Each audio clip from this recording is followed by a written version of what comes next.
Chapter 1. The Prince's Intrigue. As dusk fell, the evening glow painted the sky in hues reminiscent of blood, the fiery clouds tearing through the misty heavens, casting the last rays of the sun. In this transitional season of late summer and early autumn, fallen leaves began to accumulate, and the elegant courtyard was perfumed with the fragrant scent of laurel. Jiang Yunxi, adorned in a delicate white floral gauze dress, sat upon a swing in the courtyard, engrossed in her reading. Her garments fluttered gracefully, a vision of purity against the backdrop of the setting sun.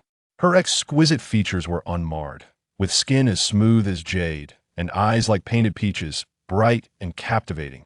Her petite figure exuded an air of elegance, with long, silky hair cascading down to her waist, a finely crafted white jade hairpin swaying gently with each movement of the swing. "Princess, the wind has picked up. Perhaps you should return indoors to read." Qingyi, her attendant, cautiously draped a pinkish-white cloak over her shoulders, murmuring her concern. Obediently, Jiang Yunxi set her book aside, glanced at Qingyi, cleared her throat lightly, and replied, "Very well. Princess, your constitution is delicate. It would be wise to avoid the wind." Qingyi followed closely, her thoughts drifting back to the recent days when Jiang Yunxi had suffered a high fever and fainted, a surge of indignation rising within her as she spoke. "Miss Liu is truly inconsiderate. She knows of your frail health, yet invites you for a stroll by the lake. The prince and princess were utterly alarmed when you were ill for several days." At the mere mention of Liu Shiyue, Jiang Yunxi's usually tranquil eyes flashed with a fierce intensity, her fingers tightening slightly. She cast a sideways glance at Qingyi and declared, "I wish to rest. Now, you all may leave. As you command." The few ordinary maids at the door bowed before departing in an orderly fashion. Qingyi, wishing to remain and attend to her, found herself dismissed alongside the others. As the candlelight flickered, the gentle demeanor Jiang Yunxi had displayed moments prior dissipated, replaced by an icy composure akin to the moon. With a delicate wave of her hand, the palace lanterns extinguished one by one. "Liu Shiyue, you shall pay dearly." In an instant, a shadow slipped silently away from the elegant courtyard. In the prime minister's residence of Beiyao Kingdom, Liu Shiyue sat before her vanity, two maids delicately undoing her hairstyle. Upon hearing her melancholic tone, the atmosphere in the room grew tense, as the maids dared not breathe. Seated by the window, Liu Shiyue still bore her exquisite makeup. Her fingers, painted with vermilion, caressed her face as she lamented, "Were it not for Jiang Yunxi, the title of the most beautiful maiden in the capital would undoubtedly belong to me." The maids, seizing the moment, flattered her. "Mistress, you are already the most beautiful in the capital. How could a sickly Jiang Yunxi compare?" "Yes, indeed. Mistress, you are renowned for both your beauty and talent." The praises from the two maids lifted Liu Shiyue's spirits, her lips curling into a proud and joyful smile. Moments later, a sudden scream erupted from Liu Shiyue as blood splattered across the pristine window paper, causing all three in the room to gasp in alarm. Amidst the flickering candlelight, the wooden door was forcefully blown open by an unseen power, and moonlight flooded in. Jiang Yunxi, sword in hand, her expression as cold as frost, advanced steadily towards the inner chamber. Jiang Yunxi. Liu Shiyue's legs went weak, and she collapsed to the ground in fright. "What do you intend to do? Someone, help!" How bothersome. Jiang Yunxi's voice was soft and delicate, yet it carried an eerie, ghostly allure. The long sword in her hand was already drenched in blood, crimson droplets cascading down the blade and staining the wooden floor, while the laurel embroidery on her black gauze skirt was also tainted with gore. The hem of her skirt swept over the blood, trailing behind her.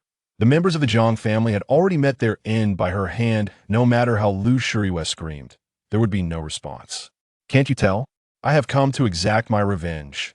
Jiang Yunxi advanced with a relentless intensity, her eyes glinting with a chilling coldness.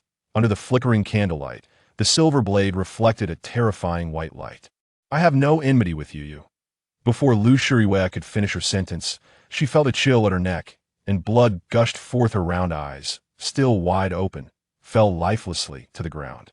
Jiang Yunxi let out a cold scoff, her deep gaze shifting to a maid who was attempting to flee. Raising her left hand, she unleashed two silver needles that pierced through the maid's body. "No enmity? How laughable! As the silver sword fell back, its tip plunged into the body of the unconscious maid. Jiang Yunxi, I shall bury the entire Prime Minister's residence with you. Rest in peace. Jiang Yunxi stood in the center of the Prime Minister's courtyard, holding a torch, calmly surveying the sprawled corpses beneath the bright moonlight, where the blood gradually congealed into a dark hue. The torch fell, and a towering blaze instantly engulfed the house, the intense heat washing over her as she stood still, her hands clasped before her, gazing at the twinkling stars. In the sky, her eyes slightly reddened. Jiang Yunxi, I will live on for you. The following day, the streets of the capital were abuzz with noise, especially at the northern street entrance near the Prime Minister's residence, where several citizens gathered, their eyes fixed on the charred gates. Tisk, is this divine retribution? The Liu family was wiped out overnight. The broken eaves, the dark walls, even the crows found no perch as the gate swung open. A thick cloud of smoke mixed with the stench of charred flesh assaulted the senses, causing involuntary retching. The once bustling Bluestone Road was now thrice as heavily patrolled, as guards violently dispersed the onlookers. The Regency Prince's residence, my lord. The massacre at the Prime Minister's residence has been entrusted to Han Ming, the Deputy Minister of Justice, by the Emperor. Many in the capital speculate. Zhu Ying clasped his hands, his voice dwindling as he continued. They suspect it was you. On the high platform, a man clad in a dark python robe was engrossed in a long, stagnant game of chess. Upon hearing this, his thin lips curled into a languid, low chuckle. Let them ponder. Investigate the true culprit behind this. I am quite intrigued by her. As the black piece fell, Xiao Jinyao finally rose and descended the steps, his luxurious black brocade robe adorned with a golden embroidered python leaping forth. With a tall and slender figure, his features are strikingly handsome and chiseled, with distinct contours. His eyes, as deep as a cold pond, exude an air of endless indifference, while his brows reveal a formidable spirit. His thin lips are slightly pressed together, and a gilded diadem stands regally upon his head, exuding an air of noble elegance. Indeed, he replied, as the bamboo shadows tightened around his sword, and after receiving his command, he turned and departed. Chapter 2. Still not hiding? The Qingyi courtyard. A charming and elegant flower garden. The air is infused with a subtle fragrance of laurel, as a gentle breeze caresses the face, causing star-like petals to dance gracefully, creating a unique aesthetic. Your Highness, it is time for your medicine. Qingyi approached the pavilion at the center of the lake, holding a namu tray, her voice still soft. As she lifted her gaze to the delicate lavender figure within the pavilion, a faint smile gracing her lips. At that moment, Jiang Yunxi sat on the stone bench, fiddling with the tea set. As she drew closer, the enchanting aroma of the tea subtly enveloped her, ethereal and delightful. Qingyi placed the tray at the corner of the stone table, noticing the clear tea in the white jade cup, its fragrance rich and full, suggesting a taste that was both robust and lingering. Must I drink the medicine again? Jiang Yunxi's brow furrowed slightly as she gazed at the brown concoction in the emerald bowl, a sense of reluctance rising within her. Your Highness, bitter medicine is beneficial for illness. You have been coughing occasionally. This potion is indispensable. Qingyi lifted the bowl, gently stirring the medicine to release its heat. However, this time, Liu Shiyue's attempt to push you into the river has met with retribution. Last night, a great fire consumed the right minister's residence, resulting in the death of over 100 souls, all meeting the same tragic fate, slain in a single stroke, a horrifying scene. Jiang Yunxi coughed lightly into her silk handkerchief, then resolutely took the medicine from Qingyi's hand and downed it in one gulp. Better to endure a brief suffering than a prolonged one. Did my words frighten you? Qingyi observed Jiang Yunxi's determination and quickly offered her a piece of candied apricot from the tray to alleviate the bitterness of the medicine. The sugary apricot provided some comfort, and Jiang Yunxi felt somewhat better. She had always detested taking medicine, and it seemed the original owner shared a similar sentiment. Wait a moment. Did you just say the right minister's family was annihilated? Jiang Yunxi feigned ignorance as she looked at Qingyi, her eyes clear and untainted by the world's troubles, prompting Qingyi to hesitate in continuing her account. Indeed, there are whispers in the capital, suggesting it may be the work of the regent. However, as soon as Qingyi uttered the words the regent, Memories of his previous brutal act of turning a treacherous minister into a human puppet flashed through her mind, and she quickly shook her head, eager to amend her statement. "Oh dear, I shouldn't have mentioned such things to you. It really has nothing to do with us." She could not possibly burden the kind and innocent princess with such terrifying and cruel tales. Jiang Yunxi chose not to pursue the matter further. She was merely surprised at the regent's cruelty. How ruthless could he be for such a massacre to occur, and yet be suspected of orchestrating it?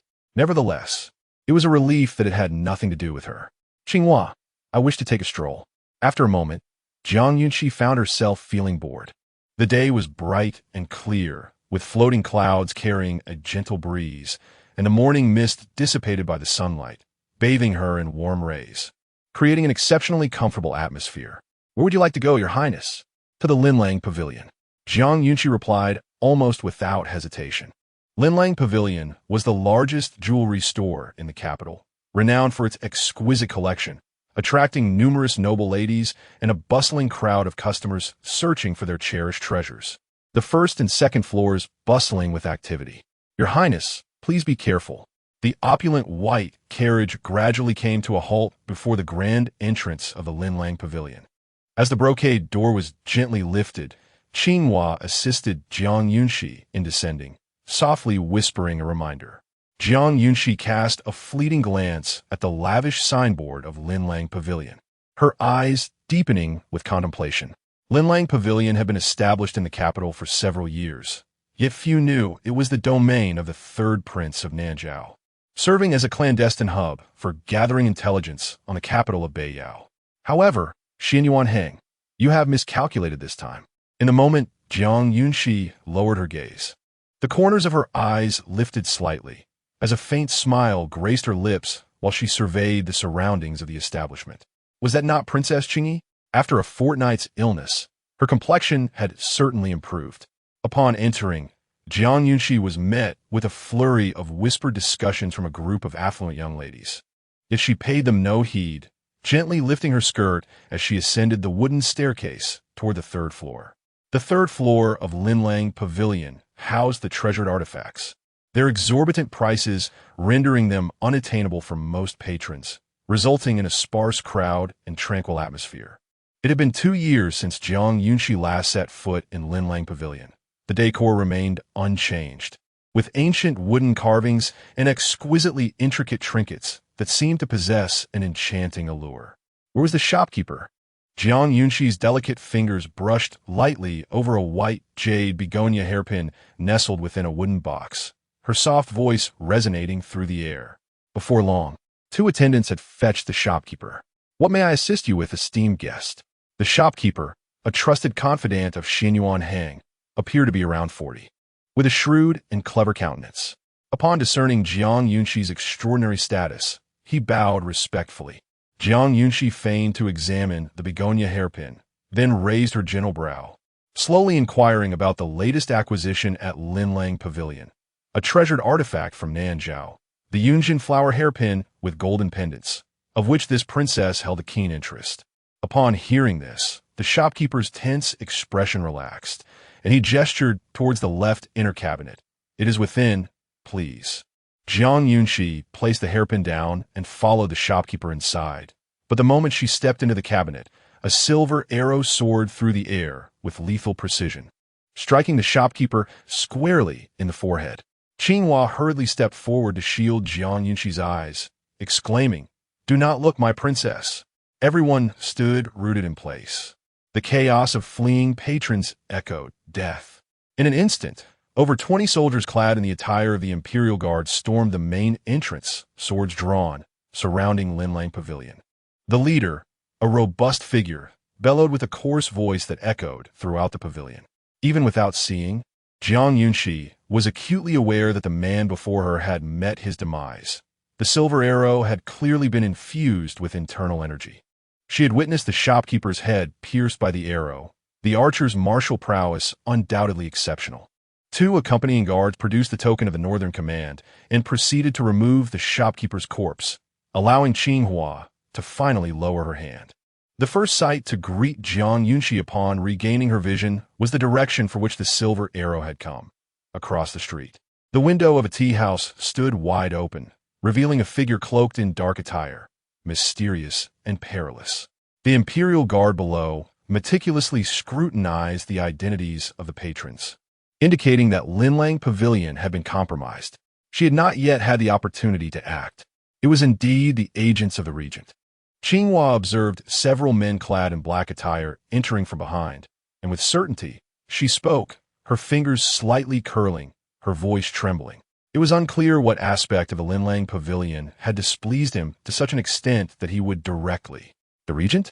Jiang Yunxi silently pondered, lifting her gaze once more to the tea house across from her, where she met the gaze of those deep, phoenix eyes reminiscent of a frigid pool. Xiao Jinyao held his longbow firmly, the silver arrow taut upon the string, aimed with precision towards her, specifically Jiang Yunxi. Even from a distance of 10 meters, the captivating aura emanating from Xiao Jinyao was palpable to her.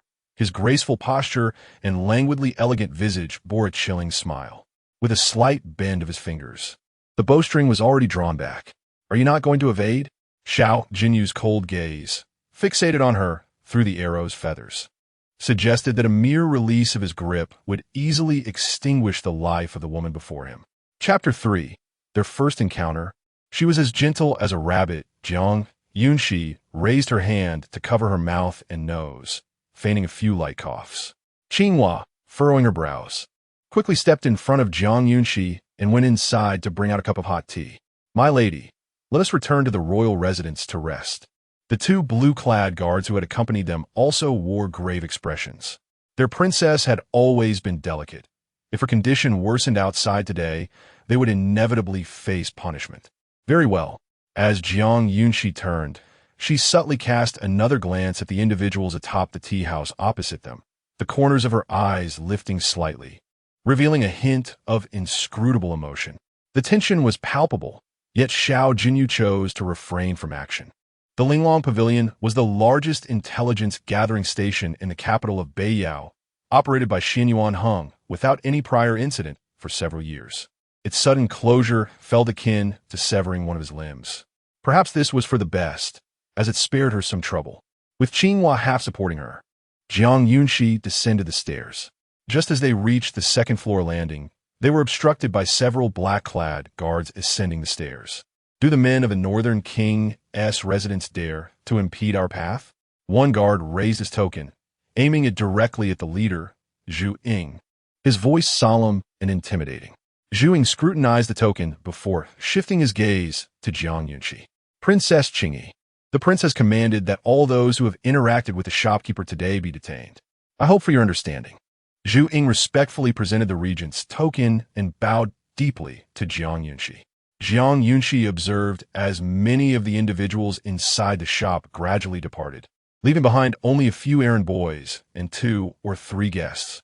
However, the white lanterns adorned with ink bamboo were not hung outside Linlang Pavilion today, and most of the spies in the capital, lacking contact information, rarely ventured near the establishment. This was a miscalculation on Xiao Jinyao's part. The gilded token bore the image of a fierce tiger with tusks, and the 2 guards hesitated, casting uncertain glances at Jiang Yunxi. In truth, the regent and the Northern King held equal status. Whom should they heed? "Let's wait for a cup of tea." After a moment, Jiang Yunxi spoke in a gentle tone, glancing at Qingyi. "We shall proceed to the first floor." Zhu Ying gestured for the others to step aside, allowing Jiang Yunxi to descend the stairs. He silently sighed, impressed by the princess's gentle demeanor. She displayed none of the airs one would expect from a lady of high birth. Had it been another young noblewoman, they would likely have faced considerable difficulty. "My lady, do you feel any better?" Qingyi, with concern etched on her face, observed Jiang Yunxi, sensing her pallor.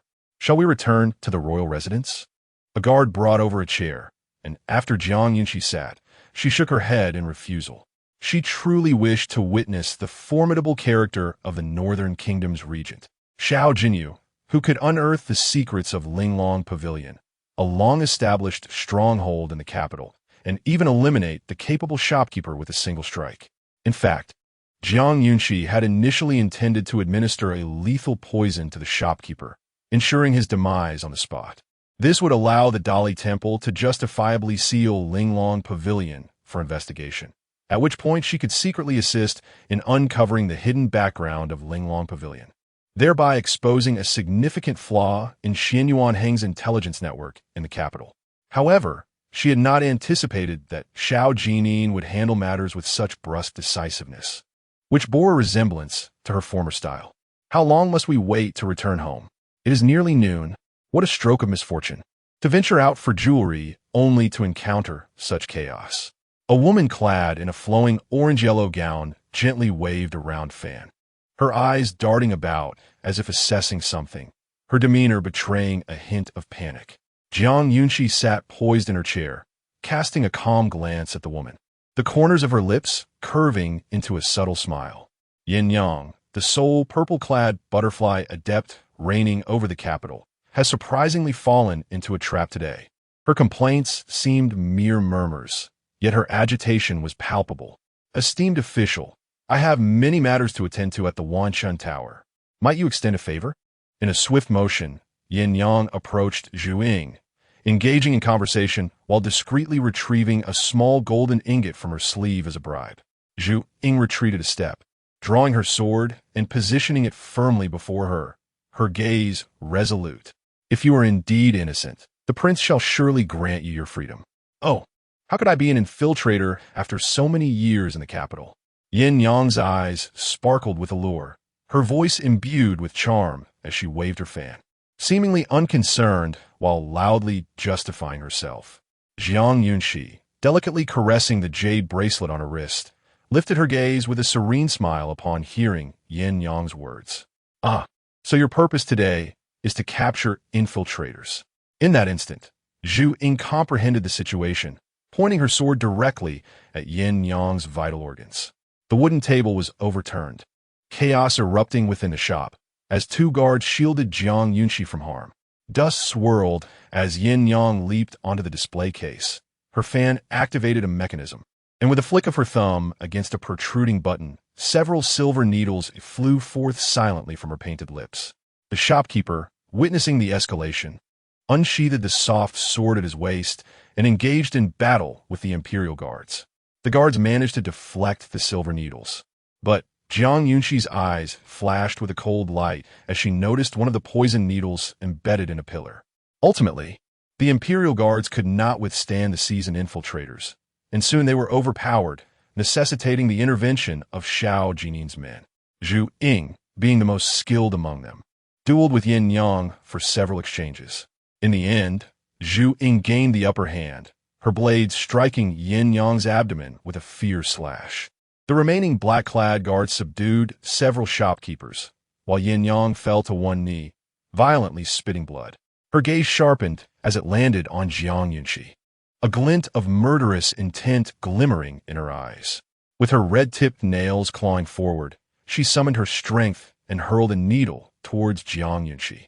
Jiang Yunxi quietly summoned her inner strength, a slender silver needle poised at her fingertips, concealed by her voluminous silk sleeves. Just as Yin Yang was within a foot of Jiang Yunxi, a silver arrow shot forth, piercing through Yin Yang's back and emerging from her chest, ultimately embedding itself into a wooden post beside Jiang Yunxi. Crimson blood trickled from the arrow's feathers, staining the pristine light-colored cloud gauze gown of Jiang Yunxi. Jiang Yunxi gazed at the blood that had spread across her skirt, her eyes deepening in hue as she discreetly withdrew the silver needle from her fingertips. She instinctively moved closer to Qingyi, her voice trembling slightly. Qingyi, do not be afraid. Why are you not hastening to move the body? Qingyi asked, her brows furrowed as she directed her gaze towards the two guards. At that moment, Zhu Ying and a group of others bowed and clasped their fists towards the entrance of Linlang Pavilion, uniformly paying their respects. The prince has already been cleared, Jiang Yunxi remarked, lifting her gaze toward the doorway. There stood Xiao Jinyao, clad in a dark python robe, gracefully entering with a luminous black wooden bow and gilded arrows held in one hand. The warm sunlight, streaming through the door, cast a golden halo around him. His expression was somber, his strikingly handsome features shrouded in a chilling aura. The intricate patterns on his robe, embroidered with golden threads, appeared vividly lifelike, exuding an air of nobility, while his profoundly dark eyes flickered with an inscrutable light. "Your Highness, may you be well," Jiang Yunxi said, her eyes glistening with moisture.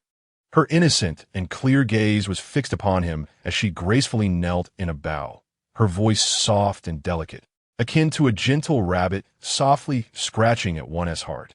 "Do not bow," Xiao Jinyao replied, his voice frigid, devoid of any emotion. "May I take my leave then?" Jiang Yunxi met his solemn gaze without flinching, her eyes shimmering with a hint of moisture, her exquisite face slightly pouting as if she bore a great grievance. Xiao Jinyao looked at Jiang Yunxi, who appeared delicate and fragile, her features exquisitely refined, her skin as white as snow. Her enchanting peach blossom eyes were brimming with unshed tears, presenting an image that was soft and easily vulnerable, reminiscent of a gentle rabbit. Chapter 4. This prince feels she is extraordinary. Xiao Jinyao withdrew his gaze, his tone languid, yet imbued with an innate authority. Jiang Yunxi refrained from uttering another word, decisively striding toward the door with a lightness in her step that concealed any trace of panic. As her skirt swayed, the flower hairpin atop her head remained relatively still. Each measured step exuded an air of grace befitting a lady of high standing. Only after Jiang Yunxi boarded the carriage did Xiao Jinyao divert his attention once more. "Who was that earlier?" he inquired. "She is the Princess Qingyi of the northern town," Zhu Ying promptly responded. Concern soon followed, as Zhu Ying noted the princess's frail health, mentioning that the fright she experienced at the Linglang Pavilion could prompt the northern prince to pay a visit to the royal residence should she speak of it. "She was frightened?" Xiao Jinyao scoffed lightly, an inscrutable emotion swirling in his eyes. Zhu Ying furrowed her brow in confusion. The princess was nearly brought to tears. Is that not fright? However, she chose not to voice her thoughts further and instead instructed the royal guards to manage the scene. "Your Highness, such a disruption today will only heighten the caution of the spies in the capital," Zhu Ying remarked, gesturing for those behind her to handle the bodies. Noticing the crowd of onlookers outside, she felt the reputation of the royal house tarnished yet again. Nevertheless, it mattered little, as the regent's residence had never held a commendable reputation. Those spies were inexhaustible. Instilling a sense of fear among them was not without merit. Xiao Jinyao surveyed the blood-stained ground and the scattered corpses with a cold gaze, tightening his grip on the bow. As he looked toward the entrance, the crowd of commoners dispersed in a sudden rush. "Take these bodies to the city gate for public display." "Understood, Your Highness," came the response from the northern prince's men. As Jiang Yunxi alighted from the carriage, she was met by the tall figure clad in gray-blue at the entrance of the royal residence. Quickly composing herself, she greeted him with a radiant smile. "Brother, where did you go today, Xia?" Jiang Yunxi descended the steps, instinctively drawing back the sword in his hand, his demeanor warm and gentle. Before Jiang Yunxi could respond, Jiang Yunxi's keen eyes caught sight of the bloodstains on her dress, causing his expression to darken. "Xia, what happened?" "I encountered His Royal Highness, the Regent, at the Linglang Pavilion while admiring jewelry," Jiang Yunxi explained earnestly. "I inadvertently became stained with blood when he dealt with a spy." "Is that so?" Jiang Yunxi replied, a hint of disbelief in his tone. In his memory, Xiao Jinyao had always been known for his capricious and ruthless nature. It was surprising that he would intervene to save Xia. "It is indeed true," affirmed the two guards accompanying Jiang Yunxi, bowing respectfully. Seeing the guards corroborate her statement, Jiang Yunxi chose not to pursue his doubts any further, but he did remind her to take more guards next time she ventured out. Jiang Yunxi nodded obediently, her voice sweet. "I understand. I shall head to the military camp now. Remember to take your medicine after returning to your room. I will bring back the lotus pastry from Zhou for you this afternoon," Jiang Yunxi instructed, his tone akin to the gentle spring breeze of March, clear and uplifting. "All right." As I traversed the cobblestone path beneath the graceful archway, I was greeted by the vibrant spectacle of the rear garden, where an array of exquisite chrysanthemums bloomed in a dazzling display. At the center of this garden stood a spacious pavilion, and within it, a striking figure clad in purple busily directed attendants in watering the flowers. She was the princess of the north, Shen Yuan. Renowned as one of the most beautiful women in the capital, Sun Yuan encountered a band of thieves on her pilgrimage to the Nanshan Temple, only to be rescued by the valiant young general, Jiang Yunxi. Captivated by his heroism, she even sought him out in the military camp. However, Jiang Yunxi was rather obstinate, devoted solely to his duty to the emperor, with no inclination to marry. As the daughter of a noble family, Sun Yuan wielded her influence, employing force to secure her desires, and with a decree from the emperor, escape was no longer an option for him. In time, it became evident that Jiang Yunxi was not only a formidable warrior, but also a devoted husband, having never taken a concubine in years. Standing by the stone archway, Jiang Yunxi found herself lost in thought. She had endured a life shrouded in perpetual darkness, sold into the Qingyi camp at the tender age of 3, where each day began with a singular command: kill. Only through taking lives could one survive the hellish training camp. And it was this very tenacity that caught the attention of Xianyuan Hong. At the age of 13, she was elevated to the position of a purple-robed butterfly in the Qingyi camp, and Xianyuan Hong extricated her from that brutal existence, showering her with boundless care and affection, prompting her to willingly eliminate obstacles in his path. Over the course of 5 years, she had eradicated every potential threat to his claim to the throne. Little did she expect that, just as the imperial edict had been issued to establish the crown prince, she would be struck by a sharp, icy dagger piercing her heart. Zhixian, you have only yourself to blame for knowing too much. Xianyuan Heng's voice was cold and detached as he twisted the dagger cruelly before withdrawing it, blood gushing forth. It became clear that everything had been a meticulously orchestrated scheme. What she once perceived as tender concern was but an illusion. She had merely been a pawn in his game, discarded once her usefulness had expired. After enduring so much suffering and taking so many innocent lives, it all amounted to naught. Jiang Yunxi clenched her fists tightly, an invisible chill emanating from her. "My lady, what troubles you?" Qinghua inquired cautiously, standing nearby. "I am well. Return to the courtyard and change into another set of clothing before coming back," Jiang Yunxi replied, shaking her head, her expression darkening as she turned to walk down another cobblestone path. In this life, fate had bestowed upon her beauty, talent, martial prowess, and a noble lineage. Time would surely allow her to make Xianyuan Hong pay for his transgressions. "Regent's palace, my lord, the attendant from Linlang Pavilion has confessed." The white lanterns hung at Linlang Pavilion's windows signal that the spies from the Nanzhao kingdom, hidden within the capital, are summoned to gather there. Thus, our ambush this time did not strike at their core. Zhu Ying presented a statement, placing it upon the ebony writing desk of Xiao Jinyao. "How did you discern Yin Yang's identity today?" Xiao Jinyao inquired, not reaching for the statement, but instead leisurely painting with a wolf hair brush, his gaze growing somewhat frosty. Upon observing the shadows of the bamboo, I meticulously reflected, and suddenly my memory lingered on the image of Jiang Yunxi speaking. I found myself articulate. Initially, my subordinate was oblivious to her peculiarities until a remark from Princess Qingyi enlightened him. Bamboo Shadow recounted the events that transpired at the Linlang Pavilion in meticulous detail. Upon hearing Bamboo Shadow narrate Jiang Yunxi's reactions, Xiao Jinyao raised an eyebrow, a hint of a smile gracing his lips, as he lingered on the thought of investigating Jiang Yunxi further, for he sensed there was more to her than met the eye. Indeed. Chapter 5. Surveillance captured your highness. Please drink the medicine first. Not long after returning to the courtyard, another maid, Wan Xiao, brought forth a bowl of dark, murky concoction.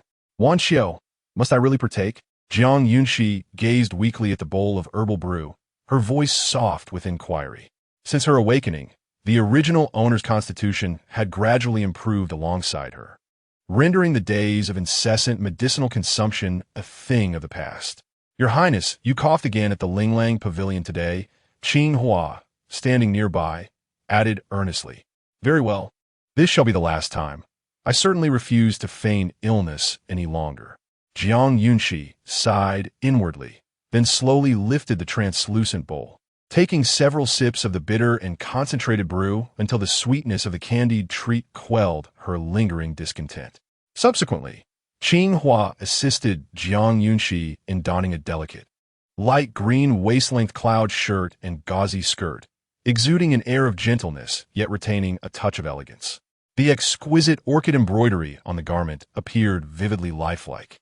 As she moved, the hem of her skirt swayed gracefully, showcasing her poise. Amidst the artificial hills and flowing waters, with the pond shimmering under the sunlight, a path led her into the expansive back garden of the royal residence. Shen Yuan had a penchant for chrysanthemums. After years of military endeavors to stabilize the northern borders, Jiang Yunxi returned to the capital, gathering renowned chrysanthemums from across the land for his beloved wife. In the golden autumn of September, the back garden blossomed with a riot of chrysanthemum colors, an exquisite sight indeed. Mother, Jiang Yunxi greeted as she entered the pavilion, bowing respectfully. Sire, what do you think of this phoenix pattern hairpin? Shen Yuan, upon noticing Jiang Yunxi's arrival, eagerly gestured for her to sit beside her. Aunt Ruixiang opened a sandalwood box on the table, revealing a stunningly vibrant flower hairpin. Resembling a daisy, it was adorned with a harmonious blend of pink, blue, and green hues, with delicate tassels hanging down, featuring translucent, round pearls. The craftsmanship was exquisite and elegant, with intricately carved petal patterns that mirrored one another perfectly. Jiang Yunxi picked up the hairpin, examining it with care. After a moment, she nodded with a smile. It is indeed beautiful. Was it a gift from father? Indeed. I intend to use it to command attention at the upcoming chrysanthemum banquet, Shen Yuan replied, resting her chin on her hand, her eyes sparkling with joy. Then her gaze shifted to Jiang Yunxi. Sire, do you realize that all the eligible young lords and princes in the capital have their sights set on you? The recent incident involving the extermination of the right minister's family has somewhat quelled this fervor. Your father and I are quite worried. First, we are reluctant to see you marry. Second, we fear you may choose the wrong partner. Shen Yuan tenderly brushed Jiang Yunxi's hair, her bright almond eyes filled with deep concern. 2 months prior, Jiang Yunxi had reached the age of maturity, indeed at the threshold of marriage. The Duke of the Northern Border held considerable favor with the emperor. Marrying the only daughter of the Duke would undoubtedly pave the way for a prosperous future. However, this reality tainted Jiang Yunxi's prospects of matrimony with endless considerations of benefit. A marriage devoid of love was akin to a tomb, and Shen Yuan wished for her daughter to avoid being ensnared within high walls, mired in despondency. Mother, Sierra is still young. There is no rush to marry. Jiang Yunxi's eyes shimmered with unspoken thoughts. Seeing Shen Yuan's troubled expression, she quickly summoned a bright smile, gently shaking her hand in a playful manner. Shen Yuan, predictably, felt her spirits lift. Indeed, both I and your father are outside spreading the word. As long as you are unwilling to marry, no one could force you into it. Jiang Yunxi nodded in agreement. At that moment, the Qinglan courtyard was graced by 2 unexpected guests. Why do you think the princess, so gentle and delicate, warrants our surveillance from the prince? And she inquired in a hushed tone, leaning against the wall beside the stern-faced man. I do not know, and he replied tersely, his voice deep and resolute, his gaze fixed ahead as if it were anchored in place. Do you think the prince harbors feelings for Princess Qingyi? Just look at Prince Rui. He is merely a year older than our prince and already has a child who can crawl. Yet, our prince, having just turned 20, finds himself in a household where only the kitchen chickens are female. And she spoke dismissively, but halfway through his words, he suddenly widened his eyes as if struck by a revelation, raising his finger as he declared, I understand now. What you figured out? And he shot a cold glance at Qi. In the past, those who sought to approach the prince were mere commoners. But Princess Qingyi is a paragon of beauty and grace. Who wouldn't he be moved by her? And Qi mused. Surely the prince must have. Madness. The prince merely finds the reactions of Princess Qingyi peculiar and wishes for us to observe her for a few days. Before Qi could finish, and he kicked him off the wall. With a thud, had Qi not reacted swiftly, he would have surely landed in a heap. You brute. You'll never find a wife at this rate, and Qi remarked, dusting himself off as he swiftly ascended back onto the wall, having learned his lesson not to continue the gossip. A short while later, after finishing her lunch in the front courtyard, Jiang Yunxi strolled back to her quarters. Initially in high spirits, However, upon stepping through the door and reaching the little platform in the courtyard, the smile in her eyes diminished slightly as she cast a sidelong glance towards the wall behind the peach tree. How amusing! There seems to be a mouse. Qingyi, I wish to play the guqin. Please fetch the light water guqin that my brother gifted me 2 months ago. Certainly, Qingyi replied as she turned to leave. Jiang Yunxi maintained a charming smile, yet it lacked warmth. And Yunxi cautiously observed her every move. And soon they saw her take a seat on a pear-blossom chair made of golden silk namu, beginning to play the guqin. The ethereal melodies wafted through the courtyard, flowing like water, at times hauntingly serene, at times elusive and dreamlike. Qingyi, seated on a stone bench nearby, watched Jiang Yunxi deftly pluck the strings, but soon felt her eyelids grow heavy. She shook her head vigorously, but to no avail. Jiang Yunxi, glancing at Qingyi's reaction, subtly curved her lips into a beautiful arc. Even the most skilled martial artist would succumb to the enchanting strains of the floating cloud melody if only slightly distracted. Suddenly, a dull thud interrupted Qingyi's near slumber. Jiang Yunxi swiftly halted her playing, her hands resting on the strings. Wansu Qiao, the most skilled of the maidservants, had already drawn a dagger from her flowing sleeves and leaped towards the wall. Intruders! We have an assassin. Qingyi grasped Jiang Yunxi's wrist, shielding her behind herself. A loud shout echoed, prompting all nearby guards of Qinglan courtyard to rush over. As Wansu Qiao reached the wall, an Yi quickly reacted, intending to escape with Qi. However, the thought of fleeing was futile. Wansu Qiao swiftly reversed her silver blade and fiercely slashed at Yi, resulting in a swift and fierce struggle between them.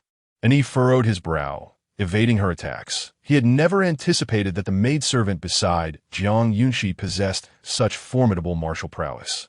Jiang Yunxi gently tugged at Qingyi's arm, hiding behind her, her innocent and clear eyes fixed on the scene of clashing blades nearby. Qingyi, why don't you assist Wansu Qiao? She suggested softly. Your Highness, fret not.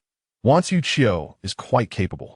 No sooner had Qingyi spoken than Yi's arm was wounded by Wansu Qiao's blade. As a throng of guard arrived, and Qi found himself overwhelmed. Upon turning to see Yi's injured arm, blood dripping onto the ground and his lips growing pale, he collapsed in exhaustion. This was dire. Without a moment's hesitation, and Qi attempted to break through the encirclement back to the Wangfu, but Wansu Qiao, having dealt with her opponent, was swiftly approaching. And Yi, despite his high martial skills, could not match the prowess of the green-clad maid. And Qi's heart raced with alarm. Would he meet his end here today? No. He had to resort to some underhanded tactics. Holding his breath, and Qi waved his hand, dispersing a cloud of white powder. The powder had a mesmerizing effect, and seizing the moment while the guards were dazed, he leaped onto the wall and made his escape. Chapter 6. The uncertainty of the concubines in the study of the regent's residence. Dark One has been captured. Atop the high platform, Xiao Jinyao abruptly halted the brush in his hand, his tone frigid and his expression unchanged, yet an unmistakable aura of displeasure enveloped him. Dark Seven knelt trembling on the ground, refraining from further speech, acutely aware of the prince's fury. How could Dark One, whose martial prowess was unparalleled among the shadow guards, have been apprehended? Xiao Jinyao set down his brush, the depth of his phoenix-like eyes revealing a boundless gravity. Princess Qingyi was accompanied by a formidable maid, whose weapon had been laced with a sedative, rendering Dark One unconscious and preventing his subordinates from retrieving him. Therefore, you went to the North Town King's residence and discovered nothing. Instead, provoking a reaction, Xiao Jinyao descended the steps, casting a sidelong glance at Dark Seven, his low voice tinged with derision. Dark Seven bowed his head in self-reproach, attributing the failure to his own incompetence. My lord, Dark One accompanied us to the Linlang Pavilion this morning. Princess Qingyi should be able to recognize him, given the temperament of the North Town King. It is likely he will come before His Majesty to lodge a complaint against you tomorrow, added Zhuing, standing to the side. Xiao Jinyao rubbed the jade ring on his thumb, a chilling intensity emanating from his deep-set brows and eyes, as he recalled the figure of Jiang Yunxi. Those seemingly innocent eyes, glistening with unshed tears, exuded an unsettling allure. The more exquisite and pure, the more perilous they appeared. I shall go to the North Town King's residence to retrieve him. You need not accompany me. With a firm grip, his pupils darkened momentarily before he vanished from the study. The matter, swiftly resolved, did not disturb the tranquility of the small courtyard, where the guards confined Dark One within the dungeons of the residence. Today, at the Linlang Pavilion, she had encountered Xiao Jinyao for the first time, and that singular meeting had already aroused his suspicion. She could distinctly sense that this region of Beiyao was far more dangerous than Xianyuanhang. Jiang Yunxi strolled through the flower garden, pausing beneath a robust hibiscus tree. As she lifted her gaze, a gentle breeze stirred, causing a few petals to flutter into her palm.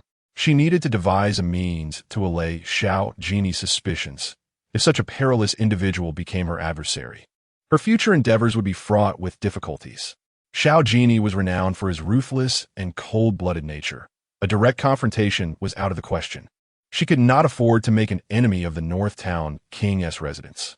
Hence, she refrained from disclosing Dark One's identity and instructed the guards to refrain from torture for the time being. Jiang Yunxi dismissed the maids, anticipating that if her intuition was correct, Xiao Jinyao would come in person. He has arrived.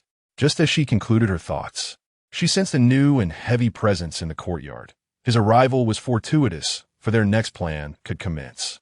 Xiao Jinyao did not bother to conceal his presence as he leapt over the wall into the courtyard.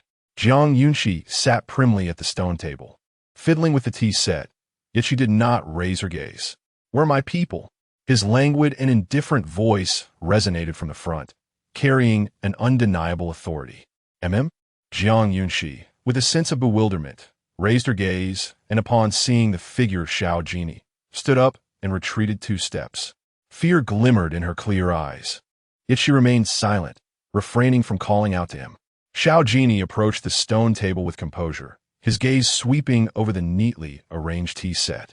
The freshly brewed Snow Mountain Silver Needle tea exuding a delicate and fragrant aroma. "Why do you not call anyone in? Are you not afraid that I might slay you?" Xiao Jinyao inquired, his interest piqued as he regarded Jiang Yunxi, meeting her innocent and luminous eyes, and he slowly began to speak. Standing approximately 3 feet away from Xiao Jinyao, Jiang Yunxi could distinctly sense the chill emanating from him. "I wish for them not to know that your highness has arrived at the Wangfu," she replied gently, not flinching from Xiao Jinyao's scrutinizing gaze, which only further intrigued him. "The reason being? Even if they were to enter, should your highness wish to kill me, it would be as effortless as it was today at the Linlang Pavilion." Jiang Yunxi responded with neither deference nor arrogance, her sparkling starry eyes seemingly holding a light that stirred a sense of protectiveness within him. "You're quite perceptive," Xiao Jinyao remarked, his lips slightly curved, clearly pleased by Jiang Yunxi's reply. She stood upright before him, her hands clasped in front, exuding no hint of timidity. "Why does your highness send people to the Northern King's residence? You ought to be aware of the reasons."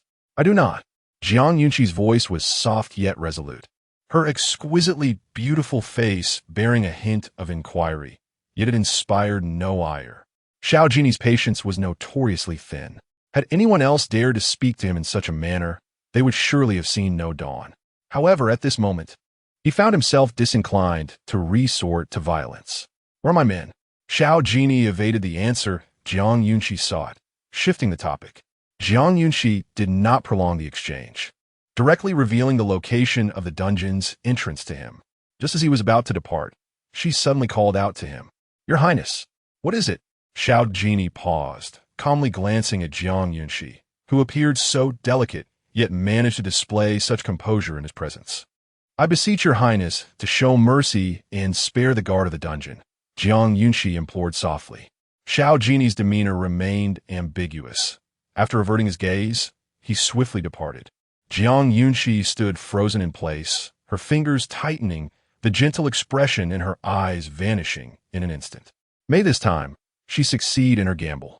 Xiao Jinyau's fearsome reputation was well known, and people lamented his ruthless nature. Jiang Yunxi silently watched as he left along the path.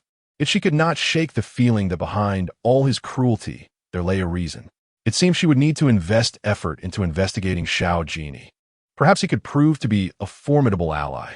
The following day, a thin veil of mist enveloped the outdoors, shrouding everything in a soft, ethereal haze reminiscent of gossamer. The autumn air deepened, and the fruit trees of the Nanzhao mountain villa had reached their bountiful harvest season. The grapes just delivered this morning were round and plump. Qingyi arranged the freshly washed green and purple grapes upon the round table, her face alight with a smile. "Where's Qingyi?" Jiang Yunxi absently peeled away a layer of grape skin, gazing at the glistening, jade-like flesh within, yet feeling not a trace of appetite. The previous day's assault on the dungeon had resulted in the assailants being intercepted, and Quan Xiao was currently in the midst of training the guards. With a slight furrow in her brow, Jiang Yunxi continued to inquire about any casualties among the guards stationed at the dungeon. Qingyi shook her head and let out a gentle sigh, remarking how peculiar was that the intruders had merely rendered the guards unconscious without resorting to murder. She had indeed won her wager. Beneath the long, dense lashes resembling butterfly wings, Jiang Yunxi's gaze was intricate. The sweet, succulent grape flesh burst in her mouth. It seemed that this usually sullen and capricious regent prince possessed a hint of humanity after all. Chapter 7. Ablaze at the Rirong mansion as dawn broke. The inky blackness of night gradually yielded to the ascent of the sun, casting its golden rays over the earth, while a gentle breeze carried the delicate fragrances of bay laurel and hibiscus. The morrow heralded the royal banquet for the appreciation of chrysanthemums, and the servants were bustling about, meticulously arranging various potted chrysanthemums in orderly rows, while chairs and tea tables were set for the occasion. "Qingyi, how many guests have been invited for this gathering?" Jiang Yunxi inquired, observing the flurry of activity from her vantage point in the pavilion. 17 in total. The Empress will also be attending tomorrow, so we must exercise greater caution. However, the princess has mentioned that the Empress's intentions may be less than pure. It would be best for the young lady to avoid the front courtyard and feign illness, Qingyi advised earnestly, accompanied by Wanxiu's supportive presence. The Empress had a son and a daughter, Prince Xiao Tianzi and the fourth princess, Xiao Minxin. Typically, they resided quietly in the palace. Yet the increasing discussions regarding the selection of the crown prince made the Empress's motives for visiting the mansion rather evident.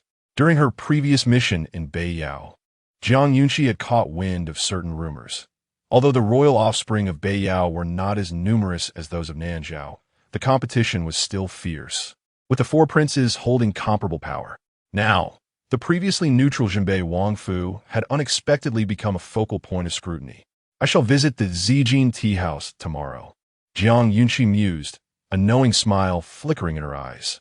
Rather than engaging with those shrouded in intrigue within the mansion, she preferred to take a leisurely stroll outside. "Qingyi, your efficiency is commendable. Please remain in the mansion tomorrow to assist my mother with various matters." "I shall take Wanxiu with me," Jiang Yunxi declared, casting a playful smile at Qingyi. "Understood." Qingyi responded with a respectful bow. Wanxiu's martial prowess was comparable to that of the elite members of the Qingyi camp, making her a reliable companion who would not raise suspicions. Ideally, Jiang Yunxi preferred solitude over company. She had long heard of the renowned Zhixian tea house and was eager to sample the exquisite teas that had drawn admiration from countless illustrious figures. As the sun dipped toward the horizon, its rays filtered through the leaves, casting a tranquil light within the room, which was steeped in the sweet fragrance of flowers mingled with a rich, mellow aroma. Jiang Yunxi remained obediently in the courtyard, crafting incense and playing the zither, exuding an air of calm. Occasionally, she glanced at the vibrant evening glow before immersing herself once more in her own world, until Qingyi returned to drape a shawl over her shoulders. "Princess, I have heard that the regent occasionally frequents the Zhixian tea house. If you happen to encounter him, do exercise caution," Qingyi cautioned, her concern palpable. "My dear Qingyi, there is no need for worry. I have the entire Zhenbei Wangfu behind me. He will not dare to harm me," Jiang Yunxi reassured her, confident that even if Xiao Jinyao were reckless, he possessed enough political acumen to refrain from any drastic actions. Moreover, based on their previous exchange, she was certain that he harbored no intent to do her harm. Qingyi placed a freshly made taro and yam cake upon the stone table, followed by a bowl of black-boned chicken ginseng soup, gently suggesting, "My lady, though you may forego the tonics, you must at least partake in the nourishing soup. Yes?" "Ah, Jiang Yunxi sigid." Jiang Yunxi let out a heartfelt sigh, her exquisite face adorned with a look of helplessness, her beautiful eyes slightly furrowed. Yet she gently cradled the porcelain bowl and sipped the soup. It was better than medicine. At least it wasn't bitter. However, Qinghua's culinary skills were truly beyond reproach. The yam cake was soft, sweet, and melted in her mouth without being cloying. Jiang Yunxi squinted her eyes, savoring the delightful taste. Meanwhile, in the northern Regent's residence of the capital, it seemed as though they were enveloped in the night, with only the study and the servants' quarters in the southern wing brightly lit. "What is the progress on the extermination of the Right Chancellor's household?" Xiao Jinyao casually inquired while flipping through a military treatise. "There has been no advancement from the Dali Temple, and our men have uncovered no leads," reported Zhuing, his voice lacking confidence. As he felt Xiao Jinyao's cold gaze sweep over him, he instinctively lowered his head. "If nothing can be found, then I shall bear the blame without cause," Xiao Jinyao remarked with a faint disdain, his tone laced with irritation. "Tomorrow, spread the news of the Right Chancellor's corruption and the manipulation of officials in the imperial examinations." "Understood." Zhuing bowed in compliance, though his mind was racing with thoughts. If such sordid deeds of the Right Chancellor were to be exposed, the reputation of the Regent's residence might improve. The perpetrator was indeed ruthless, akin to the prince himself. However, one mountain cannot accommodate two tigers, so perhaps it was for the best that nothing could be uncovered. "Your Highness, there is another matter, though I'm uncertain if I should speak of it." Just as Zhuing was about to turn to carry out his task, a sudden thought from the palace's lurking spies crossed his mind, causing his furrowed brow to deepen. "Speak," Xiao Jinyao commanded, setting aside his book and reclining languidly against the back of his chair, gently twirling the jade ring on his thumb, his dark eyes inscrutable. "Tomorrow, the princess of the northern town will host a chrysanthemum feast attended by the Rui Wang and the empress, with their intentions being quite evident." Zhuing was acutely aware of the Rui Wang's cunning and scheming nature, and this occasion was clearly aimed at Princess Qingyi. If the northern town's residents were to side with Rui Wang, it would shift the balance of power, significantly increasing Rui Wang's chances of becoming the crown prince. "She seems to be quite favored." Xiao Jinyao's tone was neither warm nor cold, yet the pressure around him had dropped to an extreme. "Since Xiao Tianzi is so idle, let's assign him some tasks." As soon as the words left his lips, Zhu Ying immediately understood, performed a respectful salute, and decisively exited the study. Under the cover of night, Zhu Ying summoned several trained shadow guards to set fire to the Rui Wang's residence, hoping to ensure that he would be too preoccupied to attend the next day. Yes, the 4 shadow guards accepted their orders and swiftly departed. As the moon rose high and the evening breeze caressed the vibrant petals of the chrysanthemums in the garden, the stars twinkled above. And with the extinguishing of the last lantern, the classical courtyard was completely engulfed by darkness. After Jiang Yunxi had finished her grooming and dressing, the dawn light had already brightened the sky. A maid from the front courtyard reported that the guests had nearly all arrived, but due to unforeseen circumstances, Rui Wang would be unable to attend today, and had sent a golden hairpin as an apology. "Just give it to my mother. What use is it to me?" Jiang Yunxi cast a glance at the golden begonia hairpin placed within the black and gold exhibition box, her visible displeasure evident. She nonchalantly picked up another minimalist peach blossom hairpin from the treasure box and adorned herself with it. Upon hearing Jiang Yunxi's words, Qinghua decisively closed the box, then lamented. "Indeed. Moreover, such bejeweled hairpins are typically worn only by married women, implying the intentions of Prince Rui. My lady, the carriage is ready." In a brief exchange, the sound of Wanqiu's footsteps approached from the doorway. The beaded curtain was lifted, and Jiang Yunxi rose gracefully. Today, she dressed rather modestly, donning a gown of azure palace silk, adorned with delicate floral patterns. The hem of her dress transitioned from a pale hue to a deeper shade, while her jewelry remained understated, yet emblematic of her status. Her long hair cascaded down to her waist, fluttering gently in the breeze, accentuating her slender waist. and her every step remained strikingly captivating. Chapter 8. A touch of grace. The Zhixian tea house is renowned in the capital, being the sole establishment capable of attracting the most distinguished scholars from across the realm. The admiration for this tea house extends beyond its exquisite selection of fine teas. It also provides a unique opportunity for intellectual discourse among the talented individuals of the Jiuzhou continent. One wonders what foresight the enigmatic proprietor possesses, as this modest tea house draws countless talents eager to partake in its offerings. The manager, upon noticing the opulent silver ingot placed on the counter by Wan Xiao, immediately recognized the esteemed guest, Jiang Yunxi, and personally stepped forward to escort her.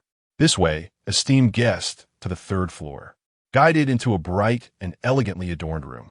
Jiang Yunxi found the tea preparation tools already arranged on the table, the air filled with a gentle fragrance that was both fresh and inviting.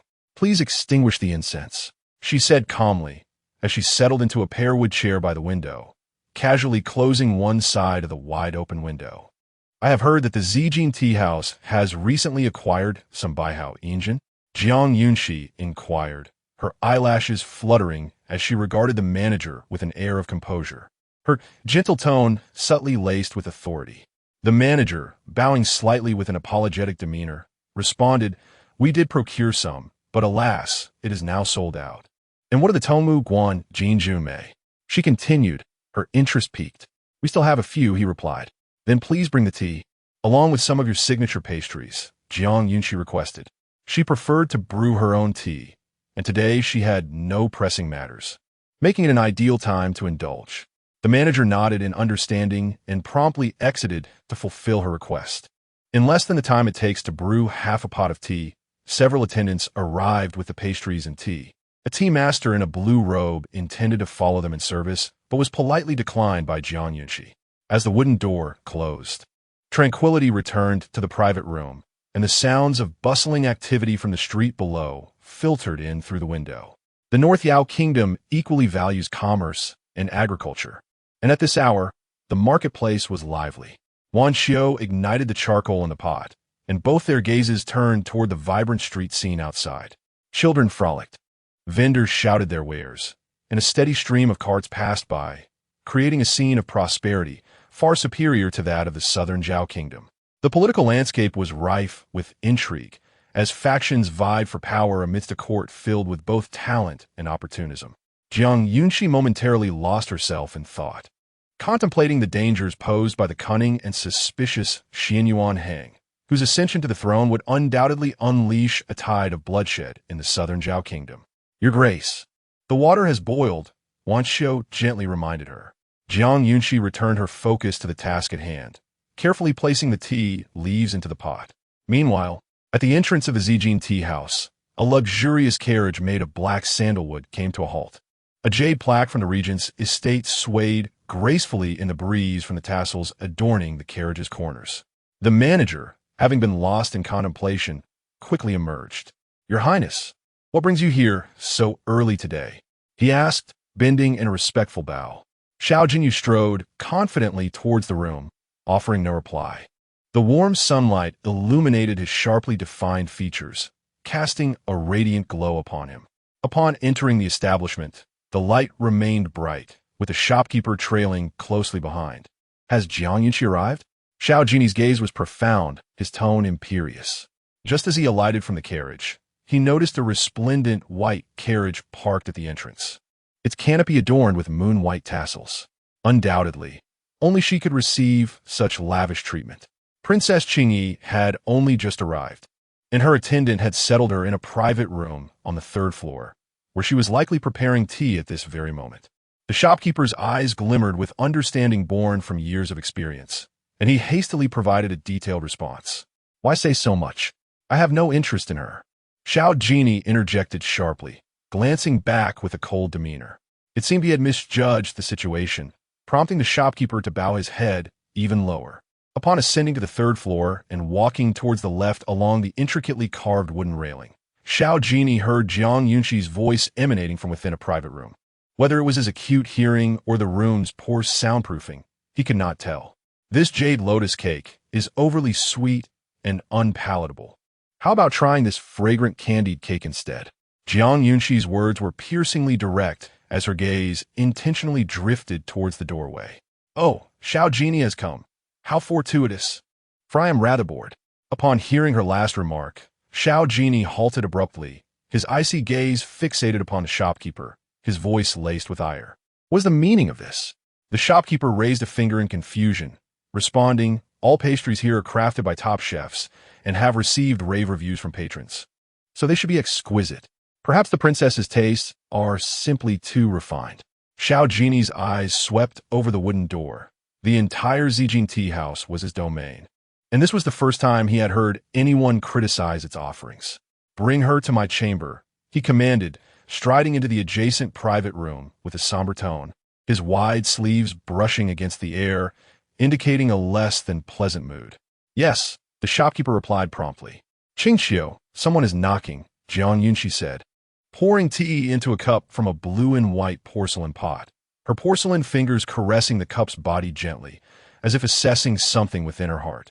Qingyi rose to open the door, her vigilance heightened upon seeing the sword at Zhu Ying's side. Princess Qingyi, the prince requests your presence.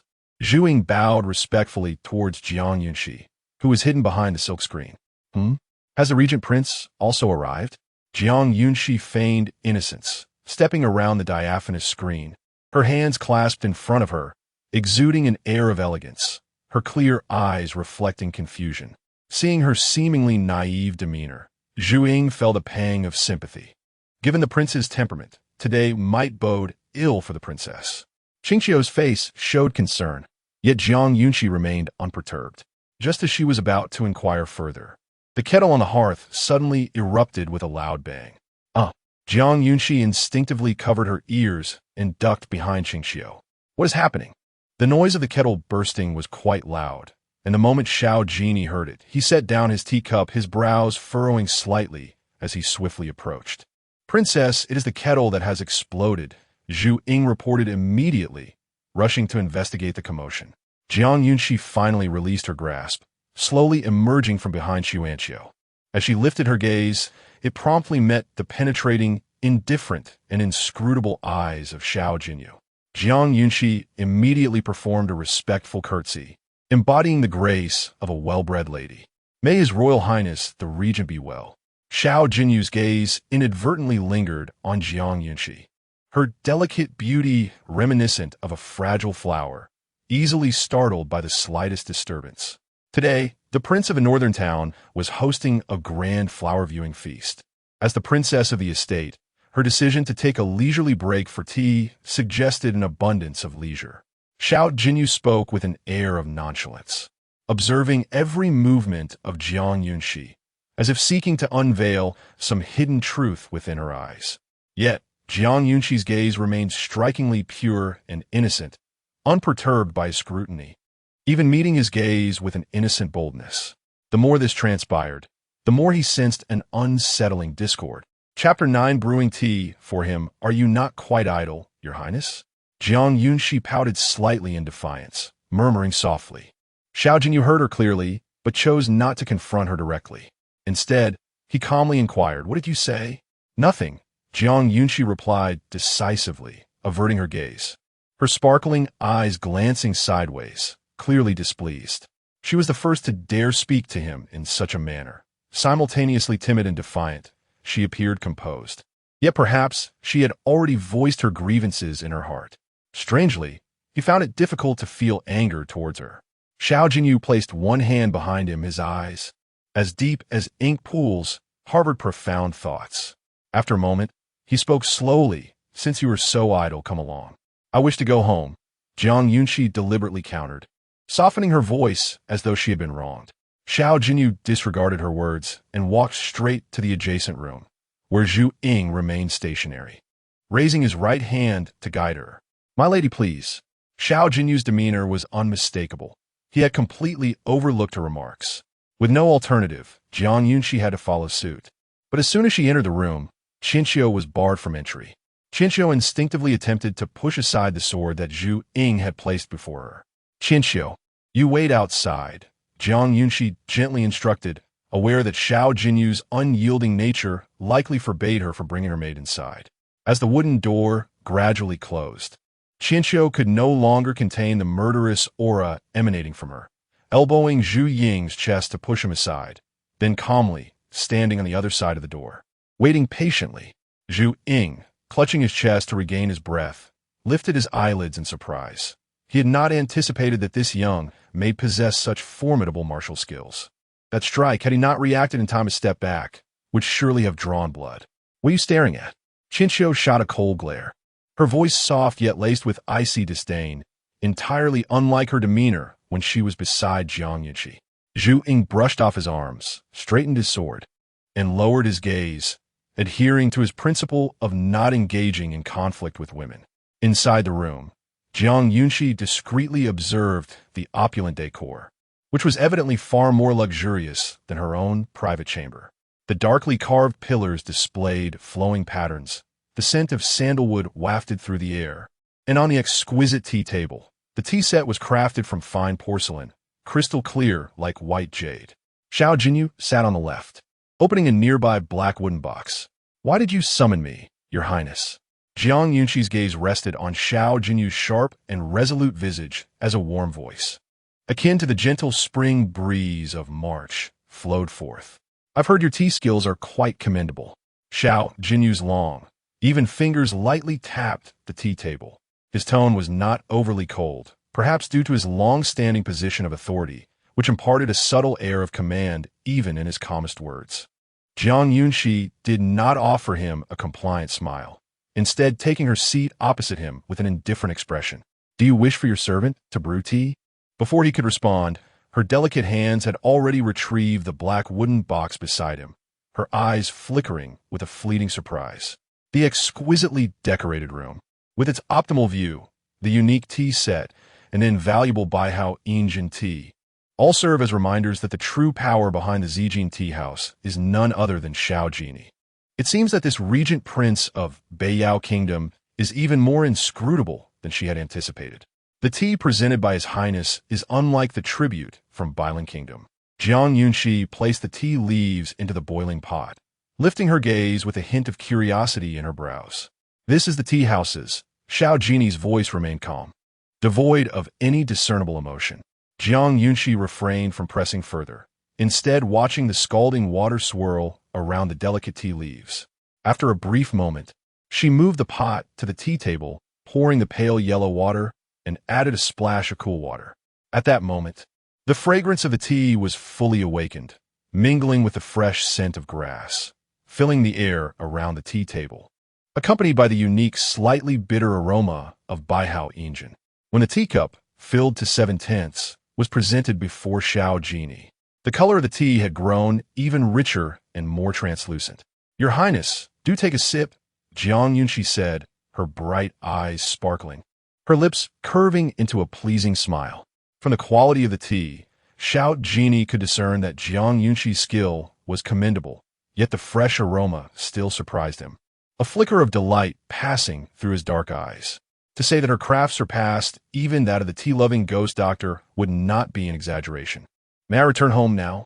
Jiang Yunxi inquired, observing Xiao Jinyau's favorable expression, once again employing a tactic of feigned submission. Her beautiful eyes lifted, glimmering with light, her long, curved eyelashes fluttering like butterfly wings, nearly coaxing a response with a gentle plea. Xiao Jinyau's gaze swept over Jiang Yunxi. The teacup returned to the table, a hint of coldness in his eyes as he coldly uttered, "No." "Why?" The purity in Jiang Yunxi's brown eyes dimmed instantly, disappointment etched upon her face. "You must be well aware of the recent turmoil at court," Xiao Jinyao asserted, confident that Jiang Yunxi, born into the esteemed martial family of the Northern General's residence, was not simple-minded. Her decision to venture out, avoiding the Queen's faction, was evident. "I can assure you, the throne cannot belong to Xiao Tianzi," Xiao Jinyao continued, fixing his gaze upon Jiang Yunxi, an endless chill radiating from him, stirring a dark desire for bloodshed within. "What enmity lies between Xiao Jinyao and the Queen's faction?" Jiang Yunxi pondered in deep confusion. "I understand," she replied softly. The reasoning behind Xiao Jinyau's words was straightforward. Should the northern general's residence align with the queen's faction, they would be viewed as enemies. As the regent prince, second only to the emperor, wielding command over 300,000 troops and enjoying the emperor's trust, opposing him would lead to dire consequences. Jiang Yunxi became increasingly certain that to confront Xianyuan Hung, she would need a formidable ally, and the person before her was the best choice at present. However, Xiao Jiny's inherent suspicion and profound thoughts would require careful navigation. Jiang Yunxi no longer insisted on returning to the Wangfu, her demeanor resembling that of a docile kitten. After a short while of silence, her eyes gradually fluttered shut. Xiao Jinyi carefully moved the teapot away from Jiang Yunxi's head, revealing her serene, sleeping visage. The only daughter of the northern town prince, she had grown up immersed in a cocoon of sweetness, carefree and unrestrained, with the corners of her lips gently curved even in slumber. Xiao Jinyi refrained from disturbing Jiang Yunxi, silently pouring and sipping tea, occasionally glancing out at the scenery beyond the window as a chill began to blossom in his eyes. An incense stick burned away, yet the room remained shrouded in stillness. Wan Xiao cast a sidelong glance at the wooden door, her worry beginning to surface. Chapter 10. The earring falls in the tea house. Sunlight gently cascaded upon the tea table, the fire in the stove long extinguished, and the rich fragrance of tea gradually dissipating. Upon awakening, Jiang Yunxi discovered that Xiao Jinyi had already departed. "Miss, you have slept through a stick of incense," Wan Xiao remarked, assisting Jiang Yunxi to her feet before gradually responding. She then tidied Jiang Yunxi's hair and garments. A stick of incense? She had inadvertently fallen asleep beside Xiao Jinyi. A sense of surprise flickered within Jiang Yunxi, yet her expression remained composed and serene. Let us return to the manor. The streets were sparsely populated at midday, with the neatly arranged houses on either side emitting wisps of smoke as each household prepared their lunch. The chrysanthemum banquet at the Prince of Northtown's residence had concluded, and only a single carriage remained outside. Jiang Yunxi's gaze swept hastily over a corner of the carriage, which bore a resemblance to that of her maternal grandfather. Today, Miss Shen seems to have come as well, Wan Xiao observed, noticing Jiang Yunxi's curiosity and responding from behind her. Shen Yin, the legitimate daughter of the Duke of Shan, was known for her carefree and candid nature, albeit with a hint of indulgence. Jiang Yunxi understood that her essence was not malicious, merely a bit contradictory in her expressions. As they traversed the corridor and rounded the foam mountain of pine trees, a burst of joyful laughter reached their ears. In the garden's pavilion, 3 individuals were engaged in animated conversation. "Grandmother, mother," Jiang Yunxi approached gracefully and offered a respectful bow, her lips curving into a gentle smile. Finally directing her gaze toward her elder sister, Shan Yin, seated nearby. "Ah, it seems that Shier's complexion has improved significantly. The weather has turned cooler. You must take care of yourself." The Duchess of the Duke of Shun took Jiang Yunxi's hand, drawing her closer for a meticulous inspection, her slightly wrinkled face radiating warmth and kindness. "I understand," Jiang Yunxi replied obediently, seeing the smile and good spirits on Jiang Yunxi's face. Shen Yin felt a sense of relief. However, noting that midday had passed, she hastily inquired, "Sure, have you had your meal after playing outside until noon?" "Not yet. I have already instructed the kitchen to prepare," Jiang Yunxi replied, feeling no hunger at present. Seated beside them, Shen Yin's gaze remained fixed on Jiang Yunxi, and having finished the grapes in her hand, she rose to fetch more. "Are you hungry, Yinu? Why not join Xier for another bite?"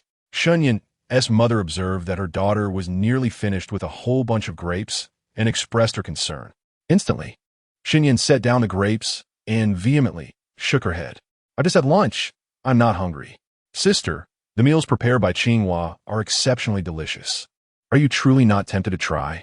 Jiang Yunxi blinked innocently, casting a timid glance at Shen Yin. "It's not good to overindulge in grapes."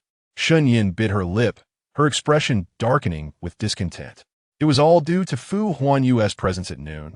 Otherwise, how could she have restrained herself to eating so little? She still felt unsatisfied and embarrassed. "Sister, enough of that. I will accompany you," Shen Yin sighed, massaging her temples in resignation as she fell into step with Jiang Yunxi, her pace quickening. In the pavilion, both the Duchess and Xian Yunxi's mother exchanged warm glances as they observed the two depart. They complement each other well, one slow and the other swift. Indeed, Xian Yan's mother nodded. In the regent's residence, news of the empress's futile visit had spread throughout the palace, leaving her in a state of agitation. My lord, the empress was unable to meet with Princess Qingyi today, and upon her return to the palace, she inevitably voiced her grievances against the northern duke before the emperor. An informant from within the palace had relayed this information to Xiao Jinyao. What did the emperor say? He did not intervene. Xiao Jinyao's fingers absently rotated the ring on his hand, as if lost in contemplation, his dark eyes reflecting a myriad of emotions. My lord, after Princess Qingyi departed at noon, she inadvertently left behind an item, which has just been delivered to the manor by the tea-house staff. As the attendant, Zhu Ying, entered, she presented a wooden box containing a delicate pair of jade earrings. Xiao Jinyao cast a fleeting glance at the earrings resting on his desk, and immediately, the petite figure of Jiang Yunxi materialized in his mind. Her bright eyes and radiant smile, her features as enchanting as a painting, lingering in his thoughts. Why was it brought to the manor? It should be sent to the northern duke's residence.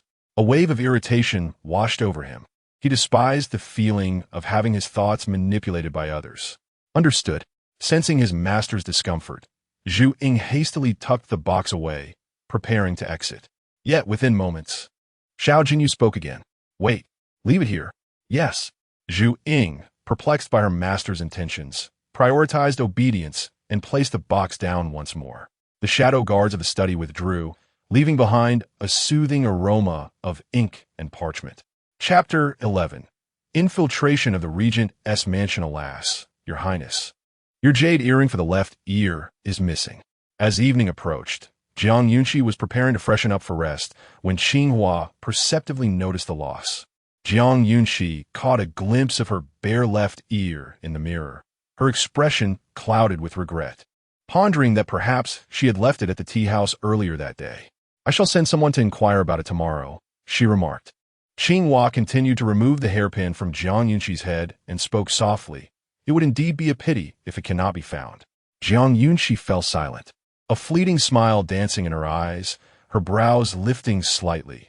The earring had been intentionally dropped with the aim of, naturally, to create an opportunity for interaction with Xiao Jinyao. Having spent such an extended time together in the tea house, it was likely that the proprietor, if perceptive, would send her forgotten item to the regent's mansion. This would facilitate a more natural conversation between them upon their next encounter. Qinghua, you may go rest now, Jiang Yunxi said, gently brushing her hair aside, her voice softening as her bright gaze turned tenderly towards the mirror. Yes. After Qinghua departed, Jiang Yunxi gracefully rose to head toward her inner chamber, her steps as swift as the wind. She changed out of her moon-white skirt. Tonight, she intended to explore the Regent's mansion. The moonlight danced playfully, accompanied by a cool evening breeze that rippled across the lakeside, casting silent shadows that flitted across the walls. With the moon's illuminating glow, Jiang Yunxi could discern the layout of the mansion clearly, neat and orderly. It exuded an air of solemnity and rigor that surpassed even that of the northern duke's residence. At this hour, hidden guards patrolled diligently, their footsteps silent, wielding sharp blades, the defenses alarmingly tight. Every corner of the mansion was fraught with peril, from the concealed arrows in the rockery to the flowing water.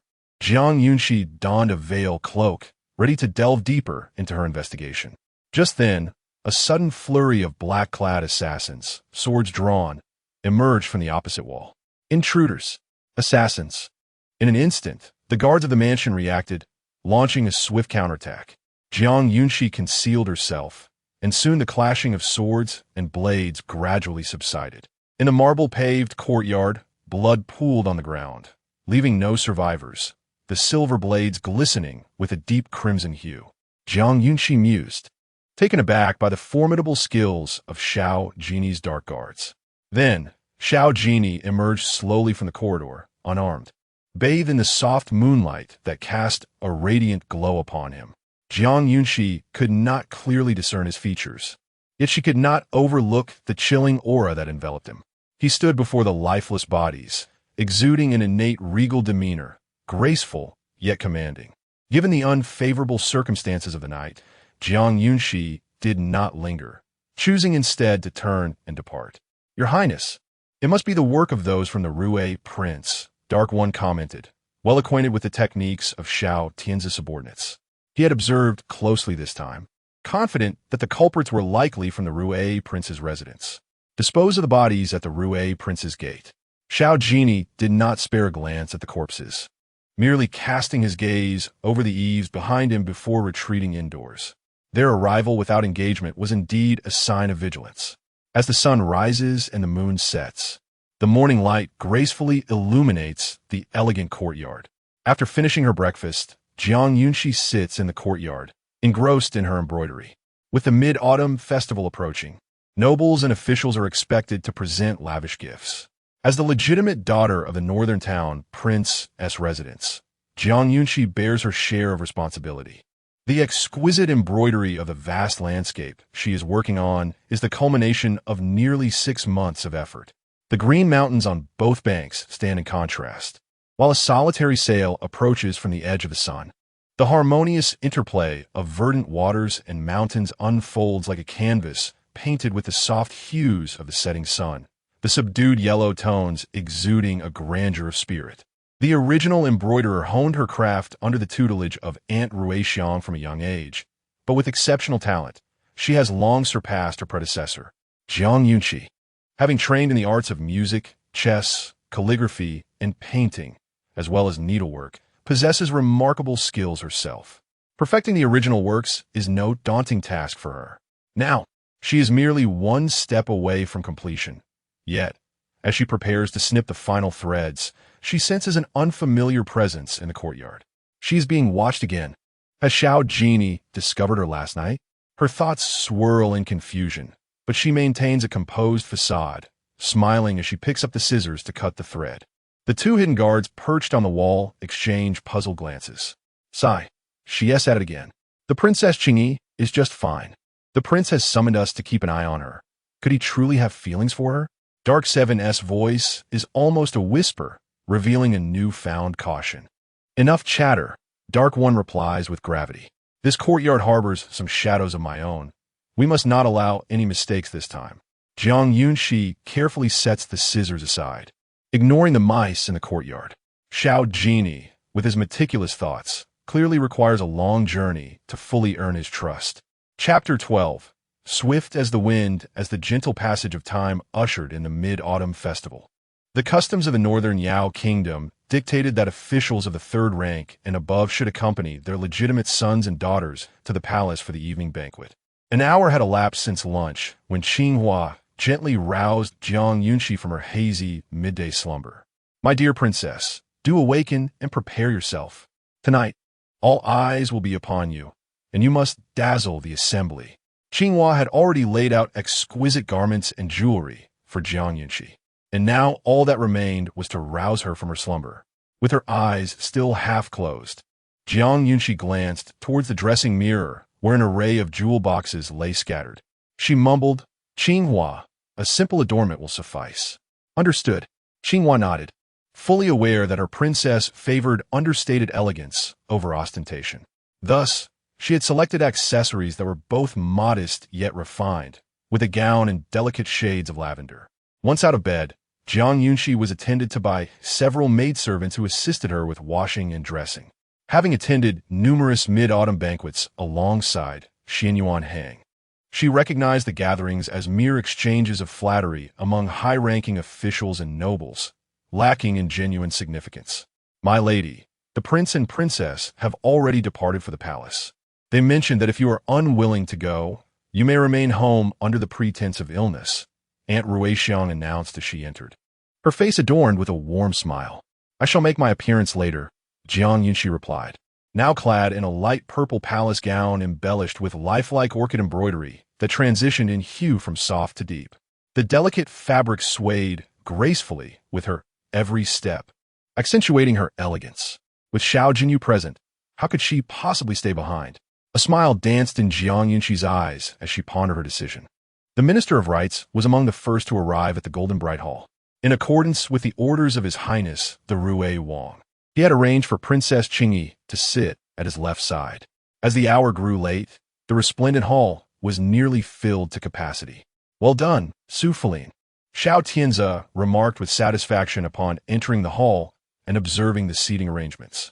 "It is my duty, Your Grace," the Minister of Rites responded with a respectful bow, a smile of ingratiation upon his face. "The King of Northern Defense has arrived," a eunuch announced sharply from outside the door moments later. All officials rose in reverence, their gazes turning towards the entrance. The King of Northern Defense held an esteemed rank, second only to the Emperor, and was renowned for his military achievements. Garnering the Emperor's trust, none dared to slight him. As Xiao Jinyao turned his attention towards the entrance the moment Jiang Yunxi stepped inside, his brow furrowed, for he did not see Jiang Yunxi among the attendees. "Chiefing, where is Shi'er?" Duke Shun inquired with a hint of confusion as he approached. "Father, Shi'er may have overslept and will arrive shortly," Shen Yuan explained from the side. Duke Shen chuckled heartily. "That is well. It has been quite some time since I last saw Shi'er. Father-in-law, why is Shi'er's seat positioned to the left of the Rui Wang? This is utterly improper," Jiang Qifeng remarked, his expression darkening as he felt the matter was entirely out of order, for Shi'er's customary place was always beside Yu Huai, not arranged by rank. "The arrangements for this mid-autumn banquet are under the purview of the Rui Wang's people. We shall simply need to be attentive," came the response. Duke Shen bore a hint of helplessness. However, with Prince Rui currently basking in glory, it was unwise to confront him directly, lest whispers arise among the court. Outside the palace gates, two carriages came to a halt almost simultaneously. Noticing the urgency in the coachman's movements, Jiang Yunxi lifted the curtain of the carriage to take a glance. Before the carriage opposite had fully stopped, Shun Yin hastily leaped down, while a worried maid trailed behind. Unable to keep pace with her mistress, calling out softly, "Miss, please do not rush so." "Is the banquet about to commence?" Jiang Yunxi inquired, her demeanor measured as she gently supported Qing Hua's arm, stepping down from the carriage with deliberate grace. "It should be soon, but we will make it. I wonder why Miss Shan is in such a hurry," Qing Hua mused, somewhat puzzled yet respectful. Jiang Yunxi chose not to elaborate further, instead moving steadily toward the palace. Unhurried and composed, the towering palace walls stretched infinitely, as if leading to an unseen horizon. The crimson walls and tiled eaves enclosed a vast expanse. And with each step Jiang Yunxi took, her inner turmoil intensified. It felt as though she were traversing this long corridor toward her own demise. The deeper she ventured, the more she longed to eliminate Xinyuan Heng. Yet the time was not ripe. She was merely a delicate noble lady, caught between foreign lands, and taking action was fraught with difficulty. Moreover, allowing Xinyuan Heng to perish easily would be far too lenient. Her intention was to see him fall from his lofty position. Witnessing her aspirations slip through his fingers, Xiao Jinyao, may she not have chosen poorly. As she approached the end of the high wall, a palace maid suddenly emerged from the open space ahead, respectfully bowing to her. "Please, no need for formalities," Jiang Yunxi replied curtly, not wishing to engage with the maid. Intending to depart, "Miss, please wait." The maid stepped forward, blocking Jiang Yunxi's path. Though she wore a smile, it lacked warmth. Qing Hua instinctively moved a step forward, shielding Jiang Yunxi as she inquired, "What business do you have with our princess?" "I come bearing the Empress's decree, requesting the princess to attend a brief audience at Funing Palace," the maid announced, her voice raised, her sharp gaze fixed upon them. Jiang Yunxi regarded the maid, still as serene as water, and as the maid's explanation sank in, clarity dawned upon her. To confront her here, the Empress was indeed relentless. "I am rather occupied today," Jiang Yunxi replied, her lips curving into an elegant arc, each word imbued with a gentle yet frosty tone, directly declining the request and leaving the maid momentarily flustered. "Princess, do not disregard the Empress's goodwill," the maid, acutely aware of her patron's influence, quickly attempted to reassert herself. Just as Jiang Yunxi was about to respond, she sensed a familiar presence approaching from behind, arriving at an opportune moment. The maid glanced up and coincidentally beheld the tall figure behind Jiang Yunxi, whose strides were steady and posture regal, none other than His Highness the Regent. Upon noticing the change in the maid's expression, Jiang Yunxi slowly turned to look, realizing that Xiao Jinyao's imposing demeanor was not to be underestimated, even from a distance. It exuded an aura that could intimidate. As he approached, Jiang Yunxi gracefully curved her lips and knelt in a respectful salute, her soft gaze directed towards His Highness the Regent King, wishing him well. No need for formalities, Xiao Jinyao replied, his piercing gaze evidently having observed the preceding scene, fixating directly upon the palace maid. The maid, clearly terrified, hastily knelt and performed an elaborate bow, her voice trembling with fear. "That servant shall take her leave," she stammered. Seizing the opportunity, Jiang Yunxi proceeded along the path leading to the golden bright hall, her skirt brushing past Xiao Jinyao, leaving a refreshing scent of laurel in her wake. Before Xiao Jinyao could utter a word, she had already turned the corner, her figure disappearing from sight. "She does move rather swiftly," Xiao Jinyao remarked, his tone crisp yet devoid of reproach, feeling no anger for being used as a shield by Jiang Yunxi, only a sense of admiration for her cleverness. Chapter 13. He appeared to be toyed with by Jiang Yunxi within the grand hall, as the emperor and empress had yet to arrive. Jiang Yunxi chose to enter discreetly from the side chamber. To her surprise, her seat was situated beside Prince Rui. Upon noticing Jiang Yunxi, several young ladies seated in the rear rows and offered a respectful greeting, their harmonious voices capturing the attention of the majority present. Xiao Tianzi stood and glanced back, just in time to behold the stunning and resplendent figure clad in purple. Remarkably, he had not seen Jiang Yunxi this year. Now, after her coming of age, she was even more breathtakingly beautiful. Her eyes sparkled like the moon, and every smile and frown exuded an extraordinary charm. Should she become his legitimate wife, she would undoubtedly be a splendid choice. After exchanging a few pleasantries with her parents and maternal grandfather, Jiang Yunxi returned to her seat. Meeting Xiao Tianzi's fervent gaze, she felt compelled to respond graciously and offered a polite bow, despite having been exempted from such formalities by the emperor since birth. However, out of propriety, she slightly inclined her head in respect. "Your Highness, I have heard that you fell into the water before and caught a chill. I hope you're feeling better now," Xiao Tianzi remarked, his spirits high. In his eyes, Jiang Yunxi's talents, beauty, and graceful demeanor rendered her the perfect candidate for Princess Rui. "I have fully recovered," Jiang Yunxi replied with a nod. However, just as she finished speaking, the shrill voice of the eunuch outside pierced the air once more. "His Highness the Regent has arrived." As the hall fell silent, Jiang Yunxi turned her gaze towards the imposing figure striding in. With an elegant bearing and a majestic outfit adorned with dragon patterns, he radiated an undeniable air of nobility. Amongst the many princes, Xiao Jinyao's distinguished visage shone the brightest. Seated directly across from Xiao Tianzi, Xiao Jinyao's eyes casually lifted to observe the conversation between Jiang Yunxi and Xiao Tianzi, his expression darkening.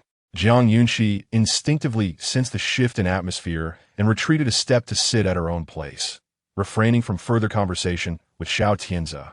She could not shake the feeling that Xiao Jinyao's gaze bore a warning. The hall remained hushed for a moment until the arrival of the emperor and empress prompted everyone to rise and collectively recite their respectful greetings. "Long live our emperor! Long live our empress!" However, when Jiang Yunxi glanced at Xiao Jinyao, he had already taken his seat, seemingly only acknowledging the emperor with his bow. A clear declaration that explained why the empress's faction regarded him with disdain. Nevertheless, having chosen Xiao Jinyao, she resolved to wholeheartedly align herself with his stance, for she would ultimately rely on his power for her vengeance. As the melodious strains of silk and bamboo music filled the air, palace maids formed two lines to serve hot tea. Unintentionally, Jiang Yunxi's gaze lifted once more, crossing paths with Xiao Jinyao's, his ambiguous expression leaving her somewhat bewildered. Yet, that was of little consequence at the moment. A smile blossomed on her lips, her eyes sparkling like stars, effortlessly captivating those around her. She gazed at Xiao Jinyao as if he were the sole focus of her world. Just as a thought began to form in Xiao Jinyao's mind, Jiang Yunxi shifted her gaze away, her smile brightening as a sweet and elegant voice emerged. "Brother." Jiang Yuhua possessed a keen sense of hearing. Upon hearing Jiang Yunxi call out to him, he promptly responded, "Sure. Is there something you need?" "I wish to eat grapes." "Here you go." Jiang Yuhua lifted the exquisite glass dish filled with grapes from his table and placed it gently onto Jiang Yunxi's. Although her own table already had grapes, large, round, yet somewhat pale and seemingly tart, those on Jiang Yuhua's table were perfectly vibrant in color. Xiao Jinyao expression darkened, resembling one who had been toyed with, and it was evident that the instigator was none other than Jiang Yunxi. "Does the princess have a fondness for grapes?" "Mine are quite exquisite," Xiao Jinyao said, as he carefully transferred the glass dish from his table to Jiang Yunxi's, benefiting from their proximity. In that moment, Jiang Yunxi found her once sweet and luscious grapes turned sour in her mouth, and she gazed at Xiao Jinyao with a bewildered look, her innocent eyes causing him to feel an unsettling dryness in his throat. The unmistakable glimmer of desire in his gaze made Jiang Yunxi's blood boil with fury. In her previous life, those who dared to look upon her with such vile intent had never seen the dawn of a new day. "Thank you, Your Highness Rui," Jiang Yunxi replied politely, offering a nod and a faint smile. Zhu Ying, standing beside Xiao Jinyao, sensed an increasingly frigid aura emanating from her master. Who would dare to provoke him? As the final notes of a performance lingered in the air, the officials began to present their tributes. "I have heard that Princess Qingyi has prepared a magnificent embroidery of a 1,000-mile landscape. Might she present it now?" The Empress, seated regally in her resplendent yellow brocade attire, adorned with an intricately crafted phoenix crown, spoke with a subtle yet profound gaze. Jiang Yunxi recognized the underlying provocation directed at her. However, she deemed it unnecessary to delve too deeply into such insinuations, as everyone perceived her as gentle and innocent, leaving no need for comprehension of the implications. The ceremonial officer presented Jiang Yunxi's embroidered scroll, gradually unveiling the 10-foot tapestry under the bright illumination of the palace lanterns, which highlighted the intricate craftsmanship. The silk threads flowed gracefully to depict a scene of autumn mountains at sunset. The emperor was the first to speak. "No wonder you have abstained from this year's festivities. It seems you have devoted your efforts to this splendid creation. Well done. You shall be rewarded." "Thank you, Your Majesty," Jiang Yunxi replied, rising with poise and composure. Behind her, Shunyan's derisive laughter rang clear in Jiang Yunxi's ears. This empress, the crafty old fox behind a mask of kindness. What joy she finds in complicating matters. Seeing the exquisite embroidery, the empress, momentarily at a loss to find any flaws, deliberately descended from her throne to caress the scroll and remarked, "Indeed, Princess Qingyi possesses exceptional talent. I have heard that many suitors have recently approached the Duke of Jinbei's residence. Should any catch your fancy, I will be pleased to facilitate a union." The Empress's words ruffled the feathers of those protective of the Duke of Shun and the Duke of Jinbei. "Your Majesty, such remarks are misplaced. Xi'er has only recently reached maturity, and I have no intentions of arranging her marriage yet," Jiang Qifeng interjected, rising to clasp his hands in a respectful gesture, his tone resolute and his gaze unwavering. "Such fervor from the Duke of Jinbei. I merely made a casual suggestion," the Empress replied, a playful smile gracing her crimson lips as she shifted her attention back to her throne. Was she testing my father? Jiang Yunxi found the imperial harem to be exceedingly intriguing, especially considering that the Empress displayed not a trace of magnanimity. The Emperor paid little heed to the subtle quarrels echoing within the palace, his gaze surreptitiously fixed upon the figure of Xiao Jinyao in the lower left corner. Alas, he received no response. He remained resentful of himself. 15 years had passed. Chapter 14. Deliberate injury and testing. It appears to be time to invoke the influence of the floating cloud pavilion. This establishment is the sole secret she has kept from Xinyuan Hung, a place that gathers the world's clandestine affairs and sells them for a handsome price. This is one of the reasons why she is able to swiftly acquire the information Xinyuan Hung has tasked her to investigate. Now that Zhixian has perished, the floating cloud pavilion continues to operate with its stringent mechanisms, enduring perpetually. After the ceremonial offerings concluded, The musical ensemble from the Imperial Music Bureau took the stage once more, allowing various officials to mingle and toast. Jiang Yunxi remained seated, unexpectedly attracting the attention of others. The music from the Imperial Music Bureau is quite commendable, yet I have heard that the eldest daughter of the left chancellor possesses exceptional skills in the guqin. Might she grace us with a performance? As the performance neared its end, a woman clad in a pink palace dress gracefully emerged from the side hall. Her tone was high-pitched, and after casting a disdainful glance at Jiang Yunxi, she averted her gaze. Xiao Minxin, why have you arrived so late?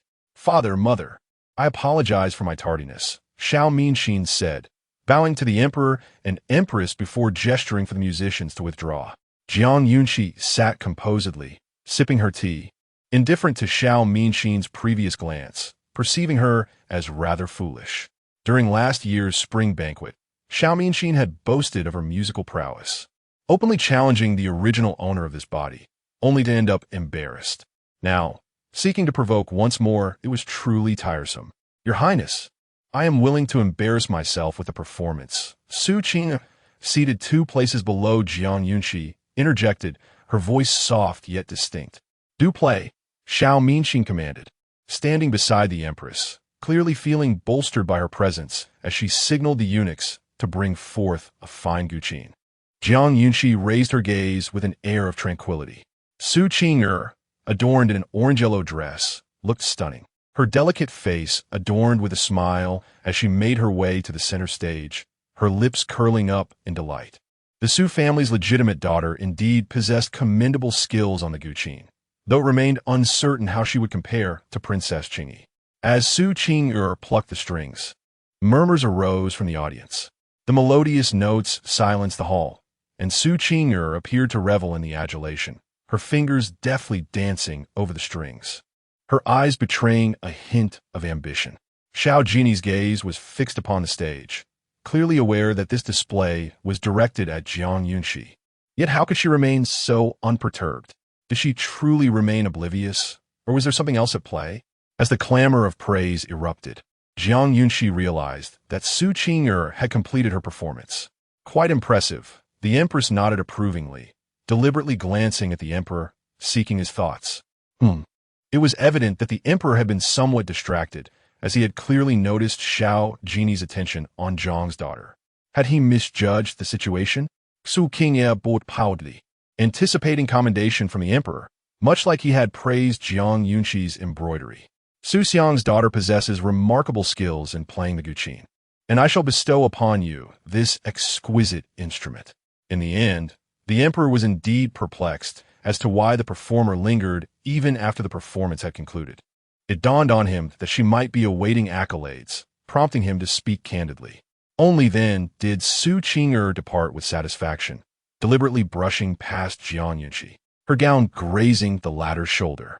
Jiang Yunxi, with her severe aversion to cleanliness, detested being touched by unfamiliar individuals. Even a mere brush of fabric was intolerable. Princess Qingyi, what do you think of Miss Su's guqin skills? Xiao Minxin inquired, casting a confident glance towards Jiang Yunxi. This humble servant believes that Miss Su's performance was commendable, though she did falter on a few notes midway. Minor flaws that do not detract from the overall impression, Jiang Yunxi replied, her words delivered with grace and softness, evoking a sense of comfort in the listener. It seemed as though she was entirely oblivious to the underlying intention of the situation, further endearing her to those present. Xiao Jinyao lifted his teacup, his elongated eyes subtly observing Jiang Yunxi's every movement. Impossible. I followed the score precisely. How could I have erred? Su Qing hastily rose. Her words a decisive rebuttal. But what if the score itself is incorrect? Jiang Yunxi retorted calmly, casting a fleeting glance at Su Qing. No wonder I found something peculiar in Miss Su's melody. It differs from what Shearer usually plays, Jiang Yuhua interjected, causing Su Qing to blush with embarrassment, her nails digging into her flesh, oblivious to the pain. Xiao Minxin, unable to contain her frustration, challenged, if you are so certain that Miss Su's score is flawed, then may I inquire what the correct score entails? Qingyi, why not give it a try? The emperor smiled kindly, gesturing for the musicians to present another guqin. He had always held a favorable impression of Jiang Yunxi's daughter. Cultured, gentle, and approachable, qualities that many of his own princesses lacked. Indeed, Jiang Yunxi, with her graceful demeanor, sat elegantly upon the low bench, her delicate fingers gliding over the strings. With merely a few notes, she captivated the audience, leaving them spellbound. The water flowed languidly from the narrow valley, its grandeur resonating like the tinkling of wind chimes as the melodic waters meandered through the mountains, cascading into the plains. Each tone becoming increasingly smooth. Flowing wine and meandering waters is known for its varied melodies. In comparison, Su Qingyi's Guqin skills appeared rather insignificant next to Jiang Yunxi's. Xiao Jinyao set down his teacup, listening intently to the enchanting sounds emanating from Jiang Yunxi's instrument, the notes soaring with an ethereal quality that lifted the spirits. Jiang Yunxi, either intentionally or unintentionally, glanced toward Xiao Jinyao, her brows and eyes sparkling, a subtle smile gracing her exquisitely fair visage, rendering her all the more alluring. Xiao Jinyao, tempering his imposing aura, barely curled his lips in a smile. Pouring himself a glass of fine wine, his demeanor relaxed. Yet, as Jiang Yunxi played, a shadow flickered in her eyes. With a focused exertion of her inner energy, she struck the strings, only to have one snap under the pressure, abruptly halting the music. A sharp intake of breath escaped her as she furrowed her brow, withdrawing her hand to find a few droplets of blood welling from her fingertip, her brows knitting slightly. "Xia, are you all right?" Jiang Yuhua immediately reacted, rising swiftly and striding forward. He observed that Jiang Yunxi's right index finger was injured, blood gushing from a wound caused by the snapped string of the zither. He hurriedly pressed his hand against it. "It's nothing." Jiang Yunxi shook her head, glancing at the broken string with a wistful sigh, lamenting that the melody remained unfinished. "Su Feline, what is the meaning of this? The instrument is damaged, and yet it has harmed the princess." Xiao Tianzi was the first to slam the table in indignation. Su Feline quickly stood up, trembling as he apologized. "It is my negligence. I failed to inspect the ceremonial instruments properly. I am willing to accept punishment." The emperor furrowed his brow, sternly rebuking. "If you cannot perform your duties, then do not undertake them at all." Blood from Jiang Yunxi's knuckle had already flowed into her palm. Once granted permission by the emperor, Jiang Yuhua took her to a side chamber to tend to her injury. The thin string had left a deep gash on her finger after snapping. "Does it hurt?" Jiang Yunxi pouted, looking quite pitiful. Chapter 15. Administering medicine just moments ago, Jiang Yunxi's performance, though unfinished, had enveloped the audience in a reverie of joy and tranquility. It appears that Miss Su's composition was indeed egregiously flawed. Shunyan propped her chin with one hand and, without hesitation, cast a scornful glance at Su Qing. Su Qingyi found herself at a loss for words, turning her pleading gaze towards the queen on the dais, who happened to be her aunt. "Well then, let the banquet continue." The queen, unwilling to witness her inept niece's folly, lowered her voice to regain control of the situation. When she turned her head to glance at the emperor, she discovered his gaze fixated on Xiao Jinyao, his eyes brimming with malice. 15 years had passed, yet that woman still held the power to sway the emperor's emotions. Had she known it would come to this, she should have dispatched someone to the imperial tomb to eliminate him while Xiao Jinyao was still young and vulnerable, thus preventing future troubles. "Your Majesty, on this full moon of mid-autumn, I raise this cup in your honor," Su Yinshu declared, deliberately lifting her golden goblet towards the emperor. With all the officials present watching intently, he had no choice but to comply. The emperor suppressed his gaze and emotions, maintaining his customary insincere smile as he lifted his cup and consumed the strong wine. Ministers aligned with Prince Rui stood and congratulated the emperor and empress on their deep bond. Yet, the emperor felt an unbearable bitterness within, as if his heart were being gnawed upon by ants. The one he cherished most had long since departed, and for the sake of the court, he was compelled to shower attention upon so many women in the harem, bound by duty. Xiao Jinyao set down his goblet and rose, striding towards the hall's exit. His silhouette, draped in dark attire, stood out starkly against the brightly lit banquet hall. Though the festivities were not yet concluded, he chose to depart. leaving many ministers with a sense of discontent, though they dared not voice their grievances. Outside the hall, the full moon hung high above the eaves, casting its luminous veil, enabling one to navigate the night even in the absence of lantern light. The moonlight was enchanting as Xiao Jinyao descended the steps. He caught sight of Jiang Yunxi's petite figure. The radiant moonlight enveloped her, and the evening breeze swayed her skirts, resembling a celestial being from the moon palace. Beautiful yet unattainable.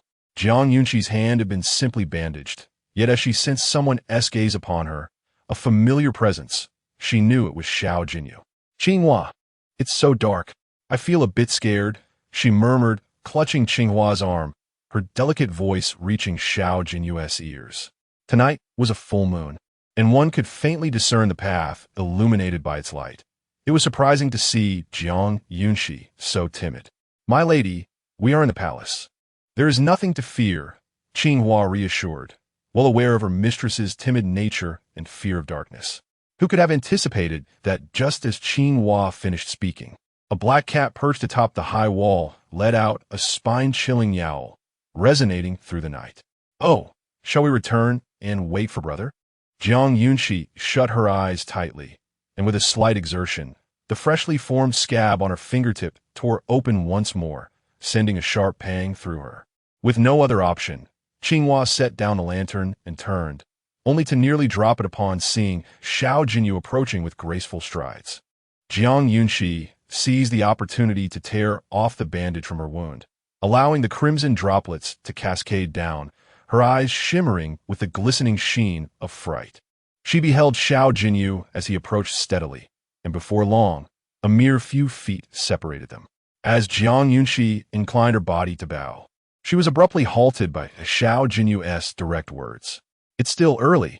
You shouldn't be wandering in the dark. I merely wish to return home," she pouted, her gaze lifting to meet Xiao Jinyao's eyes with an expression of innocent despair. His eyes, however, were fixated on the blood-soaked wound between her fingers, deepening with concern. "Princess, how did your wound reopen?"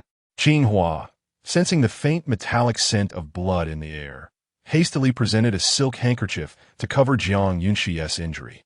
Her brow furrowed in distress. "I do not know," came Jiang Yunxi's soft, plaintive voice. At that moment, a carriage approached swiftly from the distance, within the palace. Only the emperor's carriage was permitted passage, and even the empress had to use a palanquin without prior consent. It was a privilege for Xiao Jinyao. As the carriage came to a gradual halt before him, Jiang Yunxi took 2 steps back, and, just as Qinghua began to lead her away, he coldly commanded, "Jiang Yunxi, come aboard."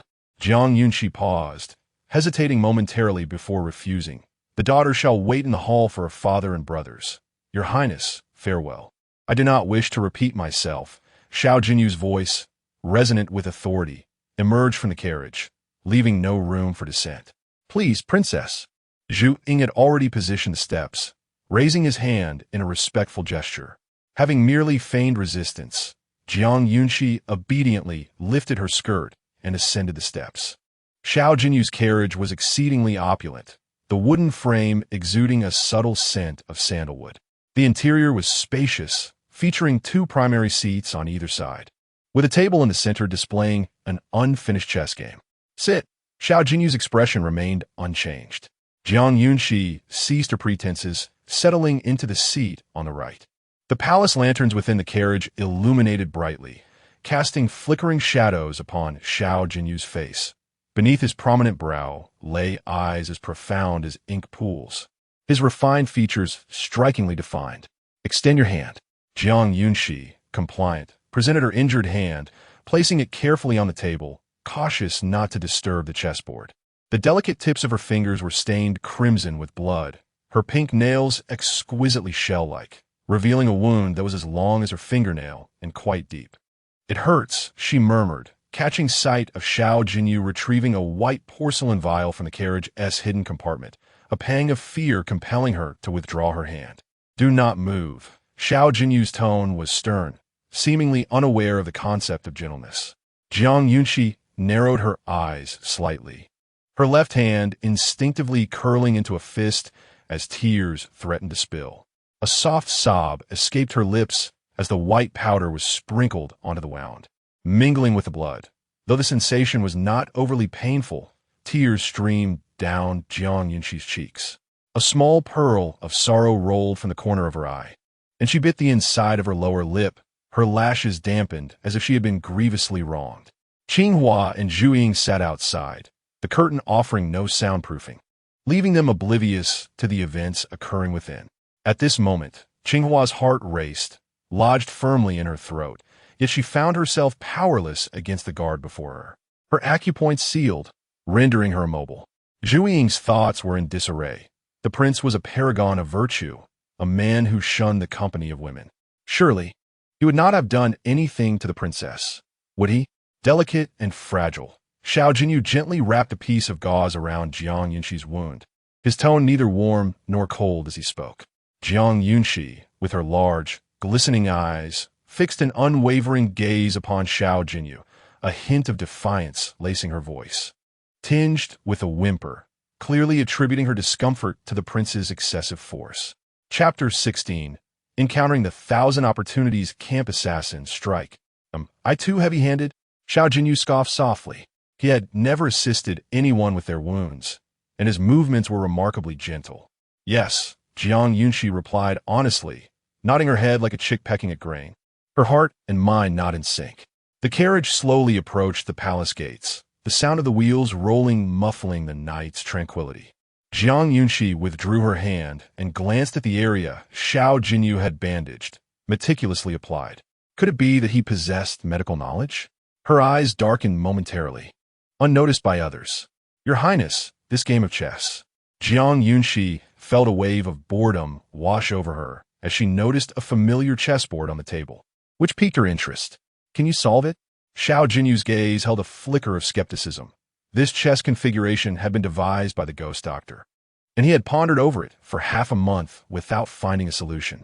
Yet, Jiang Yunxi's tone suggested she might have an inkling.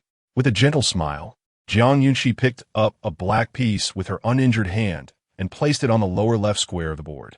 Now she understood why the configuration seemed so familiar. It was a challenging puzzle she had previously presented to the ghost doctor.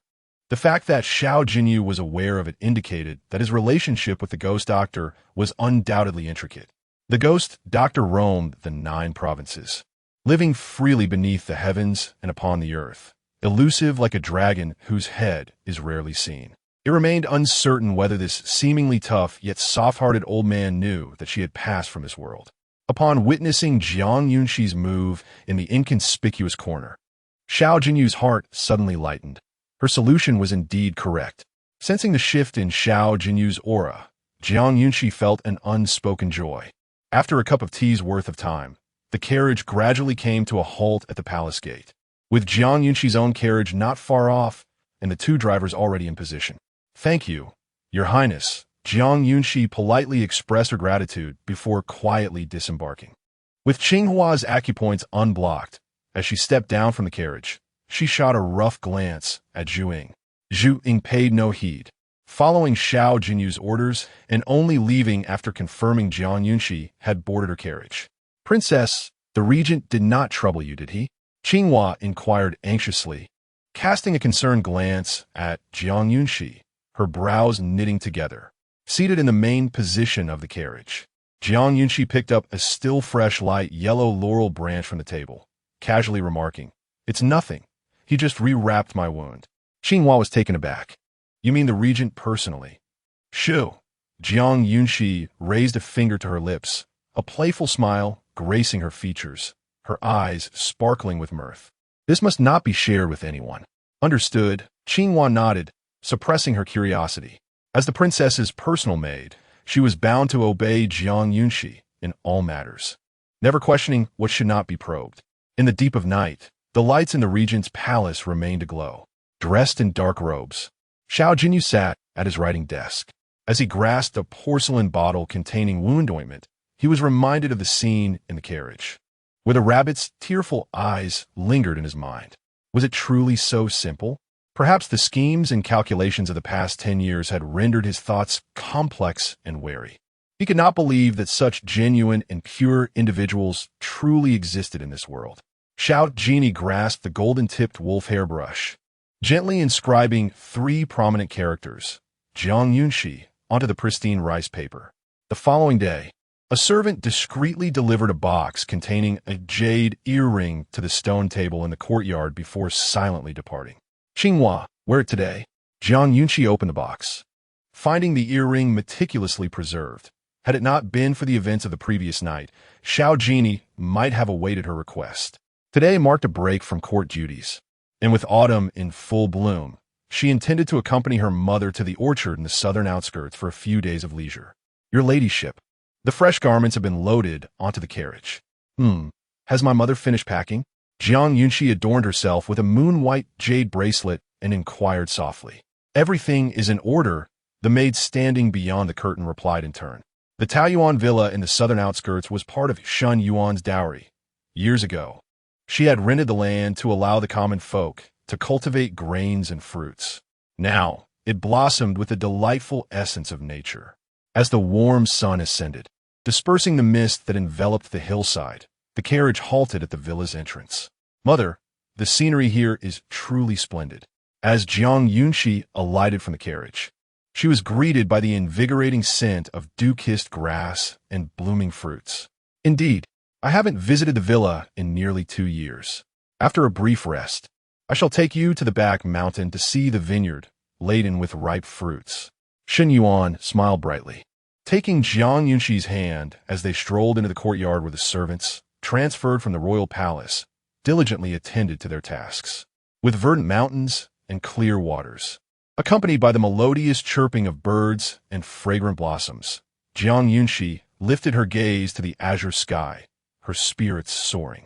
Upon learning that Jiang Yunxi had left the capital, Xiao Jinyao ceased sending observers, shifting his focus to uncovering spies from the Nanzhao kingdom. Although the recent incident at the Linlang Pavilion had startled the intruders, it had indeed instilled a momentary caution in them. My lord, we have discovered that the manager of the fabric shop on E Street frequently loiters near the Linlang Pavilion, raising suspicions. Today, he has gathered his servants, claiming he is heading to the southern outskirts for trade. My subordinates have been dispatched to follow him. Just as Zhu Ying finished speaking, hurried footsteps approached from a distance. My lord, the fabric shop manager is indeed suspicious. His carriage is laden with weapons, and he is making his way toward Taoyuan Villa. Zhu Ying immediately recalled that the northern town prince's consort and Princess Qingyi had just departed for the villa that morning. Dispatch a contingent to seal the fabric shop. We shall proceed to Taoyuan Villa. Upon hearing this, Xiao Jinyao felt a tremor within him, his brow furrowing involuntarily as he rose to head outside. Understood. As dusk descended, Jiang Yunxi stood in a pavilion on the hillside, gazing at the evening glow. The orange and yellow hues gradually spread, casting a golden radiance across the horizon as if something were about to burst forth from the sky. Your ladyship, it is getting late. Let us return to the courtyard. Qingyi stood behind her, draping a white cloak over her arm, and gently urged her. Jiang Yunxi lowered her gaze and turned, but after a few steps, her expression sharpened. There are ambushes nearby. Qingyi. Jiang Yunxi cast a fleeting glance over her shoulder, her brows slightly arched, and her eyes glimmering with a chilling intent to kill. Qingyi, with her modest martial prowess, remained oblivious to the impending danger. Just as she was about to respond to Jiang Yunxi, a sharp pain pierced her neck, rendering her consciousness null in an instant. Jiang Yunxi retracted her hand, her gaze cold as she fixed her eyes on the verdant thicket ahead. With a flick of her fingers, several silver needles soared forth, glinting like blades of light. The leaves that had fallen to the ground were swept up in a swirling dance. Startled birds took flight, fleeing into the distance. In the Thousand Mechanisms camp, Jiang Yunxi's crimson lips curled into a smirk as she gathered her internal energy in the palm of her hand, her eyes narrowing slightly. She had yet to settle scores with the camp, and now they had ventured into her territory. How delightful! Chapter 17, A Midnight Visit to the Boudoir. Hand in hand, in an instant, 9 highly trained assassins clad in black sprang into action, launching themselves towards Jiang Yunxi. With a cold sneer, Jiang Yunxi deftly sidestepped the first assassin's attack, retaliating with a palm strike that struck his heart. Blood erupted from his mouth as she seized his blade. Her movements were swift and fierce. Amidst the flashing steel, her sleeves billowed, and the sharp tip of the knife grazed the man's throat. In the blink of an eye, he collapsed lifeless. Jiang Yunxi remained vigilant, ensuring that her gown did not become stained with blood, for explanations would be difficult later. The azure dress swayed with her movements. The assassins sent this time were likely from the yellow-clad butterfly faction, their martial skills not particularly formidable, and they were quickly dispatched. Surveying the chaotic scene of bodies sprawled across the ground in pools of blood, Jiang Yunxi plunged the blade into one of the fallen, allowing it to absorb blood. And with the tip, she inscribed a six-pointed star symbol of the floating cloud pavilion upon the earth. After completing her task, she removed the flower hairpin from her head, releasing the concealed powder that she scattered around, before feigning unconsciousness beside Qinghua.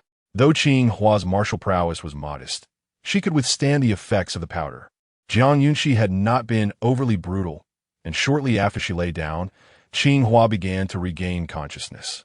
Your Highness, Qinghua exclaimed, her eyes widening at the sight of the horrific bloodstains and the scattered corpses. Panic gripped her heart as she pulled Jiang Yunxi into her embrace, shaking her shoulders. This is bad.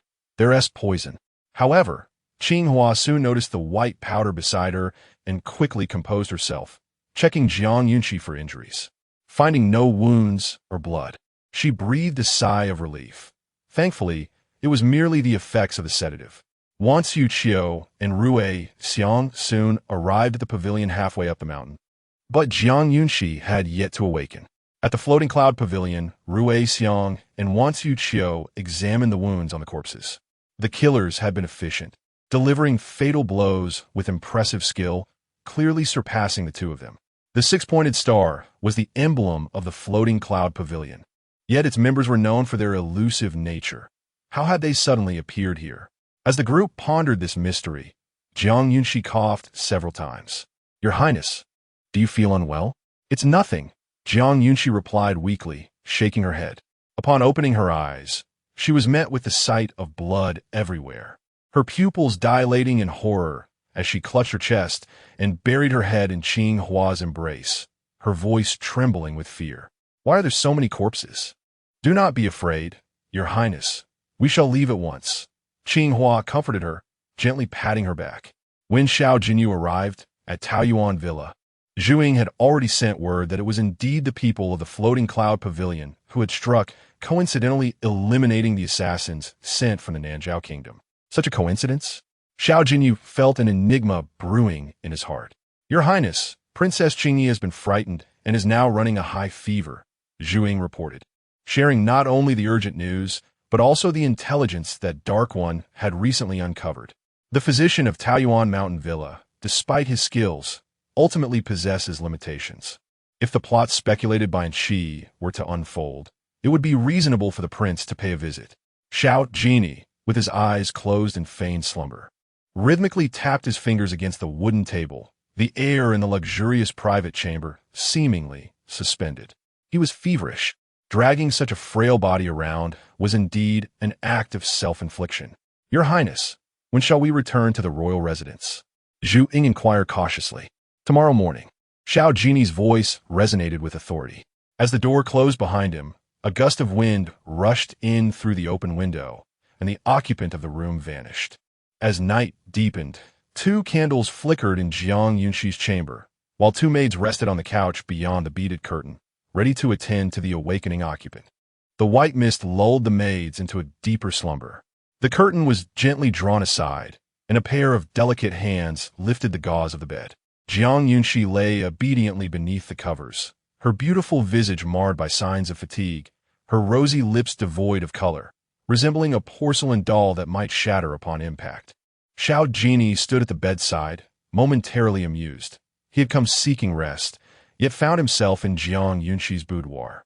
Since he was there, he might as well offer his assistance. With this thought, he seated himself beside her. Jiang Yunxi forcefully suppressed her internal energy, altering her pulse, not anticipating that Xiao Jinyao would intrude upon her private space at such an hour. His warm fingertips brushed against her pulse, and she remained acutely aware, fearful that he might uncover something amiss. No, she must act decisively. Jiang Yunxi's fingers tightened instinctively around his knuckles. Her hands, soft and delicate, were well cared for, causing Xiao Jinyao to momentarily lose his breath, forgetting to withdraw his own hand. She had been plagued by nightmares. Through the candlelight, Xiao Jinyao noticed a thin sheen of cold sweat on her forehead, his brow furrowing, and he grasped her hand more firmly. Jiang? Yunxi whimpered softly, a tear escaping the corner of her eye, evoking feelings of compassion. Clearly, the assassination attempt had deeply unsettled her, yet Xiao Jinyao still refrained from withdrawing his hand. After a brief moment, Jiang Yunxi finally released her grip. Xiao Jinyao, striving to maintain his composure, felt the lingering warmth of her palm on his fingertips. His thoughts swirling as he took a step back, lowered the gauze curtains, and turned to leave the room, a subtle heat stirring within him. Chapter 18. Infiltrating her surroundings once the formidable Regent Prince, Xiao Jinyao, had vanished from sight, Jiang Yunxi slowly opened her eyes, a playful smile dancing upon her features. Just moments ago, the once unassailable prince had been visibly flustered. Raising her delicate hand, the flickering candle flames were extinguished in an instant, plunging the room into darkness. The lingering warmth from Xiao Jinyao's fingertips still resided in her soft palm. Jiang Yunxi clenched her hand tightly and closed her eyes once more. The following morning, when the physician arrived to check her pulse, Jiang Yunxi had already recovered from her fever. "Sire, we shall return to the royal residence today," said Xinyuan, who was simply attired, her eyes betraying the faintest hints of fatigue from a restless night. Jiang Yunxi obediently responded with a soft though her complexion remained pale. She grasped Xinyuan's hand gently, her tone tender. "Mother, I am quite well." Gazing into Jiang Yunxi's crystalline eyes, Xinyuan felt an overwhelming surge of anger within her. How could such a sweet and understanding daughter be coveted by so many men, and to think that a multitude of assassins were intent on taking her life?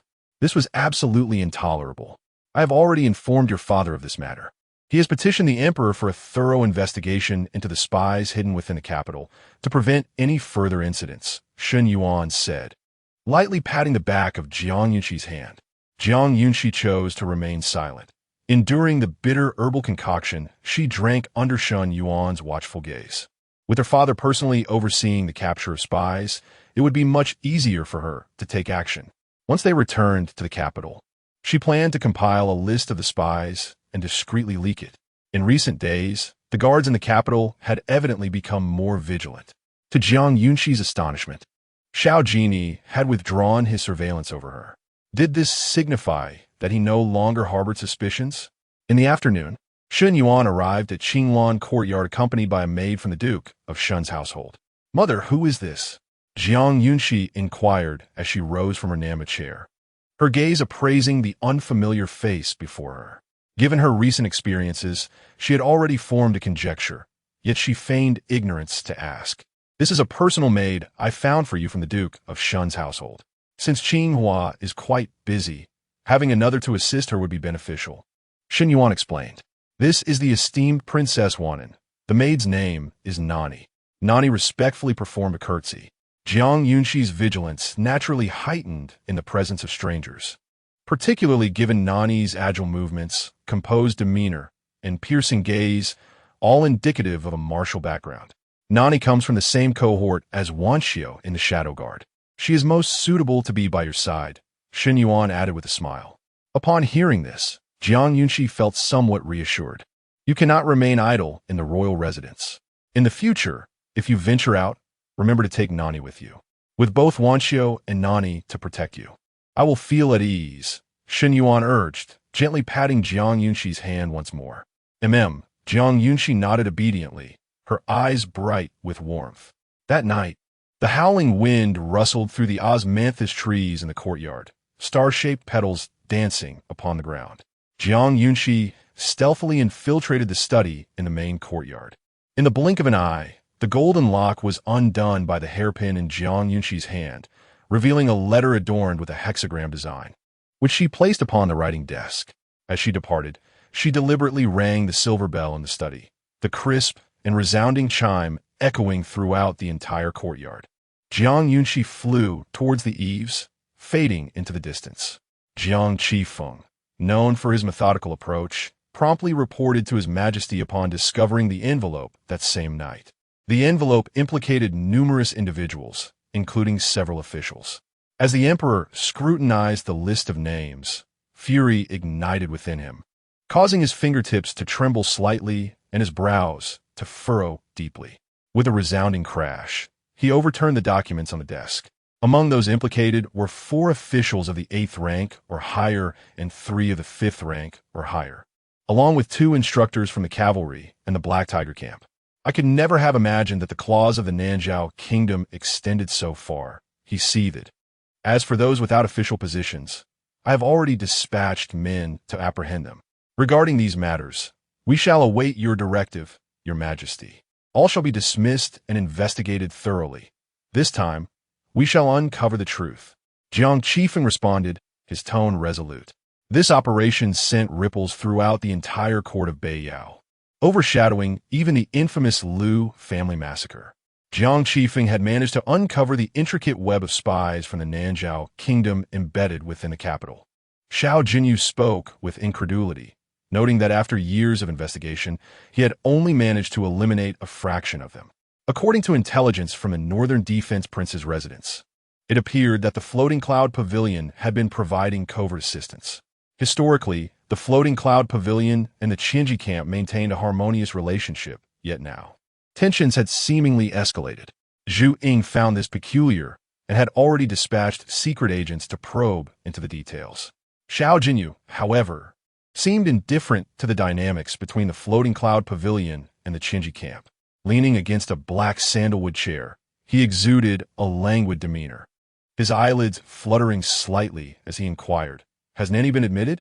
Zhu Ying, understanding the implications of Xiao Jinyao's question, replied that He had become the personal maid of Princess Qingyi and had earned the trust of the Northern Defense Princess. Furthermore, Zhu Ying hesitated, a thought lodged in his throat, uncertain of whether to voice it.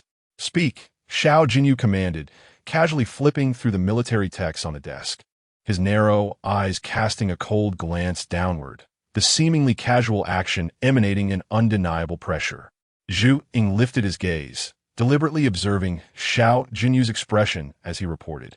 "Princess Qingyi visited the Zhixian tea house today. So be it. Henceforth, you need not report such trivial matters to me," Xiao Jinyao replied, his attention returning to the book. Prince Rui was also present at the tea house today. Before Zhu Ying could finish his thought, Xiao Jinyao's dismissive response prompted him to swiftly add, "Moreover, it seems the princess has been ensnared by Prince Rui." Immediately, Xiao Jinyao's gaze turned toward the door, the military text harshly closed and cast onto the desk. In mere moments, his eyes, deep and cold as the night, concealed an icy intensity.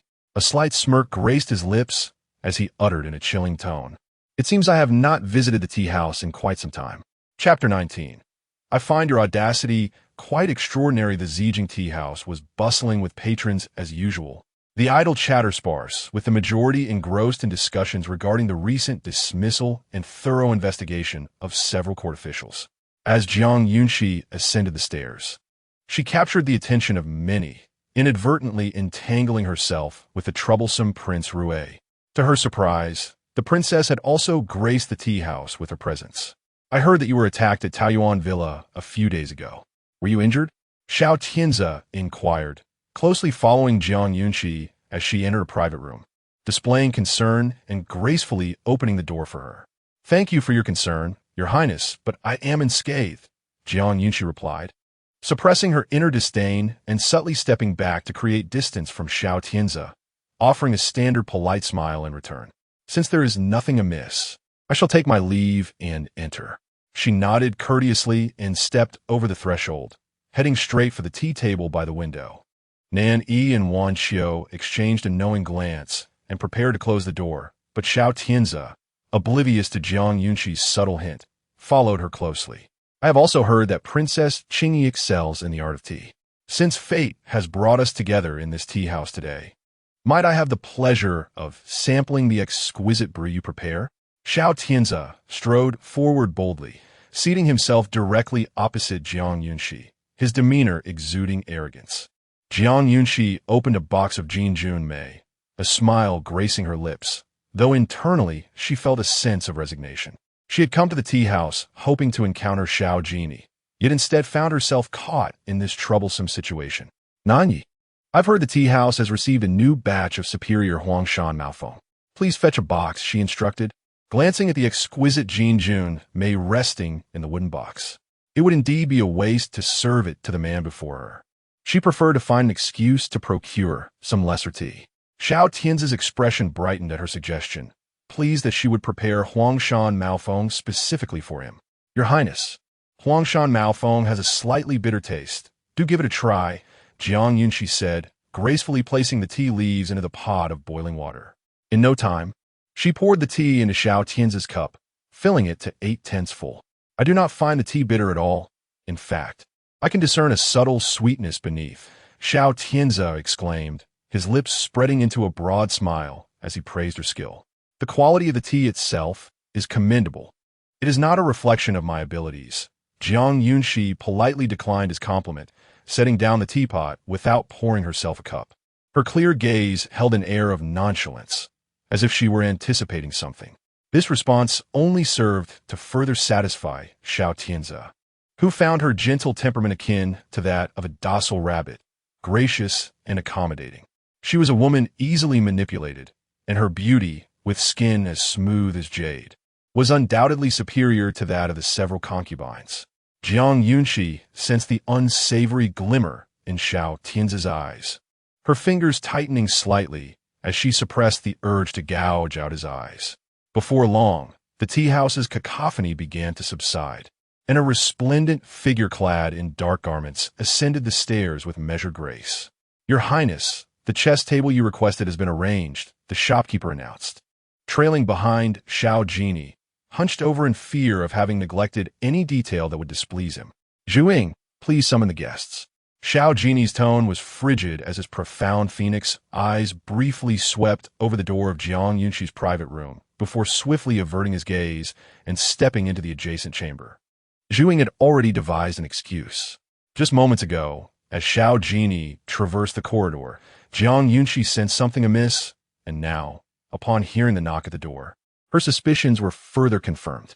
Your Highness, the hour has come. You should return. There are matters at home that require my attention, so I must take my leave. Jiang Yunxi gracefully explained as she rose. Since there are affairs at home, I shall not press you, Xiao Tianzi replied, concerned that he might earn a reputation for being overly persistent in Jiang Yunxi's mind. Should there be time in the future, I will personally visit the king of Jinbei. Jiang Yunxi paid no heed to Xiao Tianzi's polite words, lowering her gaze as she proceeded towards the door. At that moment, the two doors of the adjacent rooms stood wide open. Zhuing silently offered a bow to Jiang Yunxi and gestured for her to proceed. Had Xiao Jinyao come in response to some rumor, or had he always intended to make a visit to the tea house? Jiang Yunxi lifted her hand to part the beaded curtain, revealing Xiao Jinyao seated at the chess table, having prepared tea. The clear, fragrant liquid flowed into the cup, exuding an enticing aroma. Please, have a seat. Xiao Jinyao spoke first, dismissing the need for Jiang Yunxi to bow, not wishing to be overly formal. She took her seat as instructed. Do give it a taste, Xiao Jinyao said, setting down the teapot and meeting Jiang Yunxi's gaze, his demeanor slightly softened, no longer bearing the cold indifference of their first encounter.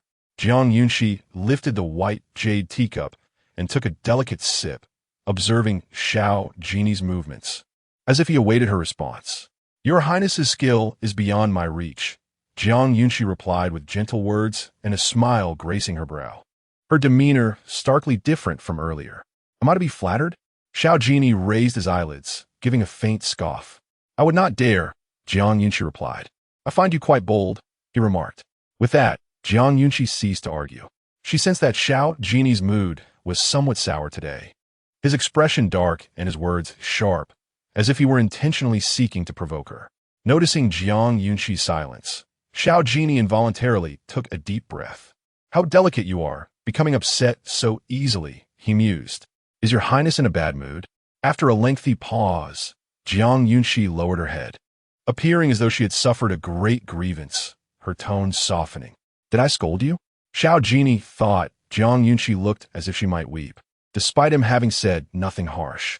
"Yes," Jiang Yunxi admitted honestly, nodding. Chapter 20. Playing chess with him, Xiao Jinyao found himself momentarily at a loss for words.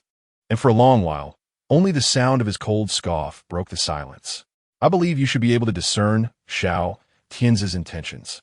With that, Xiao Jinyao shifted the topic, lifting his teacup for a delicate sip, his bright eyes silently fixed upon Jiang Yunxi's visage.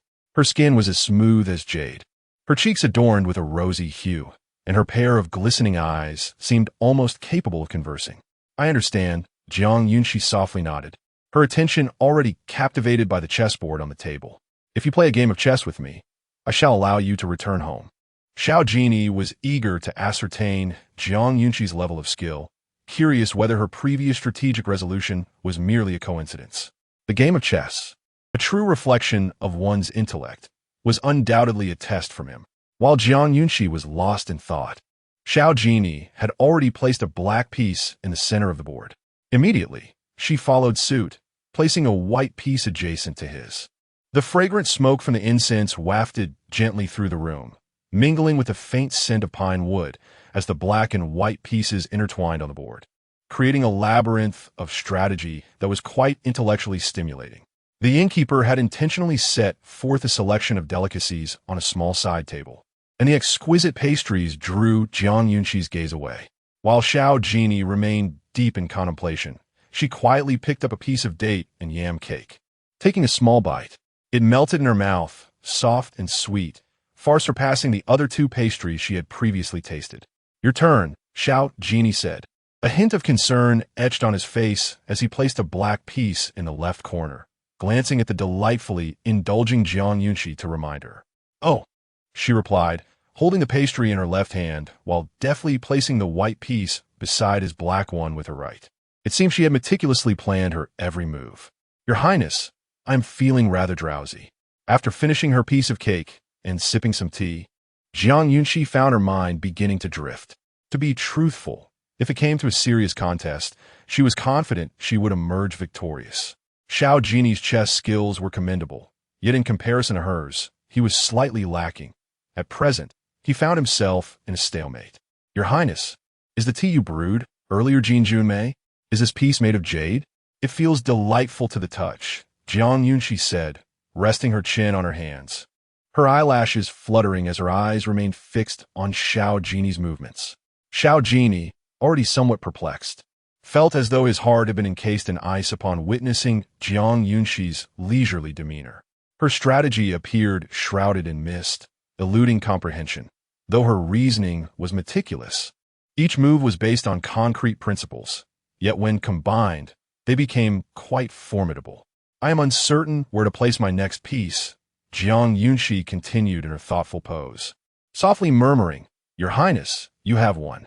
Gazing at the intricate array of black and white pieces on the board, anyone would find themselves bewildered. Xiao Jinyao stared at Jiang Yunxi, clearly aware that she had overextended her strategy, ensnaring herself in complexity. Clever yet innocent. "Your Highness, it is nearly noon," reported Zhu Ying as he entered to announce the time. The two had spent over an hour engaged in their game. "You may return now." Without a moment's hesitation, Jiang Yunxi rose and departed. By this time, the tea house had few patrons remaining. Standing at the corridor's railing, Xiao Jinyao observed Jiang Yunxi hastily exit, a faint smile unconsciously gracing his lips. He instructed someone to deliver the jade chess set to Jiang Yunxi. Upon returning to the Wangfu, Jiang Yunxi noticed Zhu Ying vaulting over the wall. "Your Highness, this is a gift from the Wangya." Zhu Ying carefully placed the chess set upon the stone table, performed a respectful bow, and swiftly leaped back over the wall. The jade chess set captivated Jiang Yunxi's attention. She picked up a black piece, her alabaster fingers contrasting sharply with the ebony of the chessman. The body of the piece was cool to the touch, exuding a substantial weight. Such an exquisite gift, given so freely, he truly was generous. As Jiang Yunxi pondered this, a fleeting smile flickered in her eyes. The strategy of overcoming strength with gentleness was indeed quite effective. Chapter 21. She is only interested in Xiao Jinyao as the autumn moonlight fades and the fragrant osmanthus blossoms vanish. Only the mottled branches remain, suspended high above. My lady, the air has turned chilly. Do take care not to catch a cold. Nanzhao gently drapes a white cloak over Jiang Yunxi's shoulders, offering a cautious reminder. Nanyi, I have heard there is a swimming competition by the city moat today. Shall we go and take a look? Jiang Yunxi strolls through the back garden of the Wang residence, observing the gradual wilting of the flowers, her spirits dampening. Recently, the military affairs have been rather overwhelming, leaving her father and elder brother occupied, and Xiao Jinyao, who commands the Flying Eagle camp, is particularly burdened with responsibilities. Thus, she has not seen him for quite some time. Today, dark clouds loom. It may rain. I shall fetch an umbrella, Nanny remarks, glancing up at the misty sky, contemplating the changing weather. Soon, the wind calms and the clouds darken as autumn descends into twilight. Just as Jiang Yunxi steps down from the carriage, a light drizzle begins to fall. Fortunately, most people seem to have anticipated the weather and brought oil paper umbrellas. The city moat stretches several hundred feet wide, originating from the snow-capped mountains far away and flowing into the eastern seas of the northern Yao kingdom, traversing the northern expanse of the Zhixian continent, nourishing the land and its people who thrive in harmony with the mountains and waters. The surface of the river resembles a bright mirror, flowing calmly eastward. Yet beneath lies a tumultuous current, making it a testament to one's swimming prowess to navigate it unguarded. It is said that participants in this competition include soldiers from both the Flying Eagle and Black Tiger camps. As Nan holds the umbrella for Jiang Yunxi, she notes that the competitors are preparing to enter the water. The Flying Eagle camp and the Black Tiger camp are affiliated respectively with the Regent and the Duke of Rui. Thus, this swimming contest can be viewed as a subtle competition between two individuals of high stature. Nan, whom do you believe has the advantage? Jiang Yunxi stands poised by the lakeside railing, her gaze fixed on the small boats where 10 valiant contenders are readying themselves. I'm not quite certain. Nanny replies vaguely, bowing her head. I believe the Regent's men will prevail, Jiang Yunxi states without hesitation, casting a thoughtful glance at the pavilions by the water's edge. Is it possible that Xiao Jinyao is inside one of those pavilions? The fine, needle-like rain falls like an intricate net, despite the shelter of her oil paper umbrella. Jiang Yunxi's dress becomes slightly damp. At that moment, from the pavilion to her left, a pair of deep, lake-like eyes fixate intently upon Jiang Yunxi's figure. Today, she wears a lake blue dress that dances in the cool breeze, her slender waist appearing fragile, as if the wind could sweep her away. I find myself quite idle. Zhu, please summon someone. Xiao Jinyao, rarely free today, steps out to observe the competition. Should anyone disgrace themselves in such a setting, they would be unwelcome back at the camp. To his surprise, he encounters Jiang Yunxi, who, after more than half a month apart, seems to have grown even more enchanting. My lady, let us seek refuge from the rain in the pavilion. We mustn't allow ourselves to get soaked, Zhu urges. Very well, Jiang Yunxi nods, making her way towards the pavilion where Xiao Jinyao is situated. Upon reaching the eaves, she encounters Zhu, who is descending the stairs. My lady, the prince requests your presence above. Zhu hastily steps aside to allow her passage. Jiang Yunxi's skirt was slightly dampened by the slanting drizzle, and as Nani tidied away the umbrella and intended to follow her, she was once again obstructed by the shadows of the bamboo. The prince cherished tranquility and permitted only Jiang Yunxi to enter. The wooden door creaked open slowly under her touch, revealing Xiao Jinyao seated at the tea table by the window, his gaze following her intently. The attic was unimpeded by screens, allowing Jiang Yunxi to see him clearly. The rain did not deter her from dashing about. Was she not in poor health? It seemed she was to blame for it all. Before Jiang Yunxi could offer her greetings, Xiao Jinyao coldly mocked her. The lady had not encountered rain when she left her home. Jiang Yunxi lowered her eyes, murmuring with a hint of defiance. Sharp-tongued, Xiao Jinyau's lips curled slightly, unnoticed by others, as the steaming tea slid down his throat, more delightful than before. Seat. Jiang Yunxi obediently took her place opposite Xiao Jinyao. The window here provided an excellent vantage point for watching the competition, and the first group had already entered the water, creating quite a tumult. "Your Highness, is the leader of that group from your camp?" Jiang Yunxi's voice was sweet, her clear gaze assessing him, impossible to overlook. "Indeed," Xiao Jinyao replied tersely, his words few. The rain intensified, yet the window's crossbars kept the water at bay, ensuring an unobstructed view. In truth, Jiang Yunxi held little interest in the contest. Her attention was solely on Xiao Jinyao. "Your Highness, he won. How remarkable!" She feigned delight, complimenting the victor who had just emerged from the water. Xiao Jinyao cast a fleeting glance downwards, his thin lips pressed into a straight line. He scoffed. Such a simple competition, and if one cannot secure first place, they are unworthy to be a soldier of the Flying Eagle camp. Jiang Yunxi radiated joy, her smile bright and her eyes sparkling as if they contained stars, gazing at Xiao Jinyao as if he were her sole focus. His gaze swept over her. Emotions laid bare, yet he remained unrestrained. However, such innocence rendered her susceptible to deception. The competition concluded in less than half a stick of incense. And Jiang Yunxi exchanged few words with Xiao Jinyao, yet the atmosphere within the room was far from cold and stagnant. "Your Highness, I must return home now." With that, Jiang Yunxi slowly rose and performed a respectful gesture. Xiao Jinyao did not impede her further, merely acknowledging her with a faint response. Once Jiang Yunxi had exited and descended the stairs, Zhu Ying entered, awaiting Xiao Jinyao's command. "Where's the gray wolf?" "It just went downstairs. It is likely guarding the carriage," Zhu Ying replied. However, as Jiang Yunxi left the attic, she spotted a small, pure gray wolf standing at her feet, its sharp eyes glistening, drenched from the rain, with a petite and frail body beneath its fluffy coat. What a pitiable little creature. Jiang Yunxi recognized that this little wolf had darted out from Xiao Jinyao's carriage and promptly scooped it up. Nani, witnessing this, appeared somewhat anxious. "Your Highness, we should refrain from touching this unknown animal. Moreover, it hardly resembles a dog. This is no dog. It is evidently the wild wolf that the prince brought back a few days ago while organizing military training in the deep mountains. If the prince discovers that someone has taken away his cherished pet, he would undoubtedly exact a severe punishment upon that individual. Nani, it is so well behaved. Is it hungry?"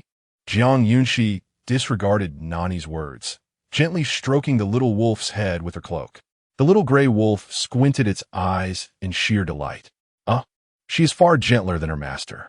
She still carries her masteress scent. Surely, it would not be a problem to follow her." As these thoughts crossed its mind, the little gray wolf nuzzled against Jiang Yunxi's garments, retracting its sharp claws and behaving exceedingly well. Chapter 22. "Your Highness, what brings you here?"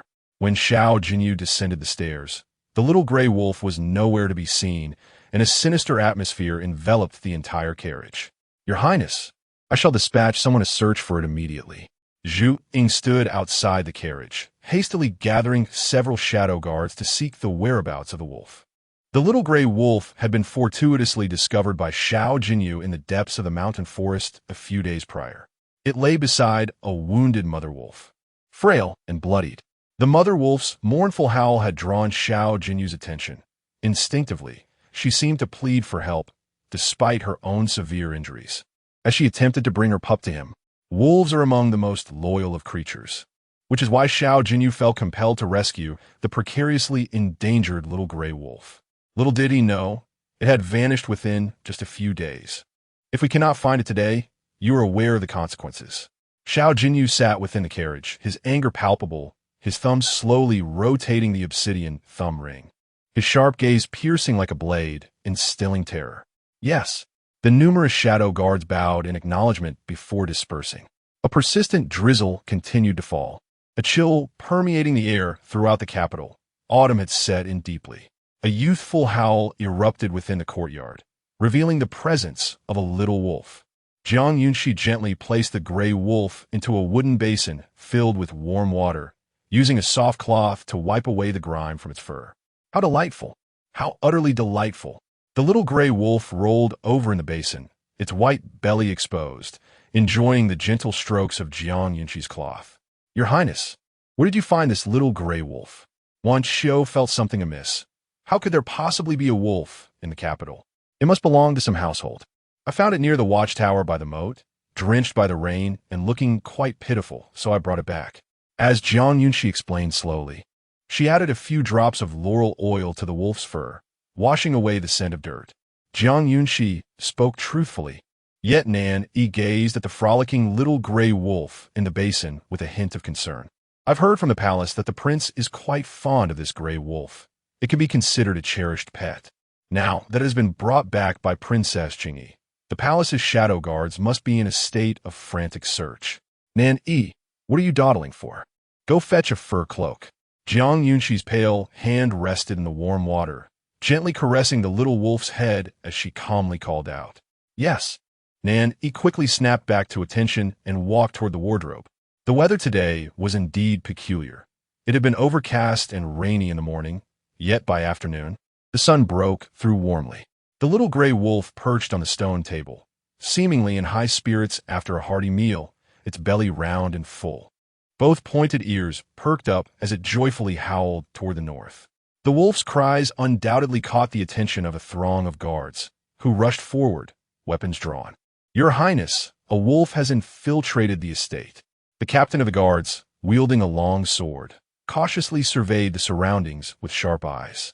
The call that had just echoed was his, inconsequential. Jiang Yunxi gently prodded the little gray wolf on the head, her bright eyes and radiant smile inviting the guards to depart. The guards were perplexed. When had the princess acquired a pet? Could it be a gift from the prince or the heir? Nani had dispatched a letter at noon, a secret missive that evidently spared several shadow guards from punishment. What a relief it was. It turned out the princess had inadvertently rescued them. I nearly panicked. Thankfully, we should report to the prince at once. The shadow guards who received the letter hastily tore it open, and upon reading, they breathed a collective sigh of relief. As if they had stumbled upon an oasis in an endless desert, their excitement palpable. The gloom in the study finally dissipated. Xiao Jinyao held the letter, his dark eyes revealing an inscrutable depth. The mischievous gray wolf had scratched several shadow guards, yet Jiang Yunxi had effortlessly carried it back. Quite peculiar indeed. Shall we fetch the wolf from the princess's courtyard? Bamboo Shadow stepped forward, clasping his hands in respect. No need for that just yet. Let us first send someone to observe the wolf's behavior, Xiao Jinyao replied, his tone softening, his voice somewhat affable. He chose to believe that the little wolf had willingly allowed itself to be taken. Days passed, and Jiang Yunxi pondered why Xiao Jinyao had yet to visit the prince's residence in search of her. One afternoon, seated in the courtyard with the little gray wolf basking in the sun, a question surfaced in her mind as she closed her eyes. Perhaps to Xiao Jinyao, the loss of a pet was of little consequence. After all, how could a cold-hearted individual harbor feelings of compassion? The little gray wolf, having eaten its fill, lay on Jiang Yunxi's lap, eyes closed in tranquility, its fluffy tail draping carelessly over her leg, utterly defenseless. Jiang Yunxi herself was puzzled as to why the wolf had so willingly shed its wildness. Was it because she had absorbed Xiao Jinyao's essence on the day she brought it home?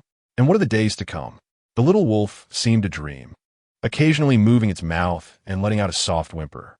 Just as Jiang Yunxi found herself in a state of melancholy, a familiar scent reached her senses. It was Xiao Jinyao. A flicker of joy sparkled in her eyes as she blinked her long lashes, pretending to be engrossed in her book while occasionally stroking the little gray wolf resting on her lap. It seemed she should cultivate a bit of patience. One cannot rush everything, lest they find themselves unable to grasp the warm tofu. Xiao Jinyao remained hidden in the shadows, yet his gaze remained clear. The wild wolf he had rescued from the deep mountains was curled up at Jiang Yunxi's feet, its tail occasionally flicking about in carefree delight. It appeared to be thriving, looking rather plump. Suddenly, the little gray wolf lifted its head, sniffing around eagerly. What a familiar scent! It was its master. What is the matter? Are you hungry again? Jiang Yunxi, in a state of innocent bewilderment, set down her book, her clear gaze following the direction of the running gray wolf. It stood by the white wall, its tail wagging in excited circles. This little wolf was indeed extraordinary. A subtle smile gracing the corners of Jiang Yunxi's lips as she rose to approach the small gray wolf. Do you wish to go out and play? She inquired gently. Oh, no, no. I sense my master's presence. He is right here. The little gray wolf's bright, obsidian-like eyes locked onto the concealed location of Xiao Jinyao, compelling him to reveal himself. Jiang Yunxi felt the air around her shift violently, a chilling breeze sweeping through as the branches rustled. In an instant, Xiao Jinyao appeared behind her. "Your Highness," Jiang Yunxi exclaimed, startled by Xiao Jinyao's sudden emergence, her voice tinged with a slight tremor. "What brings you here?" Chapter 23. The gray wolf transforms into a plump pig. Xiao Jinying's gaze fell upon the small gray wolf, his eyes imbued with subtle significance. Were it not for this astutely perceptive creature, he would not have revealed himself. Oh, the little gray wolf, sensing the coolness in Xiao Jinying's eyes, weakly whined, its tail swaying gently as it nuzzled against Jiang Yunxi's leg. "Its master is quite fierce. It seems that my pet holds quite an affection for you." Xiao Jinying did not directly respond to Jiang Yunxi's earlier inquiry. Instead, he gently beckoned the little gray wolf with a flick of his hand, prompting it to eagerly rush to his side. Jiang Yunxi's beautiful eyes widened in astonishment before she quickly lowered her gaze, her tone softening as she remarked, "This humble servant was unaware that this was your highness's pet." The gray wolf, as if sensing Jiang Yunxi's unusual emotions, promptly trotted back to her side, displaying a remarkable understanding. Observing the little gray wolf's attempts to please Jiang Yunxi, Xiao Jinying's emotions appeared complex yet devoid of anger, more akin to a sigh as he spoke. "Your Highness, perhaps you should take it back with you." Jiang Yunxi took a small step back, evidently apprehensive about inciting Xiao Jinying's ire, her peachy eyes filled with reluctance. It was clear that she had developed a fondness for the small wolf. "Very well. I have been quite occupied with military affairs and lack the time to attend to this disobedient wolf. I shall entrust its care to you for a while." Noticing the lingering reluctance in Jiang Yunxi's gaze, Xiao Jinying suddenly felt that if he were to take the wolf away, she might burst into tears at any moment, leaving him feeling like a villain. "Really?" Jiang Yunxi lifted her eyelids, asking softly. "Rest assured, I speak no empty words." Xiao Jinying's steady voice served as a calming balm, causing a smile to blossom in Jiang Yunxi's eyes. Her crescent moon-like gaze could not conceal her delight, her cherry lips curving into a lovely arc, her fair and delicate face radiating charm, her emotions easily infectious to those around her. "I shall take good care of this little gray wolf." Even Xiao Jinying herself was unaware of the fleeting glimmer of triumph that flickered in her eyes, as Xiao Jinying merely perceived her as simple-hearted, her emotions easily readable. As a gentle breeze wafted through the courtyard, while Jiang Yunxi's attention remained on the little gray wolf, Xiao Jinying had already utilized his lightness skill to depart. "Gulme, let me take you to explore the garden." In high spirits, Jiang Yunxi squatted down to effortlessly lift the round-bellied little gray wolf, stepping onto the stone path. Along the way, she chatted to herself, "Let's give you a name. How about Little Gray? Oh no, that won't do. Once you grow up, that name won't suit you. Then let's call you Gray instead. It fits your image quite well." Finally, Jiang Yunxi concluded with a satisfied tone. "Oh, I like it." The gray wolf stretched its limbs and emitted a joyful howl reminiscent of its kind. Thus, Jiang Yunxi rightfully settled Gray within the royal residence, enlisting a skilled carpenter to craft a cozy little house for it, adorning it with some decorations, while provisions were set aside and a fluffy quilt lined the bed, creating a truly inviting atmosphere. At this moment, the little gray wolf, Gray, was rolling around in its nest, leaving its scent in every corner. "Your Highness, it has only been 10 days, yet I feel that Gray has gained a considerable amount of weight," Qingyi remarked, her brow furrowing slightly as she noticed the roundness of Gray's belly, which appeared ready to burst, and its chubby cheeks. Jiang Yunxi reached out and poked Gray's round belly, nodding seriously, acknowledging that it had indeed become a tad plumper. But a bit of extra weight makes it all the more adorable. He stood silently to the side, shaking his head in disapproval. If this little gray wolf gained any more weight, the prince might start to find it unappealing. After all, the prince had a particular disdain for those who were lazy and gluttonous, and this wolf embodied all those traits. Its daily routine consisted of eating and sleeping, With the most exercise it got being a leisurely stroll through the garden with the princess or playing on the lush green lawn. At that moment, the shadowy figure, Dark Seven, sent by Xiao Jinyao to investigate, was rendered speechless by the scene before him. Was this truly the emaciated little gray wolf from just over a week ago? Dark Seven rubbed his eyes in disbelief, widening his gaze as he looked again at the small house in the courtyard. Gray slowly emerged, its lower abdomen distinctly rounded, its fur glossy and fluffy, clearly having grown a bit. When it extended its front limbs, as if preparing for some small exercise, it instead collapsed onto the ground. Help! This is unmistakably a chubby pig. Dark Seven clicked his tongue softly before departing. Just yesterday, Xiao Jinyao had completed his military and administrative duties, and upon finding a moment of leisure, had sent Dark Seven to the Qingyi courtyard, never expecting to receive such news. A pig? Xiao Jinyao paused in his reading, his eyes narrowing slightly, long fingers pinching the book as he spoke with intrigue. It is indeed this wolf. It has grown rather quickly, Dark Seven tactfully explained, likening it to a small piglet. A smile crept across Xiao Jinyao's lips. His curiosity piqued. He set down the book, preparing to see it for himself. You need not accompany me. Understood. Chapter 24. Your Highness, so fierce as the weather turned cooler, Jiang Yunxi developed a delightful habit of basking in the afternoon sun within the courtyard. The swing, delicately suspended from the stout branches of a peach blossom tree, swayed gently, mirroring the movement of her soft pink skirt. Huai crouched beside the swing, its fur fluttering in the breeze. The bare branches could not obstruct the warm rays of the sun. With a mere glance upward, Jiang Yunxi could see the golden orb shining brightly in the sky, bestowing a gentle warmth upon her without the oppressive heat of summer. With a lazy stretch and a playful wag of its tail and head, Huai seemed to ponder its boredom. Jiang Yunxi leaned her head against the swing-s ropes, her gaze closely following Huai's antics. Rising gracefully, she strolled towards the pavilion at the center of the lake. The water lay still like a polished mirror, and from the edge of the pavilion, she could clearly see her reflection. Huai, wagging its tail, eagerly hopped onto the platform beside the pavilion, its eyes gleaming with excitement as it observed the little goldfish frolicking in the water. Surely, you don't wish to eat them? Jiang Yunxi half sat on the edge of the platform, playfully poking Huai's head, which received an enthusiastic confirmation in return. At that moment, a shadow stealthily emerged by the lakeside, easily visible to Jiang Yunxi with a mere turn of her head. They're not appetizing. I've never tried them. I want to taste. Huai opened its mouth, its paws gripping the ground of the pavilion, brimming with anticipation, its tail wagging more vigorously. The thought of a wolf eating fish was a rather peculiar notion.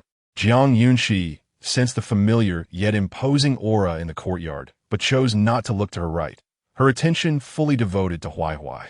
Jiang Yunxi. After a brief pause, Xiao Jinyao inhaled deeply, his voice resonating with a low intensity as he revealed his presence. Though he stood prominently, Jiang Yunxi remained oblivious, not raising her gaze. Had she possessed martial prowess or inner strength, one might suspect she was deliberately toying with him. Only upon hearing his voice did she shift her gaze to the right, where Xiao Jinyao stood by the lake, hands clasped behind his back, exuding a relaxed yet commanding presence, his eyes sharp as a hawk's. Your Highness. A flicker of surprise illuminated Jiang Yunxi's eyes as she slowly stood up. Meanwhile, Huai remained entirely focused on the fish, neglecting its owner. Do not look. Jiang Yunxi discreetly prodded Huai's back, her eyes betraying a hint of anxiety. Only then did Huai turn its head, its eyes brightening at the sight of Xiao Jinyao, scampering over with a comical waddle, its little belly bouncing adorably. Xiao Jinyao furrowed his brow in silent exasperation, his eyes narrowing slightly as he let out a long, quiet sigh, seemingly at a loss for words. Jiang Yunxi, slender and delicate, had managed to raise such a plump wolf. What have you been feeding it? Xiao Jinyao inquired, his voice tinged with helplessness as he watched Jiang Yunxi approach. Whatever it desires, Jiang Yunxi replied earnestly, her fingers playfully poking together, her head slightly bowed. Xiao Jinyao raised a finger, momentarily speechless. Do not howl. With a sharp reprimand from Xiao Jinyao, Huai was immediately subdued, obediently squatting by his side. Jiang Yunxi took a small step back, startled by the admonition, as her eyes glimmered with unshed tears, and her exquisitely beautiful face bore a hint of desolation. "I did not speak of you." Xiao Jinyao soon realized Jiang Yunxi's change in demeanor and hastily altered his tone, but it bore little effect. "Your Highness is rather fierce." Jiang Yunxi pouted, looking pitifully vulnerable. Xiao Jinyao was momentarily at a loss for words. Huai circled around Jiang Yunxi, gently nudging her leg in a gesture of comfort. Now, it seemed that Xiao Jinyao had managed to upset both of them. "Do not cry," he said, lowering his brows as his dark, brooding gaze swept over Jiang Yunxi. His tone softened. "I am not crying." Jiang Yunxi feigned strength, yet tears cascaded down her cheeks, evoking deep sympathy. Had there been anyone else present, they would surely have silently criticized Xiao Jinyao for his utter lack of appreciation for delicate beauty. "Whoa," she sobbed even more fiercely, prompting Huai to anxiously wag its tail, desperately hoping not to provoke its beloved companion. Xiao Jinyau's fingers fidgeted, unsure of how to navigate the situation, and he ultimately fled like the wind. "Is he really leaving?" Jiang Yunxi's lips curled into a slow smile, stifling the tears that threatened to spill. The lofty Regent Prince. She had discovered his Achilles heel. Huai, let's return to our chamber," Jiang Yunxi said as she squatted down to lift Huai. "Shall we ask Qinghua to cook a fish for you?" Xiao Jinyao, in a panic, hastened back to the royal residence and urgently summoned Zhu. "Go! Bring Nan Yi to me." "Huh? If that is the case, Nanny is likely to be exposed," Zhu expressed doubt, considering that Nan Yi was the personal maid of Princess Qingyi, and her prolonged absence could easily raise suspicion. "Do you not hear what this prince says?" Xiao Jinyau's voice turned icily cold, his knuckles rapping rhythmically on the desk, his brows arching as the atmospheric pressure around him plummeted. "Yes." Zhu quickly cupped his hands in acknowledgement and departed. "Has the prince consumed gunpowder?" Zhu pondered briefly before soaring onto the roof, leaving the royal residence. At that moment, Nan Yi was watering the flower seedlings in the garden when a command arrow suddenly shot towards her. She swiftly sidestepped, raising her hand to grasp it firmly with her internal energy. Returned to the royal residence swiftly. A depth of concern flickered in Nan Yi's eyes. Could something significant have occurred? Realizing this, she promptly set down the watering can, scanned her surroundings for any onlookers, and then took flight. Inside the study, the atmosphere was oppressively tense, as Qi stood silently in the corner, desperately attempting to diminish his presence. "My lord, Nan Yi has returned," Zhu announced as he entered, closely followed by Nan Yi. Upon entering, Nan Yi immediately sensed the unusually somber ambience. Lifting her gaze, she saw Xiao Jinyao toying with a silver arrow, and an unsettling thought crossed her mind. Had she made an error in her task? "My lord," Nan Yi knelt and bowed, her eyes cast downwards, fearful of meeting Xiao Jinyau's gaze. "What commands do you have for me? What has become of Jiang Yunxi?" "The princess is in good health." Nani conveyed the message truthfully. "In good health?" Xiao Jinyao scoffed coldly, his mind immediately recalling the scene of Jiang Yunxi shedding tears, delicate and pitiful, evoking profound sympathy. Nani's thoughts were a tangled web, with no clear thread to follow. "Did you not see how I made her weep bitterly?" After a prolonged silence, Xiao Jinyao lowered his arrows and suddenly cast a piercing gaze upon Nani, exuding an overwhelming sense of authority. The three individuals standing in the study felt as if something in their minds had shattered. Is the prince truly so callous towards delicate feelings? Chapter 25. Encountering her countenance, did the princess weep? I have not observed any signs of distress in her demeanor. Nan Yi lifted his gaze, his words resolute. After basking in the sunlight within the courtyard, the princess returned to her chamber for a brief repose. Xiao Jinyao remained silent, and a moment of tranquility enveloped the room. "The reason for summoning you today is to inquire if Jiang Yunxi possesses any particular fondness for something." "The princess? She is particularly fond of your little pet." Nan Yi spoke softly. Zhu and Qi exchanged a knowing glance before diverting their eyes, a hint of significance in their expression. "It seems there is an intent to appease the princess." "Indeed, It is said that even heroes falter before the allure of beauty. We must show the princess the utmost respect henceforth. Enough, you may return now. Xiao Jinyao rose, descending the steps with deliberate strides, his piercing gaze sweeping over Zhu Ying and Yunxi. His voice, crisp and clear, resonated understood. At this moment, Hui had also retreated to its cozy nook for slumber, while Jiang Yunxi lay resting on her bed. The delicate fragrance wafted through the air, taking shape under the gentle illumination, while a soft breeze fluttered outside, and time seemed to linger in serene beauty. In the subsequent days, Xiao Jinyao had yet to take Hui away, allowing it to remain by Jiang Yunxi's side. Although she was unaware of the underlying reasons, she sensed it was connected to the events that transpired by the lakeside. Hui had grown considerably since its arrival at the Wangfu, its wolf-like traits gradually becoming more pronounced. Sire, when did you acquire a wolf? Where did it come from? Today, Jiang Yunxi visited the courtyard to deliver peach blossom pastries to Jiang Yunxi, fortuitously encountering Hui's exuberant howling, which momentarily darkened his expression with concern. Brother, I found it by the city moat, Jiang Yunxi replied, affectionately stroking Hui's head. See, isn't it quite well behaved? Wolves are inherently fierce.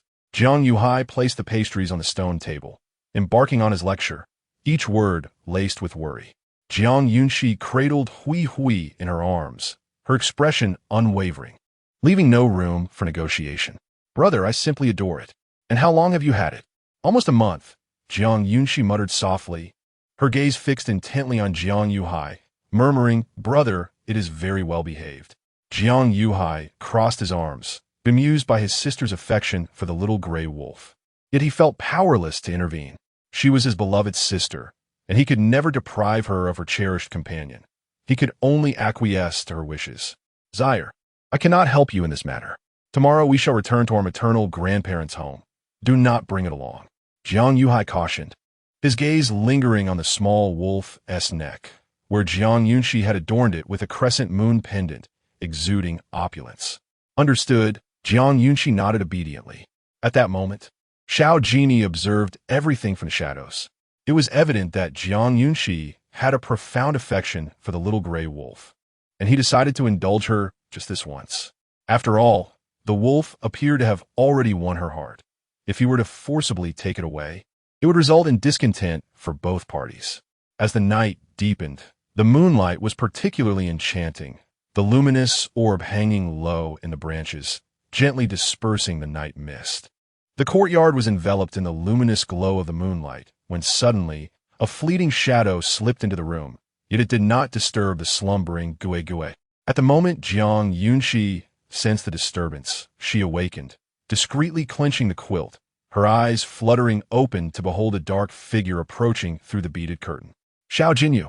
Fearing detection, Jiang Yunxi hastily closed her eyes, striving to suppress her presence. In the company of Xiao Jinyao, she could distinctly perceive the formidable aura emanating from him. A pressure that indicated his prowess was undoubtedly on par with her own. A large hand, marked by prominent knuckles, lifted the beaded curtain, and in the flickering candlelight, the serene and tranquil visage of Jiang Yunxi came into view. Her exquisite and flawless face, akin to porcelain, with brows and eyes as picturesque as a painting, and her delicate lips, slightly parted, cast a shadow beneath her long lashes. Jiang Yunxi was undeniably beautiful, a fact that Xiao Jinyao had recognized from the very first moment he laid eyes on her. A villain, Jiang Yunxi murmured softly, her brow twitching slightly without fully opening her eyes. Was she dreaming? Xiao Jinyao contemplated the scene before him, noting the slender curve of her back exposed, the pale skin beneath her attire barely discernible. He leaned down to adjust her quilt, his fingertips inadvertently brushing against her cheek, as tender as a peeled, soft-boiled egg, so delicate that for a moment he felt an electric jolt coursing through his fingertips, reaching straight to his heart. His breath caught in his throat, the air thick with the elegant floral fragrance that lingered around Jiang Yunxi, unsettling his thoughts. Simultaneously, Jiang Yunxi was stirred by Xiao Jinyao's touch. His warm fingertips glided across her face, evoking a tremor within her. With a slight furrow of her brow, She briefly tensed before gradually settling into calmness once more. She appeared so delicate, inciting an overwhelming instinct to protect her. Chapter 26. Assassination and Fury. Xiao Jinyao stood in a daze for a moment, his dark eyes swirling with inscrutable emotions. He had seemingly been entranced. As the beaded curtain fell and the shadow departed, Jiang Yunxi slowly opened her eyes. The lingering scent of faintly sweet agarwood still present in the room. He had infiltrated her chamber once more under the cover of night. What was his purpose this time? It was only the following day, when Zhu Ying quietly came to convey a message, that she understood Xiao Jinyao had gifted her the gray cat. Was this his attempt to placate her? The Duke of Shun's residence was situated on the eastern side of the northern town, a considerable distance from the Wang residence at the northern outskirts. Today, Jiang Yunxi shared a carriage with Shun Yuan on their way to the Shun family home. "Mother, it has been ages since I last saw grandfather," Jiang Yunxi remarked cheerfully, conversing animatedly with Shun Yuan, her expression radiant with joy. In her past life, she had been all alone. In this life, she cherished her harmonious family and vowed to treasure it. "Your grandfather has just returned from the border. At his age, he still enjoys venturing to the frontier. You must help me persuade him." Shun Yuan's face fell at the mention of the Duke of Shun, her father, who was devoted to serving the country. If not for the family's intervention, he would have likely remained in the southern borders for life. "All right," Jiang Yunxi replied obediently, nodding her head. Outside the carriage, Wan Xiu skillfully guided the horses along the official road. The trees lined along the path were sparse, and autumn leaves fluttered down in the stillness. Jiang Yunxi and Jiang Qifeng rode ahead on horseback, both sensing an unsettling atmosphere. Seated inside the carriage, Jiang Yunxi casually lifted the silk curtain, gazing at the desolate surroundings that felt ominously charged, as if a storm were brewing. The only sounds were the rhythmic creaking of the wheels and the thud of hooves against the ground. "Why is the official road so quiet today?" Jiang Yunxi inquired softly. "Sire, stay inside the carriage with your mother and do not come out." "I feel something is amiss," Jiang Yunxi said, his grip tightening around the hilt of his sword as he exchanged a knowing glance with Jiang Qifeng, both men sharing the same apprehension. Wan Xiu and Nan Yi exchanged glances as well. Their singular focus was to safeguard the princess and the noblewoman within the carriage. Suddenly, arrows sliced through the air with a thunderous swiftness from both sides. Jiang Yunxi's expression darkened as the carriage came to an abrupt halt. "Protect the princess and the noblewoman." The guards immediately formed a protective circle around the carriage. Jiang Yunxi seized a bough from the saddle, channeling his internal energy to draw back the string, releasing an arrow that found its mark in the heart of one assailant. "I shall see who dares to send assassins with such audacity," Jiang Qifeng declared, his years of battlefield experience imparting a palpable aura of lethal intent. As he unsheathed his sword, dozens of black-clad assassins emerged from all directions. "Sire, do not be afraid." Shun Yuan, who lacked martial prowess, felt her own fear rising as the clashing of blades rang out with increasing ferocity. Yet, she feigned strength, wrapping her arm around Jiang Yunxi's shoulders in a comforting gesture. "Mother, with father and brother here, I am not afraid," Jiang Yunxi replied, her lips curling into a gentle smile as she playfully clung to Shun Yuan's arm. However, while Jiang Yunxi appeared to have eased her tension, an undercurrent of anxiety lingered within her. Those bold enough to openly assassinate members of the Northern King's residence must have been meticulously prepared, and the skills of the dispatched assassins were undoubtedly formidable, although she was acutely aware of her brother and father's exceptional martial prowess. The sheer number of adversaries placed them at a distinct disadvantage. The clashing of blades resonated outside, igniting a simmering fury within Jiang Yunxi. As the wind from a sword swept past, the curtain of the carriage fluttered, and a shadow lunged towards them, just as it was about to collide with the carriage. It was struck directly in the heart by Wan Xiu's dagger, crashing heavily to the ground. In that fleeting moment, Jiang Yunxi caught a glimpse of the scene outside. Her father and brother were besieged by assassins, and the accompanying guards had already suffered significant casualties. Wan Xiu and Nani were struggling to fend off the relentless onslaught of attackers. No, she had to intervene. Jiang Yunxi lifted her sleeves, releasing a cloud of sedative powder that quickly enveloped them. Instantly, Xin Yuan felt her eyelids grow heavy and leaned against Jiang Yunxi's shoulder, succumbing to unconsciousness. With everyone engrossed in combat against the assassins, Jiang Yunxi slightly lifted the carriage curtain, carefully targeting the position of the assailants. With lethal precision, she unleashed silver needles laced with potent poison, each one striking true against the assassins encircling Jiang Yunxi. As Jiang Yunxi wielded his sword to sever the throat of one assassin, he raised his gaze to confront the next, only to witness several assailants collapsing to the ground like phantoms. In the midst of this dire situation, there was little time for contemplation. He swiftly turned to assist Jiang Qifeng. The injury of any one of the four today would spell a severe blow to the entire Northern King's residents. Nani and Wanxiu, both highly skilled and from the same covert guard unit, effectively coordinated their tactics to counter the incoming foes. Moments later, Jiang Yunxi assessed the situation. Her father and brother were gaining the upper hand, and it was time to act. "Mother, what has happened to you?" Jiang Yunxi's voice, tinged with a sob, drew the attention of the four outside. With the assassins already at a disadvantage and only a few remaining, they seized this opportunity to flee the scene. "Yuan-ia." Jiang Qifeng rushed over, lifting the carriage curtain to find Xin Yuan unconscious. Wanxiu hurriedly approached to check her pulse, breathing a sigh of relief. "The princess has fainted from shock." Upon hearing this, everyone felt a wave of relief wash over them.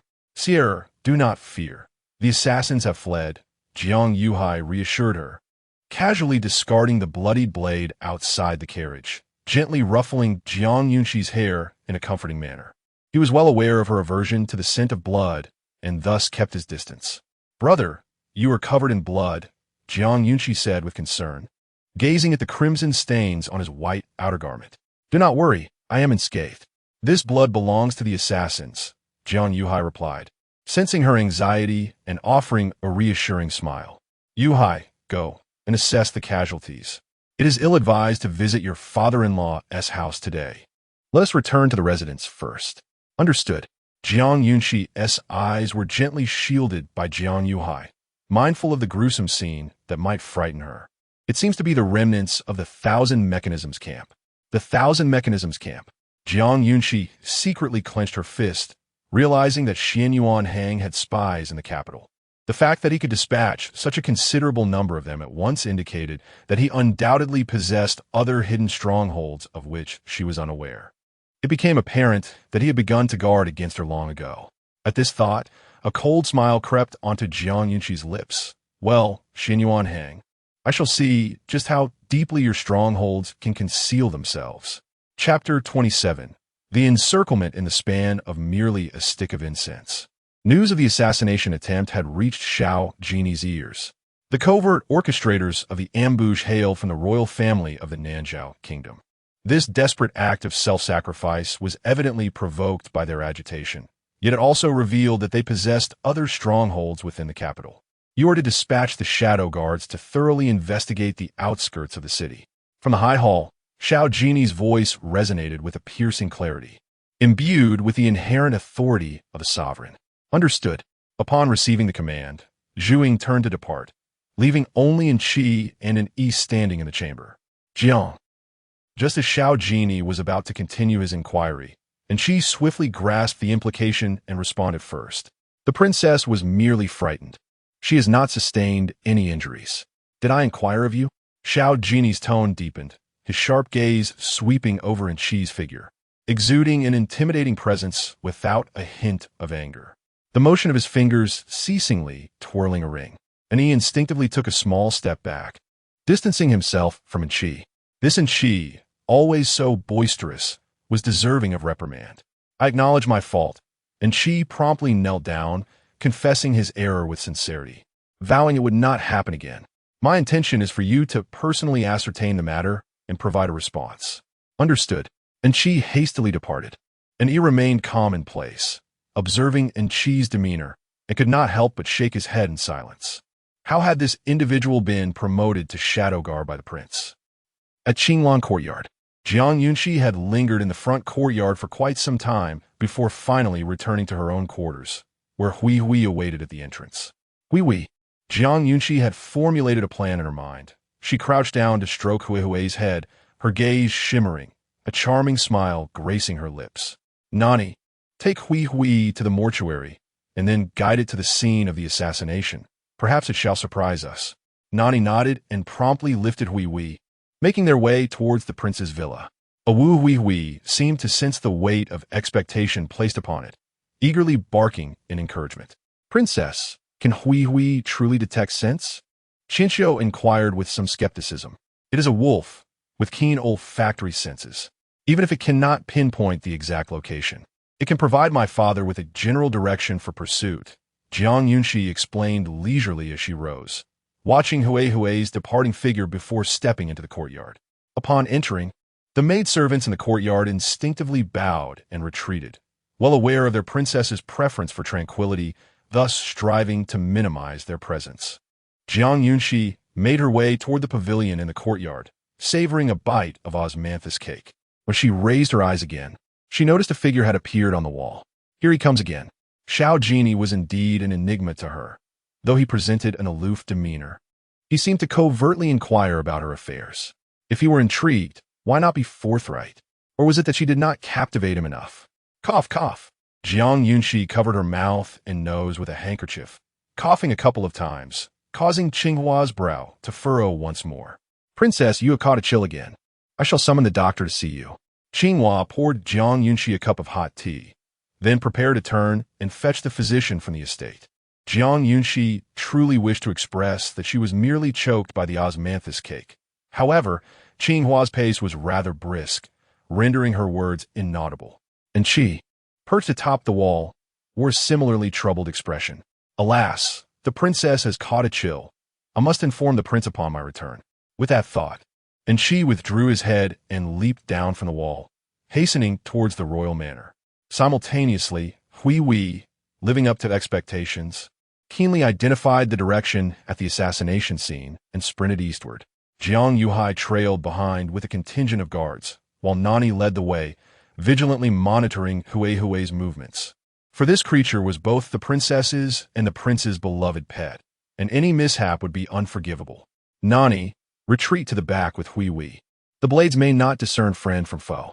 Jiang Yunxi gripped his sword, his piercing gaze sweeping the surroundings. Understood. Nani cradled Hui Hui in her arms, anxious that stray arrows might harm it.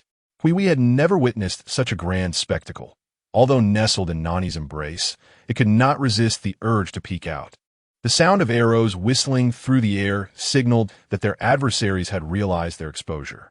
At that moment, the hidden guards concealed behind the dilapidated courtyard's rear mountain also sensed the disturbance, as if someone had struck before them. It was likely the forces of the northern prince's manor, launching a pincer attack. Bamboo shadows sliced through the air as swords gleamed, their silver blades blindingly bright.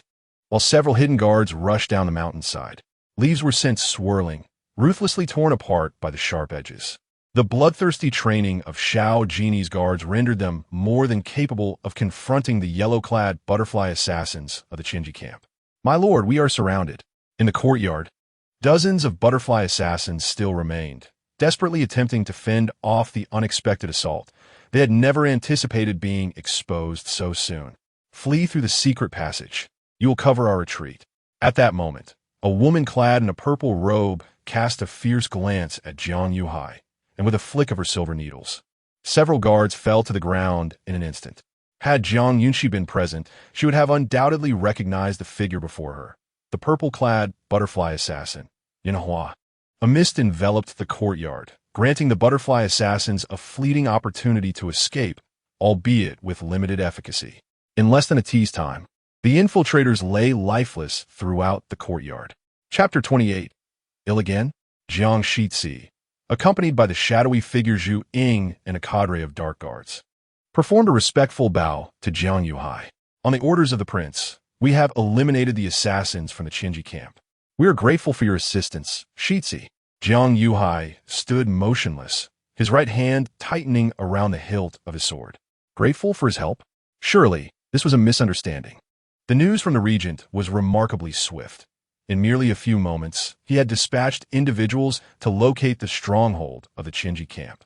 Avo, I'm hungry. Is that hunger? He looked up at the sky, where bare branches were now topped with a layer of gray clouds, signaling the sun's descent beyond the western hills. Zhuing glanced at Hui and noted its noticeable weight gain. Surprisingly, they had utilized the wolf's keen sense of smell to track down the hideout. Shitsi, I shall take Hui back now. It may be hungry, Nanny reported. Jiang Yunxi nodded. Upon Hui's return to Qinglan courtyard, Jiang Yunxi had already instructed Qinghua to prepare a sumptuous dinner for it. Watching Hui eat with such delight filled Qinghua with a sense of accomplishment, especially since Jiang Yunxi had a modest appetite and could only consume a fraction of the delicacy she prepared. However, Hui was different. It finished every morsel without fail. Princess, will you take Hui with you to the autumn hunting festival? Just hearing the name of the autumn hunting festival made Jiang Yunxi realize how tedious it would be. As a delicate young lady, she could not partake in archery or hunting. She would merely remain obediently within the camp. Without Hui's company, she would struggle to pass the time. However, you must take care of your health. Do not catch a chill, as there are already signs. I merely choked. There is no need for such concern. Jiang Yunxi shook her head, her beautiful eyes slightly furrowed. Indeed. Meanwhile, and she had relayed the news to Xiao Jinyao. Ill again? Upon receiving the news, Xiao Jinyau's brows furrowed, a vague expression clouding his features as his gaze lowered. The princess's health had never been robust, and, with the weather turning cooler, it was only natural for her to catch a cold. And she analyzed this matter with precision. The image of Jiang Yunxi, elegant and delicate, reappeared in his mind. Her furrowed brow from nightmares, her tears of discomfort due to illness, an image that lingered. The people of the northern King's manor were utterly inept, failing to arrange for a physician to properly attend to Jiang Yunxi's health. You may leave now. Yes. As the wind rustled the falling leaves, the branches in the courtyard could no longer support a single leaf. Today marked the eve of the Emperor's Autumn Hunting Festival. The event primarily served as a competition to showcase the talents of the younger generation, with last year's victor being Prince Rui.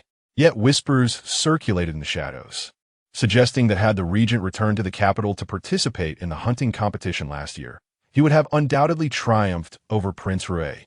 This year, the emperor decreed that officials of the third rank and above could bring their wives and daughters to the banquet to witness the valor of the northern Yao men. Thus, Jiang Yunxi was compelled to attend, as the carriage made its way to the royal hunting grounds in the northern suburbs.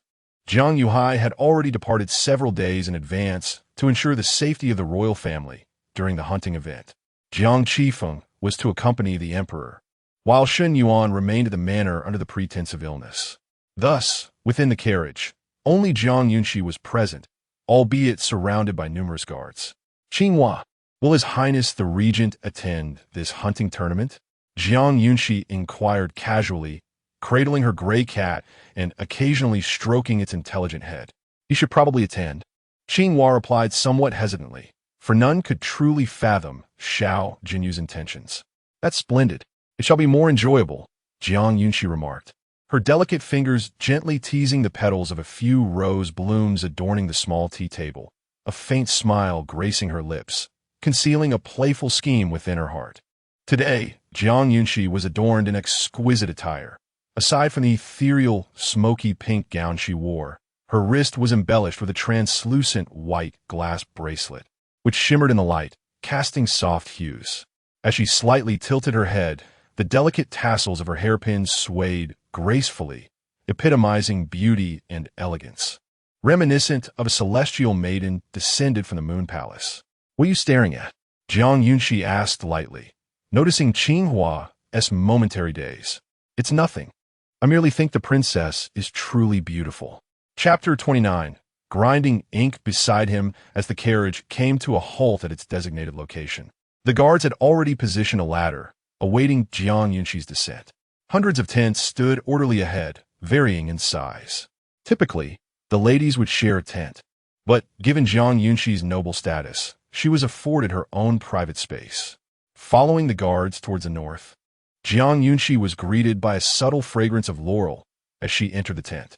Clearly, Jiang Yunxi had taken great care to arrange the interior. Otherwise, it would have been filled with a stifling atmosphere rather than this elegant and pleasant ambience. "Where's my brother?" Jiang Yunxi inquired softly, glancing at the soldier leading the way. "Your Highness, the heir is currently inspecting the gardens and should return in about an hour." "I understand. You may all leave now."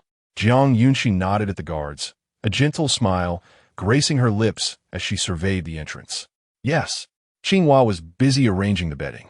This time, Jiang Yunxi had brought only Qinghua and Wanxiu with her, leaving Nani behind to tend to her flowers in the courtyard. "Qinghua, I wish to take a stroll."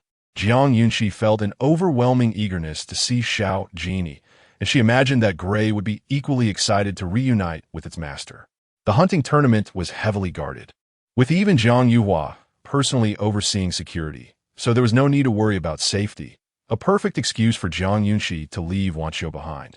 Gray, sensitive to Xiao Jinyao's scent, wagged its fluffy tail and hurried eastward, seemingly aware of Jiang Yunxi's slower pace, deliberately moderating its speed.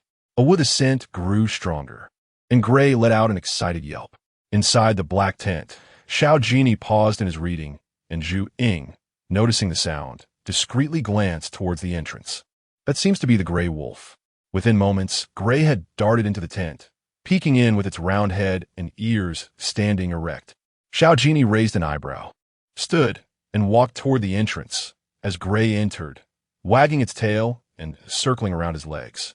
"Your Highness, the princess is not outside." Zhu Ying had lifted the heavy tent flap, finding no sign of Jiang Yunxi. "You snuck out on your own?" "Oh, certainly not." Gray howled, but no one could comprehend its meaning, leading them to believe it had acquiesced. Such a naughty creature.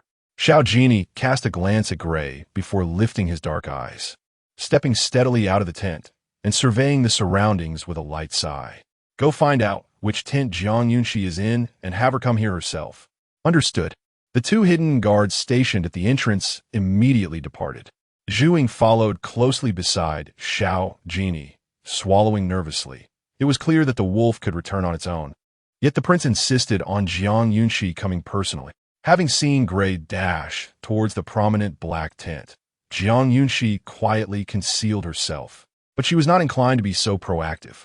She preferred to wait for Xiao Jinyao to seek her out. Gray had vanished.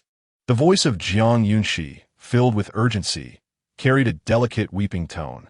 At that moment, when Qi entered the tent, he happened to witness this scene and quickly spoke up. "Your Highness, Huai is in the prince's tent. However, the prince has instructed you to fetch her personally." "I understand," Jiang Yunxi replied, gradually regaining her composure as she rose to follow Qi. "Qinghua, you should stay here and wait for me," she urged, glancing back as she was about to leave. Qinghua paused, reassured that, given their location at the grand hunting banquet, the regent prince would not dare to act recklessly towards her, and she nodded in agreement. Xiao Jinyao sat at the desk, his long, fair hands deftly wielding a brush to dance ink across the paper, producing an array of elegant and spirited characters. Huai, crouched beside Xiao Jinyao's desk, spotted Jiang Yunxi and immediately called out, scampering to her side. "My master is so fierce. He just scolded me for running around. How unfair." "Your Highness," Jiang Yunxi said, gracefully kneeling in respect, her eyes still rimmed with red. Xiao Jinyao understood, and Qi's silent indication, and grasped the situation. "Come here," he said, his voice calm and untroubled. Jiang Yunxi obediently approached, while Zhu Ying and Qi discreetly exited the room. Upon seeing Huai sitting next to Jiang Yunxi, they decided to take him along as well. "Don't move me. I want to stay close to both my masters." However, the young wolf was still small and could not resist the strength of the two martial figures who lifted him effortlessly.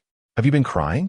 "Not all," Jiang Yunxi replied defiantly, shaking her head as she stood near the desk, her tone rising slightly. "Sit down, grind the ink. Consider this the prince's reward for watching over that gray wolf," Xiao Jinyao said as he picked up the gold-edged wolf hairbrush, adjusted the paperweight, and spoke leisurely. Jiang Yunxi chose not to continue the conversation, obediently sitting to the side. She removed the jade bracelet from her wrist, shifted the inkstone slightly to create a distance from Xiao Jinyao, feeling that they were too close together. The ink stick glided smoothly over the inkstone, producing a rich and even color. As Xiao Jinyao dipped his brush, an unexplainable glimmer of joy flickered in his eyes, and a subtle smile graced the corners of his lips. Chapter 30. Jiang Yunxi, you truly surprise me. The tent was spacious and tranquil, the only sound being the gentle clinking of ink stick against inkstone. How dull it is, Jiang Yunxi thought as she observed the ink nearly finished. She set down the ink stick and rested her chin on her hand, gazing intently at Xiao Jiny's movements. His calligraphy resembled mighty dragons and eagles, grand and imposing, each stroke exuding an air of authority. Your Highness, Jiang Yunxi's voice floated like a soft breeze, delicate and gentle.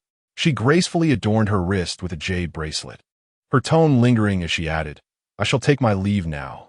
Are you certain you wish to depart, with so many eyes about outside the tent? Xiao Jinyi inquired, pausing his writing to glance at her. At that moment, Hui, taking advantage of the shadows, darted back into the tent, rushing towards Jiang Yunxi, its hunger apparent. Oh, but Hui is hungry, Jiang Yunxi said, reaching down to scratch the wolf's chin, her gaze meeting Xiao Jinyi's as she innocently mumbled, it should be fed twice. Xiao Jinyi's sharp gaze swept over Hui's plump form, his tone severe. Hui seemed to comprehend, nuzzling into Jiang Yunxi's embrace, looking quite pitiful. Jiang Yunxi indulged it, while Xiao Jinyi, observing this scene, felt a headache coming on. Perhaps, he mused, keeping this wolf by her side was a mistake. The once frail creature had transformed, its physique now hardly distinguishable from that of a pig. Your Highness, are you suggesting that Hui has gained weight? Jiang Yunxi inquired.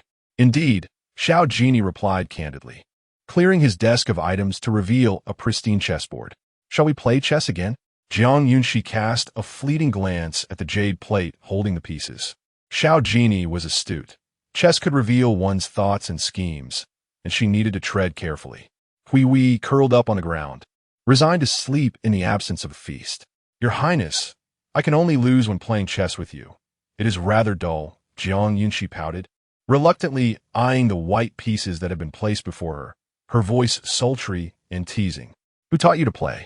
Xiao Jinyi slowly placed a black piece in the center of the board, his dark gaze fixed on Jiang Yunxi, his calm and indifferent eyes resembling a still pond. Scrutinizing her, Jiang Yunxi answered truthfully, I learned from my elder brother. Jiang Yuhua was 6 years her senior, so it was only natural she learned from him. For some reason, Xiao Jinyi felt as though Jiang Yunxi was shrouded in a thick mist, making it difficult for him to discern her true thoughts. The sandalwood incense burned quietly on one side of the table, while the black and white pieces intertwined on the chessboard. Your Highness, shouldn't I win this round? Jiang Yunxi's lips curled into a smile, her voice tinged with a hint of pride, akin to a pure white rabbit excitedly nibbling on a carrot. Indeed, you have won, Xiao Jinyi acknowledged, seemingly indifferent to the outcome, yet unable to grasp Jiang Yunxi's thoughts. Throughout the lengthy game, lasting the duration of a burning incense stick, he sensed no signs of disarray from her. From initially being suppressed to a remarkable comeback, it felt as if he were being led along, yet he pondered. Jiang Yunxi did not seem so astute. The hour is late, and there should be no one outside the tent. You may leave now. Indeed, Jiang Yunxi rose and bowed respectfully, her steps light as she made her way toward the entrance, while Hui followed closely behind, full of exuberance. How? Finally, I can eat. I thought I would starve. Once Jiang Yunxi had walked far enough away, Zhu Ying entered, brandishing her sword. Your Highness, the 2 maidservants of the princess lingered near the camp just moments ago. At this moment, Xiao Jinyi was still engrossed in the intricate game of chess before him, paying little heed to Zhu Ying's report. Jiang Yunxi, you truly have surprised me. Chapter 31. His mood deteriorates. The moonlight gently caresses the earth, casting down strands of soft, ethereal glow. The late autumn breeze carries a biting chill. The banquet is set upon a towering platform in the hunting grounds, where numerous palace maids have arranged the feast, and scattered officials, accompanied by their wives and children, make their entrance. As Jiang Yunxi stepped out of the tent, the brisk cold wind greeted her, seeping in like an enchanted presence, penetrating to her very core. Even with a cloak draped over her shoulders, she could not help but shudder. It was said that Princess Qingyi was delicate. One must be cautious in the cold of the night. One misstep, and, having taken only a few steps from the tent, Jiang Yunxi encountered Su Qing'er, the legitimate daughter of the left chancellor's residence. Upon hearing her veiled sarcasm, Jiang Yunxi unceremoniously interrupted her. It had been days since their last meeting, and she wondered how Su's piano practice was progressing. Hopefully, she wasn't still laboring over the wrong sheet music, exposing herself to ridicule. With a sidelong glance at Su Qing'er, Jiang Yunxi spoke abruptly. Su Qing'er, having been struck at her tender spot, clenched her fingers tightly. Yet, due to the disparity in their statuses, she was compelled to force a smile in response. Thank you for your reminder, Your Highness.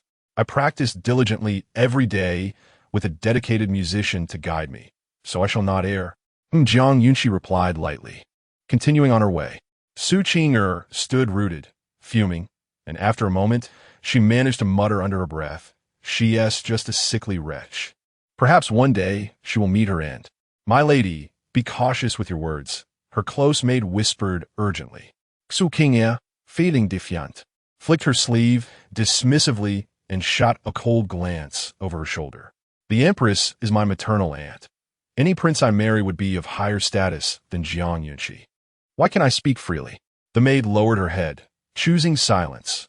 Su Qing'er's pride and recklessness were not new traits, and, as a servant, she knew that a single misstep could mean dire consequences. This time, Jiang Yunxi's seat was not next to Xiao Tianza. The banquet had placed the families of the female guests aside. Just as she settled down, her gaze was caught by the figure of Xiao Jinyao. Dressed in a black brocade robe adorned with flowing golden patterns, he appeared even more striking under the glow of the palace lanterns, his features sharp and defined. Embodying an air of regal yet languid authority, Jiang Yunxi poured herself a cup of hot tea, taking a delicate sip as she surveyed her surroundings. Su Qing'er, whom she had just mocked, slowly took her seat below her. Jiang Yunxi adjusted her cloak, sitting delicately like a fragile stream. Her beauty captivating with rosy lips and pearly teeth, drawing attention effortlessly. Before long, the emperor arrived, accompanied by imperial concubine Xiao. Long live our emperor! The civil and military officials rose in unison, bowing deeply in reverence. Remarkably, at the hunting banquet, the emperor had chosen not to bring the empress, but instead brought forth his most favored, concubine Xiao, the mother of the Prince Yi. Jiang Yunxi cast a cursory glance at imperial concubine Xiao, adorned in an exquisite orange-yellow brocade palace ensemble. Her hair was elegantly styled into a high bun, secured with a golden hairpin shaped like swirling clouds, exuding an air of regal splendor. The intricately applied makeup accentuated her beauty, making it evident that she was indeed a striking woman. It is no surprise, for within the imperial harem, each concubine possesses unparalleled beauty, particularly the late concubine Lan, whose allure was famously encapsulated in the ancient saying, "One glance can topple a city, a second glance can bring down a nation." This phrase seemed tailor-made for her. Alas, fate was unkind. Concubine Lan perished at the tender age of 27, leaving the emperor in profound mourning, shedding tears daily until, after 6 months, he began to emerge from his sorrow. Concubine Lan. Jiang Yunxi rummaged through her memories of this figure, feeling an uncanny familiarity, as though the ghostly physician had mentioned her. Suddenly, it dawned on her. She was the mother of Xiao Jinyao. Pausing in her tea drinking, she subtly raised her brow, her gaze unmistakably reflecting the visage of Xiao Jinyao. At that moment, he appeared somewhat solitary, sitting composedly at his seat, drinking cup after cup, ignoring the princes who approached him to toast. He harbored unspoken thoughts, Jiang Yunxi mused, as the music from the court music bureau began to play. The cool autumn breeze swept through, causing a strand of her loose hair to flutter. "Sire, the night breeze is a bit chilly. Perhaps you should find an excuse to return early? It would be unfortunate to catch a cold later," Jiang Yunxi whispered gently as he approached her. "MHM." Jiang Yunxi nodded obediently, drawing her cloak tighter around her. Xiao Jinyao had left early, rendering her presence here rather dull.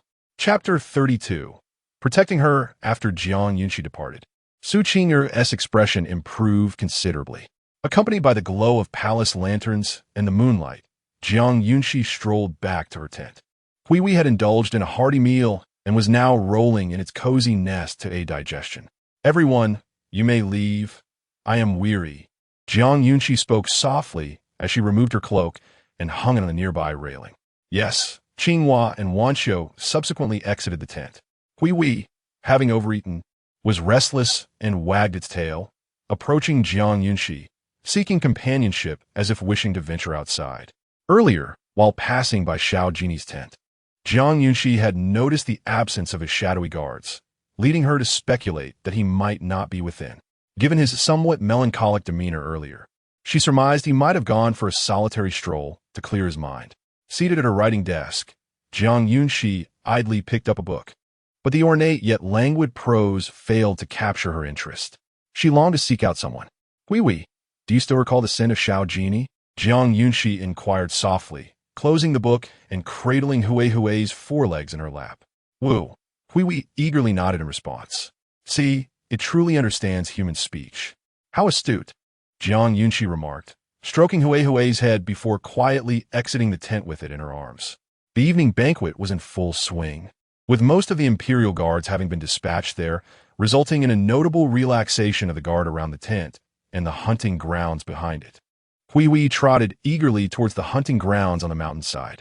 Jiang Yunxi stood still, observing Hui as it became increasingly determined in its pursuit, likely nearing the site of Xiao Jinyao. However, a group of guards was approaching, making it imprudent for her to advance directly. Hui moved swiftly along the bluestone path, its destination seemingly the pavilion nestled halfway up the mountain.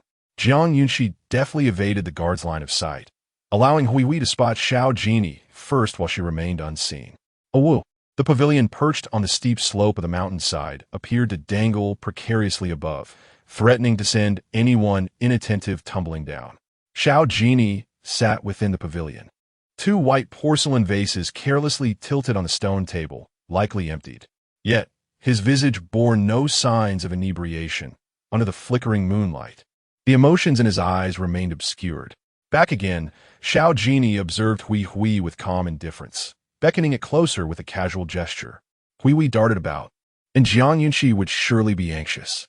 As the cool breeze swept through, Hui's fluffy fur danced whimsically, while Xiao Jinyao, with his delicate, pallid fingers, grasped one of the porcelain vases, his eyes clouded with unspoken emotions. Hui settled beside him, sensing his melancholic mood. Xiao Jinyao glanced down at the obedient little wolf, a faint smile gracing his lips as if appreciating its understanding. Before long, Xiao Jinyao sensed movement along the path up the mountain and rose to investigate, soon revealing a silhouette in soft pink, Jiang Yunxi. Suddenly, the jade bracelet on Jiang Yunxi's wrist slipped from her grasp and shattered into several pieces upon hitting the ground. In dismay, she stood frozen, her beautiful eyes narrowing in sorrow as she let out a soft whimper. Hearing the commotion, Hui hurried over. "Hui." Its broken Jiang Yunxi crouched down, tenderly ruffling Hui's head, her voice gentle yet filled with emotion. "Why did you come all the way up here? Wouldn't you ask me to find a former master?" Xiao Jinyao set down the wine bottle and slowly approached, surprised to see that no maid followed Jiang Yunxi. Clearly, despite his conspicuous presence, Jiang Yunxi remained oblivious to him. "Jiang Yunxi," Xiao Jinyao called out, suppressing the chill in his tone. Only then did she rise and lift her gaze, revealing a tall figure standing at the top of the steps. They exchanged silent glances without uttering a word. "Your Highness." Jiang Yunxi's gentle gaze met his, equally astonished. Xiao Jinyao strode forward, his eyes scanning the scattered shards of the jade bracelet before shifting to Jiang Yunxi. His dark eyes fixated on her as he questioned, "Shouldn't you be at the banquet?" "The banquet was rather dull, so I left early," Jiang Yunxi replied, her voice soft and delicate, her clear gaze disarming any sense of caution. The tranquil night amplified the rustling of leaves around them. And Jiang Yunxi's eyes darted like a fawn, betraying her apprehension. "If you're afraid, why come up here?" Xiao Jinyao observed the slight tremor in Jiang Yunxi, narrowing his eyes in skepticism. "Hui followed me. I was worried it might get lost, she explained, her reasoning blissfully simple. Huh. Xiao Jinyao was at a loss whether to laugh or question the person before him. If he got lost, it wouldn't matter. Jiang Yunxi pouted defiantly. I'm not foolish. Indeed, you are quite clever. Xiao Jinyao's words held a double meaning. A subtle smile gracing his lips, his mood evidently lifted. Just as Jiang Yunxi prepared to retort, an ominous chill enveloped them both, and Xiao Jinyao's expression darkened as he cast a wary glance toward the nearby bushes. Your Highness, what is it? Jiang Yunxi feigned ignorance, inquiring. Whoosh, several cold arrows shot toward them from the underbrush, piercing through without hindrance. Jiang Yunxi dare not move. Her wrist swiftly grasped by Xiao Jinyao as he urged her toward the open platform halfway up the mountain. Your Highness, don't be afraid. Nothing will happen. Chapter 33. Fainted from fright, carrying her down the mountain. Hui's physique was not particularly large. Nestled behind the stone table, she felt quite secure. The tranquil night was abruptly shattered by the glint of silver blades. Yet fortunately, the viewing platform halfway up the mountain offered pillars to shield against the cold arrows. In an instant, dozens of assassins soared into the air, rushing forward with swords drawn, their demeanor fierce and menacing. Stay right here, Xiao Jinyao advised softly as he released Jiang Yunxi's wrist. Jiang Yunxi replied obediently, resembling a little white rabbit. This was a perfect opportunity for her to witness Xiao Jinyao's prowess. The assassins evidently targeted him, their gleaming blades executing ruthlessly precise moves. However, observing Xiao Jinyao's calm demeanor, it was evident he possessed great confidence. Indeed, within moments, as one assassin lunged forward, his blade had yet to reach Xiao Jinyao before the latter swiftly locked the assassin's throat, exerting just enough force to send him reeling backward. Blood spurting from his mouth as he collapsed lifelessly. His neck had been ruthlessly snapped. Fearing exposure, Jiang Yunxi instinctively retreated a couple of steps, though the hem of her skirt inadvertently stained with a hint of blood.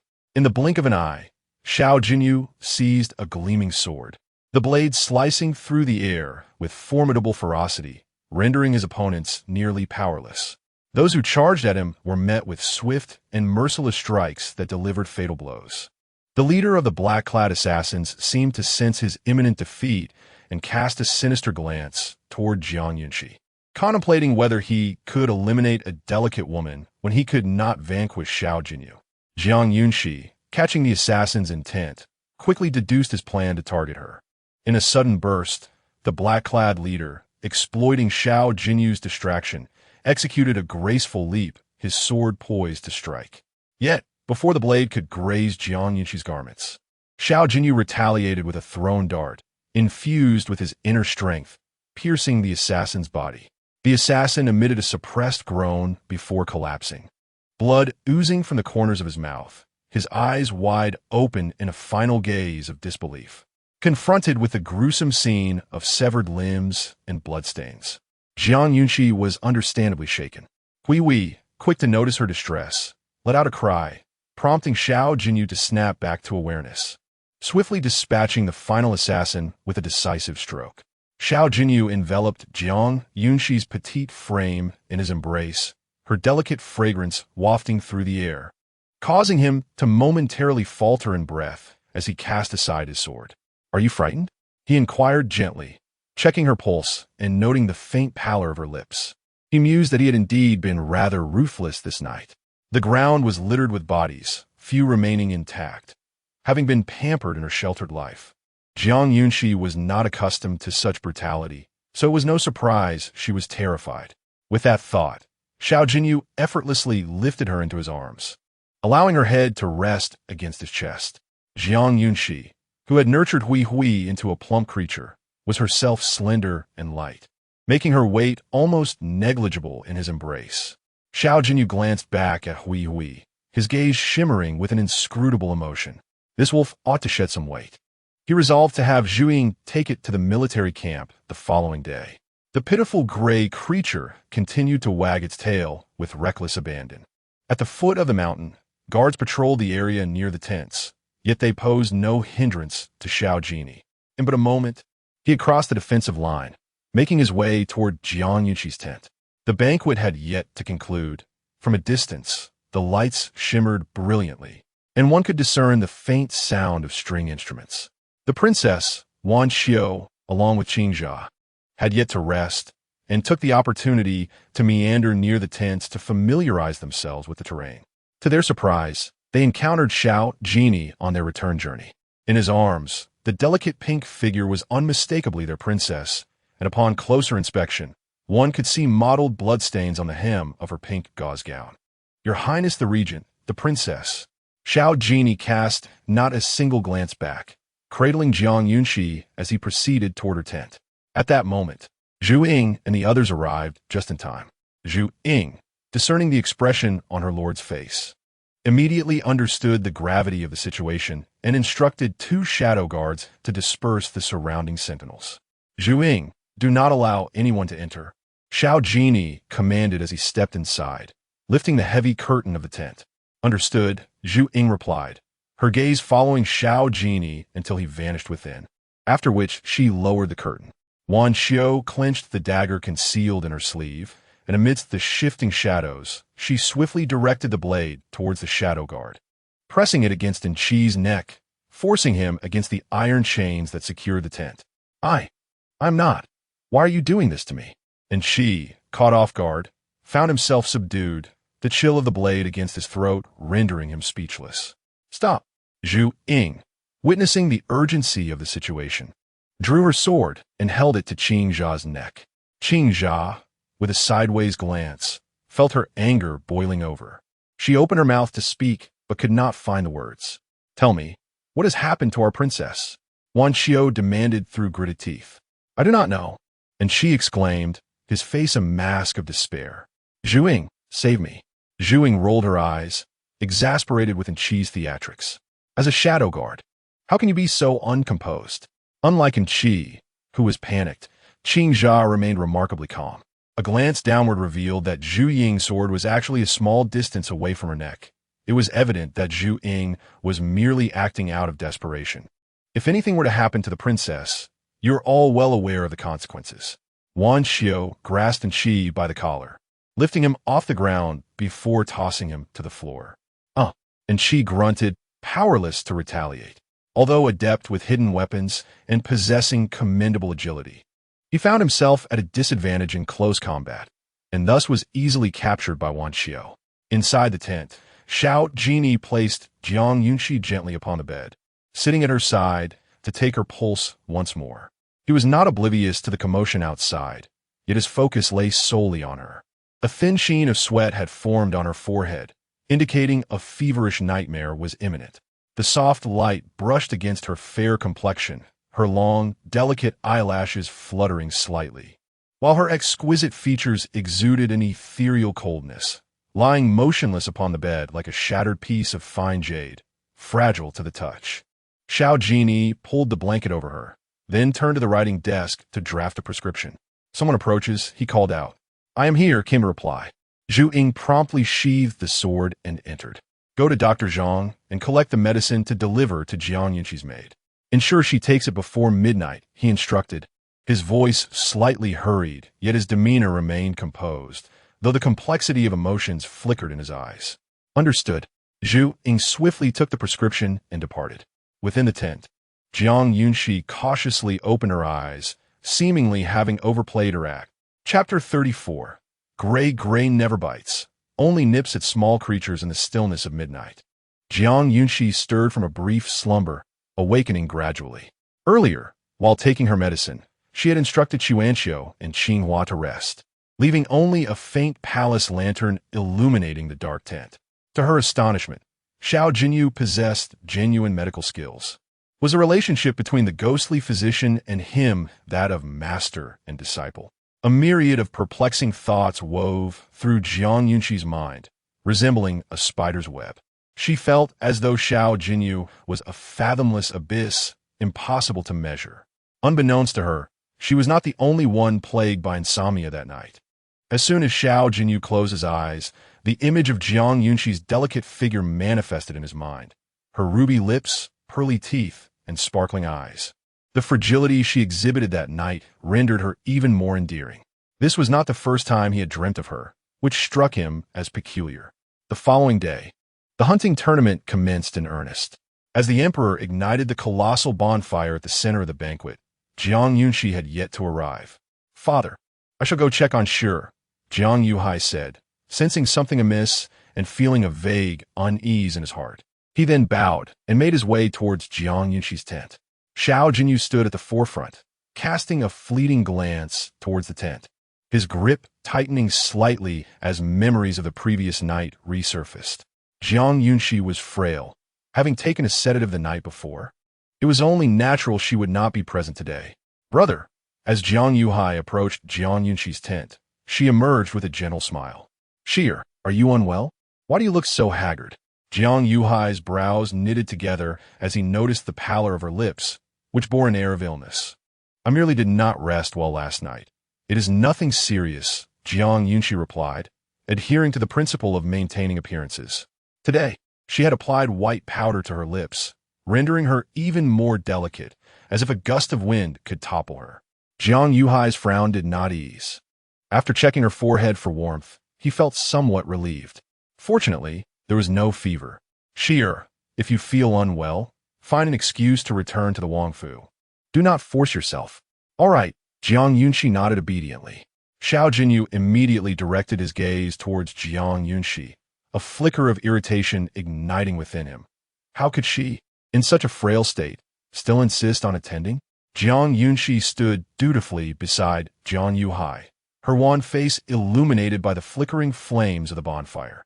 Lifting her gaze, she met Xiao Jinyao's brooding stare. His expression did not seem favorable either. Who had provoked him? "Now, esteemed youths of Beiyao Kingdom, display your prowess in the hunting grounds." The emperor's resounding voice echoed around them. "Polo, archery, wrestling. The victors of each contest shall be handsomely rewarded." The emperor's grand proclamation elicited bows and smiles from the civil and military officials. The young nobles, in the prime of their youth, secretly calculated their chances, believing that if they could showcase their talents before the emperor, their futures would be assured. For this reason, they were determined to compete vigorously in the arena. "If you are unwell, return to the tent to rest. Should you faint later, I will not assist you." As she approached the open tent by the racetrack, Sun Yan strode confidently to Jiang Yunxi's side, her words a blend of stubbornness and warmth. The hunting competition spanned 10 days, with the first 4 dedicated to contests around the horse grounds to determine the top contenders, while the latter days would see participants venturing into the forest to hunt prey. Currently, the polo matches had only just commenced. "Thank you for your concern, elder sister," Jiang Yunxi replied with a gentle smile, her eyes dancing with amusement. "Who is concerned for you? If you were to faint beside me, I would also bear the brunt of the blame." Sun Yan waved her sleeve dismissively and settled beside Jiang Yunxi, plucking a bunch of grapes and popping 2 into her mouth. Having risen late that day, she had missed breakfast and was only now able to nibble on some fruit to quell her hunger. "Elder sister, it's not good to eat grapes on an empty stomach," Jiang Yunxi kindly reminded her. "I am fully aware of that. It's just that there's no other choice," Sun Yan replied, a hint of annoyance in her tone. She absent-mindedly pouted, continuing to eat 2 more grapes, and when the sweet, juicy flesh burst in her mouth, a look of contentment involuntarily graced her features. Gray, her pet wolf, sat obediently beside Jiang Yunxi, its round belly still full from its recent meal. Out of habit, it let out a couple of howls each morning. A woo. Before Sun Yan could react, Su Qingyi, seated in the adjacent tent, was overtaken by fear, letting out a cry as she quickly rose with the assistance of her maid, pointing her arm towards Jiang Yunxi. "Help! There's a wolf here." Su Qingyi appeared genuinely terrified, her eyes wide as she glanced at Gray, her face betraying her fear. Jiang Yunxi instinctively reached out to comfort Gray, who had also been startled by Su Qingyi's shriek. "Your pet truly mirrors your temperament," Sun Yan remarked, blinking at the plump wolf and feeling her fear dissipate. It seemed rather docile. "Elder sister, it's very well behaved," Jiang Yunxi softly explained, then shifted her attention to Su Qingyi, whose scream had attracted numerous onlookers, including the Imperial Guard, who approached armed, believing a ferocious wolf had infiltrated the hunting feast. The emperor and consort Xiao were also drawn to the commotion, rising from their seats and making their way over. Ah, it appears to be the pet of Princess Qingyi, a little wolf no less. How amusing, consort Xiao remarked, her voice flowing like water, infused with a myriad of emotions in her every gesture. Your Majesty, consort, may you have peace. Jiang Yunxi, noticing their approach, hurriedly rose to bow respectfully, while Gray leaped from her arms, barking a few playful barks, having never encountered such a spectacle before. Your Majesty, consort, this wolf appears quite fierce. It might cause harm if left in the camp. Su Qing'er, believing she had found support, rushed over to voice her complaints, her eyes brimming with tears, a picture of distress. Shen Yin crossed her arms, casting a sidelong glance at Su Qing'er, unable to restrain herself. Does it truly look fierce to you? At this moment, Hui squatted on the ground, shaking its head, its plump appearance exuding an endearing charm, completely uncharacteristic of a creature that might bite. Wolves are inherently ferocious. Can you truly guarantee that it won't bite? Su Qing'er retorted. The emperor narrowed his eyes. Harboring a secret calculation, he recognized this wolf. It was none other than the beloved pet of Xiao Jinyao. How had it come to be associated with the daughter of Minister Jiang? Something was amiss. Miss Su, if you fear it, you might do well to keep your distance.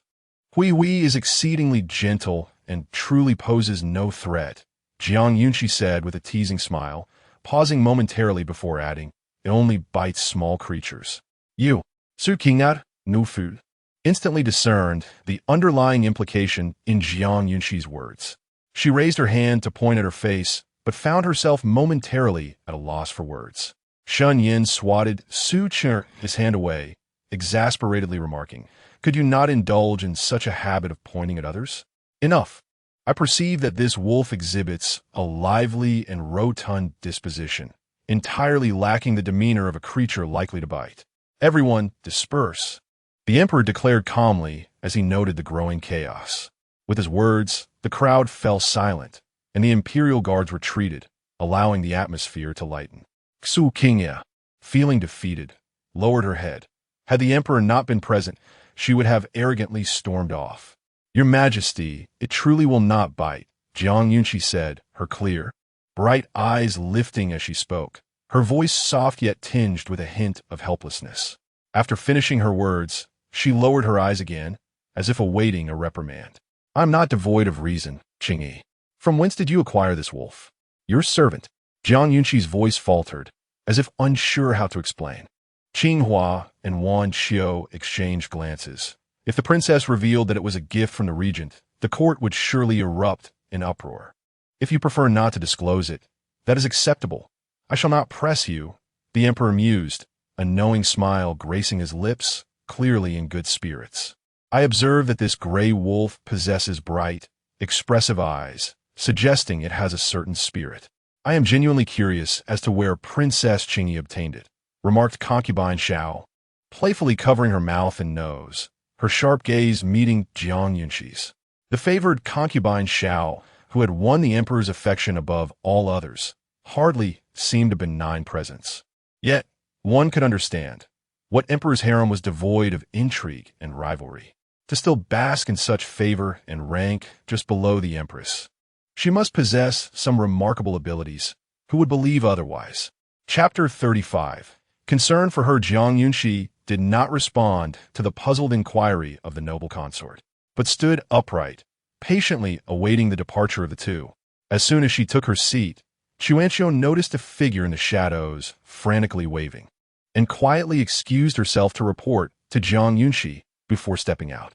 Before long, she returned, her demeanor icy, though her expression softened slightly upon seeing Jiang Yunxi. Your Highness, just now, His Royal Highness the Regent's Guard came to summon you to his tent, Chuanqiu whispered softly. Jiang Yunxi, maintaining a calm countenance, nodded in acknowledgement. Although she was uncertain of Xiao Jinyau's intentions, she recognized this as a rare opportunity for a private conversation, one not to be squandered. Excuse me for a moment, sister. Shen Yin was preoccupied with her pastries and did not notice Jiang Yunxi's departure until she had vanished from sight. The hidden guards had drawn away the sentinels near the tent, and along the way, Jiang Yunxi encountered not a single imperial guard. As usual, Xuanxiu and Qinghua were kept outside, while Hui seized the chance to slip inside, tail wagging contentedly. Your Highness, upon entering the tent, Jiang Yunxi sensed an unusual atmosphere and quickly performed a respectful bow, her voice soft and melodious. For a man of Xiao Jiny's high standing, the greatest affront would be any challenge to his authority. Come here. Xiao Jinyi set down his gilded brush, his voice crisp and clear. Jiang Yunxi approached slowly, her hands resting delicately before her, resembling the most exquisite orchid in a garden, noble and elegant. Sit down. Extend your hand. Xiao Jiny's expression remained indifferent, akin to a glacier under the winter sun, exuding an air of detachment in his every movement. Jiang Yunxi's mind momentarily faltered. Could he be about to take her pulse again? The desk was cushioned, and as Jiang Yunxi extended her wrist adorned with a gold bracelet set with purple gemstones, it accentuated her fair skin, which appeared as snow. Just as she had anticipated, Xiao Jinyi indeed sought to check her pulse. Your Highness possesses medical knowledge as well? Jiang Yunxi's eyes sparkled, her lips curving into a gentle smile, her soft voice effortlessly enchanting. She suppressed her inner strength, making her seem all the more fragile. And in Xiao Jiny's dark eyes, a hint of concern flickered. Jiang Yunxi, you can nurture a robust wolf, yet your own health is so feeble? Are you courting death? After a lengthy pause, Xiao Jinyi cast a reproachful glance, his flat tone reflecting his displeasure.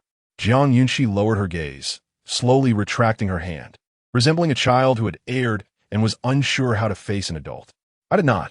Jiang Yunxi's voice quivered slightly as she withdrew her hand, her tone laced with an air of grievance. This morning I felt unwell, yet still forced myself. Did not your brother remind you to rest properly? Please do not scold my brother, Your Highness. Jiang Yunxi deftly sidestepped the main point, adding softly and almost playfully as soon as Xiao Jinyi finished speaking. Xiao Jinyi's fingers tightened, gazing into Jiang Yunxi's clear, bright eyes. Though he was initially angered, he found himself unable to express his ire. The bond between you siblings is truly. In the end, he could only squeeze out a few words one by one from between his teeth. Finally, both fell into silence as Jiang Yunxi resumed her role as a scribe, grinding ink for Xiao Jinyao. Observing his slender fingers deftly wielding the brush to inscribe a prescription for tonifying the body upon the parchment, Jiang Yunxi pouted and set down the ink stick. I do not wish to take medicine. You must take it regardless. For the next 10 days, I will have Zhuing bring you the medicinal soup daily. Should you refuse, you know the consequences. What if I do not understand what to do? Jiang Yunxi lowered her gaze, her index finger poking at the surface, casting a furtive glance at Xiao Jinyao. Am I too indulgent with you, Jiang Yunxi? Xiao Jinyao remarked sharply with a sigh.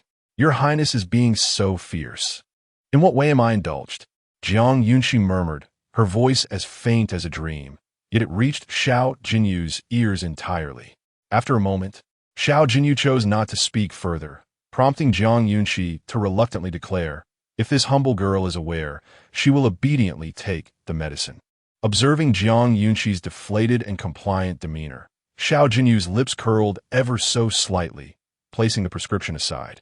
If your Highness has no further matters, this humble girl shall take her leave, Jiang Yunxi stated as she prepared to rise. That wolf is rather overweight. I intend to send it to the military camp to shed some pounds. In an instant, Xiao Jinyao casually spoke again. No, you cannot. Jiang Yunxi clutched the round, fluffy head. It is not overweight. Chapter 36, with a radiant smile directed at him.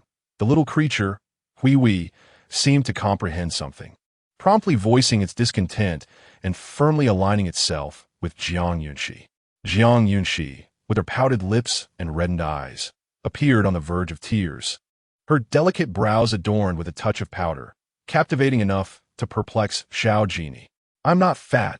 She shook her head, the tassel of her laurel hairpin swaying gently. Given Xiao Jinyi's usual temperament, he would typically be unyielding, yet today he seemed more amenable. After a brief pause, he finally relented. Initially, Jiang Yunxi's intent in bringing Hui back to the royal residence was simple, merely to create more opportunities to meet Xiao Jinyi. However, As Huey's intelligence gradually unfolded, her affection for him deepened. Hearing Xiao Jinyao utter words of surrender, her heart felt somewhat at ease. All right, you may leave. Fearing he might soon reverse his decision, Xiao Jinyao thought it best to avoid seeing the wolf for the time being. Hui promptly sprang to its feet and scampered out, while Jiang Yunxi followed leisurely, casting one last enchanting glance as she reached the doorway. Upon returning to the tent beside the equestrian field, Shunyan had already finished the grapes and some snacks laid out on the table. Sister, are you still hungry? Jiang Yunxi observed the empty fruit platter and ordered more to be brought. I'm full, Shunyan replied, leaning back comfortably in her chair, her gaze fixed on the dashing air of the Nanyang Wangfu. Fu Huanyu, a smile playing at the corners of her lips. Jiang Yunxi understood, but chose not to comment further. She did not know Fu Huanyu well, only that he was the sole son of the Nanyang Wang. Cherished and somewhat arrogant. Sister, which side do you think will win this time? Naturally, the blue team. I think so too. Jiang Yunxi continued with Shunyan's train of thought, and when Xinhua brought in a new platter of fruit, she leisurely peeled a grape, occasionally glancing at the ongoing match. As anticipated, the blue team, led by Fu Huanyu, emerged victorious in this round. When Jiang Yuhua entered the next match, Jiang Yunxi paid closer attention. Based on her understanding of him, winning this match should be relatively easy, as their opponents were not particularly formidable. However, just as the polo match was about to commence, the opposing team surprisingly called for a substitution. The position of team leader was taken over by the eldest son of the Ambo Marquis, and Yunfeng.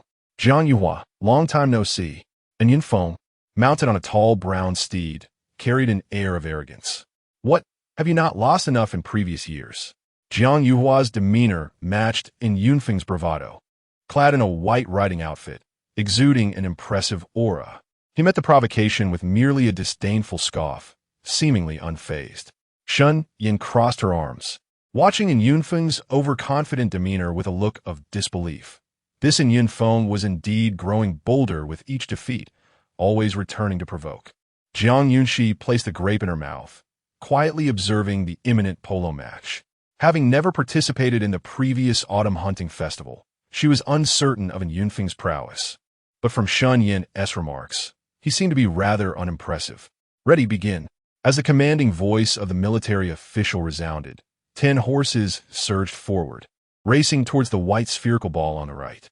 Upon witnessing the galloping steeds, Hui was instantly invigorated, exhaling with excitement, her eyes sparkling as she fixated on the movement of the horses. In a mere moment, Jiang Yuhua skillfully struck the ball into the guarded arc on the opposite side, eliciting jubilant cheers from the assembled soldiers. Jiang Yuhua, a paragon of grace and martial prowess, had garnered the admiration of many women in the capital, basking in his popularity. Jiang Yunxi rose and made her way towards the viewing platform, seeking a broader perspective. The spirited young man seemed almost tailored for Jiang Yuhua. Cousin is truly beloved, Shun Yin remarked, standing nearby in awe. Xiao Jinyao sat silently in the royal tent to the left of the emperor, observing the captivating match as he sipped his tea. Finding it somewhat lackluster after having tasted the tea brewed by Jiang Yunxi, he set down his cup, feeling the absence of its former clarity and fragrance. Jiang Yunxi maintained her elegant demeanor, and as she cast a fleeting glance, her eyes met Xiao Jinyao's. Their gazes lingered for a brief moment before she averted her eyes. A gentle breeze stirred, causing the strands of hair framing her face to dance, leaving Xiao Jinyao unable to decipher the smile that had just graced her lips. Perhaps she was simply someone who delighted in laughter. And Yunfeng found himself at a disadvantage, gritting his teeth as he charged toward the opposite side. A glint of cunning flashing in his eyes, as if plotting something. Jiang Yunxi's heart tightened with concern, and Yunfeng's demeanor was unsettling. Indeed, behind Jiang Yuhua, a fierce horse was galloping towards him. Jiang Yuhua swiftly reacted, veering to the left, but Yunfeng seized the moment, knocking the polo mallet from Jiang Yuhua's grasp. Jiang Yunxi gathered her skirts and dashed towards the stairs. At that moment, one of Yunfeng's teammates feigned an accident, redirecting his horse towards Jiang Yuhua. Fortuitously, Jiang Yuhua, trained in martial arts, leaped down just as chaos erupted. However, In his haste, he sustained a bruise on his wrist. Brother, Jiang Yunxi disregarded the guards at the edge of the arena and rushed to Jiang Yuhua's side. "Sir, I'm fine," Jiang Yuhua assured her, twisting his wrist to reveal a significant abrasion from which a few drops of blood emerged. Yet, to him, it was but a minor inconvenience. "Brother, you are bleeding." Jiang Yunxi furrowed her brow, casting a displeased glance at the aloof and Yunfeng, who remained seated on his horse, devoid of any remorse. The teammates quickly gathered, igniting a heated argument, rebuking in Yunfeng for his underhanded tactics. "Accidents happen in the arena, after all, and we did not act with malice," and Yunfeng retorted nonchalantly, casting a dismissive look at Jiang Yuhua. "You clearly intended to collide." Jiang Yunxi countered defiantly, though her delicate features and soft voice lacked any hint of aggression. Instead, her response elicited playful mockery from Yunfeng as he teased Princess Qingyi. "Do not presume to slander simply because you are a woman. In such a vast arena, who witnessed this?" And Yunfeng spread his hands, a scornful smile gracing his lips. And Yunfeng, Jiang Yuhua had initially intended to disregard the petty provocations of such a small-minded individual. However, the audacity to retort against Sierra was utterly inexcusable. "Sierra, this hairpin seems rather antiquated. Shall we dispose of it?" Jiang Yuhua suggested with a gentle smile as he removed a white pear blossom pin from Jiang Yunxi's hair. Jiang Yunxi appeared to grasp his implication, obediently nodding in agreement. In the next moment, the anguished cries of horses intertwined with the startled exclamations of Yunfeng. Bang! This was a true spectacle of chaos, as Jiang Yuhua shielded Jiang Yunxi's eyes with his hand, casting a cold gaze toward the fallen Yunfeng. The pin had embedded itself deep into the horse's flesh, yet no trace of blood was spilled. At this point, all eyes were drawn to the scene. Jiang Yuhua grasped Jiang Yunxi's wrist and led her toward the periphery, leaving Yunfeng on the ground, clutching his leg and wailing incessantly. Chapter 37. She truly did not misjudge him, Sierra. In the future, when we encounter such scum, let us not pay him any mind. As they walked to the outskirts, Jiang Yuhai gently patted Jiang Yunxi's head, offering her meticulous advice. "All right." Jiang Yunxi obediently nodded.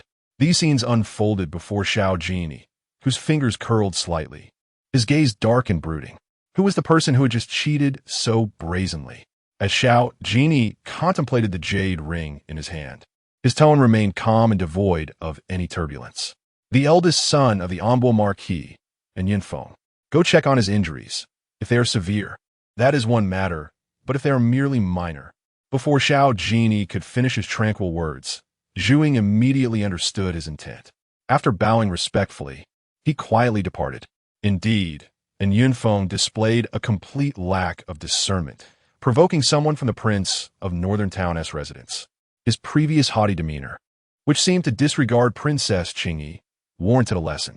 It appeared the prince intended for him to languish in bed for a year and a half. Zhu Ying mused to himself. During the afternoon banquet, upon learning that his son's legs would require months of recuperation, the Enbo Marquis directly confronted the emperor. "Your Majesty, you must give this old minister a fair judgment. My son's legs are ruined." The Enbo Marquis knelt in the center of the banquet platform, his expression filled with anguish, casting venomous glances at Jiang Yunxi and Jiang Yuhai intermittently. In his heart, he longed to gouge out their eyes. While Jiang Yunxi leisurely peeled a grape and placed it into her mouth, sipping her tea with an air of tranquility that only fueled the Enbo Marquis's fury. "What on earth is happening?" The emperor, seated regally upon his dragon throne, questioned with a composed voice.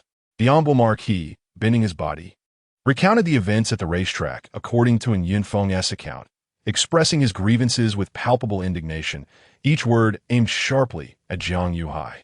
"Enbo Marquis, how is it that your account differs entirely from what we witnessed?" At that moment, Fu Huanyu's carefree laughter rang out as he leaned back in his chair, contemplating the scene before him. "What I state today is certainly the truth. The siblings from the Prince of Northern Town's residence take advantage of their power, yet they refuse to acknowledge it." "Oh!" Jiang Yunxi held her teacup, her gaze innocently shifting to the center of the platform. With a blink, she retorted, "What did I ever do that?" Instantly, Many in attendance were amused by Jiang Yunxi's naive response. She truly was the cherished daughter of the prince of Northern Town, raised in seclusion, and her desperate words were taken earnestly. While the audience laughed at Jiang Yunxi's inquiry, it was the humble marquis who felt the sting of humiliation. A single statement from her rendered his previous claims devoid of credibility. In the end, the humble marquis pointed at Jiang Yunxi, his finger jabbing several times. But endless words seemed to choke in his throat, unable to escape. As a delicate young woman with simple thoughts, Jiang Yunxi's denial was likely not believed by many present. Then why did you go to the racetrack? What business is it of yours? Jiang Yunxi paid no heed to the humble marquis's inquiry, casually placing her teacup down before nonchalantly picking up another grape. The self-righteous tone of Lord Amber was quite disrespectful, especially considering he was merely a first-rank marquis, whose status paled in comparison to her own as a princess with a noble title and commendation. Xiao Jinyao subtly curved her lips, her fingertips tracing the rim of the wine glass as she cast a slow glance towards Jiang Yunxi. Though not particularly bold, his small temper should not be underestimated. I have been observing that match, and it is evident that the young master of the family is no innocent soul. Had Jiang Yunxi reacted a moment slower, the consequences might have been far graver. Fu Huanyu, who looked down upon those who resorted to petty tricks, was inclined to defend Jiang Yunxi. Indeed, we all witnessed it. It was unmistakably the young master of the family engaging in deceitful antics. Friends who had teamed up with Jiang Yunxi rose one after another, directly retorting against him. Lord Amber, consumed by rage upon hearing of Yunfeng's predicament, failed to investigate the actual circumstances and found himself unable to control the situation. Lord Amber, I trust that you would not believe Jiang Yiqing's son to be so unreasonable. Since Yunfeng has been injured, he shall refrain from participating in the hunting tournament henceforth. The emperor spoke in a deep voice. Previously, the censor had reported Yunfeng's bullying behavior, leading to a poor impression of him in the emperor's mind. If you find my decision unjust, then let us see how the regent intends to handle it. The emperor, uninterested in listening to Lord Amber's forthcoming justifications, directed his attention towards Xiao Jinyao. Fear often proves more effective than respect. Censor Zhao, as a court official, what punishment is warranted for falsely accusing a high-ranking minister without proper investigation? Xiao Jinyao leaned back in her chair, exuding a languid demeanor. Her voice, cold yet laced with a palpable warning, resonated. Your Highness, the abuse of power and baseless slander against a high-ranking minister should result in dismissal. The censor trembled as he rose, cupping his hands in a bow towards Xiao Jinyao, the laws and regulations flooding his mind as he hurriedly responded, fearing that a moment's hesitation might cost him his head. Lord Amber was taken aback by her words, nearly losing his footing and collapsing to the ground. He hastily knelt before the emperor, pleading for forgiveness. This humble minister is guilty, but not to such an extent. The words dismissal were stuck in his throat. Unutterable. Enough. Return to your seat. Given that this is your first offense, I shall spare you this time. Should such an incident occur again, regardless of rank, the law shall be applied without exception. The emperor had no intention of punishing him severely. Rather, he sought to set an example. With the intricate web of power in the court, removing Lord Amber would disrupt the balance between the Prince of Leisure and the Prince of Auspice. Thank you, Your Majesty. Lord Amber nearly crawled back to his seat, his head bowed, too afraid to meet Jiang Yunxi's gaze. After sipping a cup of light tea, which alleviated the sweetness of the pastries, Jiang Yunxi felt quite pleased. It seemed she had indeed chosen the right person, with a ruthless approach and a decisive manner. Even her exquisite and noble visage captivated her heart. She knew she needed to hasten her pace. The longer she delayed, the more she feared unforeseen complications. Chapter 38. He indulged her too much after lunch. Jiang Yunxi returned to her tent alone. The lingering scent of sandalwood enveloped her, making her feel somewhat uncomfortable. Her beautiful eyes narrowed slightly, wondering who had lit the incense. With the multitude of mosquitoes in the mountains, it must have been the heir who had ordered someone to light it as a repellent. Qinghua quickly stepped forward to extinguish the incense burner. In late autumn, how could there be so many mosquitoes in the mountains? Jiang Yunxi harbored a sense of doubt in her heart, but remained silent. Walking towards a writing desk, to pick up a book and flip it open. Just as she was about to immerse herself in reading, Wan Xiao entered, leading Zhu Ying into the room, accompanied by a strong medicinal scent. "Your Highness, this is the soup the prince ordered me to bring. He insists on watching you finish it before he can leave," Zhu Ying stated. Jiang Yunxi slowly raised her gaze, focusing on the brown concoction presented before her. She squinted slightly, feeling quite helpless inside. "Your Highness, the medicine is cooling." After a moment, Zhu Ying noticed Jiang Yunxi's lack of intention to drink and gently reminded her. "What if I don't want to drink it?" Jiang Yunxi supported her head with one hand, her eyes slightly lifted, her jade-like fingers idly brushing against the porcelain bowl, indifferent. The atmosphere turned somewhat frosty. It would be difficult to explain to the prince. Zhu Ying felt a bead of sweat forming. He was at a loss for how to proceed. If Jiang Yunxi refused to drink, he could only wonder how the prince would handle the situation. The gentle demeanor of the esteemed Princess Qingyi, even her soft voice, inexplicably exerted pressure on him. "It's cold now. I have even less desire to drink it." Jiang Yunxi withdrew her hand, her gaze shifting back to the book in her hands, no longer granting Zhu Ying a glance, and they remained in this stalemate. Qinghua and Wan Xiao remained silent, knowing well that their princess had never been fond of medicine. "I shall take my leave." Zhu Ying, with no other option, bowed and exited. Indeed, only the prince could keep the princess in line. He might as well return to fetch someone else. Once he disappeared from sight, Jiang Yunxi set down her book, nonchalantly lifting her eyelids and pushing the porcelain bowl away. Her evenly proportioned, fair fingers rhythmically tapped the desk. As she mused that Zhu Ying would report back, and Xiao Jinyao would surely be displeased. "Qinghua, you may leave as well. I wish to rest for a while," Jiang Yunxi instructed after a moment. "Yes." She will obediently drink the medicine. Huh? The thought of Jiang Yunxi's charming face and her own spoken words caused a cold smile to rise within Xiao Jinyao. His originally stern visage appeared even more somber, and his eyes, dark and deep as a hidden abyss, narrowed slightly, revealing a trace of chill that sent shivers down one's spine. She was indeed deceiving him. Zhu Ying, noticing the change, quickly lowered his head, attempting to appear inconspicuous to avoid drawing his master's attention. He silently lamented. The prince's emotions had always been stable until he encountered that esteemed Princess Qingyi, after which his temperament grew increasingly peculiar. Could it truly be as Qi speculated? At this thought, Zhu Ying could not help but shudder. Suddenly, after a moment of silence, Xiao Jinyao slowly spoke, "Go fetch Jiang Yunxi." Since she was unaware of her own predicament, there was nothing left to do but watch her drink it down. As soon as the words left her lips, Zhu Ying swiftly departed like an arrow released from its bow, racing directly towards Jiang Yunxi's tent. "Your Highness, the prince requests your presence." In her haste, Zhu Ying's voice was tinged with urgency, accompanied by a hint of breathlessness, revealing her palpable anxiety. However, in response to Zhu Ying's message, Jiang Yunxi merely smiled gently, her crescent-shaped eyes seemingly harboring profound meaning, and she softly inquired, "Are you here to report me?" Upon hearing this, Zhu Ying felt a momentary pang of unease, but quickly defended herself. "I merely informed the prince of the facts. Fear not. This princess will not make it difficult for you." With that, Jiang Yunxi gracefully lifted her skirts and elegantly made her way towards the entrance of the tent. Indeed, the guards were once again skillfully diverted by her presence. One could not deny that the soldiers under Xiao Jinyi's command were remarkably efficient in their duties. As she approached the imposing black tent, Jiang Yunxi slowed her pace, sensing a heavy atmosphere even before entering. It seemed he was quite upset. "Your Highness, the princess has arrived." "Gumin." The voice that emanated from within was chilling.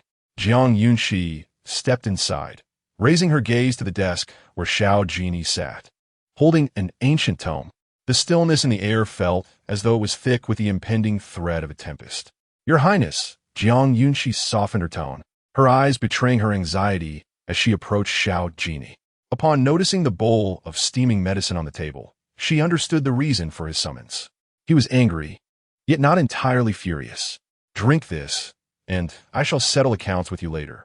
Xiao Jinyi lazily lifted his eyelids, his voice cold and foreboding, the evident chill in the air sending a shiver down her spine, his narrowed gaze exuding danger. Jiang Yunxi clenched her sleeves, staring at the brown concoction on the table, and timidly ventured, "Your Highness, may I?" "No," Xiao Jinyao interrupted sharply, his tone devoid of any room for negotiation. He had indeed indulged her too much in their everyday dealings. "It tastes so bitter." Jiang Yunxi pouted, her eyes instantly glistening with tears, her cherry lips quivering as she plaintively expressed her reluctance to consume the medicine. Chapter 39. Patiently persuading her to take medicine sitting down, Xiao Jinyao softened his voice. Jiang Yunxi, with tears streaming down her fair and delicate face, looked utterly pitiful, as if she had been grievously wronged. She settled beside him, pouting her lips in a most endearing manner. Her soft, kitten-like sobs were difficult to stifle, evoking sympathy in anyone who beheld her. "What medicine is not bitter?" Xiao Jinyao pressed his fingers to his brow, his tone laced with a hint of helplessness. "That's precisely why I don't want to drink it," Jiang Yunxi murmured, her tear-stained eyes rimmed with a delicate shade of pink, still glistening with unshed tears. "Have you forgotten what you promised me before?" he prompted. Despite his ominous presence beginning to dissipate, he placed the bowl of brown medicine beside her, unable to resist her gentle, vulnerable demeanor. Jiang Yunxi lowered her gaze. "I have not forgotten." "And so?" Xiao Jinyao continued to coax her. Following his lead, she pouted, feeling wronged, and pointed out that he had never mentioned how bitter the medicine would be. Very well, they had returned to the initial dilemma, leaving Xiao Jinyao momentarily speechless. "I know my health is poor, but after drinking so much medicine since childhood, I have seen no improvement. I do not wish to drink it any longer." Jiang Yunxi rested her hands on her cheeks, leaning on the desk, her expression vacant and forlorn, her voice barely a whisper. Her words were as faint as a whisper of wind, easily lost in the air. Yet, unbeknownst to anyone, within her clear, somber eyes, a glimmer of light flickered. The corners of her lips curved ever so slightly, her brows and eyes shimmering with a misty allure. "Jiang Yunxi, do you not trust me?" "I do not," she replied, meeting his narrow, phoenix-like gaze, which held a hint of danger yet was intoxicatingly captivating. A long, elegant hand lifted the white jade bowl and offered it to her. "Drink the medicine, and your body will naturally recover." Xiao Jinyao's voice was warm and calm, imbued with a soothing power that gently reached Jiang Yunxi's ears. For reasons unknown, his simple words instilled a profound sense of trust within her. Jiang Yunxi blinked in surprise, momentarily lost in thought. In that moment, his gaze was deep and serene, like a tranquil spring, filled with boundless tenderness and care. Yet suddenly, fragmented memories surged in her mind, scenes from her past life where Xianyuan Heng had similarly tended to her wounds. But ultimately, he was the one who had taken her life. As memories flooded her consciousness, Jiang Yunxi was overcome with a headache, her thoughts becoming a chaotic entanglement. Enduring the pain, she slowly accepted the medicine bowl, stirring the concoction with the spoon, steam still wafting from its surface. With delicate hands, she brought the bowl to her lips and took a gentle sip, immediately wishing to set it down. How bitter! It was more acrid than any medicine she had ever tasted. After just a small sip, she placed the bowl down, her petulant nature surfacing as she pouted slightly, wishing to indulge in a bit of charm. Finish it. However, Xiao Jinyao did not grant her the opportunity to speak. Alas, this was of her own making.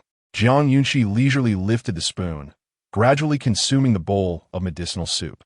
In truth, she remained oblivious to the fact that, while engrossed in his reading, Xiao Jinyao was also observing her. The enigmatic curve of his lips, hinting at a smile, rendered his thoughts inscrutable. "Should you refuse to take your medicine again, I shall have no choice but to watch you intently every time," Xiao Jinyao remarked, setting aside his book, his fair fingers lightly tapping the table. His gaze raised with an air of admonition. "Understood," Jiang Yunxi replied, nodding obediently. Her soft demeanor brought a sense of delight to Xiao Jinyao's heart. Perhaps even the prince of Northern Town was unaware that his daughter, appearing gentle, was in fact quite rebellious. For instance, had he not been present in the camp, she would have resolutely refused to ingest the medicine. For 3 consecutive days, Jiang Yunxi adhered to Xiao Jinyao's wishes, consuming the medicinal soup delivered to her each day. The reason was quite simple. He had altered the prescription, infusing the concoction with a hint of brown sugar. The taste was slightly bitter, but far more palatable than the usual bitter draft. Chapter 40. Is this jealousy? Today, the hunting grounds were bustling with activity, filled with a cacophony of voices and excitement. Upon closer inspection, it became apparent that a crowd had gathered at the viewing platform, their eyes fixed intently on the archery competition. Jiang Yunxi scanned the lively throng and decisively led Huai to the prime viewing spot, enjoying the privileges that came with her noble status. As they passed through the wall formed by the royal guards, Huai suddenly spotted a familiar figure, its tail wagging with increasing fervor. Not far away, Xiao Jinyao sat leisurely beneath a tent, basking in the gentle embrace of drifting clouds and warm sunlight, delicately caressing the sharp arrow in his hand. Huai excitedly wagged its tail, eager to rush over. Fortunately, Jiang Yunxi knelt down in time, gently stroking its cheeks and softly admonishing it not to run around today. Do you understand? Howl! Huai nodded, seemingly comprehending, before obediently lowering its tail and playfully sticking out its tongue. Father. Before long, Jiang Qifeng approached, bow and arrow in hand, a warm smile gracing his face. His previously boisterous voice softened. Sire, today's archery could be dangerous, so be sure to stand back. All right. Jiang Yunxi nodded, her beautiful eyes sparkling. A cool breeze stirred, causing her lashes to flutter and her skirt to sway, resembling the most exquisite flower in a garden. Amidst the sparse grass and open field, her pale pink figure was indeed striking. Huai seemed to have gained some weight, and she stood behind Xiao Jinyao, muttering under his breath, and Xiao Jinyao caught every word. It has gained quite a bit, contrasting with Jiang Yunxi's increasingly slender form. When the competition officially commenced, Jiang Yunxi settled beside Xiao Jinyao's tent to watch, her view unobstructed, allowing her to gaze at him. Given the current division of power in the court, Xiao Jinyao and Jiang Yunxi appeared to have no dealings with one another. Yet Huai, oblivious, stealthily made its way to his side. Huai huffed, its bushy tail brushing against Xiao Jinyao's table, eyeing the meat dish before him. Xiao Jinyao cast a glance at Huai, and when he sought to meet Jiang Yunxi's gaze, he found her engrossed in the competition, her attention captivated by the air of the Nanyang Wang Fu Huanyu. With fluttering eyelashes and a beaming smile, she radiated a charm that Jiang Yunxi had never displayed before. She appeared genuinely delighted. Xiao Jinyao's voice deepened, his gaze dimming as he focused intently on her every movement. In the next moment, Huai found itself unceremoniously lifted by the scruff of its neck by Xiao Jinyao, its limbs flailing in a futile struggle. How Huai's cry was tinged with panic. Huai! Jiang Yunxi diverted her gaze, and at the instant she looked at Xiao Jinyao, the plump creature was released, hastily scurrying back to her side. It was terrified. This scene had not gone unnoticed by many. The pet of Princess Qingyi had evidently displeased His Highness the Regent, and had it not been for Jiang Yunxi's status, this wolf-esque life would surely have been in jeopardy, possibly even meeting an untimely end. Jiang Yunxi keenly sensed the discontent in Xiao Jinyao's demeanor and promptly rose to her feet, approaching him with a respectful bow. To outsiders, it would appear as though she was merely offering an apology. However, in truth, her beautiful eyes were filled with confusion as she softly inquired, "Your Highness, are you upset?" "No," Xiao Jinyao replied curtly, turning away, his words cold and lacking clarity. Could it be that he noticed her lingering gaze upon Fu Huanyu? The invincible regent prince, now swayed by her emotions, was on the brink of vulnerability? On the field, Xiao Jinyao held his gilded bow firmly, having already set his sights on the target before even reaching the archery range. With a swift whoosh, the silver arrow soared through the air, cleaving the arrow that Fu Huanyu had just shot into the target, as if it were tearing through the very fabric of the atmosphere. This shot seemed to carry a personal vendetta. It is said that His Highness the Regent possesses unparalleled skills in archery, and witnessing it today, we are all in admiration, remarked Fu Huanyu, who paid little heed to the outcome of the competition. He tightened his grip on the bow, offered a courteous salute to Xiao Jinyao, and gradually exited the venue. That evening in the pavilion on the mountainside, Jiang Yunxi had already grasped Xiao Jinyao's formidable prowess, so she was not overly surprised. Her exquisite eyes sparkled with amusement as she seized the opportunity to descend the steps towards Jiang Yuhua's location, allowing her a clearer view of Xiao Jinyao. "Brother," Jiang Yunxi called out with a radiant smile as she approached Jiang Yuhua, dressed in ethereal layers of soft fabric. Her enchanting visage bore the faintest hint of two charming dimples. At the sound of her delicate call, Xiao Jinyao's gaze immediately shifted, following her figure as she dashed past him towards Jiang Yuhua. Chapter 41. It seems you can only team up with this prince as the fragrant breeze of Qingran wafted through. Jiang Yunxi did not cast a single glance toward Xiao Jinyao.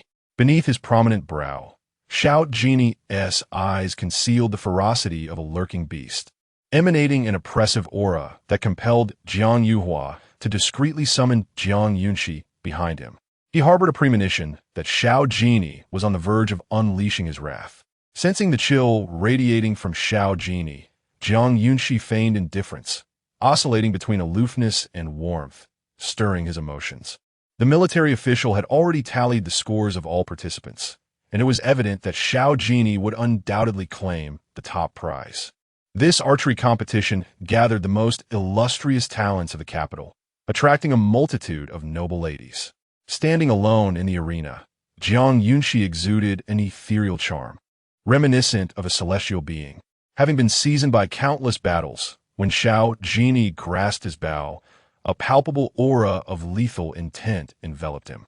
With a swift motion, he drew the bowstring taut, and the silver arrow shot forth like a bolt of lightning, imbued with an unstoppable momentum, soaring towards the distant target. The silver arrow struck the bullseye with precision. Jiang Yunxi chuckled softly, her eyes reflecting the proud silhouette of Xiao Jinyao, who stood apart like a mythical crane. Were it not for Xiao Jinyao's aversion to women and his grim demeanor, his strikingly handsome visage would surely have drawn countless noble ladies in the capital to pursue him fervently. After releasing his arrows, he nonchalantly tossed the bow to the waiting Zhu Ying, his indifferent gaze drifting over Jiang Yunxi before he turned away, making his way back to his seat. "Is he upset?" Jiang Yunxi raised her brows, a mischievous smile flickering in her sweet and innocent eyes, as if delighting in the prince's discomfort. In the afternoon, Zhu Ying arrived as usual to deliver medicine, but this time he carried an exquisite wooden box adorned with jewels and pearls, from which a faint scent of pine wafted. "What is this?" Jiang Yunxi murmured, cautiously opening the box. Inside lay a white jade bracelet, smooth and translucent, its color as pure as the moonlight, with an exquisitely delicate texture. "The prince mentioned that your bracelet was broken that night, and, as luck would have it, a tribute from a northern frontier arrived in the capital, so he chose this gift for you." Zhu Ying had painstakingly refined Xiao Jinyao's originally harsh words into something more palatable. The bracelet, radiant like the moon's glow, seemed destined to complement Jiang Yunxi's fair wrist. "A perfect match. Please convey my gratitude to His Highness. I truly adore this jade bracelet." Jiang Yunxi smiled, her delight evident in her eyes. The prince said that if you wish to express thanks, remember to hold tight to your beaded flower during tomorrow's hunting expedition and do not readily bestow it upon others." Zhu Ying clasped his hands in respect, finally revealing the true purpose of his visit today. The beaded flower. So it had been waiting for her here, for this hunting trip into the mountains. To further assess the capabilities of each team leader, the emperor had established a new rule. All noble ladies born into military families participating in the banquet must choose a team to join, as women were not particularly adept at horseback riding and archery, thus presenting an additional challenge for the team leaders. However, others possess certain self-defense skills, but Jiang Yunxi is different. She is like a delicate flower, requiring meticulous care, and would be the greatest burden in any team. Furthermore, should Jiang Yunxi sustain an injury, it would spell disaster. The prince of a northern town and the Duke of Shun would not hesitate to hold one accountable. Understanding this, Jiang Yunxi nodded in agreement, sitting at her desk, obediently sipping her medicine with a spoon. The following day, numerous noble ladies would hold a pearl flower, presenting it to the leader of their chosen team, thereby signifying their desire to participate. The sun shone brightly the next day, yet there was no sense of oppressive heat. The warmth was pleasant, casting a refreshing glow upon all. "Princess, do take good care of your pearl flower," the military officer respectfully presented tray. "Indeed," Jiang Yunxi acknowledged, aware that this officer was one of Xiao Jinyao subordinates, who had thoughtfully reminded her that morning. Thus, how could she possibly misbehave? "Elfia, I shall be responsible for the safety surrounding this hunt, so I cannot partake in the competition," Wan Xiao stated. "Your safety, princess, is entrusted to you." Jiang Yuhua expressed deep concern. Among the team leaders, only Fu Huanyu was familiar to him. However, with Shun Yan's unwavering focus on him, it was not prudent to let Shi'er join. The remainder were princes. The Rui Wang was competitive and a strong contender for the crown prince position. His prominence this time was undeniable, making it unsafe for Shi'er to be on his team. The regent, though highly skilled, was indifferent to women. While following him would pose no danger, his erratic temperament could frighten Shi'er. Thus, it was not an option. The Yi Wang was leisurely and unconcerned about winning or losing. While it might be easier for Shi'er to be with him, caution was still paramount. "Remember, you must stay by the princess's side at all times," Jiang Yuhua reiterated. "Yes, I understand," Wan Xiao nodded. Jiang Yuhua continued to express his instructions, but just as he was about to approach the Yi Wang, the latter had already casually selected his team. "Jiang Yunxi, it seems you can only team up with me," declared Xiao Jinyao, sitting tall upon his magnificent black steed, his posture as upright as a pine tree. He cast a sideways glance, a hint of imperceptible pride glimmering in his eyes. The sunlight fell upon him, accentuating his handsome, chiseled features, while his obsidian-like eyes sparkled with confidence and dominance. Grasping the reins firmly, his resplendent attire billowed in the wind, merging seamlessly with the powerful stallion beneath him, exuding an unparalleled air of authority. Jiang Yunxi's clear, autumn-like eyes met his gaze at that moment. His dark eyes fell upon the pink pearl flower in her hand, exuding an air of refined elegance, as his lips curled into an attractive arc. "What, are you unwilling?" Jiang Yuhua bowed in respect to the regent, about to express his concerns, but Xiao Jinyao interrupted, diverting his gaze and dismounting with decisive grace. He cast a glance at Jiang Yuhua and, with a cold, dismissive laugh, remarked, "Do I appear to be someone who would bully a delicate girl?" Zhu Ying and Enqi kept their heads lowered, holding the reins, not daring to make a sound. How could it be otherwise? Previously, when women attempted to approach the prince, he had ordered them to be beaten to death without hesitation. Jiang Yunxi pondered silently, utterly perplexed by the intentions of the man before her. She gazed at Xiao Jinyao with curiosity, but refrained from asking further questions. Instead, she cautiously extended the exquisite pearl flower in her hand towards him. Ah Hui Hui was brimming with excitement, eager to paw at Xiao Jinyao's garments, yet was met with a cold glare that subdued him. Oh, how fierce! Jiang Yuhua could not quell the anxiety rising within her, and just as she wished to speak, she was abruptly summoned by the emperor, helplessly watching as Xiao Jinyao led Jiang Yunxi away. Chapter 42. Find a picturesque place and conceal you, Jiang Yunxi. Unaccustomed to horseback riding, allowed Enqi to lead the reins below. The intended route was deeper into the forest. However, it was evident that they were heading towards the lakeside at the foot of Qingyi Mountain. "Your Highness, where are we going?" Jiang Yunxi inquired, her beautiful eyes brimming with curiosity. The forest echoed with the startled chirps of birds, hinting that a group had commenced its activities. "Find a picturesque place and conceal you," suddenly resonated Xiao Jinyao's magnetic yet languid voice in her ears, akin to a gentle spring breeze caressing her face, stirring ripples in her heart. Jiang Yunxi gazed at him with a look of innocent bewilderment. As they navigated around the intricate peach orchard, the gnarled branches appeared aged. Yet beneath them bloomed clusters of nameless little flowers, embodying the exquisite fusion of spring and autumn, evoking a unique sentiment. With Wan Qiu's assistance, Jiang Yunxi dismounted and hurried towards the patch of flowers. "Your Highness, the room has been prepared at this moment." Several shadow guards arrived from the wooden cottage at the end of the peach trees to report back. Xiao Jinyao lowered his gaze and strolled towards Jiang Yunxi, gently reminding her that it was time for lunch. Jiang Yunxi stood upright, matching his pace, as the air was suffused with a delicate fragrance of flowers and greenery, inviting and refreshing. Following the winding, cobblestone path, a charming courtyard came into view.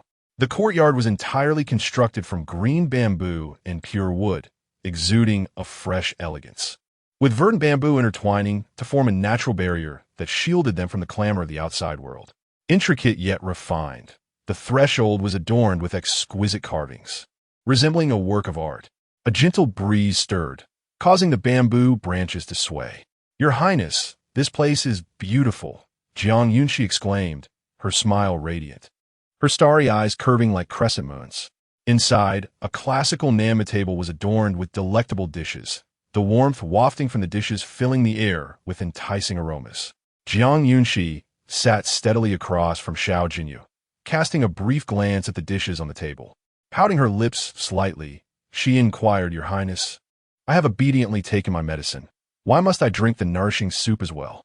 As she spoke, he had already presented her with a bowl of rich black-boned chicken ginseng soup, his deep gaze devoid of any trace of mirth, leaving no room for refusal. Jiang Yunxi had no choice but to accept it obediently. Wan Xiu stood by, serving Jiang Yunxi her favorite dishes, observing her distress over the bowl of nourishing soup, as if the words "do not wish to drink" were almost written on her face. "If you do not drink it, do not leave the table." Xiao Jinyao's tone was calm. Only after personally watching Jiang Yunxi consume the soup with a spoon did his expression soften. Through their days together, Xiao Jinyao had seemingly come to understand that when he adopted a serious demeanor, Jiang Yunxi would behave well and comply. This theorem had proven true time and again. Jiang Yunxi had a small appetite. After sampling a few side dishes, her bowl of rice remained untouched, and she felt full. Xiao Jinyao let out a heavy sigh, finally grasping why Jiang Yunxi was so slender.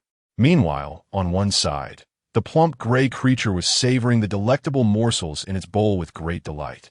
Its round backside perched high, the tail wagging joyfully as it opened and closed its mouth, devouring the tender and juicy meat, appearing thoroughly satisfied and content. This comparison rendered the scene rather comical. "Your Highness, may I venture into the backyard?" Jiang Yunxi inquired softly, resting her chin on her hands and blinking her eyes. "Certainly," came a reply. The small courtyard was surrounded by his hidden guards. As long as she did not wander into the depths of the mountains, she was free to frolic. In the backyard, a clear spring cascaded gently, eventually gathering in a pond, where, in the midst of late autumn, a few fiery red maple leaves floated on the surface. Upon closer inspection, one could see small fish swimming leisurely in the crystal-clear waters. "Be cautious, Your Grace, the stones are covered in moss," Wan Xiu remarked, ever vigilant of Jiang Yunxi's movements, fearful that she might slip. Although the water was not deep, the young lady was delicate and prone to catching a chill. "I understand," Jiang Yunxi replied with a soft huff. Before long, Dark Seven arrived to escort her back to take her medicine. After several days of this, Jiang Yunxi was nearly immune to its effects. Reluctantly finishing the potion, Xiao Jinyao contemplated checking her pulse again. After suppressing her inner energy, he found her still quite weak, though significantly improved from their last encounter. It seems the efficacy of the herbal concoction has been considerably diminished with the addition of brown sugar. "You must continue this regimen for another fortnight." "Another fortnight?" Jiang Yunxi's clear eyes dimmed momentarily. "Is there no way to avoid it? What do you think?" "Very well." She pouted. In the afternoon, within just an hour, Jiang Yunxi found herself once again playing Go with Xiao Jinyao. After half an hour of strategic maneuvers, the black and white stones lay haphazardly on the board, lacking any cohesive pattern. With her right hand gently supporting her chin and her left hand resting gracefully at her side, a faint smile graced her exquisite face. The warm sunlight cascaded down upon her like a delicate veil, adorning her with a golden radiance. At that moment, she resembled a fairy who had stepped out from a painting, ethereal and untainted. One could easily be captivated by her beauty if one were not careful. "Your Highness, why do you gaze at me so?" Jiang Yunxi teased, her lips curving into a playful smile, her long lashes fluttering as her lively eyes blinked twice. She was well aware of how to wield her flawless visage to ensnare Xiao Jinyau's attention, and indeed, the bait had been taken. "Nothing," he replied, momentarily taken aback as he tightened his grip on the black stone, diverting his gaze to respond with calm composure. A fleeting hint of fluster crossed his otherwise composed features, which Jiang Yunxi observed with keen interest. Delicately, she placed a white stone before Xiao Jinyao, her fingers smooth and refined, the soft pink of her manicured nails contrasting with a white scar left by Zhixian. This mark was intentionally left behind. "The scar will fade. I shall have Dark Seven bring you medicine shortly," Xiao Jinyao remarked, having clearly noticed it, and then spoke casually. "Thank you, Your Highness." Jiang Yunxi withdrew her hand, momentarily dazed, before allowing her eyelids to droop as she cast a glance at the pale mark on her fingertip, a smile blooming upon her face. Xiao Jinyao, following her lead, spoke with a languid tone, inquiring how she might express her gratitude. Jiang Yunxi, momentarily taken aback, quickly realized that His Highness was curious about how she intended to show her appreciation. What a clever way to turn the conversation back on her. However, Xiao Jinyao remained unfazed, leisurely placing a black stone on the board, thereby sealing his victory in the game. He then casually mentioned that there was a Zhixian in the courtyard. Would His Highness like to hear her play? Jiang Yunxi feigned ignorance. "Do you not wish to?" came the voice, laced with a hint of coldness. "Of course, I will be delighted." Chapter 43. Playing the zither for him, the warm mist from the teacup spiraled upward as Qi and Zhu carefully lifted the pristine Lanning Zhixian. Its white lacquered body, adorned with exquisite orchid carvings, gleamed in the light, while the strings, crafted from resilient and smooth silkworm silver, rendered it a remarkable work of art, harmonizing beautifully with the sheep-fat white jade bracelet upon Jiang Yunxi's delicate wrist. "What piece would His Highness like to hear?" Jiang Yunxi asked, her lips curving into a gentle smile as she lifted her skirt and gracefully seated herself before the Zhixian. With her slender fingers, she tenderly caressed the strings, her gaze revealing a blend of tenderness and focus, before she lifted her eyes, clear and tranquil as water, silently awaiting his response. "Whichever you prefer," Xiao Jinyao replied, a subtle smile playing upon his lips, his long and powerful fingers leisurely tracing the rim of the white porcelain teacup. A soft breeze wafted through the courtyard. It did not distract him from his unwavering gaze upon her. With the tips of her fingers, Jiang Yunxi lightly brushed against a few strings, testing the tone. Soon, a melodious and lively tune began to weave through the air, ethereal notes entwining with the gentle breeze, creating a symphony reminiscent of pearls cascading onto a jade plate, perfectly aligning with the tranquil beauty of the evening moon. Xiao Jinyao sat in a pear-blossomwood chair, his intense gaze fixated on Jiang Yunxi. The autumn breeze rustled through the courtyard, causing her skirt to flutter, as if she were a celestial goddess descended to the mortal realm. Untouched by the dust of the world, captivating in her grace. In a corner of the courtyard, the hidden guards, attempting to conceal their presence, began to whisper among themselves. "Doesn't our Lord seem like the tyrannical ruler described in those novels, indulgent and foolish?" And she murmured with a chuckle, "Close your mouth and cease your nonsense. Our Lord is wise and far-sighted. How could he be compared to such a dim-witted monarch?" And he shot a fierce glare at Qi and raised his foot to kick him. However, Qi, having learned from past encounters, swiftly sidestepped, successfully evading the attack. "Get lost." And nearly on the verge of losing his temper, ultimately restrained himself, managing to squeeze out a single word through gritted teeth. "Oh, I was merely making a comparison. Look at our Lord now, accompanied by a beauty playing the zither, enjoying tea and merriment. Doesn't it seem like it? You spend too much time reading those novels. It's an insult to intelligence. If you keep arguing, it won't be a comparison anymore. It will be me hitting you." And he glared at him and chose to remain silent. Unfazed, and Qi turned away, muttering, "Just because you have high martial skills, you think you're something special. How about you compare your agility with mine? Childish." As the final notes faded into silence, Jiang Yunxi withdrew her hand and met Xiao Jinyao's fervent gaze, his elongated phoenix eyes sparkling with delight. It seemed he was pleased. "And how does His Highness find it?" "Undoubtedly the finest," he responded, the 4 simple words imbued with profound affection. As Xiao waited attentively by the side, she presented a cup of warm tea to Jiang Yunxi to soothe her throat, her heart laden with concern. If the relationship between the princess and the regent were to come to the attention of the prince and the heir, it could spell trouble. Your Highness, shall we remain here for the next few days? Are you not participating in the competition?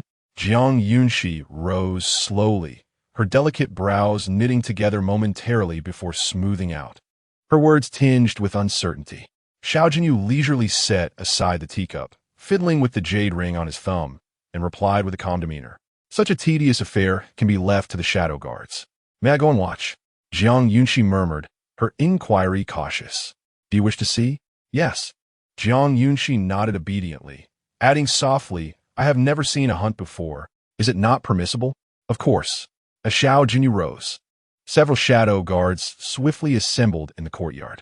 They ventured along the narrow path into the mountains, the wildness awakening around them, darting to and fro, yet always remaining within the watchful eyes of the shadow guards. After all, in their home, they are treasures, but in the mountains, they are mere prey.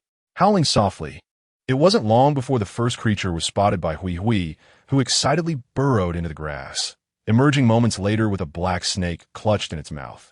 Jiang Yunxi hastily hid behind Xiao Jinyao, startled. The snake was not particularly large, about the thickness of a stick, and Hui proudly showcased its catch, biting down on its midsection. Xiao Jinyao glanced back to check on Jiang Yunxi, relieved to see her merely startled. The snake, devoid of strength, struggled briefly before falling still. Sensing its master's fear, Hui dropped the snake at Xiao Jinyao's feet and nudged Jiang Yunxi's skirt with its head. This wolf is quite the protector, Xiao Jinyao remarked, observing the feeble snake at his feet without further concern. Jiang Yunxi's beautiful eyes shimmered with unshed tears, her delicate demeanor eliciting sympathy. Dark 7, ever perceptive, used his sword to gently prod the snake aside. Shall we venture further? Xiao Jinyao lowered his voice, speaking in a coaxing tone. Yes. Jiang Yunxi blinked her already moist lashes. Though fear gripped her heart, her curiosity compelled her to see. Her conflicted expression amused Xiao Jinyao, evoking both exasperation and mirth. The stone path led to a pavilion halfway up the mountain. Jiang Yunxi adjusted her cloak, her gaze fixed on the bow and arrow in Xiao Jinyao's hands as he slowly raised his arm, aiming at a rabbit not far away. Such a lovely rabbit. Would you like to try? Xiao Jinyao paused, his clear voice drifting to her ears. Is it permissible? Jiang Yunxi asked sweetly.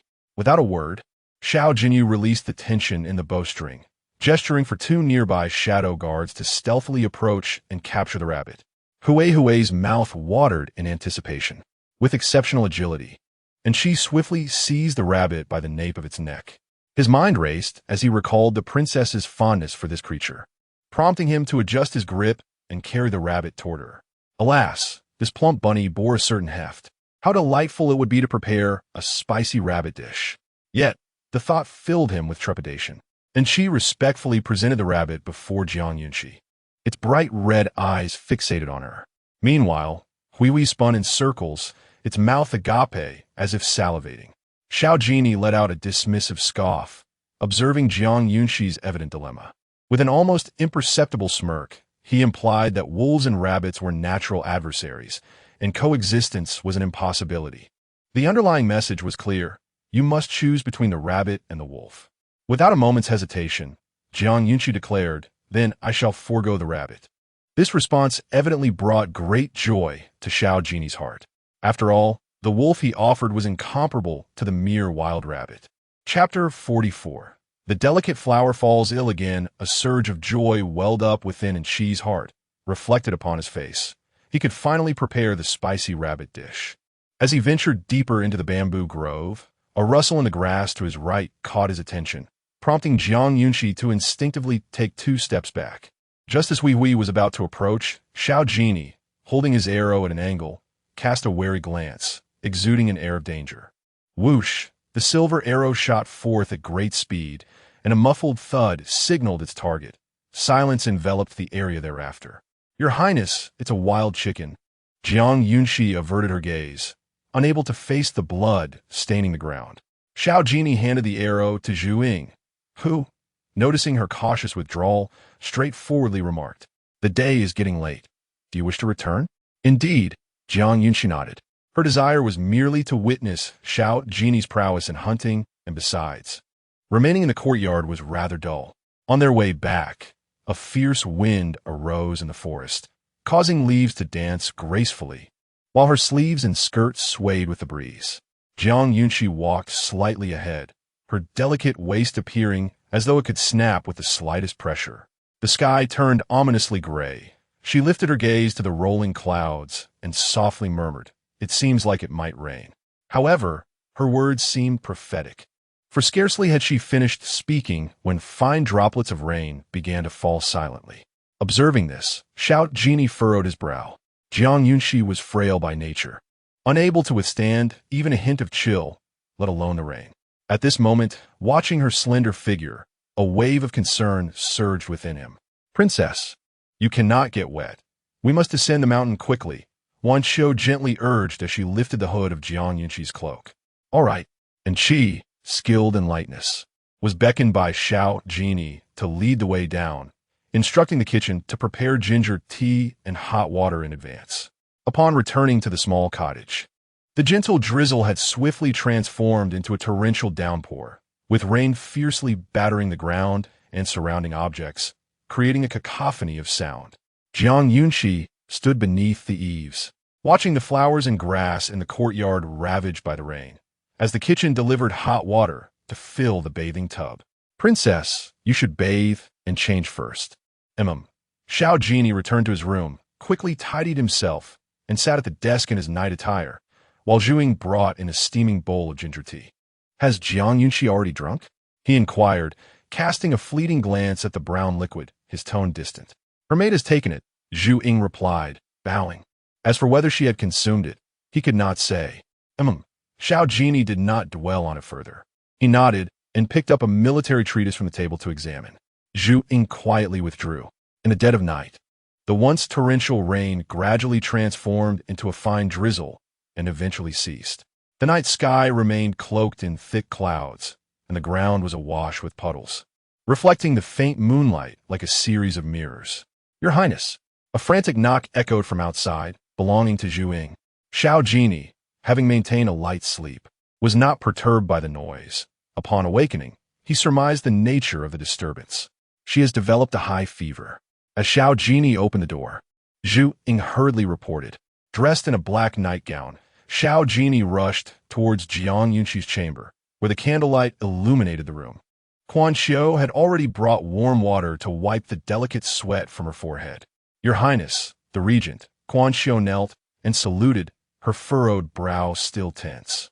As the sheer curtains were lifted, Jiang Yunxi appeared like a shattered porcelain doll, her lips pale and her demeanor frail. Xiao Jinyao sat at the bedside, gently pulling back the covers to take her wrist and check her pulse. "You may withdraw," he instructed. "Yes." With no other recourse, Quan Xiu complied, reassured that the Regent's medical expertise would ensure the young lady's safety. Jiang Yunxi's fever was more intense than ever, her skin burning hot and accompanied by delirium. A powerful consciousness kept her alert, yet she could distinctly feel her body's discomfort. This time, she was not feigning illness, but genuinely afflicted.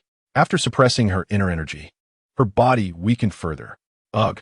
Jiang Yunxi slightly furrowed her brow, struggling to lift her heavy eyelids, but the fatigue and discomfort overwhelmed her. Finally, summoning all her strength, she opened her eyes, which glimmered with unshed tears, as if they could shatter at any moment. Uncontrolled tears slipped from the corners of her eyes, cascading down her cheeks. The fragile and sensitive nature of her body was fully expressed at this moment. She knew how to wield her vulnerability to evoke sympathy and a desire for protection from others. Xiao Jinyao tightly held the wrung-out warm towel and gently wiped the fine beads of sweat from Jiang Yunxi's forehead. His dark eyes gazed at her, a delicate figure akin to a snow-carved statue, and a surge of indescribable emotions welled up within him. "Do not cry," Xiao Jinyao whispered, reaching out to gently brush away the tears at her eyes, fearful of causing her pain, his voice inadvertently becoming exceptionally tender. "Your Highness, it will be all right."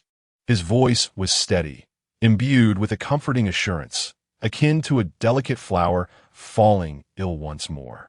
"I am no flower," Jiang Yunxi pouted, still attempting to defend herself. Yet her soft and harmless retorts appeared rather endearing to Xiao Jinyao. Despite her high fever, Jiang Yunxi's mind remained acutely aware. Such an enticing opportunity was not one she could afford to let slip away.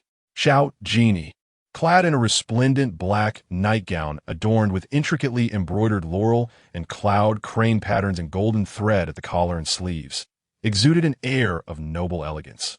Resembling a celestial being, through the silk-like fabric, Jiang Yunxi could faintly discern his robust physique. "Your Highness, my head aches."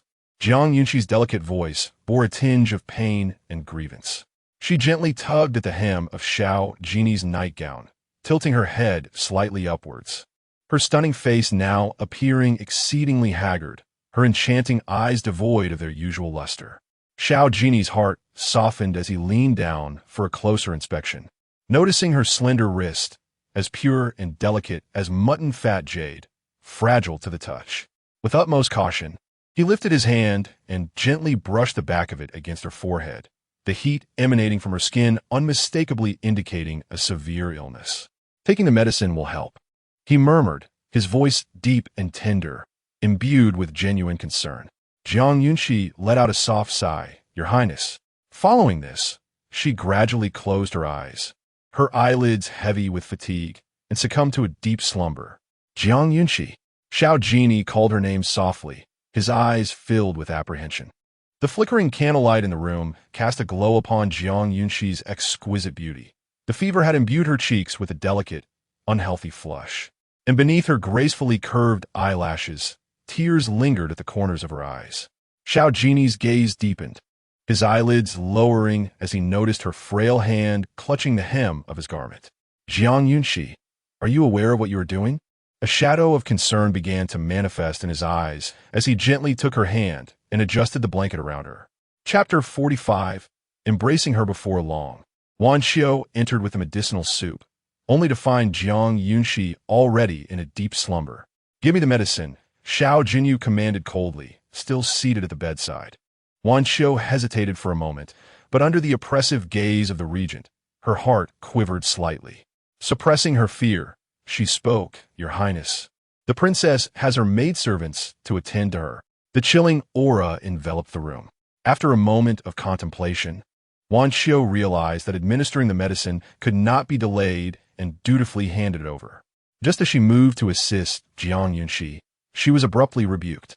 "Leave." Wan Xiao halted her actions, retracting her hand, feeling a bit dazed. It was entirely inappropriate for a man and woman to be alone in a room together. "Do you not understand my words?" Xiao Jinyao's voice was laden with danger, prompting Wan Xiao to bow and exit in haste. It was her folly. With the princess suffering from a high fever, the regent would certainly not. At that moment, the room contained only Jiang Yunxi and Xiao Jinyao, enveloped in serene silence. The flickering candlelight cast a bright and warm glow, illuminating everything around them. Xiao Jinyao gently stirred the soup with a spoon. His gaze fixed upon Jiang Yunxi's face, his eyes murky, revealing no discernible emotion. Jiang Yunxi lay slightly turned, making it difficult to administer the medicine. Xiao Jinyao temporarily set down the bowl and leaned closer, gently supporting her arm, unaware that, in that very moment, she stirred awake.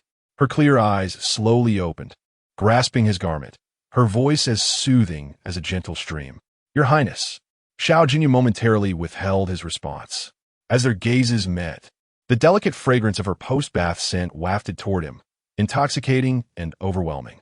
Her breath, as subtle as an orchid, brushed against his neck, and, as he steadied her shoulder, her soft waist leaned against him like a feather. "Do not move," Xiao Jinyao warned in a hushed tone. Jiang Yunxi felt utterly weak, as if all her strength had been siphoned away, her back pressed against a solid form, perhaps the broad, sturdy chest of someone. As she slightly turned her gaze, her eyes met his deep, smoldering ones.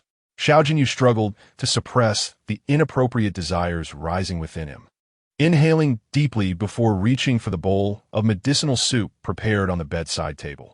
He gently scooped some broth with a spoon and brought it to her lips. Jiang Yunxi, obedient and compliant, slightly parted her rosy lips to take a sip. However, the bitter taste of the medicine slid down her throat, involuntarily causing her to furrow her brow. Tears glimmered in her beautiful, captivating eyes. "It's so bitter," with crystalline tears welling up. Jiang Yunxi looked up at Xiao Jinyao, her delicate fingertips clutching his garment tightly, gently shaking it. "Must I drink it? Can we not skip it?" "You must drink it to sleep," Xiao Jinyao replied, his tone still resolute, yet a trace of tenderness flickered in his gaze as he scooped another spoonful to offer her.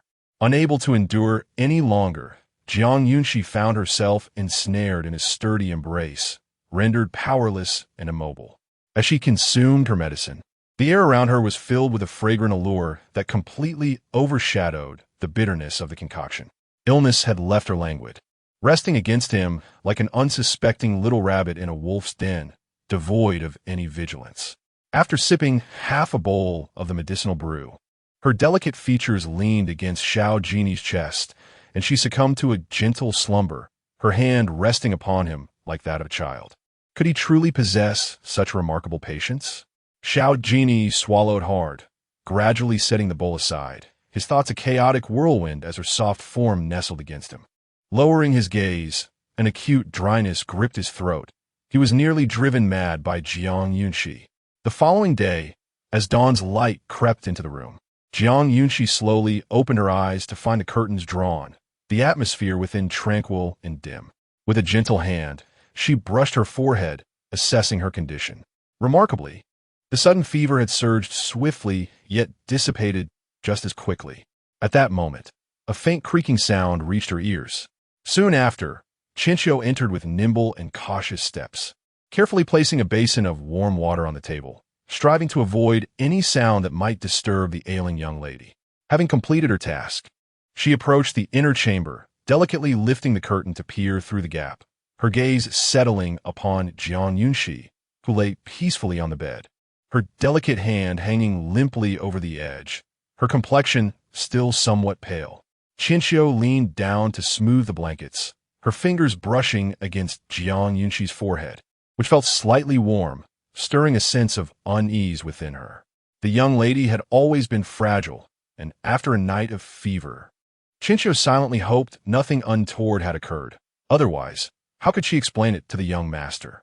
Sensing an odd shift in the maid's demeanor, Jiang Yunxi could no longer feign sleep. She stirred her fingers, slowly opening her eyes to meet Qingshu's anxious face, softly calling her name. "Qingshu, Your Highness, how do you feel?" Qingshu exclaimed in surprise, her eyes widening as she gently wiped Jiang Yunxi's forehead with a damp cloth. Jiang Yunxi nodded weakly, indicating she felt much better. "You nearly frightened me to death last night," Qingshu said, bending to assist Jiang Yunxi into a sitting position, propping her up with soft pillows. Last night, Jiang Yunxi's voice trailed off as memories of their intimate moments began to surface in her mind, her eyes flickering slightly, a subtle smile gracing her lips. "I shall fetch some nourishing porridge from the kitchen," Qingshu announced. "Very well," Jiang Yunxi replied, reclining against the headboard, her head nodding slightly. Meanwhile, a voice called out, "Your Highness, the young lady has awakened." The news reached Bamboo Shadow, who rushed in to report. Xiao Jinyi had emerged from Jiang Yunxi's chamber at the third watch of the night, clearly deeply concerned for her well-being. "Mm," Xiao Jinyi replied, seated at his writing desk, pinching the bridge of his nose, his gaze betraying a hint of fatigue. As soon as his eyes closed, the delicate visage of Jiang Yunxi would manifest in his mind, draped in soft, ethereal silk, her skin as white as snow, her eyes brimming with tears. He seemed to have succumbed to a poison named Jiang Yunxi. "Your Highness, would you not care to rest a while longer?" Zhu Ying inquired with concern, for it was the first time he had witnessed Xiao Jinyao in such a state of exhaustion. "No need," Xiao Jinyao replied in a steady voice, gradually rising and making his way toward the door, seemingly heading to Jiang Yunxi's chamber. Zhu Ying followed closely behind, halting at the threshold just in time to catch the soft, gentle tones emanating from within. "I do not wish to consume this," Jiang Yunxi declared, cradling a golden silk pillow, turning her head away from the yam and ginseng porridge that Wanqiu held, stubbornly resolute. "My lady," Wanqiu said, holding the porcelain bowl with a hint of exasperation. Your constitution remains quite frail. It is essential to nourish yourself. Just as Wanxiu found herself at a loss, a slender hand with distinctly defined knuckles slowly lifted the beaded curtain. Your Highness, the Regent, Wanxiu said, bowing respectfully. Chapter 46. Shyness. Jiang Yunxi clutched a golden silk pillow, turning her head away from the yam and ginseng porridge in Wanxiu's hands, holding on stubbornly. Your Highness, Wanxiu said, holding the porcelain bowl with a hint of exasperation. The princess was still quite weak. It was imperative to fill her stomach. Just as Wanxiu was at a loss, a slender hand delicately lifted the beaded curtain. His Royal Highness the Regent. Wanxiu performed a proper bow. Jiang Yunxi, with her soft pillow in hand, let her silky hair cascade down her back, with a couple of strands falling over her chest as she slowly raised her eyes to gaze at Xiao Jinyao, who approached with measured steps. Your Highness. Jiang Yunxi quietly leaned back, clutching the blanket to cover her chest, her innocent features betraying a hint of shyness. It seemed she had forgotten the events of the previous night, having leaned against him in a state of delirium. After all, in her fevered mind, who would think of decorum? Unwilling to drink the porridge? Xiao Jiny's tone was cool, his gaze shifting to Jiang Yunxi, noticing her complexion had improved significantly since last night. I do not wish to consume this. It is bitter, Jiang Yunxi replied eloquently. She was well aware that the ginseng was intended to replenish her strength, yet, if she behaved, Xiao Jinyao would likely not linger. Then let us fetch a different bowl of porridge. Xiao Jinyao said no more, effortlessly commanding Wanxiu. She hurriedly turned to leave. As his hand extended, Xiao Jinyao half sat at the edge of the bed, his long, fair hand dangling down, fingers lightly tapping, his voice low and casual. Jiang Yunxi subtly shifted further into the bed, extending her delicate, cool hand from beneath the covers. Xiao Jinyao lifted his gaze, brushing the back of his hand against Jiang Yunxi's forehead. Instantly, she let out a soft murmur and turned her face away, a delicate blush appearing on her exquisite features, revealing her shyness. This reaction stood in stark contrast to her demeanor the previous night. Ha! Xiao Jinyao felt as if his heart had been doused with a potent liquor, stirring a sense of displeasure. Jiang Yunxi, do you recall your actions from last night? His deep-set eyes fixated on her, his voice wrapped in a questioning tone, recalling how she had been so endearing and clingy when she had a high fever. Of course, Jiang Yunxi remembered. After taking the medicine, she had fallen asleep against him. However, she was uncertain when he had departed. I do not remember. Her soft voice drifted into his ears. Xiao Jiny's fingers curled slightly as he observed the lively glimmer in her eyes, which seemed genuine, devoid of deceit. What is it? Jiang Yunxi leaned forward intentionally, a subtle, elegant fragrance wafting from her, causing the blanket to slip slightly. Sit still. Xiao Jinyao grasped her wrist, lowering his gaze to take her pulse. Outside, the warm sunlight gradually ascended, its fine rays streaming through the window into the serene, elegant room, gently brushing past the beaded curtain like golden gossamer, leaving behind a tapestry of dappled, bright shadows. Xiao Jinyao withdrew his hand, softly advising, you still have a slight fever. Be obedient when drinking the porridge and taking your medicine. After speaking, he tugged at the blanket, directly covering her hand with it, his brow furrowing in displeasure at how cold her hands were. Upon hearing that she must take her medicine again, Jiang Yunxi lowered her gaze and muttered to herself, why must I drink medicine again? For the past few days, she had been consistently consuming herbal concoctions, fully embodying the image of a delicate beauty afflicted by illness. If you do not take your medicine, your body shall not heal, and upon my return, I shall be reported by Jiang Qifeng in collusion with the officials. My father is not such a person. With a cold scoff, Xiao Jinyao expressed his disbelief, fixing his gaze upon the figure lying on the bed. Your father has certainly made a number of reports against me. Really? Jiang Yunxi replied, half convinced. Observing Xiao Jinyao's demeanor, she sensed he had no inclination to deceive. Yet she wondered when he had become so magnanimous. Previously, he had faced accusations from officials for unjustly taking lives and following the emperor's decree. Those two fourth-rank officials who had lodged complaints were promptly dismissed, leaving many to speculate about the underlying reasons. At that moment, Wan Xiao arrived with a bowl of yam and pumpkin porridge, prompting Xiao Jinyao to temporarily exit the room. The heavy rain from the previous day had caused several teams to retreat back to camp.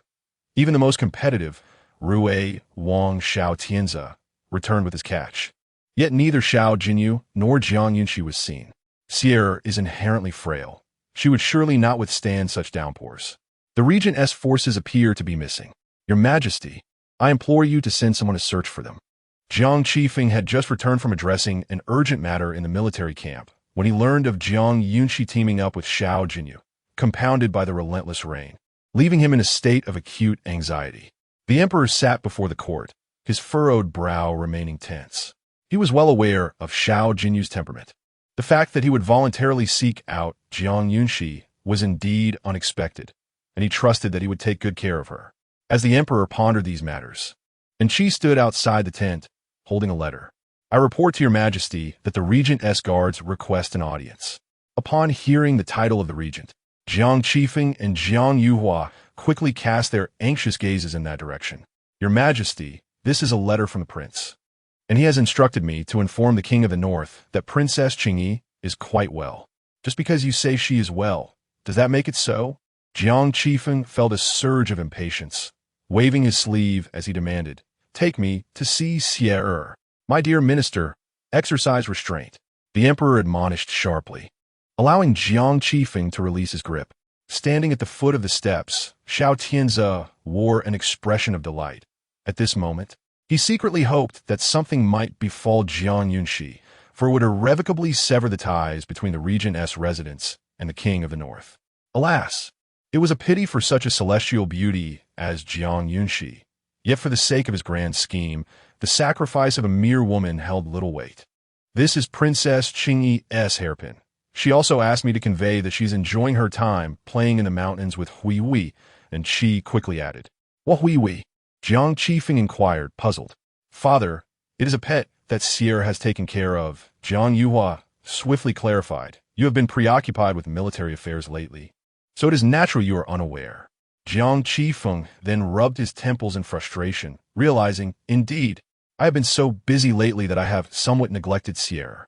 Had I been present before the teams were assigned, I would have done everything in my power to prevent her from partnering with Xiao Jinyao.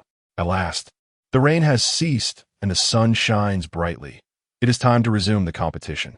Observing that the situation has stabilized, the emperor spoke with gravity, expressing his discontent at the overcrowded tents. I, your humble servant, shall comply with your command. With this, the group departed in an orderly fashion.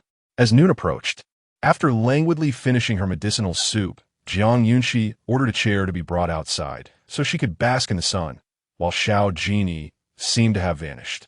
Come here, she called out. Moments later, feeling quite bored, she summoned Dark Seven, who had been faithfully standing by her side, and with a slight smile asked, Where has the prince gone? Your Highness, the prince has gone hunting and may not return until later, Dark Seven replied with utmost respect. Hunting, is it? How delightful that he remembers, Jiang Yunxi said, gently stroking her dusty head. In that case, I shall take a stroll by the river. Chapter 47. A truly innocent little flower. As the sun gradually descended towards the west, the evening glow radiated splendidly, and solitary wild geese took flight in unison. A sumptuous feast laid upon the dining table exuded an enticing aroma. Jiang Yunxi sat at the table, her delicate hands gently cradling her soft, rosy cheeks, her beautiful eyes wide open, fixated on the exquisite white porcelain plate before her, which held spicy rabbit morsels. This rabbit, her voice was gentle and melodious, her gaze harboring an indescribable expression. Xiao Jiny's eyes dimmed slightly, his peripheral vision swiftly darting towards the attendant standing nearby, and she. His fingers instinctively curled, and he questioned, Word by word, you prepared this? The rabbit had been slaughtered, yet it was served before Jiang Yunxi, and she felt the weight of his master's gaze and hurriedly bowed his head in repentance. This subordinate acknowledges the mistake and will remove the dish at once. No need. At that moment, Jiang Yunxi, who had remained silent until now, suddenly spoke. She extended her right hand, gracefully grasping the chopsticks, and elegantly picked up a piece of rabbit meat, savoring it slowly before swallowing. With a nonchalant tone, she remarked, "It tastes quite good." Xiao Jinyao was momentarily taken aback, and seeing no cause for concern, he instructed Qingyi to withdraw. "Can you eat rabbit meat?" His tone was calm, yet tinged with curiosity. "I've never tried it. I wanted to taste it," Jiang Yunxi replied earnestly, her clear eyes meeting his, her lips curving into an enchanting smile. Indeed, having been sheltered within the royal residence since childhood, her timid nature likely prevented her from ever sampling such wild fare. Before long, Jiang Yunxi once again set down her bowl and chopsticks.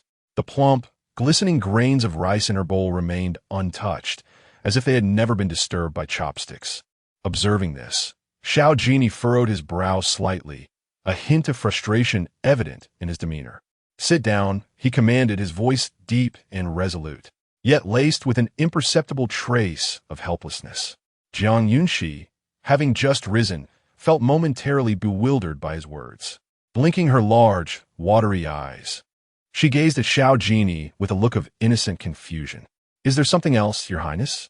Are you deliberately trying to provoke my father into rebuking me?" Xiao Jinyao implied without explicitly stating it, prompting Jiang Yunxi to feign ignorance. "Huh?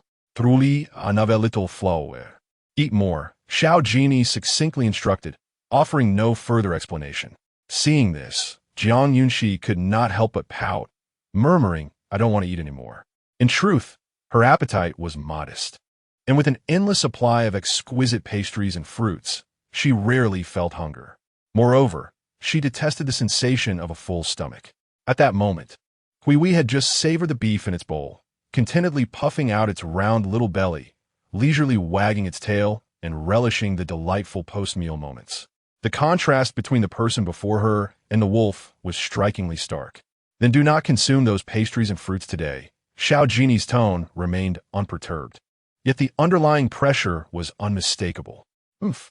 Jiang Yunxi was evidently displeased by his words, letting out a soft huff of protest. Yet she obediently took a seat and reluctantly picked up her chopsticks. The stubborn yet compliant gesture was rather endearing. "If you lose weight while accompanying me these days, Jiang Qifeng will surely report to the court, claiming that I am mistreating his precious daughter." With this, Xiao Jinyao was compelled to begin his explanation at a leisurely pace. Jiang Yunxi, with her innocent heart, could not comprehend such straightforward insinuations. "My father would never act so unreasonably. He has no understanding of the word reason." Speaking of this, Xiao Jinyao's mood shifted. If there was anyone in the court who harbored the deepest resentment towards him, aside from Xiao Tian's faction, it was Jiang Qifeng. Xiao Jinyao himself could scarcely recall the number of times he had been impeached by Jiang Qifeng, with each accusation being strikingly similar, alleging that he indiscriminately slaughtered innocents. Unbeknownst to them, those who perished at his hands were all deserving of their fate. However, he was too weary to explain, for as the saying goes, fear is far more effective than respect. His notorious deeds were widely known throughout the capital and even across the entirety of Beiyao. Yet his ruthless reputation had indeed made his actions considerably more convenient. Finally, after Jiang Yunxi had consumed a small portion of the round, white rice in her bowl, she was allowed to leave the table. However, such coercion only served to aggravate her, and she exited the hall without a backward glance. Xiao Jinyao, unfazed, leisurely lifted his teacup and took a sip, his peripheral vision catching sight of the sleeping gray cat on the floor. He flicked a grape toward it, rousing it from its slumber, eating and sleeping, then waking to eat again. What a pig! How the gray cat rolled on the ground in dissatisfaction before squinting its eyes and heading outside in search of a more comfortable place to rest. As night gradually enveloped the surroundings, the moon ascended above the willow treetops, casting a delicate glow like misty veils over the entire courtyard. Dressed in a moon-white, gauzy skirt, Jiang Yunxi emerged from her inner chamber, removing the last hairpin from her head as she prepared to rest. Suddenly, a chilling gust swept through the room, lifting a corner of the beaded curtain, and a black arrow swiftly shot toward the interior. Jiang Yunxi quickly sidestepped, the poisoned arrow whizzing past her and shattering a porcelain vase behind her. "Princess!" Qingyi hurriedly burst through the door. Outside, blades clashed, and shadows of swords flickered like lightning. "Qingyi!"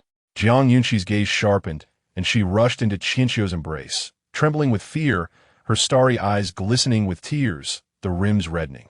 "Do not fear, my princess. Nothing will happen," Qianxiu reassured her, draping a pale pink cloak over Jiang Yunxi's shoulders and gently patting her delicate back for comfort. Jiang Yunxi's body quivered slightly, her beautiful eyes brimming with fear and unease, the redness around her eyes eliciting sympathy.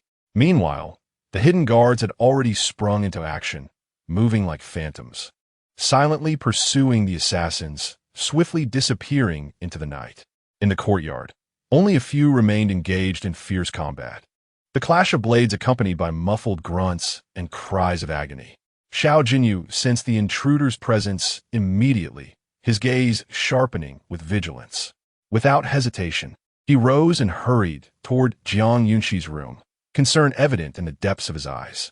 Under the moonlight, Xiao Jiny's figure appeared exceptionally tall and majestic, his exquisite countenance delineated by the silvery glow, emanating a soothing aura that instilled tranquility. The moment Jiang Yunxi stepped into the room, her gentle gaze immediately met his. Chapter 48, gently patting her slender back. Xiao Jiny's heart twisted in knots as he observed Jiang Yunxi's slightly reddened eyes and approached her side. She wore a delicate cloud silk dress, the sheer scarf draping over her skin as white as snow, while a pale pink cloak concealed her exquisite collarbone, yet inadvertently exuded an alluring charm. "Your Highness."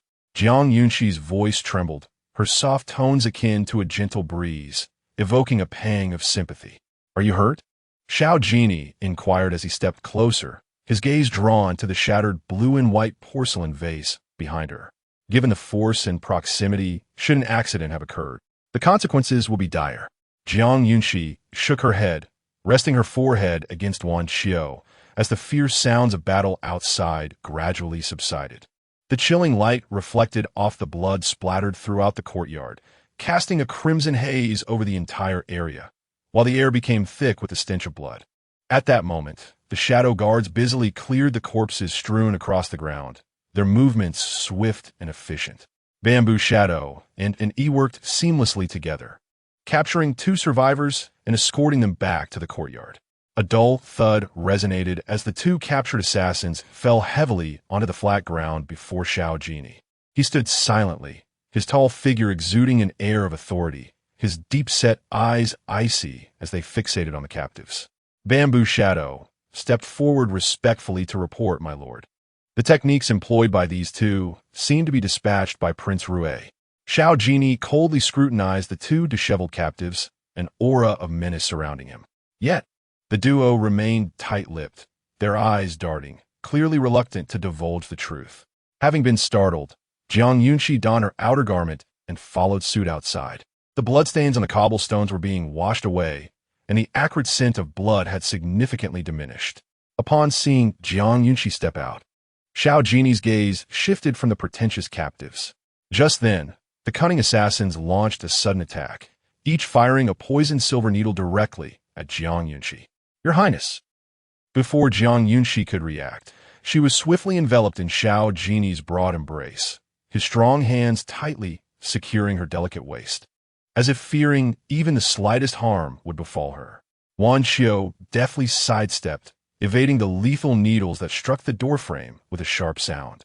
Observing this, an E and Bamboo Shadow immediately brandished their swords, swiftly ending the life of one assassin while rendering the other unconscious, leaving him alive for subsequent interrogation. A refreshing and elegant scent of pine wafted through the air, and a subtle smile flickered in Jiang Yunxi's beautiful eyes, though she quickly replaced it with a look of vulnerability and terror. "Do not be afraid," Xiao Jinyi spoke softly, acutely sensing the faint tremors of the person in his embrace. He tenderly patted her slender back, attempting to offer her some solace. The surrounding shadow guards, displaying remarkable understanding, discreetly averted their gazes, unwilling to steal a glance. Dark Seven pondered something in silence, yet hesitated to voice his thoughts. Wan Xiao found herself at a loss for words, her speech lodged in her throat. The princess's fear at this moment was palpably genuine. However, the intimacy between the regent and the princess was undeniably at odds with the established decorum. After a brief moment, Jiang Yunxi gently lifted her gaze, a delicate blush adorning her lovely cheeks. She gracefully took a couple of steps back, slowly extricating herself from Xiao Jinyao warm embrace. Her bright, clear eyes gradually dimmed, likely due to shyness. Yet the abruptness with which she shook him off was truly unreasonable. Xiao Jiny's lips parted slightly, seemingly on the verge of uttering something. But ultimately he fell silent. Instead, he clasped his hand behind his back, standing proudly as he turned his head to one side, fixing a cold, piercing gaze upon the assassin sprawled on the ground. Having dealt with the matter at hand, and knowing these individuals were dispatched by Xiao Tianzi, there was little expectation of extracting any valuable intelligence from them. His voice, languid and indifferent, resonated clearly in the ears of all present. Remember to dispose of the body at his tent entrance. Yes. Upon hearing the command, the shadow guards finally raised their heads. The prince was indeed a master at striking both body and spirit. Chapter 49. Your Highness, embrace me this night is destined to be one of wakefulness. Yet, the sleepless individual is not Jiang Yunxi, but the Regent Prince, who stands imperious and aloof. Your Highness, I am frightened. Within the warm embrace of the silken curtains, Jiang Yunxi is adorned in a delicate moon-white gauze dress, seated gracefully in the center like an ethereal fairy. Her exquisite visage resembles a blossoming peach flower, with a complexion that glows with a rosy hue, captivating all who gaze upon her. Her beautiful eyes fluttered gently, filled with a newfound allure that had long been absent. Jiang Yunxi, why are you in my chamber? Xiao Jinyao, just emerging from his bath, steps forward, his phoenix eyes slightly furrowed as he inquires in a composed voice. He is clad in a dark-hued nightgown adorned with laurel patterns, the collar slightly open, revealing a robust chest and the subtle contours of his abs. His tall and elegant figure radiates an indescribable nobility in every movement. His long, well-proportioned fingers, akin to jade bamboo, gently part the gauze curtain, and his gaze falls upon a spacious bed. There, Jiang Yunxi sits obediently, resembling a startled fawn, evoking a deep sense of affection. Your Highness, embrace me. Jiang Yunxi softly parts her delicate lips, her voice sweet as if it could drip with honey. She slightly opens her arms, inching closer to Xiao Jinyao, her lively eyes reflecting only his image. Xiao Jinyao sits quietly at the edge of the bed, his throat involuntarily constricting, fingers curling slightly. His gaze becomes somewhat dazed, seemingly unable to believe the reality before him. Your Highness, why do you not hold me? Jiang Yunxi pouts, her face adorned with an expression of grievance. She leans closer, her small hands gently tugging at his garment, her tender, pale fingertips lightly brushing against the exquisite laurel pattern on his nightgown. Then, the corners of her pink lips slowly rise, forming a breathtaking smile as she softly murmurs. This laurel pattern is identical to that on my dress. Jiang Yunxi, Xiao Jinyao whispers, his left hand subconsciously clenching, his heart racing as his breaths grow rapid. He strives to suppress the surging impulses within, his voice husky as he cautions, do not move. Yet, such a warning feels utterly futile, for he knows he is powerless to resist Jiang Yunxi's advances. Absolutely not. Jiang Yunxi lightly parts her lips, playfully protesting, her small mouth pouting adorably. Without hesitation, she stretches her arms around his waist, pressing her soft, delicate cheek against his broad and sturdy back, exuding an intimacy and dependence that is undeniable. At this moment, Xiao Jinyao can no longer contain the tumult within him. Swiftly, he seizes Jiang Yunxi's slender arms, pulling her into his embrace with fervor. Jiang Yunxi, resembling a delicate little kitten, gracefully positioned herself across his legs. Her eyes, radiant like stars, sparkled with an enchanting luminosity, and a faint, elusive smile graced her lips as she fixed her gaze upon Xiao Jinyao, seemingly imbued with an irresistible charm that ensnared the heart. Does your Highness harbor feelings for a humble servant?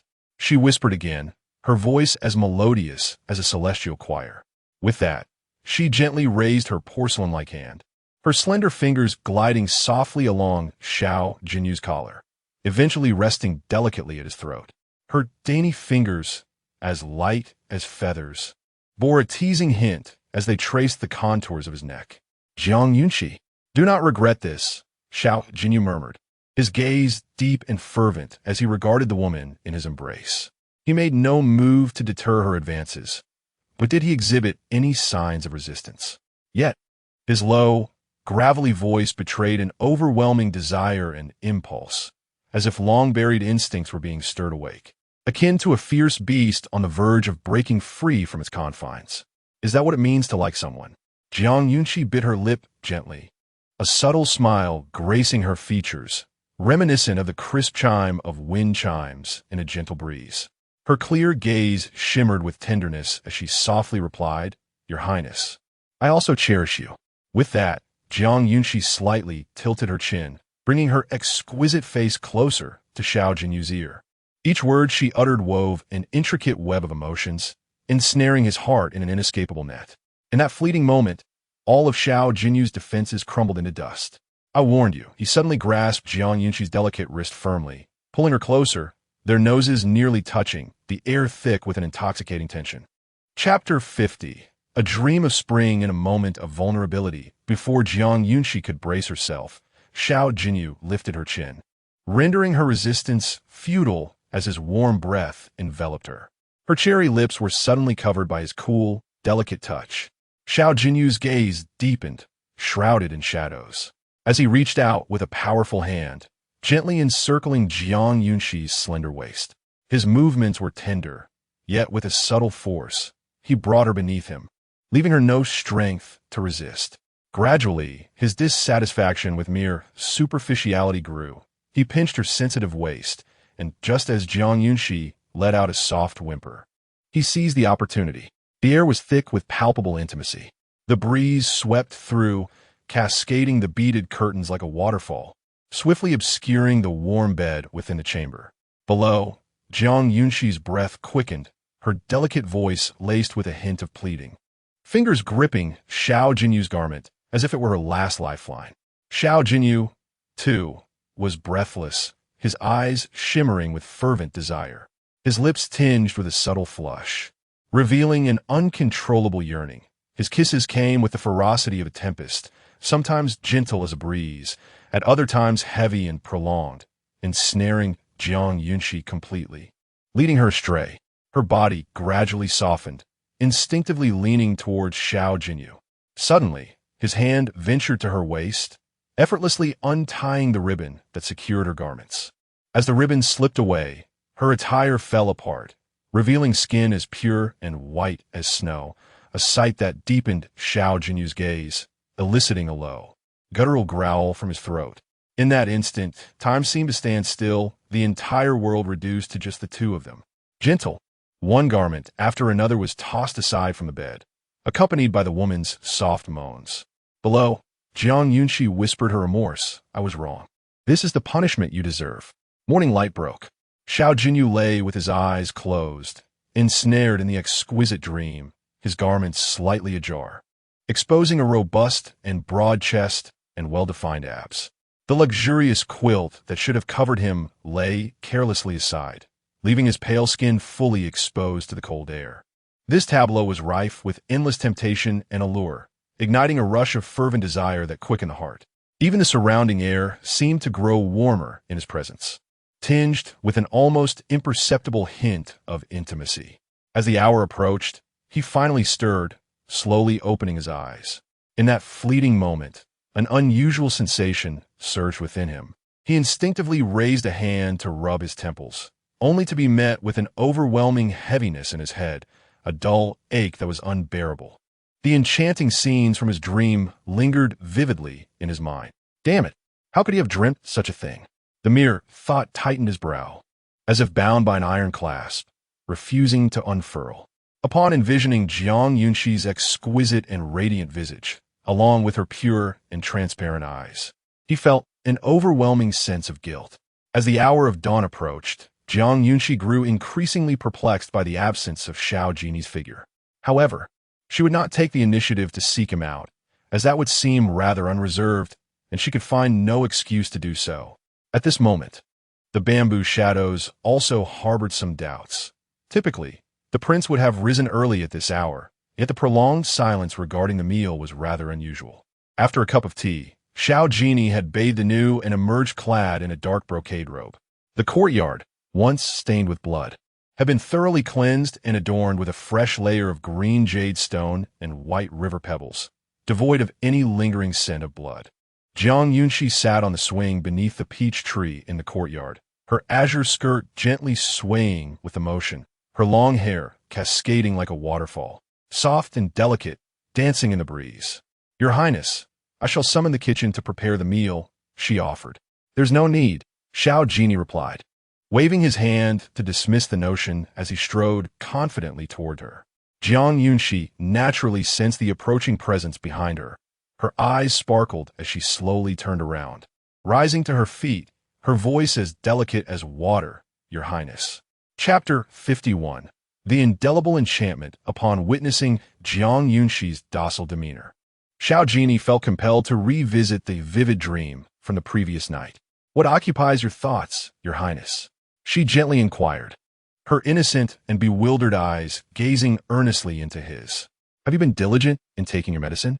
Xiao Jinyao, striving to divert his mind from the haunting dream, redirected the question to her. Jiang Yunxi lowered her gaze, somewhat reluctant, and replied, "I did. I have been obedient." She then raised her eyes to meet his, her expression a blend of tenderness and resilience. "Very well," Xiao Jinyao responded, turning slightly to observe the bamboo shadows, and after confirming that she had indeed taken her medicine. He nodded slightly. She was obedient, yet her spirited nature was unmistakable. With their return to the camp imminent, each group was busy tallying their spoils.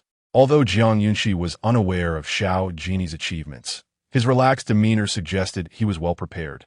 The sun shone brightly, and a gentle breeze caressed the air.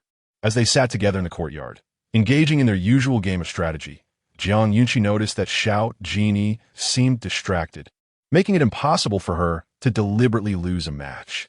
"Your Highness," she sighed, calling out to him softly. "What is it?" He responded, resting his hand against his forehead, absently caressing the dark piece on the board, his voice imbued with a casual indifference. "Did you not rest well last night?" Jiang Yunxi asked quietly, placing her white piece back into the exquisite porcelain bowl beside her.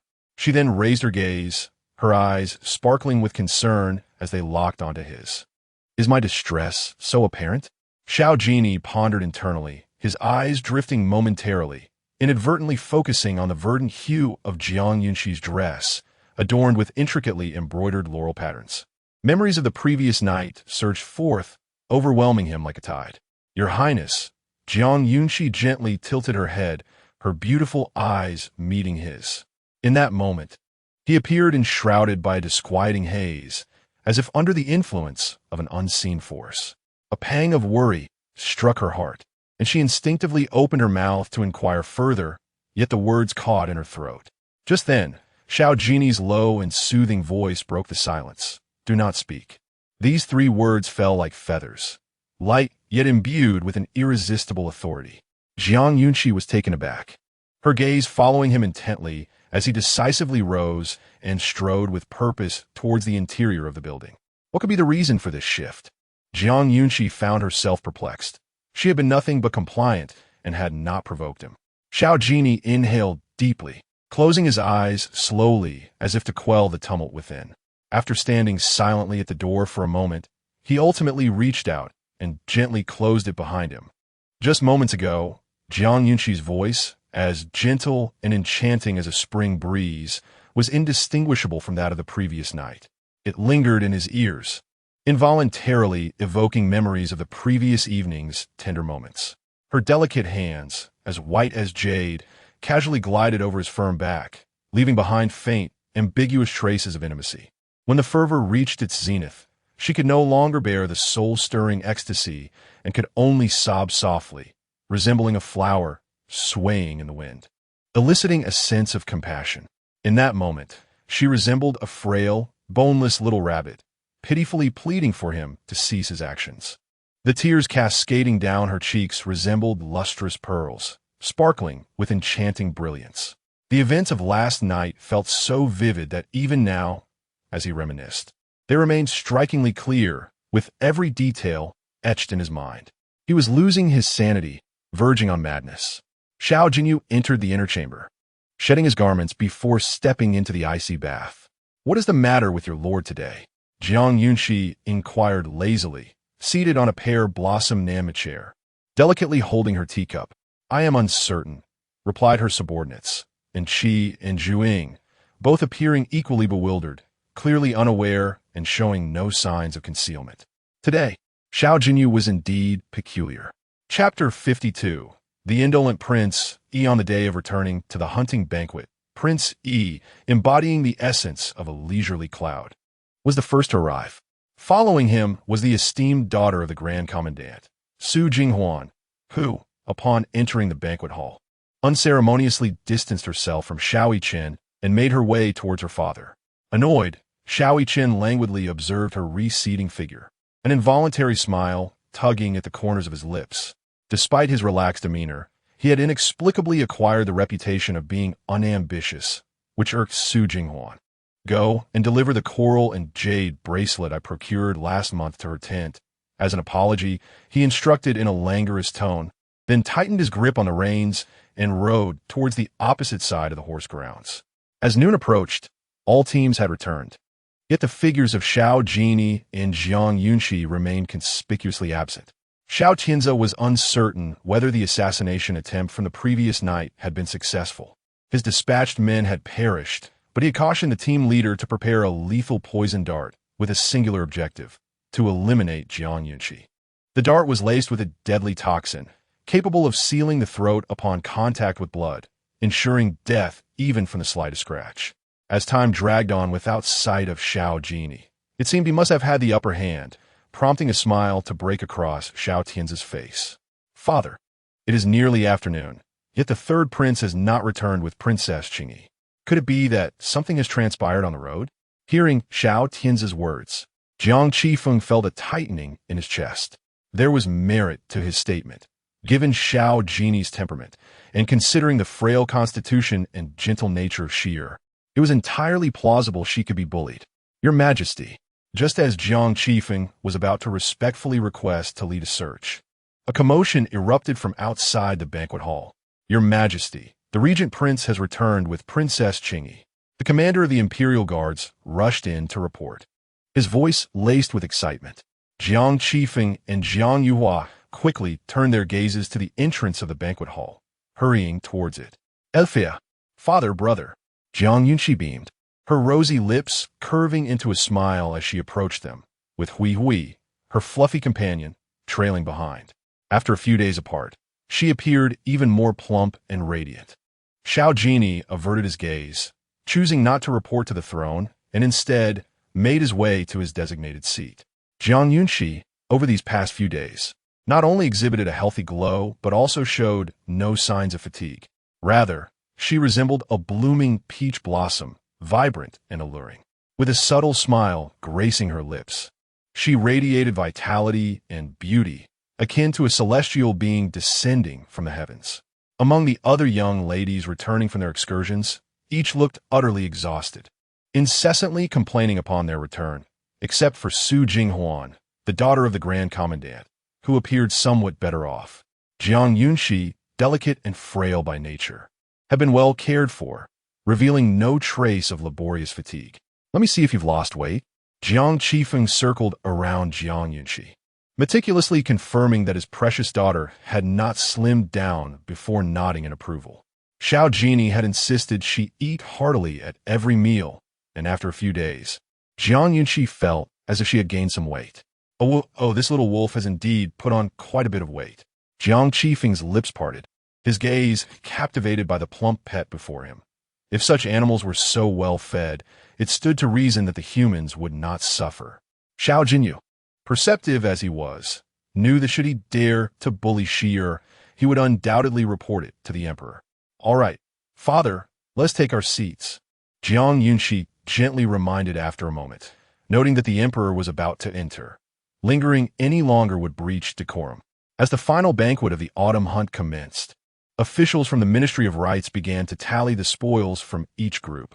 Unsurprisingly, the team led by Prince had the least impressive haul, returning after several days with only a single plump rabbit. "Chun, did you embark on a holiday instead of a hunt?" The emperor squinted, eyeing the white rabbit cradled in the official's arms, feeling a twinge of dissatisfaction. Concubine Xiao restrained a smirk, casting a sharp glance at Xiao Jinyao. Her expression tinged with disbelief. While she had urged him to temper his brilliance, this was rather excessive, was it not? A single rabbit? How could that suffice? Father, my luck has been poor. I encountered little game along the way, and this is all I could manage. Xiao Jinyao rose slowly, clasping his hands in a respectful gesture, his calm and melodious tone resonating softly. Is that so? The emperor appeared skeptical. For an event held once every 3 years, the mountains have been strictly off-limits to hunters. How could one possibly return empty-handed? Your Majesty, it is indeed the case. Su Jinghuan, catching Xiao Jinyao subtle gaze, stood to offer an explanation, her heart brimming with defiance. Xiao Jinyao lips curled into an attractive smile as he gazed at the one speaking on his behalf, adding, Father, I truly lack skill in hunting. On my way back, I encountered second brother, who returned laden with spoils. Would you like to see his bounty to lift your spirits? The emperor was rendered utterly speechless. Chapter 53. A difficult choice bring forth the game, captured by Tianzi. The emperor shifted his gaze, picking up the next report, nearly filling an entire page. The tally included wild rabbits, several pheasants, and even cunning wolves and foxes. The assortment of prey, both large and small, was impressively displayed. Some noble ladies, unable to bear the sight, turned their heads away, like Jiang Yunxi, who, with her keen sense of smell, detected the faint metallic scent of blood in the air and lost her desire to look further. Gray sat beside her, suddenly barking a few times. Be good. Don't make a fuss. Jiang Yunxi lowered her gaze, gently patting its small head, and caught a glimpse of small bodies among the pile of game. 2 young rabbits, scarcely the size of a palm, had also fallen victim to an arrow. As she glanced at the larger prey, her pupils dilated in realization. She finally understood Gray's incessant barking. Xiao Tianzi had shot a wolf, the arrow having cruelly pierced its neck. Xiao Jinyao had once shared with her the origins of Gray, and now it seemed it had developed a conditioned reflex. Princess Qingyi had also kept a wolf, which would have surely brought her good fortune. Had it been left in the mountains, who knows what might have happened? Jiang Yunxi cradled Gray, her clear brows slightly raised, remaining silent. Indeed, His Royal Highness, the Prince of Rui, possessed exceptional archery skills. Even a rabbit of such modest size fell prey to his arrow. Fu Huanyu, unyielding, lifted his wine cup and drained it in one go, his tone languid yet tinged with mockery. In other words, the Prince of Rui was indeed ruthless, sparing not even a young rabbit. Feeling disheartened, Gray seemed to sulk, prompting Jiang Yunxi to find an excuse to leave the banquet with it. After several treats, she managed to elevate Gray's spirits. Your Highness, the Prince of Rui is indeed cold-blooded, not even sparing such small creatures. I heard from a Ministry of Rights that the wolf he hunted was pregnant. Having skipped lunch, Qinghua prepared a meal for Jiang Yunxi, who saw Gray quietly resting its head against her leg and couldn't help but voice her frustrations. To claim first place, they would do anything, Jiang Yunxi murmured, her thoughts drifting back to her time in Nanzhao. Xiao Tianzi and Xian Yuanhang were cut from the same cloth, cruel, heartless, and unfeeling. They were fervently obsessed with supreme power, wealth, and status, dismissing anything devoid of benefit, and would swiftly eliminate those deemed worthless. The assassins that night clearly came with a resolve to die, feigning capture with the true intent of taking her life. According to Zhu Ying, their bodies were discarded at the entrance of Xiao Tianzi's tent, callously tossed into a ravine to be devoured by beasts. Beneath her long, fluttering lashes, Jiang Yunxi's eyes deepened with contemplation as she lifted a cup of hot tea to her lips. Qinghua, I am weary. You may leave now. As you wish. Qinghua, not pondering further, understood that the princess must be exhausted after traversing the mountainous path back. After a fulfilling meal, Hui leisurely returned to his cozy abode, basking in the radiant warmth of the afternoon sun that enveloped the entire venue. It was evident that the foremost victor of this hunt was none other than Xiao Tianzi. Congratulations, Your Highness, the Prince of Rui. Several officials, who enjoyed amicable relations with him, approached one by one, offering their toasts and flattery. Naturally, Xiao Jinyao stood with an air of utmost pride. His keen eagle-like gaze swept across the assembled officials, a composed smile gracing his lips as he tightened his grip on the wine cup and stepped forward to toast the emperor. "Father, I raise this cup in your honor." "Very well," the emperor replied, lifting his own cup without denying his son's respect, and joyfully consumed the wine. However, as Jinyao was about to withdraw, the emperor could not help but impart a reminder. "My son, to exhaust the waters is less wise than to retreat and weave a net." Jinyao halted, seemingly grasping the deeper meaning behind his father's words. With a respectful bow, he replied, "I understand. Thank you for your guidance, father." The emperor nodded with a faint smile, and once Tianzi's figure gradually faded from view, he lowered his gaze and sighed deeply. All four of his sons were exceptionally intelligent. In terms of talent, Xiao Jinyao undoubtedly ranked first, and the emperor had considered bestowing the throne upon him. However, this child had long expressed his disinterest in the imperial seat. Hence, he appointed him as the regent, hoping he would assist the next emperor in ensuring the stability and prosperity of Beiyao. Yet, the remaining three princes posed a dilemma. Tianzi was wise but ruthless, with a harsh demeanor that could easily lead to chaos within the court and suffering among the populace due to relentless warfare. Yichen was carefree, neither vying for power nor ambition. If the throne were granted to him, the progress of Beiyao would likely stagnate. As for Muyun, he had dedicated himself to stabilizing the border, having been absent for years, leaving the emperor uncertain of his character and aspirations. Alas, it was indeed a challenging predicament. Chapter 54. Floating Cloud Pavilion. After the conclusion of the Autumn Hunting Festival, Jiang Yunxi seized the opportunity of the still early afternoon to return to the capital.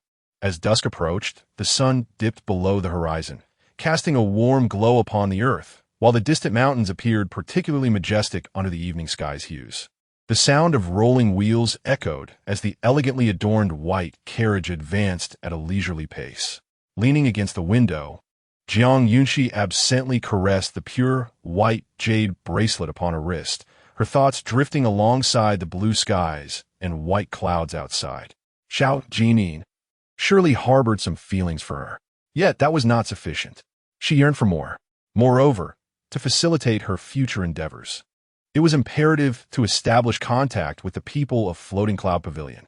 Otherwise, she would be akin to a headless fly, oblivious to numerous pieces of information she sought, particularly concerning the situation in Nanzhao. As the carriage gradually entered the capital, the streets at this hour were not particularly lively. Most shops had already closed for the day, with only a few remaining illuminated, while the occasional vendor busied themselves packing up to head home. "Stop at the entrance of Golden Thread Pavilion," Jiang Yunxi calmly instructed. "Understood." Wan Xiao and Qing Huan never questioned Jiang Yunxi's motives. Whatever she commanded was to be followed. Golden Thread Pavilion was the largest embroidery establishment in the capital, and since the princess had ruined a garment during the hunting festival, she likely intended to have a new set custom-made. The carriage came to a smooth halt at the entrance of Golden Thread Pavilion. Jiang Yunxi gracefully lifted her skirt and descended the wooden steps, casting her gaze towards the interior of the grand establishment. "You two remain outside. There is no need to follow me in." Yes. The ongoing transactions between the Wang family and Golden Thread Pavilion alleviated any concerns for Qing Hua and Wan Xiao, who nodded and stood watch outside as Jiang Yunxi entered. Inside, a few embroiderers were tidying up their belongings in preparation for departure. Upon noticing Jiang Yunxi's presence, a flicker of wariness crossed their faces, and one of the embroiderers quickly composed herself, approaching with a forced smile. "Esteemed guest, I regret to inform you that Golden Thread Pavilion has closed for the evening. Where is Yin Luo?" Jiang Yunxi had no time for pleasantries. Her noble and elegant demeanor shone through as her gaze swept toward the path leading to the backyard. Her voice icy. The embroiderer's previously cheerful expression shifted to one of complexity, her lips pressed flat as she gathered her resolve. "Who are you? I do not have time to engage in idle chatter. Summon Yin Luo at once." Jiang Yunxi's eyes glimmered with a cold intensity, exuding an unmistakable impatience and authority. "Just tell her that a former acquaintance from Nanzhao wishes to see her." The embroiderer appeared reluctant. Yin Luo was the mistress of Golden Thread Pavilion and also her benefactor. The formidable pressure emanating from the woman before her was palpable and foreboding, indicating that she was not to be trifled with. In that instant, the embroiderer's fingers curled sharply, resembling talons, as she lunged toward Jiang Yunxi's neck with fierce intent. However, Jiang Yunxi faced this ferocious assault without an ounce of trepidation. With a swift movement, she elegantly evaded the embroiderer's attack, simultaneously seizing her neck with precision and forcefully pinning her against a nearby pillar. Do you not comprehend human speech? Jiang Yunxi's voice was chilling to an extreme degree. Who could have imagined that a person so exquisitely delicate could be so lethal? With a mere flick of her wrist, she could easily snap the seamstress's neck. Stop! A sharp reprimand echoed from afar, accompanied by a silver needle. Jiang Yunxi swiftly evaded, returning to her previous dignified demeanor. Casting a glance at the jade bracelet on her wrist, her cherry lips curving into a pleasing arc. After a year apart, Yin Luo's martial skills had indeed grown considerably. Ha! How could the esteemed Princess Qingyi deign to visit my Golden Thread Pavilion at such a time? Her gaze fell upon a woman clad in a pale yellow gown. Gliding toward her, a round fan lightly swaying in her hand, her hair elegantly styled, her tone laced with a mocking inquiry. Yin Luo, you have changed. Jiang Yunxi brushed her sleeves and approached the pillar to extract the silver needle, her unhurried voice inadvertently stirring waves of doubt within Yin Luo. Yin Luo narrowed her eyes. Suspicion evident. Who exactly are you? Zhixian, or rather, I have already perished, Jiang Yunxi replied in an extraordinarily flat tone, as if recounting a trivial matter. Yet the profound significance hidden within her gaze was unmistakable. Master. Upon hearing the name Zhixian, Yin Luo's pupils widened in shock, the long-buried emotions surging forth, causing her eyes to glisten with unshed tears. You. Yin Luo struggled to articulate her thoughts, her heart overwhelmed with astonishment and incredulity. In truth, Jiang Yunxi herself could not fathom this phenomenon. Alas, perhaps my resentment at the moment of death was too profound.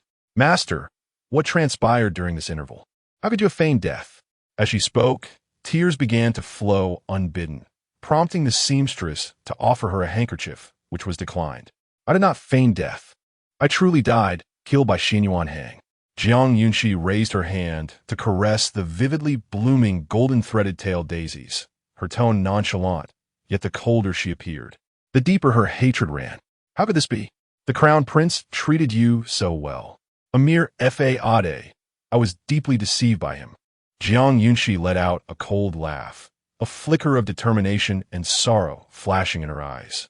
The seamstress quietly withdrew, leaving only Yin Luo and Jiang Yunxi in the chamber.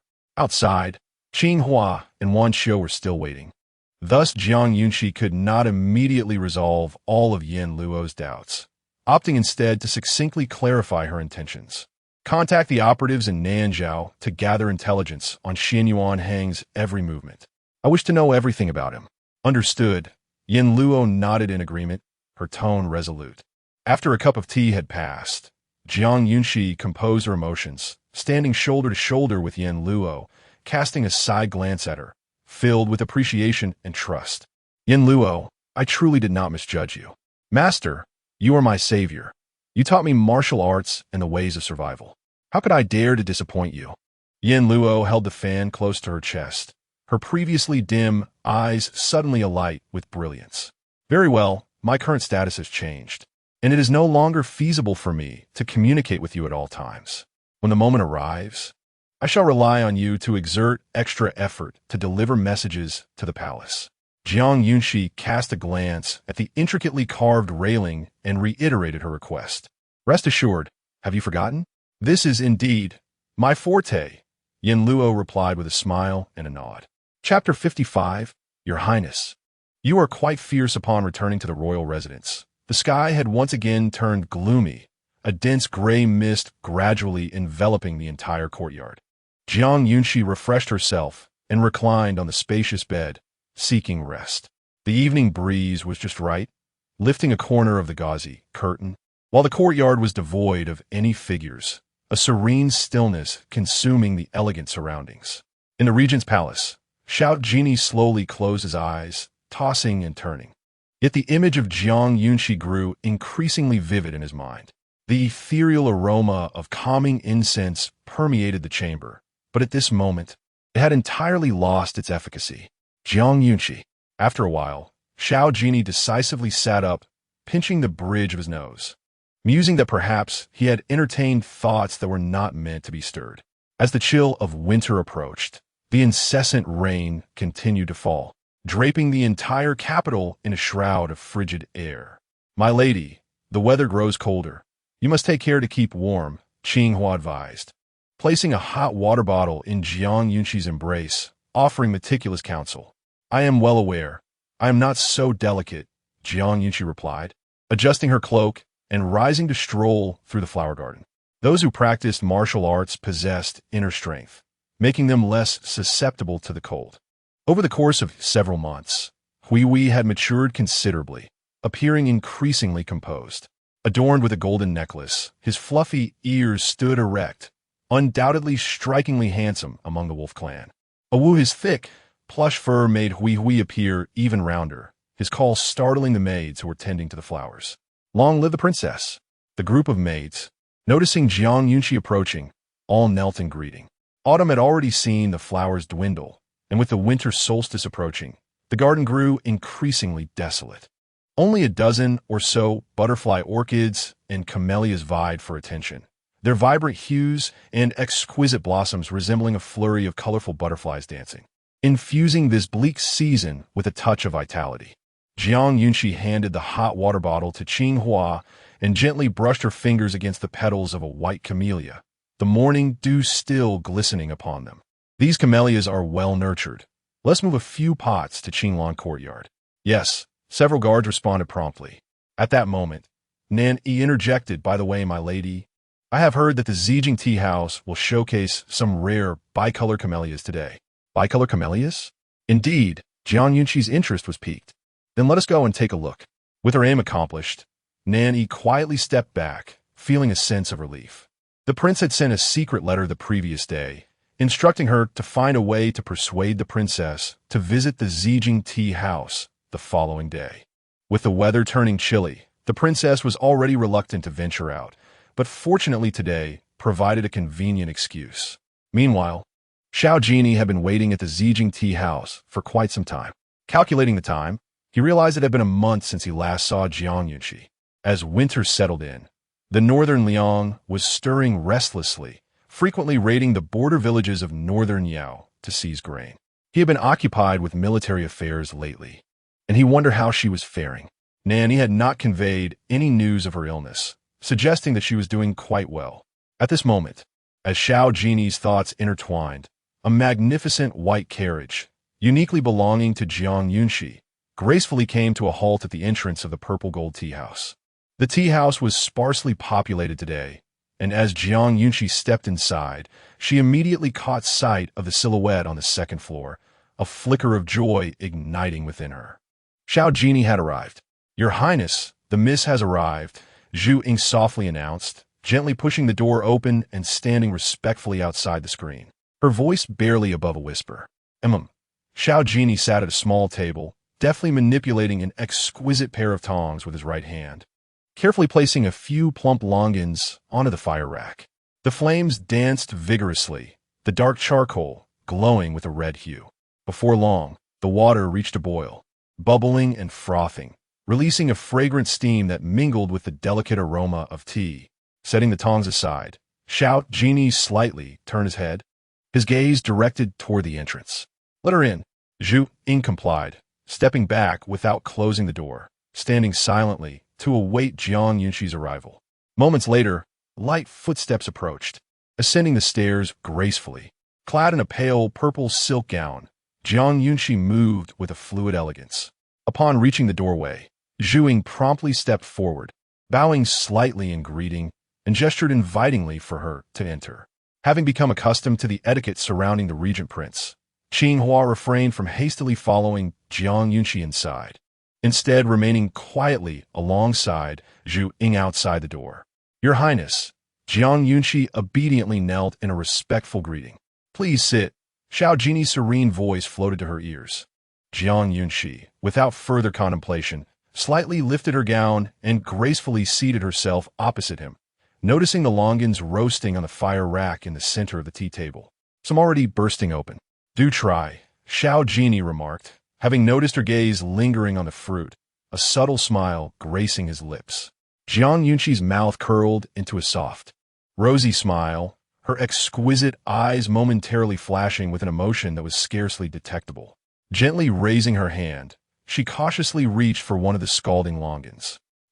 A sudden exclamation broke the silence. As her delicate fingers brushed against the fruit, she instinctively recoiled, her lips pouting as she exclaimed, "So hot." Xiao Jinyi, observing her reaction, furrowed his brows. After a month apart, she remained as naive as ever. "Extend your hand. Let this prince see." Jiang Yunxi glanced down at her burnt fingertip, now reddened, before slowly extending her hand, slightly curling her fingers. Her hands were still icy. Xiao Jinyi's touch was warm, the heat of his fingertip against hers sending a tingling sensation akin to an electric current coursing through her. "Fortunately, you're not entirely foolish," retracting her hand swiftly, he teased, a hint of reproach lacing his tone. As soon as he spoke, Jiang Yunxi began to well up with emotion. "Are you about to cry again?" Xiao Jinyi questioned, bewildered as to what had provoked her tears. Jiang Yunxi's sparkling eyes glimmered with unshed tears, appearing innocent and pure, leading one to believe she had been grievously scolded. So delicate. After a month apart, she had changed not one bit. "Your Highness, you are quite fierce." Xiao Jinyi remained silent, listening to Jiang Yunxi's feeble complaints, which amused him despite his irritation. Was he fierce? He would have no grievances if anyone else spoke thus, but he felt somewhat wronged by Jiang Yunxi's remarks. Nevertheless, he decided to let it be. With a quiet sigh, Xiao Jinyi removed the longan from its shell and placed it in the white porcelain dish beside her, patiently reminding her, "Eat it later." "Oh!" As the warm, sweet flesh of the longan melted in her mouth, Jiang Yunxi's eyes squinted with delight, a blissful smile revealing her charming dimples. So sweet. Hearing such a high praise, an inexplicable sense of joy enveloped Xiao Jinyi, prompting him to continue grilling more with the tongs. Jiang Yunxi rested her chin on her hands, her gentle gaze fixed upon his noble and elegant visage, her eyes shimmering with laughter as she slowly spoke. "Your Highness, I have heard that the tea house possesses several rare two-colored camellias. Would you like to see them?" Indeed, the person before him nodded obediently. Chapter 56 Gift of Camellias. Before long, several attendants respectfully brought in 5 potted camellias, their delicate pink and white hues capturing the eye. "How beautiful!" Jiang Yunxi's gaze brightened, and she quickly rose from her seat, her lively eyes following the potted plants until she reached the screen. After delivering the flowers, the attendants hurriedly departed, eager not to disturb the two. During her time in the Nanzhao kingdom, she had encountered camellias of a striking red and white, their vivid contrast creating an inexplicable allure. In contrast, the pink and white gradient of these flowers before her was enchanting yet subtle, resembling ethereal fairies dancing amidst blooms. In her past life, she was perpetually engulfed in turmoil, devoid of leisure to cultivate flowers or indulge in music. With soft, delicate fingers, Jiang Yunxi caressed the petals, completely captivated by their beauty. Xiao Jinyao sat composedly at his place, his gaze briefly glancing over the camellias before settling on the corners of Jiang Yunxi's lips, which could not help but curve into a smile. How curious that such unique camellias could bring her so much joy. When the ancient peach tree in the royal residence blossomed, she would surely be even more delighted. "Do you fancy camellias?" After a long pause, Xiao Jinyao inquired softly. "I adore all beautiful flowers," Jiang Yunxi replied, turning back to her previous seat. She delicately lifted a cup of floral tea, taking a small sip, her eyes crescent-shaped with delight. Indeed, he had visited her fragrant little courtyard, where vibrant flowers vied for attention, their scents wafting gently in the breeze, creating a blissful ambience. As the stove emitted wisps of smoke, Jiang Yunxi, feeling a hint of boredom, took the initiative to brew tea. The white mist clouded her vision as she focused on the tea set, while Xiao Jinyao lazily propped his forehead on his hand, watching her with a languid gaze. Beneath his prominent brow, his deep, dark eyes held an unintentional tenderness as they rested on Jiang Yunxi, almost as if fearing she might startle him should she look up suddenly.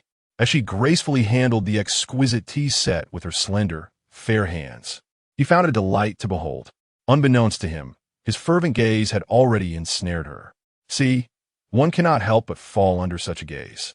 Jiang Yunxi diligently brewed the tea, and soon the elegant aroma filled the air.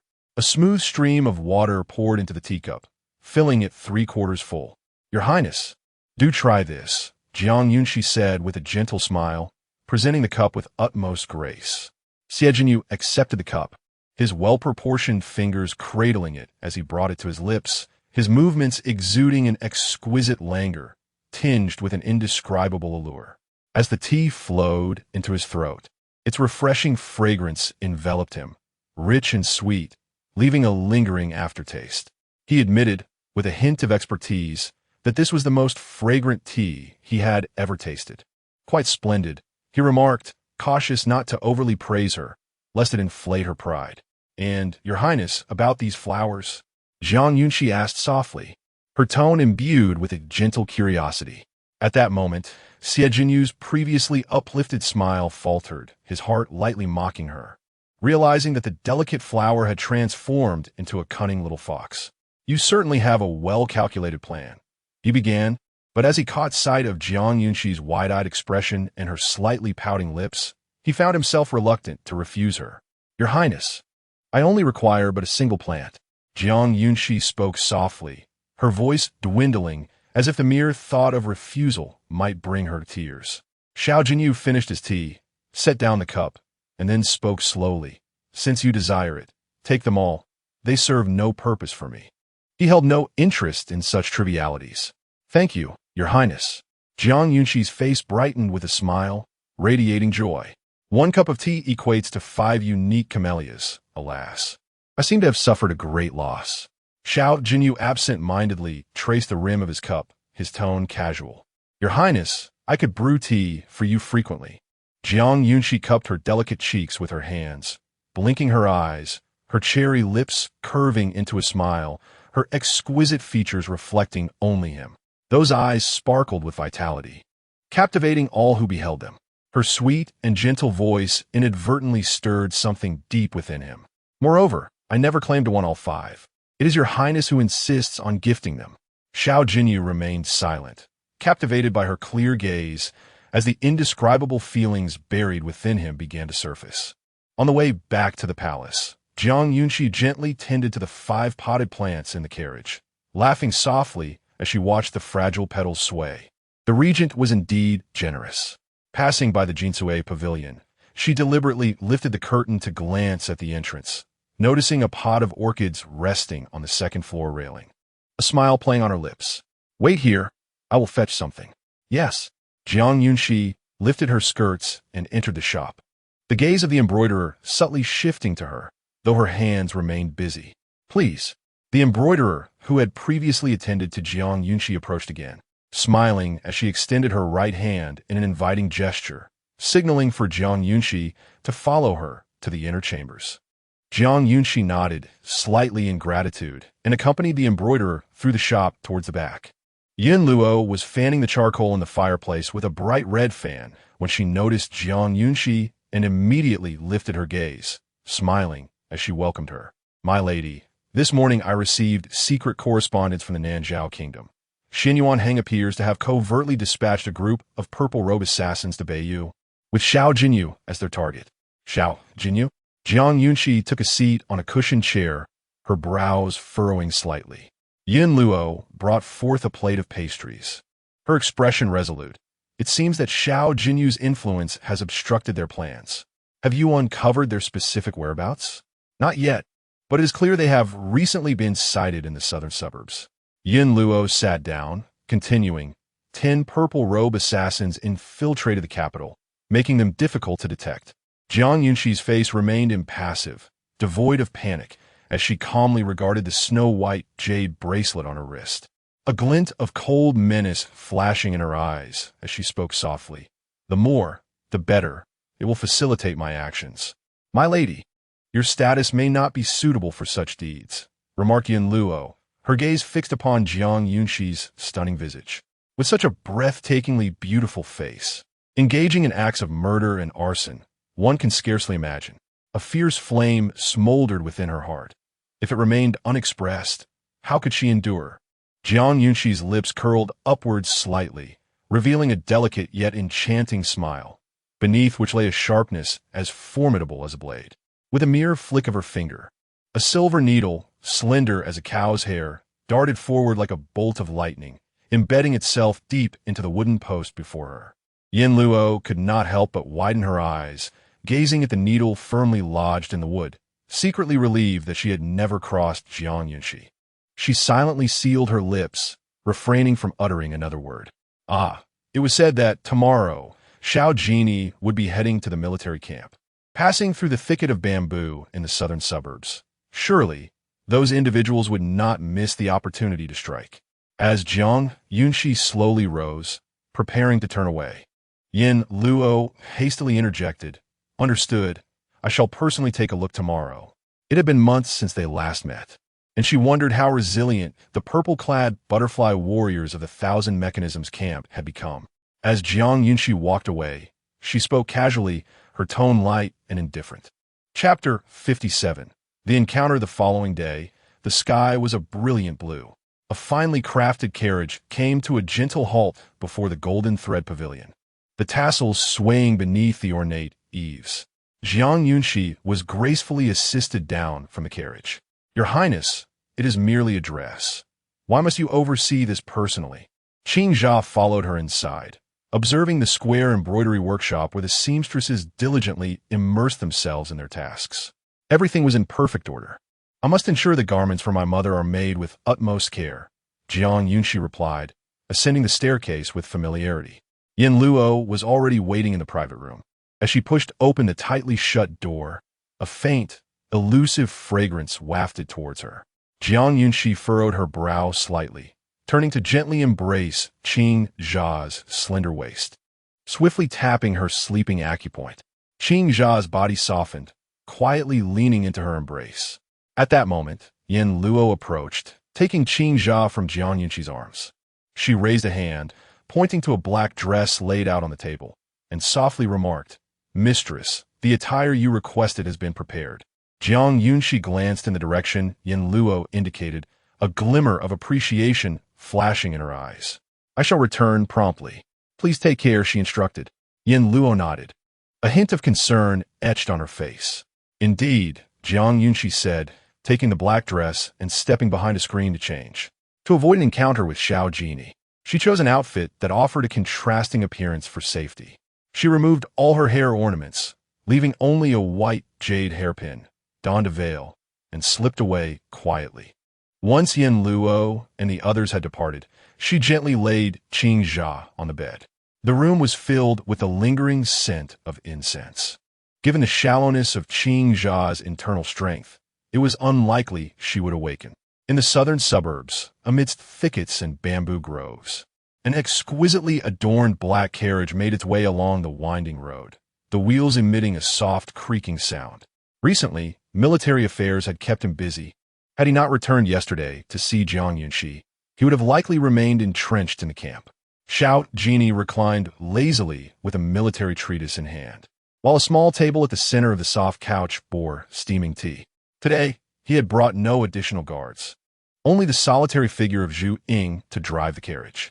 Jiang Yunxi utilized her lightness of foot to its fullest, swiftly reaching the southern suburbs of the capital, not far from the path through the bamboo groves. If Yin Luo's information was accurate, then today, the group of butterfly practitioners would undoubtedly lay in wait here. Ascending to the top of the bamboo grove, she positioned herself among the luscious leaves, surveying the movements below. It appeared she was not too late. The silence and tense atmosphere enveloped the bamboo forest, and suddenly, about 10 figures clad in black converged from all directions.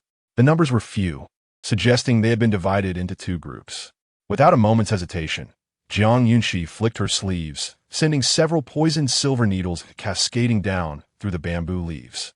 The purple-clad butterfly practitioner, skilled in combat, instantly perceived the sudden intent to kill and deftly evaded with a leap. Willow leaf silver needles. Yunhua's eyes widened in disbelief as he observed the silver needles embedded within the bamboo joints. He brandished his sword toward Jiang Yunxi, shouting, "Who are you?" Jiang Yunxi paid her no mind, leveraging the momentum to leap down with grace, wielding her soft sword. The blade danced in a myriad of glimmering threads, swift and dazzling, leaving onlookers bewildered and unable to react. Yinhua was struck in the abdomen, forcefully retreating over 10 feet, collapsing to one knee in an attempt to quell the overwhelming internal force. The remaining butterfly warriors surged forward like moths drawn to a flame, raising their blades to strike at Jiang Yunxi. Her soft sword flowed with an ethereal mastery, its flexibility exquisite. Falling bamboo leaves met the blade and were instantly cleaved in twain. From a distance, the clash of swords reflected beams of sunlight, revealing a figure clad in black, deftly maneuvering among the assassins, effortlessly evading their strikes while blood splattered at her slightest gesture. Yinhua rose to her feet. She had not even glimpsed the woman's face, yet remained unfazed amidst the assault of 3 purple-clad and 7 yellow-clad butterfly warriors. The fluttering garments, her porcelain skin, and the vivid crimson blood harmonized in a breathtaking amalgamation. Jiang Yunxi's wrist bore traces of blood, and with a final flourish, she unleashed a sweeping strike that decimated the throng before her. The air filled with anguished cries as the fallen assassins writhed in their death throes, unable to close their eyes in eternal slumber. Sensing the tide turning against her, Yinhua prepared to flee. The thought of escape was laughable. Jiang Yunxi swiftly closed the distance, her soft sword glimmering ominously with fresh blood. "I bear you no grudge. Why do you seek my life?" Yinhua raised her sword, fully cognizant of her imminent demise, ready to risk everything in a desperate fight. "There is no personal animosity between us, yet you sought to eliminate my ally," Jiang Yunxi replied, her eyes twinkling with amusement as she tenderly caressed the bloodied blade. "A captivating sight." "Your ally?" Yinhua questioned, her confusion palpable. With a light laugh, Jiang Yunxi pressed forward, "Xiao Jinyao." "You." Yinhua's eyes widened in disbelief. It was inconceivable that such a ruthless and bloodthirsty figure could inspire loyalty. They had dispatched 6 purple-clad and 10 yellow-clad warriors to ambush him. Who could possibly favor him? "Enough. Your time has come." Jiang Yunxi's expression turned icy, and before Yinhua could react, she struck swiftly. Yinhua, feeling the pressure, retreated step by step, her swordplay faltering against the formidable Jiang. The cold wind swirled, lifting the black veil to reveal a glimpse of her enchanting visage. Yinhua's eyes widened. Her lips trembled as she uttered Jiang. Yet, before she could finish, the blood-stained blade pierced her heart with brutal precision. "Ah, you discern my intent. That seals your fate," Jiang Yunxi smirked, exerting a slight force as the sword tip penetrated Yinhua's body. Blood spilled across the ground, staining the yellow-brown bamboo leaves that could no longer dance with the wind.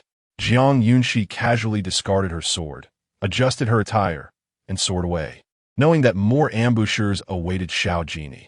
As anticipated, a solitary black carriage stood forlornly on a narrow path.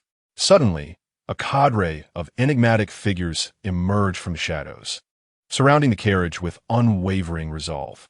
At this moment, the dozen or so butterfly warriors, resembling phantoms, stood silently around the carriage, forming an impenetrable line of defense.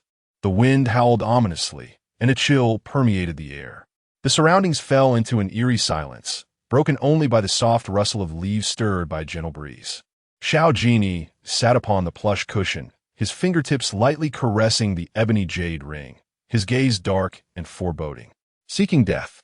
A voice cold as ice echoed through the air, and in an instant, assassins from all directions brandished their silver blades, charging forward in unison.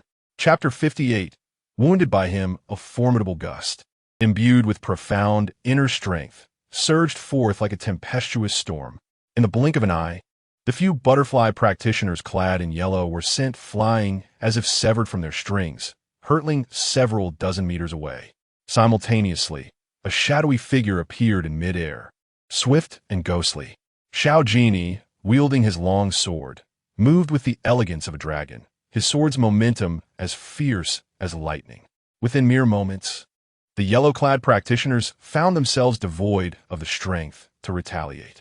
"Your Highness, they are from the Qingyi camp," reported Zhu Ying, entangled with a purple-clad practitioner, quickly adapting to her techniques. This group evidently possessed martial prowess far superior to their earlier assailants. Despite being outnumbered, there was not a trace of panic in Xiao Jiny's deep, resolute eyes. Xin Yuanhang had indeed invested considerable effort by dispatching so many purple-clad practitioners. It is worth noting that while the purple-clad practitioners of the Qingyi camp were exceptionally skilled, their numbers were few, and many had already perished in the capital over the past few months. "Kill!" The leading practitioner, undeterred by the casual tone, pointed his sword at Xiao Jinyao and bellowed. Instantly, the remaining fighters brandished their weapons and charged forward, determined to fight to the death. "Overestimating yourselves," Xiao Jinyao scoffed, a flicker of disdain passing through his dark eyes as he wielded his sword with a fierce sweep. In the face of absolute strength, all techniques and formations were but ephemeral illusions. Zhu Ying held off two purple-clad practitioners, deliberately maintaining a distance from Xiao Jinyao. The startled birds in the forest took flight, and with murderous intent thick in the air, Jiang Yunxi concealed herself beneath an ancient tree, following the direction in which the birds had fled. Xiao Jiny's martial skills surpassed her expectations. He could accurately predict the next move of the butterfly practitioners, who had yet to unleash their full potential before being swiftly dispatched. A man seasoned by the tribulations of battle always bore an aura of menace. As Jiang Yunxi concealed her form, the image of the gracious and gentle Regent Prince began to fade, revealing his true nature, did it not? Zhu Ying's skills were inferior to Xiao Jiny's, making it challenging to contend with two purple-clad practitioners. In a moment of carelessness, he was sent flying several meters by their combined assault. However, Xiao Jinyao was unable to divert his attention to assist him, and Jiang Yunxi, resolute, clutched 3 silver needles between her fingers. With a swift motion, the silver needles whizzed from her fingertips, piercing the air as they flew towards the two purple-clad practitioners. One of them grunted as the needle struck her arm. Zhu Ying's gaze was fixed intently on the lithe figure soaring towards them. She appeared unarmed, yet effortlessly capable of confronting the two practitioners. Her flowing black attire did little to conceal the sharp, murderous aura that enveloped her. Jiang Yunxi deftly sidestepped, seized one of the practitioner's swords, and swung it with such force that it sent him flying, ultimately landing beside Xiao Jinyao. "Who are you?" he inquired, gripping his sword tightly, entirely captivated by Jiang Yunxi's presence. With a slender waist and graceful demeanor, her form seemed vaguely familiar. At that moment, 2 butterfly practitioners were seen retreating in disarray. Jiang Yunxi stood still, her silhouette faintly visible through the delicate veil of fragrant cloud gauze. She dared not lift the curtain. Retreating was the wisest choice. Yet, it was evident that Xiao Jinyao was unwilling to let her go. Zhu Ying stood frozen, acutely aware that the person before him had just saved his life. However, should she confront the prince, he would unhesitatingly draw his sword against her. Jiang Yunxi turned aside, deftly evading the sharp blade of Xiao Jinyao. He swung his hand, attempting to tear away her cloak, but she repelled him with a swift gesture, her own sword thrusting forward with palpable fury. Zhu Ying observed from a distance. Recognizing that the martial prowess of the two was evenly matched, it would be difficult to find an equal in the realm of martial arts. Xiao Jiny's gaze was icy, his every move lethal. What is the purpose of this charade? The only consequence of concealing one's true self is death. With that, his assault grew increasingly ferocious. Jiang Yunxi defended herself step by step, as she sought a means of escape. Fortunately, she had long since abandoned the rigid training of the 1,000 Mechanisms camp, or else her techniques would have become predictable, leaving her vulnerable to him. He was truly a cold-hearted individual, especially considering she had saved Zhu Ying's life. In a moment of distraction, Xiao Jiny's sharp blade sliced through the skin of her arm, igniting her anger. With the sting of pain coursing through her, Jiang Yunxi retaliated with a silver needle. And as Xiao Jinyi focused on his defense, she decisively struck back. Both sustained injuries, and as the smoke bomb fell to the ground, a thick haze enveloped them. Seizing the opportunity, Jiang Yunxi made her escape, uncertain if Xiao Jinyi would pursue her further, determined to uncover her true identity. "My lord," Zhuing approached, clutching his recently injured arm, his eyes widening with concern as he noticed the blood seeping from Xiao Jinyi's wound. If that woman's blade was poisoned, they would be in dire straits. It's of no consequence. Xiao Jinyi's gaze lingered on the direction Jiang Yunxi had vanished, his deep-set eyes concealing an indescribable emotion. He felt an unsettling familiarity with her figure. It was likely that the massacre at the Lu minister's residence was orchestrated by her. "A woman?" Zhuing exclaimed, astonished. "And what of it? It is evident that she possesses considerable skill. If she poses a threat to the northern Yao kingdom, she must be eliminated." Xiao Jinyi's voice was grave, his words sharp and cutting. A hint of ruthlessness flickered across his otherwise noble features. "Send someone to investigate if there are any women of such formidable martial prowess in the realm." "Yes." Upon returning to the Golden Thread Pavilion, Jiang Yunxi changed out of her blood-stained garments and tended to the wound on her forearm, which was still oozing. "Mistress, how did you sustain such an injury? Could it be that among the dispatched purple-robed dancers, there exists one with superior skills?" Yin Luo served her hot water and a clean cloth, cautiously applying the healing ointment to her wound. The injury was significant. Had she not reacted swiftly, her arm might have been irreparably harmed. "Xiao Jinyi is injured," she remarked lightly. "What? He dares to harm you? I shall make him pay dearly for this." Yin Luo's brow furrowed with indignation as she flung the cloth into the basin, preparing to rally others to confront him.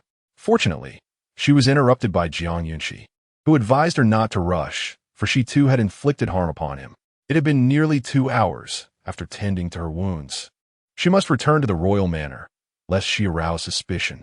This encounter had illuminated the extent of Xiao Jinyi's vigilance, which was unervingly meticulous. He would undoubtedly surmise that she was implicated in the massacre of the Lu family. This injury inflicted upon her was likely a preemptive measure, stemming from his fear of her potential actions against the Beiyao kingdom. Reluctantly, Yin Luo would swallow her indignation for the time being, but she vowed to devise a means of retribution against him in due course. Chapter 59. Tenderness, applying medicine for him upon awakening. Qingyi gazed at Jiang Yunxi with a bewildered expression, murmuring, "Your Highness, sigh. You fell asleep while waiting." "No matter, let us return home," Jiang Yunxi replied. Her gentle sweetness restored as she donned her cloak and proceeded towards the door. Qingyi, still feeling dazed, picked up the exquisite wooden box from the counter and followed her, sensing something was amiss but unable to articulate it. Meanwhile, Nani, who had been waiting at the royal residence, grew anxious upon realizing that the princess had yet to return. She promptly informed the regent's residence of the situation. Just as she was about to venture out in search of them, she finally spotted Jiang Yunxi's carriage approaching. "Your Highness, why have you returned so late?" Nani exclaimed, nearly alarmed by the possibility of an accident. "I have been eagerly awaiting the completion of this embroidery. Thankfully, it will be finished just in time for my mother's birthday." Jiang Yunxi's words left no room for doubt, reflecting a child's heartfelt dedication to a gift for her mother. Huai, sensing the scent of blood, eagerly rushed forward. Jiang Yunxi lowered her gaze, her eyes briefly meeting Huai's keen ones, feeling a sense of calm within. Indeed, the wolf's sense of smell was extraordinary, and fortunately, it did not possess the ability to speak. At the regent's residence, Xiao Jinyao leaned against a Nama chair, contemplatively closing his eyes after tending to his wounds. In recent years, the capital and the entire martial world had never witnessed a woman of such formidable skill. Her techniques starkly contrasted with those of the butterfly from the Qingyi camp, making her difficult to investigate. Yet, he felt an inexplicable familiarity upon encountering her, as if they had crossed paths before. Suddenly, Zhu Ting entered with a secret letter, her demeanor solemn. "Your Highness, regarding Princess Qingyi." Xiao Jinyao snapped back to attention, accepting the letter with one hand. Upon reading its contents, two figures in his mind began to overlap. Jiang Yunxi had been absent from the palace all morning, and the timing coincided perfectly. Moreover, the cloaked woman bore a striking resemblance to her. No wonder she looked so familiar, he muttered, his lips parting in a tone laced with barely contained fury. Zhu Ying had yet to open the letter, unaware of its contents. But witnessing the prince's intense reaction indicated that Princess Qingyi had undoubtedly touched upon something she ought not to have. "Your Highness, where are you going?" Zhu Ying inquired as Xiao Jinyao rose and strode towards the hall, his chilling aura undiminished. "To the northern town prince's residence." "No need to follow," he commanded. At that moment, Zhu Ying glanced at the letter and instantly understood, her eyes darkening. Meanwhile, Jiang Yunxi sat in the courtyard, tending to the camellias she had arranged the previous day, having sent her maidservants away, leaving only Huai squatting beside her. Sensing a familiar presence, a tremor ran through her heart. Why would Xiao Jinyao appear in her courtyard? Had she inadvertently left some trace behind? With delicate fingers caressing the blossoms, Jiang Yunxi reined in her emotions, a smile playing on her lips as she snipped a flower and proceeded towards her room. This time, Xiao Jinyao did not make an effort to conceal himself. Effortlessly crossing the wall and standing steady in the courtyard, his presence impossible to overlook. "Your Highness, what brings you here?" Jiang Yunxi smiled sweetly, as if nothing had transpired, holding a camellia in her hand, her spirits evidently high. Xiao Jinyao had arrived in a fit of anger, yet upon catching sight of her radiant smile, he felt his ire wane, though he remained restrained. Should the flower wither, it would lose its charm. His voice lacked the gentleness it had possessed before, laced with veiled implications that made Jiang Yunxi inwardly curse. She remained as beautiful as ever. What difference was there? The atmosphere, however, grew unbearably cold around them, the pressure palpable, suffocating. Xiao Jinyao advanced, closing the distance between them. "Were you at the Wangfu this morning?" "No," Jiang Yunxi replied honestly, shaking her head. "I went to Jinlch." "What was your purpose there?" "My mother's birthday is approaching, and I wish to create a garment for her." Jiang Yunxi took a step back, her eyes clear and devoid of flaws, as she blinked softly and returned his inquiry with a gentle question. "Why does your Highness ask about this?" Instead of responding, Xiao Jinyao seized her left wrist. "What are you doing, your Highness?" Jiang Yunxi met his stern gaze without resistance, merely expressing her innocence. "You have no internal strength." Xiao Jinyao's brow furrowed slightly. Had he misjudged her? He failed to perceive the fleeting glimmer of cunning in her eyes. As the most skilled assassin of the Thousand Machines camp, she had long mastered the art of concealing her internal strength, making it impossible for even Xiao Jinyao, with his advanced medical skills, to detect it. "Your Highness, you are hurting me," came her delicate voice. Such a fragile tone seemed unbecoming of one trained in martial arts. Xiao Jinyao released his grip, noticing the slight reddening in her eyes, as if she had been startled. Such a striking resemblance. Could it be mere coincidence? Blood. Jiang Yunxi noticed the crimson stains on her garments, her gaze dropping to Xiao Jinyao's hand, where a wound had reopened, blood dripping from his wrist. "Your Highness, you are injured." "So much blood." Jiang Yunxi's sweet, soft voice conveyed her concern, her delicate brows knitting together in worry. She was genuinely worried for him. "Your Highness, I have medicine in my room." Her intent was clear. She was willing to tend to his wound. With that thought, Xiao Jinyao temporarily set aside his doubts and followed the young girl into her chamber. This was the first time he had entered this room openly. It was spacious and elegantly decorated, a gentle fragrance of books and flowers wafting through the air, with bright hues adorning the decor and meticulously arranged furniture lining the sides.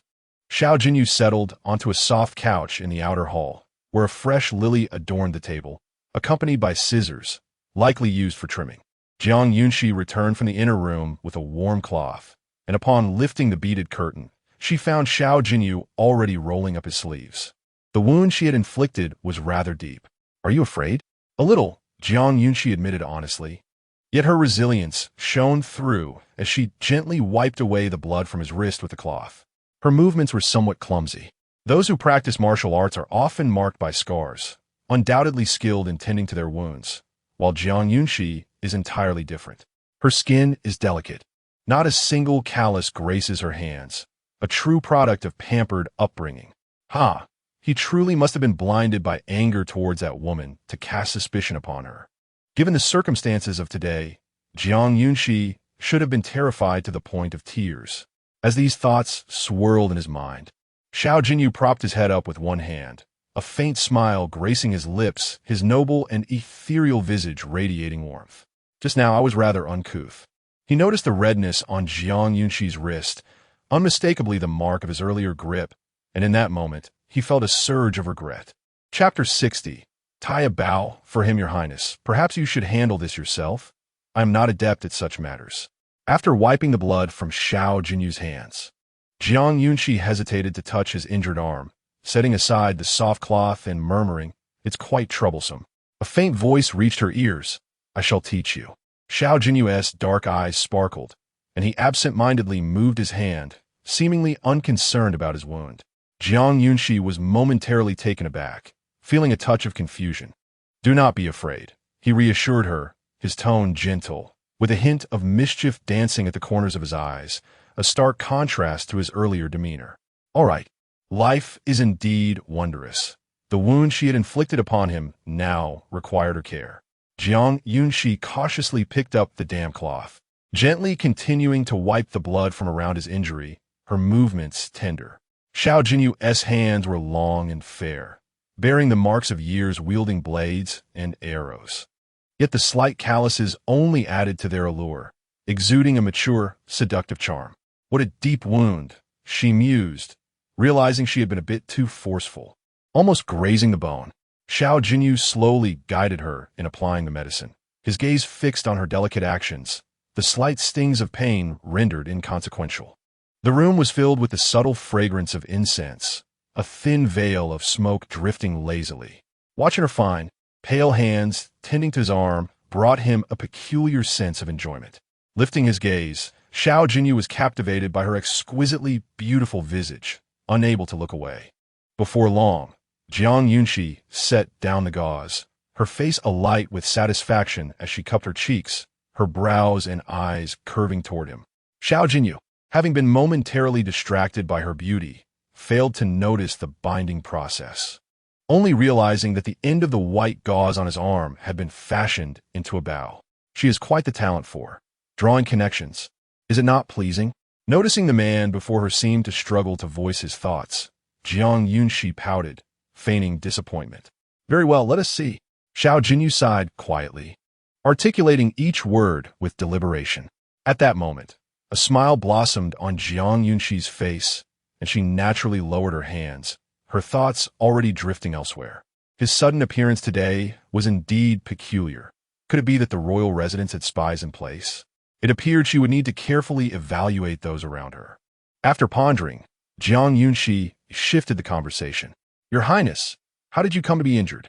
she inquired, her eyes blinking innocently, her voice soft and sweet. "I encountered an assassin, and, unfortunately, she inflicted this wound upon me." Such a formidable assassin?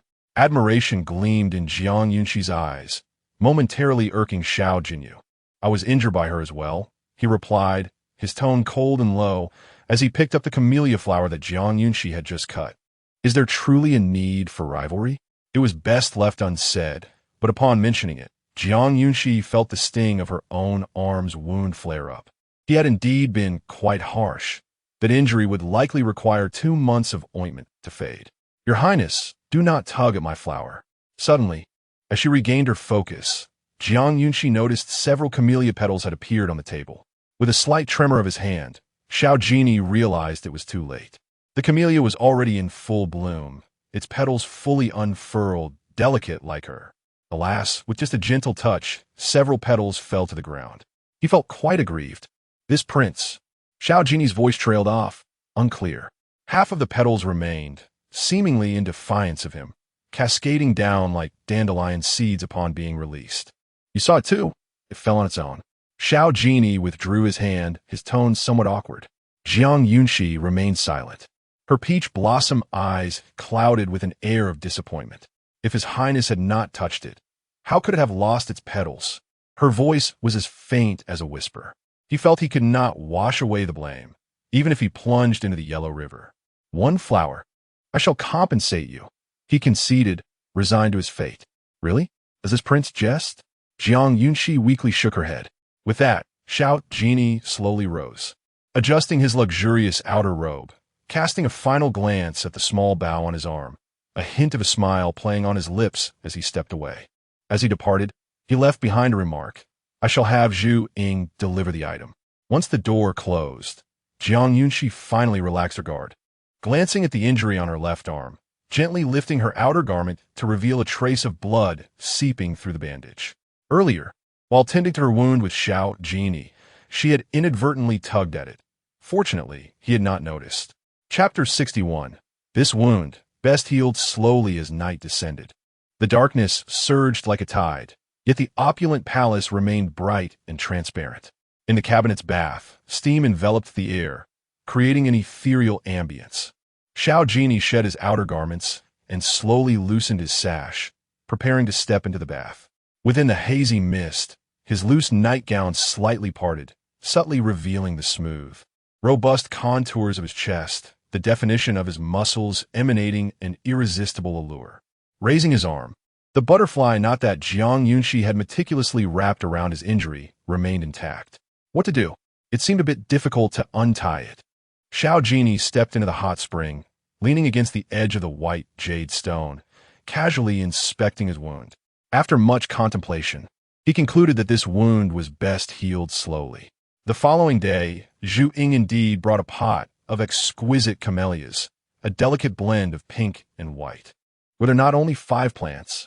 Jiang Yunxi sat on the nan chair, her gaze lightly brushing over the petals, her brows slightly lifted. There was still a plant at the tea house, which the prince had sent his subordinate to retrieve today. Poor tea shop owner, after much effort to request that one be left, had now been forcefully deprived of it. Zhu Ying could vividly recall the owner's tear-filled eyes of reluctance. Then please convey my gratitude to your prince. Jiang Yunxi smiled sweetly. The subordinate will take their leave now. Zhu Ying was eager to return and report back. Indeed, in a couple of days, it would be the birthday celebration of the princess of a northern town, and the gifts prepared by the Ministry of Rites had just arrived at the Wangfu. Aunt Ruixiang hurriedly rushed to Qinglan courtyard, asking Jiang Yunxi to first see if there was anything she desired. Mother, this is your birthday gift. I do not want it.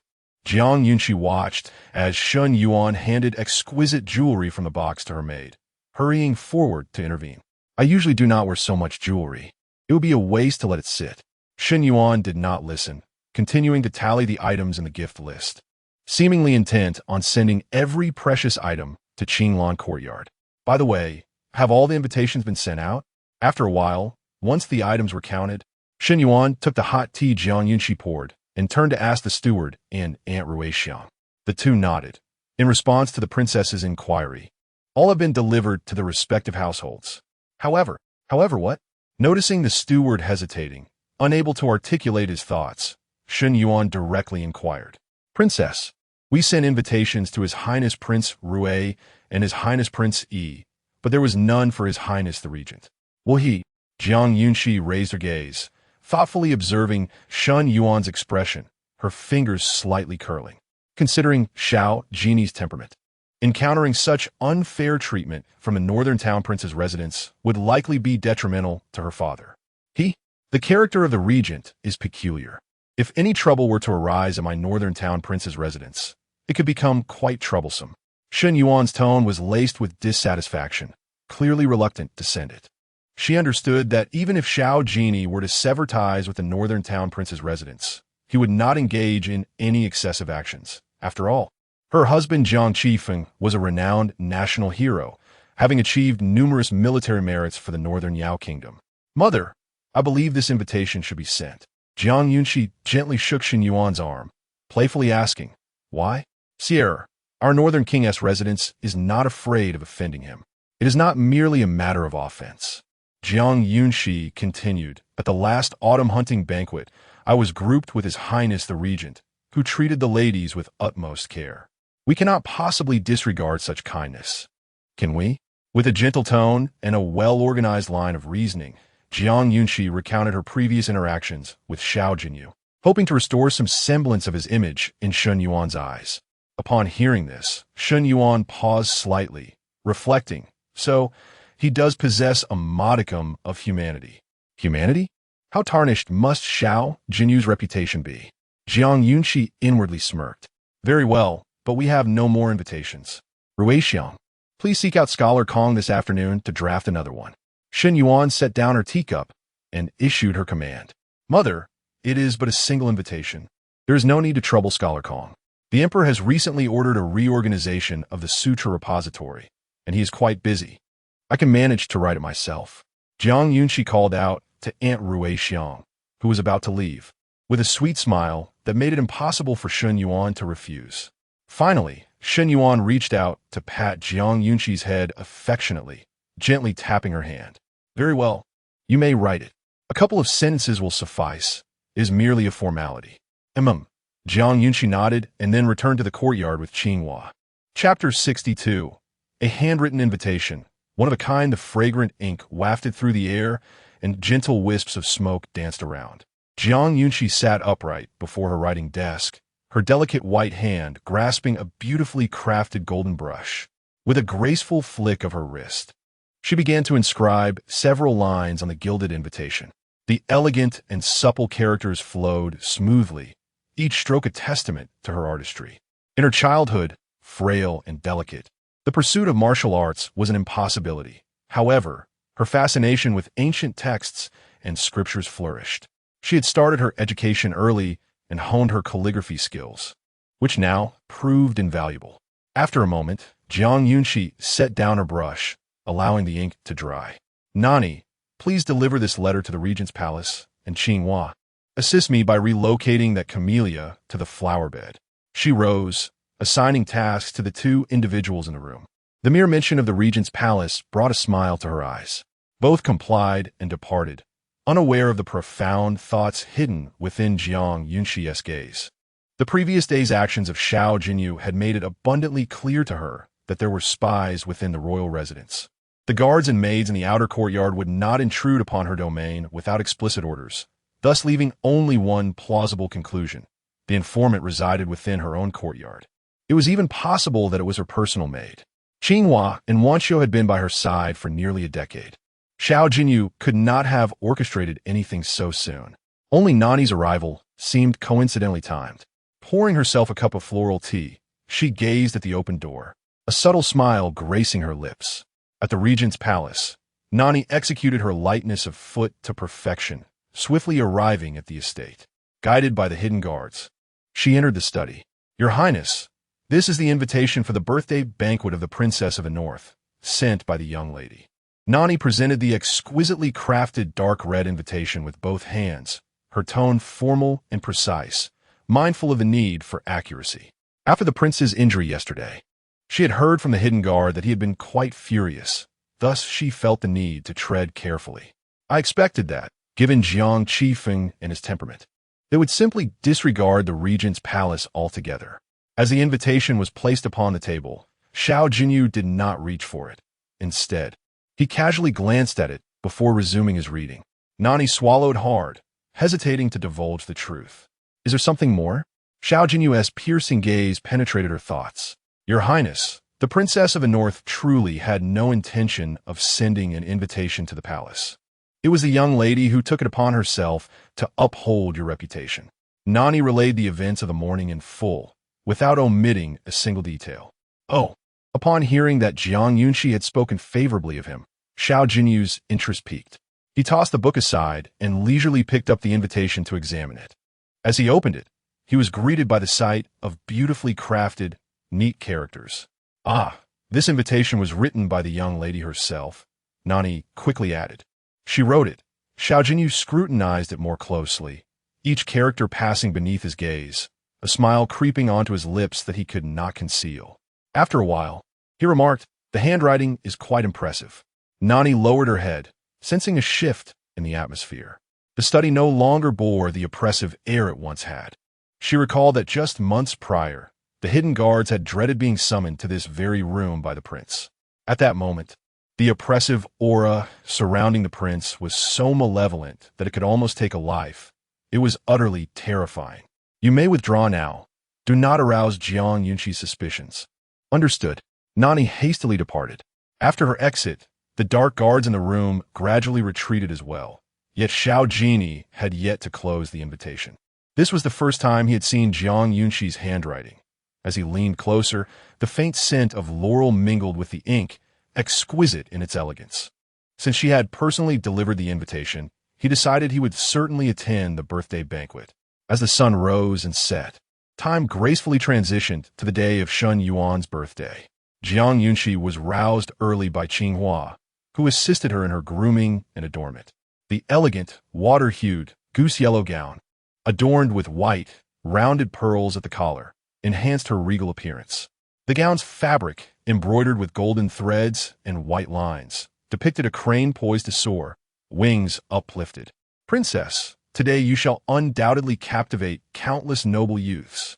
The compliments from her maidservants fell on deaf ears as Jiang Yunxi focused on donning the translucent white jade bracelet gifted by Xiao Jinyao. All right, let us proceed to the front courtyard. Yes, the festivities at the royal residence were beyond imagination, bustling with activity, and the road outside was lined with carriages. As the birthday girl, Shen Yuan was not to be allowed to greet the guests, a task that was consequently assigned to Jiang Yunxi. Feeling somewhat bored, Jiang Yunxi took the initiative to assist at the entrance. Just then, the carriage of Xiao Jinyao arrived. Your Highness, the prince. Jiang Yunxi offered a polite smile, gracefully curtsying. No need for such formalities, princess, Xiao Jinyao replied, waving his sleeve and instructing his attendants to hand over the gifts to the ceremonial officer. His gaze lingering on Jiang Yunxi. Seeing her adorned so exquisitely today brought him joy, deepening his affection and desire for her. Suppressing the urge to retaliate, Jiang Yunxi spoke up, you should go inside to rest. I must continue to welcome our guests.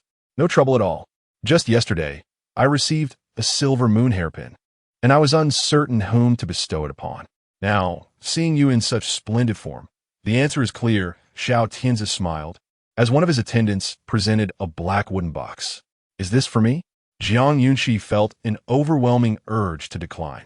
No one is worthy of it, but you, Xiao Jinyao asserted, cradling the box with one hand, his deep gaze concealing impure intentions, a smirk playing on his lips, suggesting he would not take no for an answer. The silver moon hairpin is too dazzling. Your Highness should keep it for yourself. Jiang Yunxi retreated a couple of steps, her voice soft. At that moment, Jiang Yunxi was entangled with a throng of guests, unable to extricate himself to intervene. Just then, a splendid black carriage came to a slow halt, accompanied by the ceremonial officer's resounding announcement. His Highness the Regent has arrived. Chapter 63. Sure, keep your distance from Xiao Jinyao in an instant. The expression on Xiao Jinyau's face darkened. How could Xiao Jinyao possibly be here? According to the information relayed by the shadow guards, the Duke of the North had not sent him an invitation. Could it be that he arrived uninvited? Jiang Yunxi placed her hands neatly before her abdomen, refraining from reaching for the gift box. Your Highness, the affairs of the palace are rather pressing today, so I must take my leave, she remarked, hastily concocting an excuse upon catching sight of the imposing figure clad in dark attire outside the grand entrance. Unbeknownst to her, the entire exchange with Xiao Jinyao was keenly observed by Xiao Jinyao. The wolfish ambition of Xiao Jinyao was on the verge of spilling forth. Yet Jiang Yunxi seemed to have paid him little heed. With this thought, the mood of one particular individual brightened somewhat. It was unexpected that the third prince possessed the leisure to visit the Duke of the North's residence. Xiao Jinyao cast a cold, sidelong glance at the person beside him and uttered a caustic remark. The esteemed princess Qingyi has personally extended an invitation. I must at least afford her some respect. Xiao Jinyao's lips curved into a subtle smile, deliberately ignoring Xiao Jinyao as he strode purposefully towards the inner courtyard. Bamboo Shadow, having overheard this exchange, secretly applauded his lord with a thumbs up. He had previously failed to notice how adept the prince was at delivering sharp retorts that struck at the heart of the matter. What? Hearing this, Xiao Jinyao stood frozen, astonished as he turned to the guard behind him. What is going on? The subordinate immediately dispatched someone to investigate. The guard hurriedly clasped his fists and departed in haste. When had Xiao Jinyao and Jiang Yunxi developed such a connection? Could it be related to the recent hunting banquet? As Xiao Tianzi pondered, he made his way towards the banquet hall, a sense of unease creeping into his heart. The Duke and Duchess of the North had always held a poor opinion of Xiao Jinyao, yet Jiang Yunxi was their cherished daughter. If she were to actively show favor towards Xiao Jinyao, it could easily alter their perception of him. No, absolutely not. Jiang Yunxi is his. With this thought, Xiao Tianzi clenched his right fist, a glint of ruthlessness in his eyes. He needed to quicken his pace. He must secure Jiang Yunxi before circumstances could shift. Your Highness the Regent. Upon seeing Xiao Jinyao traverse the spacious archway to the banquet, Jiang Yunxi was directing the maids in arranging the fruit. Upon noticing him, she pursed her lips and approached with a gentle smile. Xiao Jinyao remained silent, his gaze fixed upon Jiang Yunxi's fair and delicate countenance, as beautiful as a celestial being. Today, her forehead, as smooth and lustrous as mutton-fat jade, was adorned with a meticulously painted floral design, resembling a blossoming flower that accentuated her enchanting beauty. Today, quite remarkable, Xiao Jinyao remarked, his voice languid and devoid of a subject, yet it was clear whom he was praising.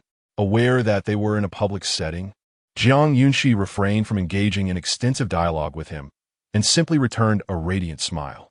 Dark Seven stifled a chuckle, thinking how the prince, despite his praise for the princess's beauty, lacked the finesse to articulate it more elegantly. Whispers began to circulate among those present in the courtyard. They are all discerning individuals, fully aware of what is appropriate to observe and what is best left unseen within the royal manor. However, it is a rare occasion to witness the regent prince, whose status is beyond compare and temperament rather austere, voluntarily engaging in conversation. As Xiao Tianzi gradually emerged from the archway, Jiang Yunxi instinctively distanced herself from Xiao Jinyao. Your Highness, I shall take my leave to attend to my duties. Xiao Jinyao did not impede her, but instead proceeded to his designated seat, silently observing her every move. Yet, he could not overlook Jiang Qifeng's resentful expression, when had he ever provoked him. At that moment, Jiang Yunxi was summoned aside by Jiang Qifeng, who earnestly cautioned her, Sir, keep your distance from Xiao Jinyao. Huh? Oh, very well. Initially perplexed, Jiang Yunxi quickly nodded obediently upon noticing her father's furrowed brow and anxious demeanor. It seemed that if she wished to advance a relationship with Xiao Jinyao, she would have to breach her father's defenses. Quite a challenge indeed. As the banquet commenced, numerous guests approached to offer their congratulations. Jiang Qifeng graciously accepted each toast, consuming nearly a bottle of wine without displaying any signs of inebriation. Jiang Yunxi's table was devoid of such libations. After sampling a few dishes, she sipped on a cup of clear tea to cleanse her palate. Her clear eyes meticulously surveyed the attendees, most of whom she recognized. When her gaze met that of a young lady of similar age, she smiled softly, embodying the grace of a distinguished noblewoman. After a brief moment, Xin Yuan arrived with Shen Yin, prompting Jiang Yunxi to rise promptly. Sire, take your sister to your courtyard. She finds this gathering somewhat tedious. Jiang Yunxi nodded, lifting her gaze to Shen Yin, who appeared lost in thought. Sister, shall we depart? Today, her mood seemed rather somber, and Jiang Yunxi refrained from probing for reasons. Shen Yin walked quietly beside her, and as they navigated the stone path in the rear garden, she finally spoke, pouting slightly, rare for her usually resilient demeanor. Sire, what troubles you? Jiang Yunxi inquired softly, though she maintained her pace, merely slowing down to match Shen Yan's stride. I lost a game of chess to Fu Huanyu, and he insisted I surrender my beloved Dudu. What should I do? As Shen Yan spoke, her voice grew louder, brimming with indignation. Dudu? The pure white little fox I raised. It is particularly well behaved. Shen Yan wiped away imaginary tears, the creature having been discovered during the last hunting competition. Jiang Yunxi sighed silently. So, it was merely such a trivial matter. Sister, why not place the fox in my courtyard? It surely cannot come seeking me out. Jiang Yunxi regarded Shen Yin earnestly, her tone resolute. I will take good care of it. Perhaps that is unwise. At least Fu Huanyu's household does not keep wolves. and I fear that Hui might devour Dudu.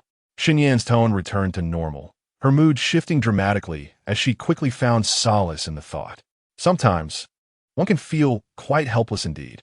Jiang Yunxi shook her head and said, "All right, I was thinking of finding a companion for Gray." Sighing, she declared, "I shall leave the residence to seek him out now." Shunyan hurriedly reminded her, "Sister Sierra, remember to keep this a secret." Oh, Jiang Yunxi watched as Shun Yan departed through the back door along the winding path. Given Shun Yan's martial prowess, there was no need for her to send anyone to ensure her safety.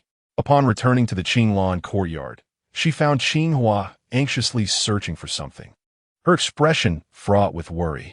"What is the matter?" Jiang Yunxi inquired. "Your Highness, Gray is missing," Qinghua exclaimed. "He must have gone off to play somewhere," Jiang Yunxi murmured.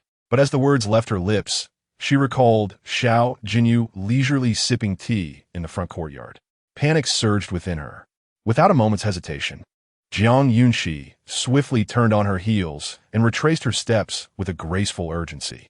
As she had anticipated, Gray had already darted along the path across the lawn and into the front courtyard, where he immediately recognized Xiao Jinyao amidst the gathering.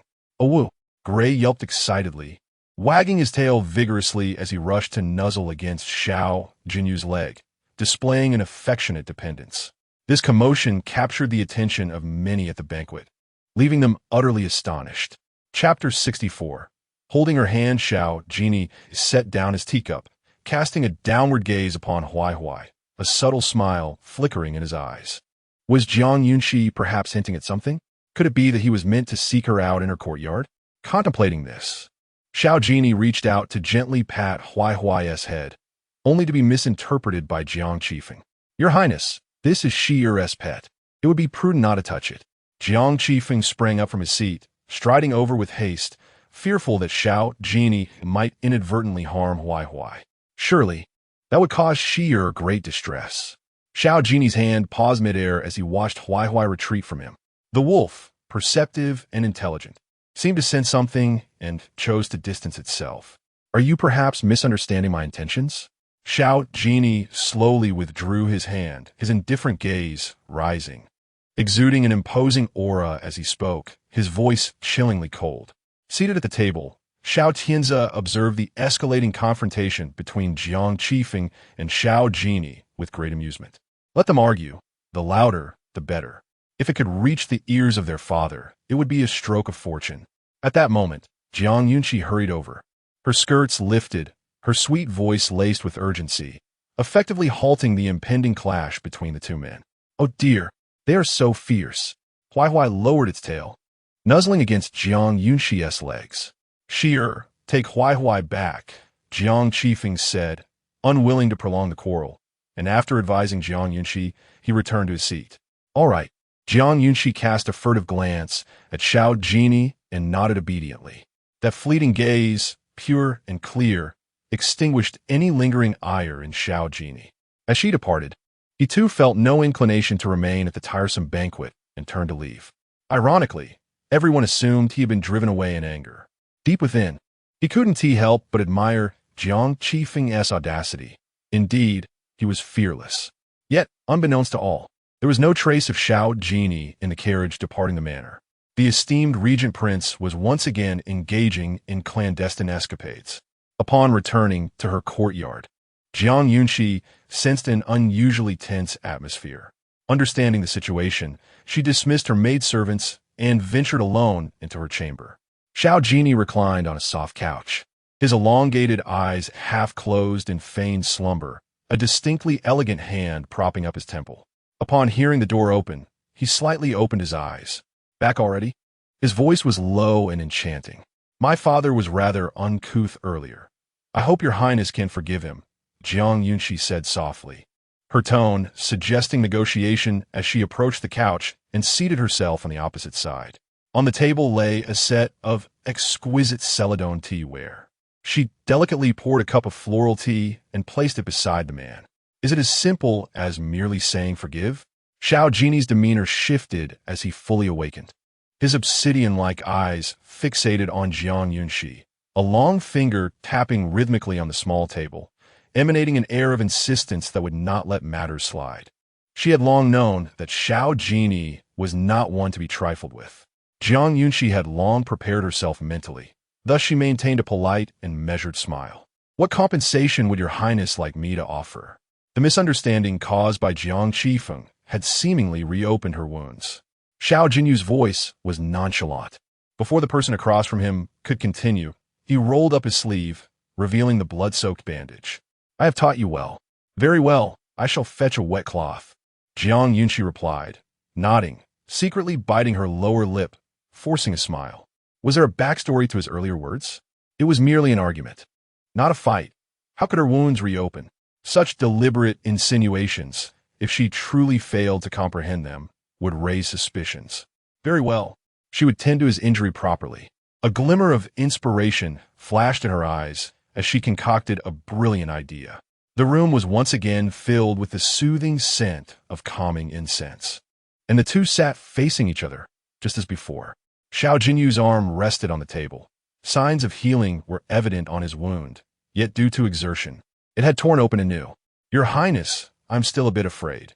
Jiang Yunxi gently wiped away the bloodstains on his arm, though she hesitated to touch the edge of the wound with the damp cloth in her hand.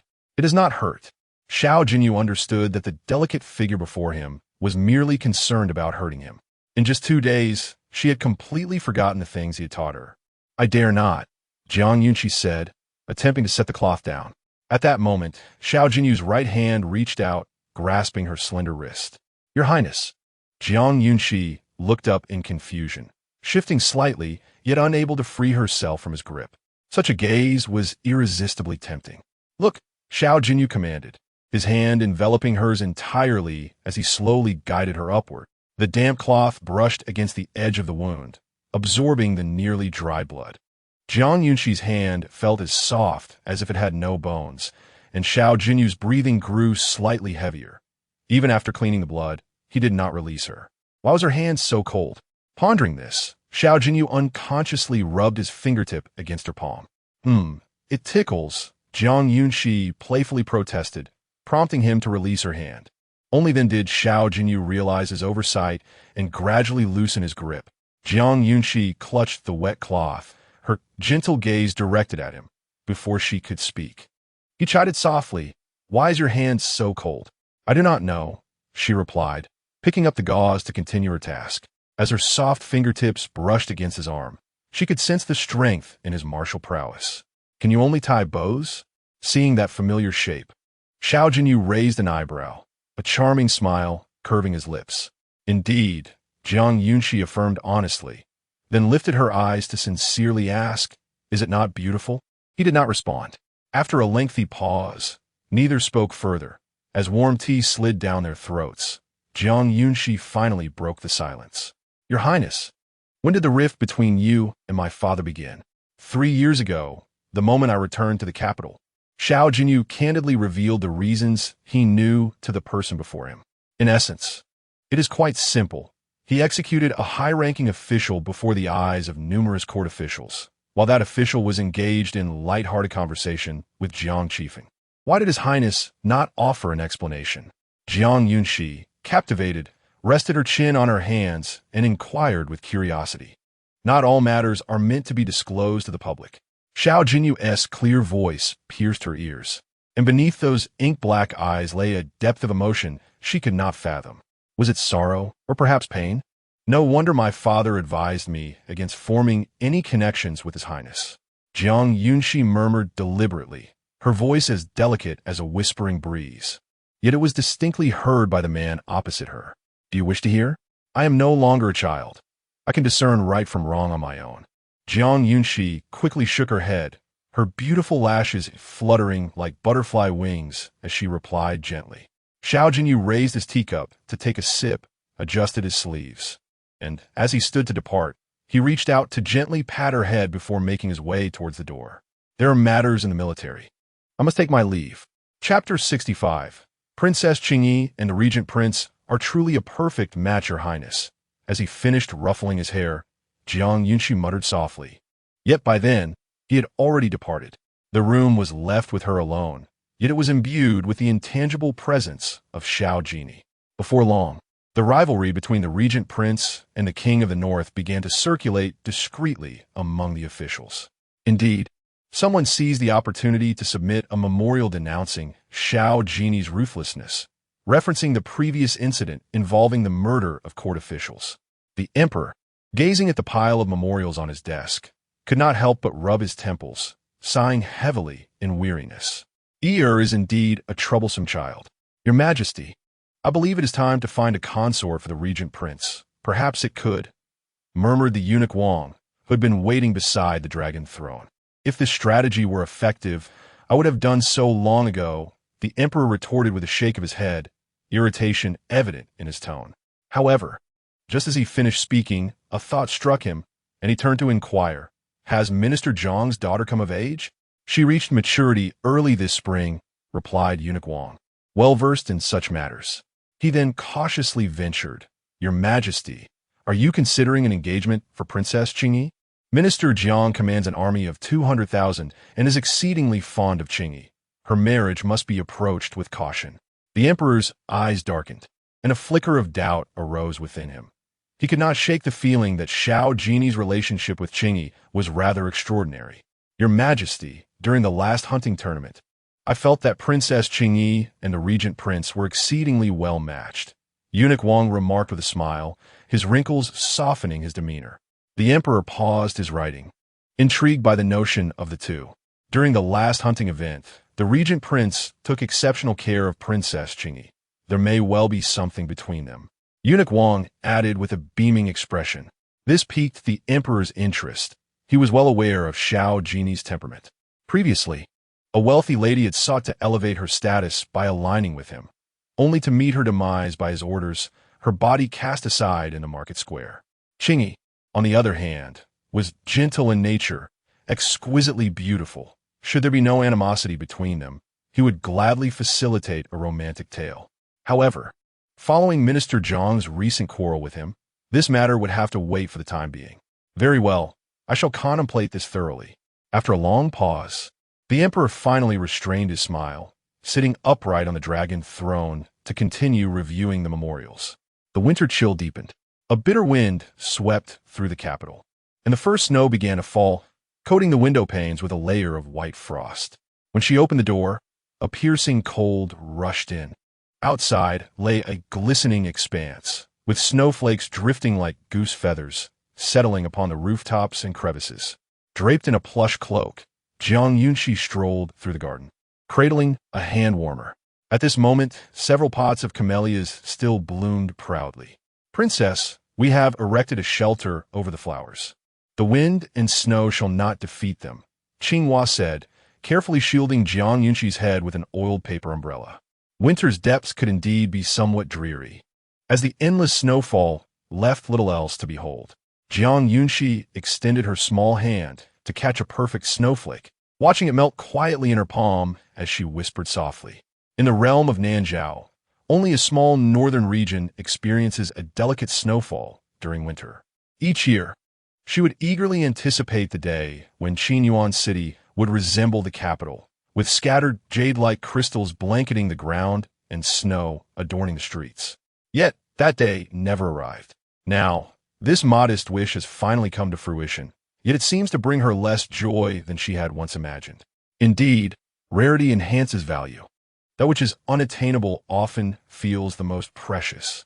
"Your Highness, the winter sweet in Xioshan seems to have bloomed," Wan Xiu observed, noticing the hint of melancholy in Jiang Yunxi's eyes, and stepped closer to speak gently. Upon hearing this, Jiang Yunxi's gaze brightened with delight. "Then let us go and take a look. I shall prepare immediately," Wan Xiu replied succinctly, demonstrating her competence before bowing respectfully and departing. Jiang Yunxi turned back to give further instructions. "Nani, please awaken Huai. I wish to take it along." "Yes."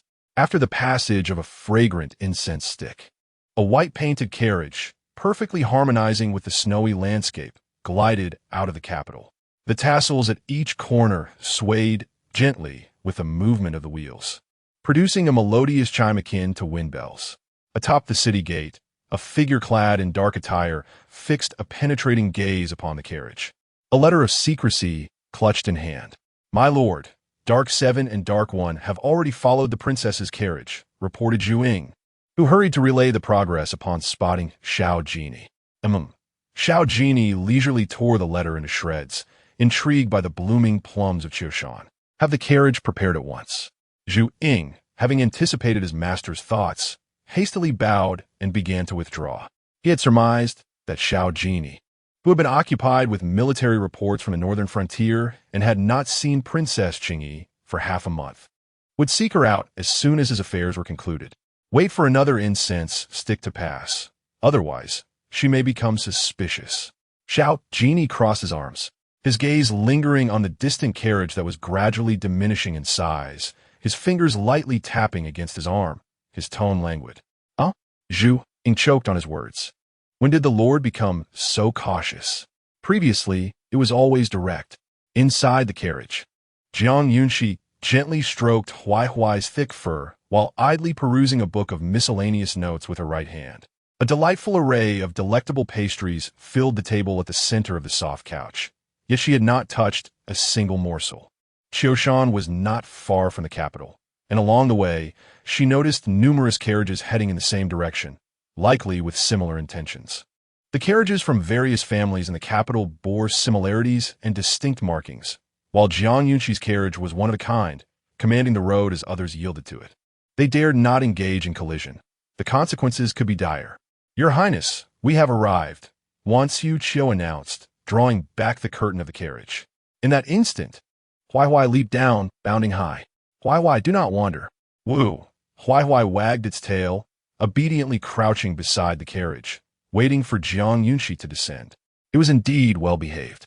At that moment, several carriages were already parked outside the plum blossom garden, while the drivers sat beneath a tent, sipping hot water to warm themselves. "Shall we go in?" Jiang Yunxi suggested, glancing along the path.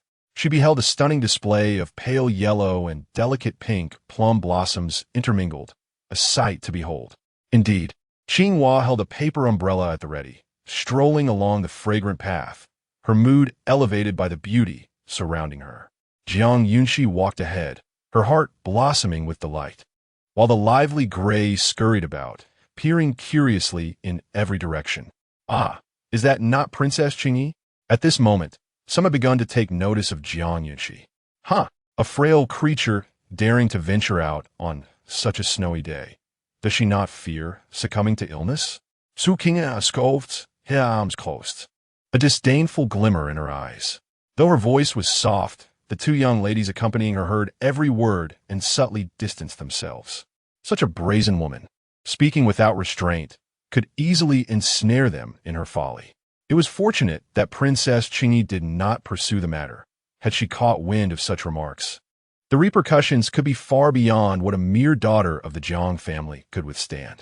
Chapter 66, dealing with Su Qingyi. Princess Qingyi was in good spirits. Upon seeing Jiang Yunxi leisurely approaching, several noble young ladies promptly curtsied, their eyes sparkling with mirth.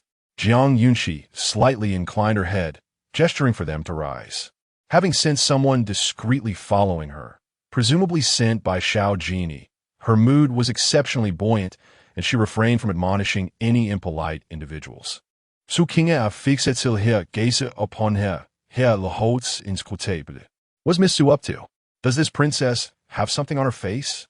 Jiang Yunxi lifted her gaze, coldly surveying her countenance, her tone chillingly detached, the warmth she had previously exuded evaporating in an instant. The young lady mused, given the rather frigid weather. The princess should exercise caution.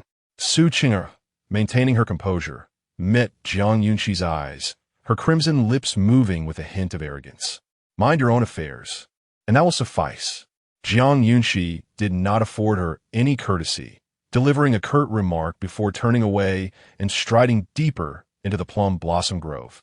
Several noble ladies beside her clutched their handkerchiefs tightly, feeling unable to confront Su Qingyi, and were rendered speechless by her brazen demeanor. Fortunately, Princess Qingyi had a more temperate disposition and chose not to engage with her. Yet, the more she remained unchallenged, the more Su Qingyi's ambition swelled, leading her to believe she was of higher stature than Princess Qingyi. "Miss Su, I am feeling somewhat unwell," so I shall return to my residence. A young lady clad in white timidly approached Su Qingyi to bid her farewell. She had not intended to venture out today, but Su Qingyi had sent someone with an invitation, and, as the daughter of a mere fourth-rank official, she dared not refuse. Thus, despite her malaise, she felt compelled to accompany her. Another sickly wretch, Su Qingyi thought disdainfully, casting a glance at the girl before casually saying, "You may leave." As the white-clad maiden turned to depart, she bowed deeply, adhering to the utmost decorum. At that moment, Su Qingyi's personal maid, seizing the opportunity, pushed her from behind. The white-clad lady cried out, collapsing to the ground. This cry caught Jiang Yunxi's attention, and upon glancing back, she thought, Su Qingyi is indeed a piece of work. Your Highness, the one on the ground appears to be Li Wanqing, the daughter of the Minister of Justice, Li Shaoqing. Su Qingyi is exceedingly overbearing. Qinghua expressed her profound disdain for Su Qingyi, recalling another similarly haughty girl from the Liu family. Go take a look, Jiang Yunxi commanded, turning back. Miss. At this moment, Li Wanqing's hands and knees were scraped, and her maid knelt beside her, half supporting her while weeping weakly. Su Qingyi, unpetuable, dismissed her case. What are you wailing for? She's not dead. The young ladies standing beside Su Qingyi hesitated to assist their maidens for fear of becoming Su Qingyi's next target of harassment. Qingxiao. Assist Miss Li in getting up. Jiang Yunxi raised her hand in signal. Yes. Qingxiao nodded and deliberately walked past Su Qing, crouching down to help Li Wanqing to her feet. Miss Li's frail form appeared even more delicate than that of the princess, resembling a shattered porcelain doll. Tears glistened in her pale eyes as she bit her lower lip, suppressing her sobs. Su Qingyi quoted her handkerchief tightly, gripping her till. Her thoughts consumed by the presence of Jiang Yunxi. Thank you, princess, Miss Li said weakly, leaning against Wanxiu as if she had seen a savior. Princess Qingyi, were you not supposed to venture deep into the plum grove? Su Qingyi forced a smile, her words barely escaping her clenched teeth.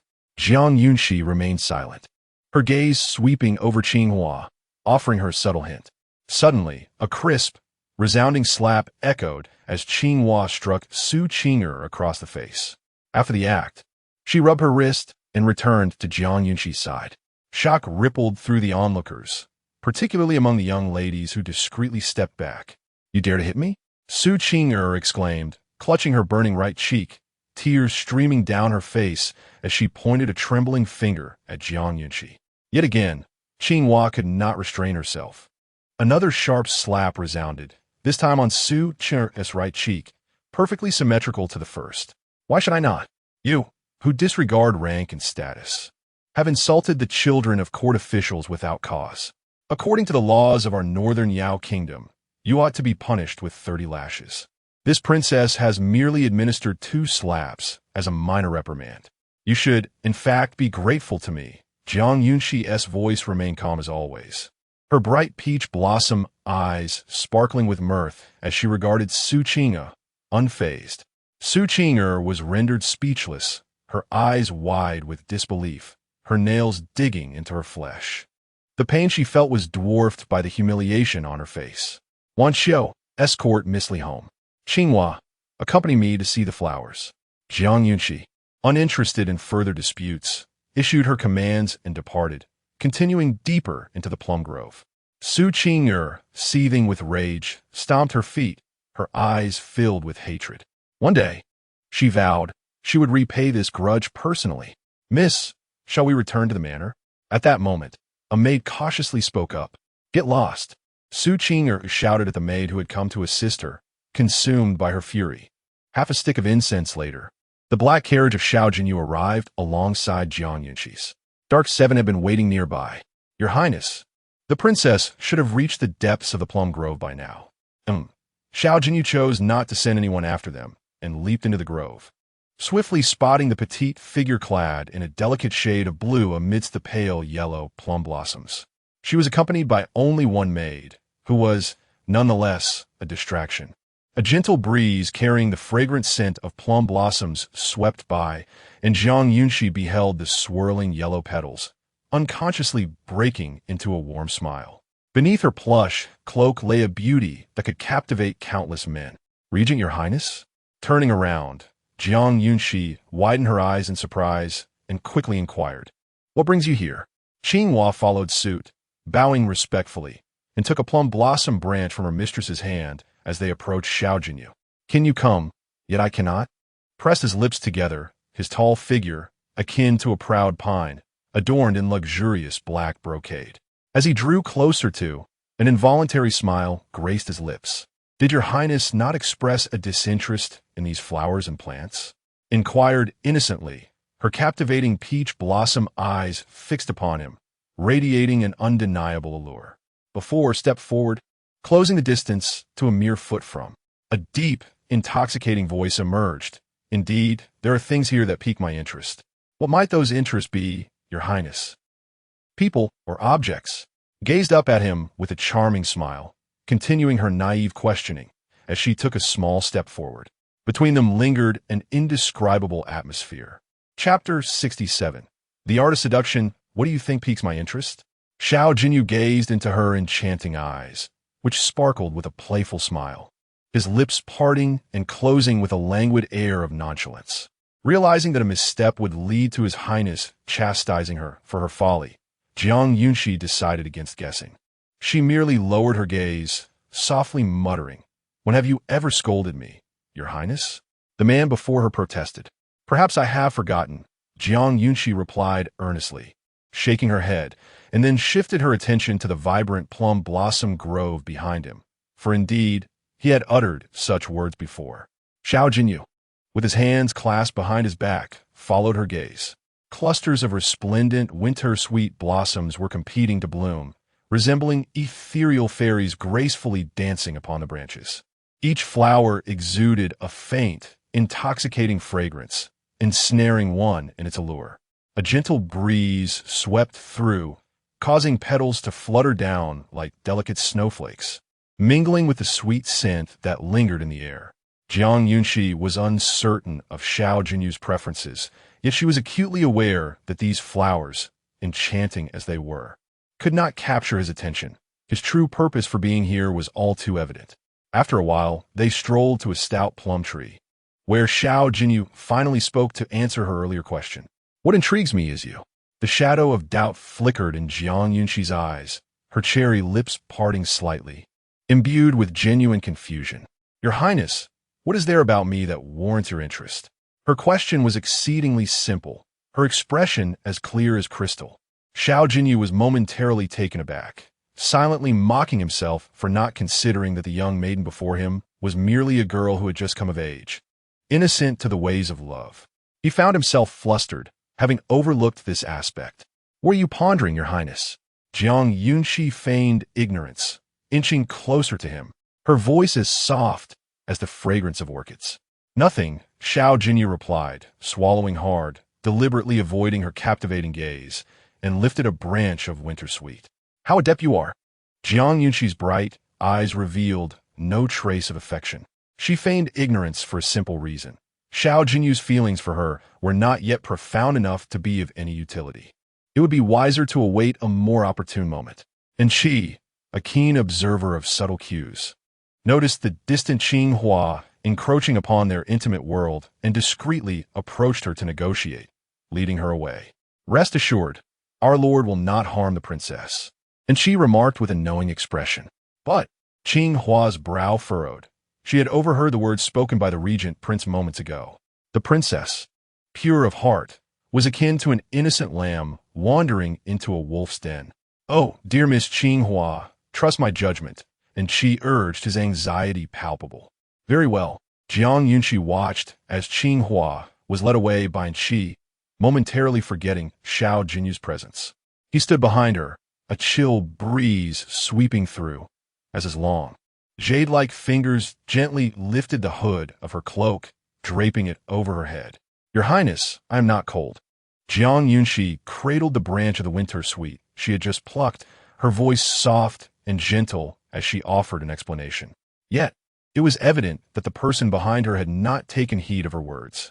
"Put on," Xiao Jinyao commanded, leaving no room for her refusal. "Moments latte." Jiang Yunxi began to stroll towards the pink plum grove across from her, seemingly intent on gathering branches of every hue.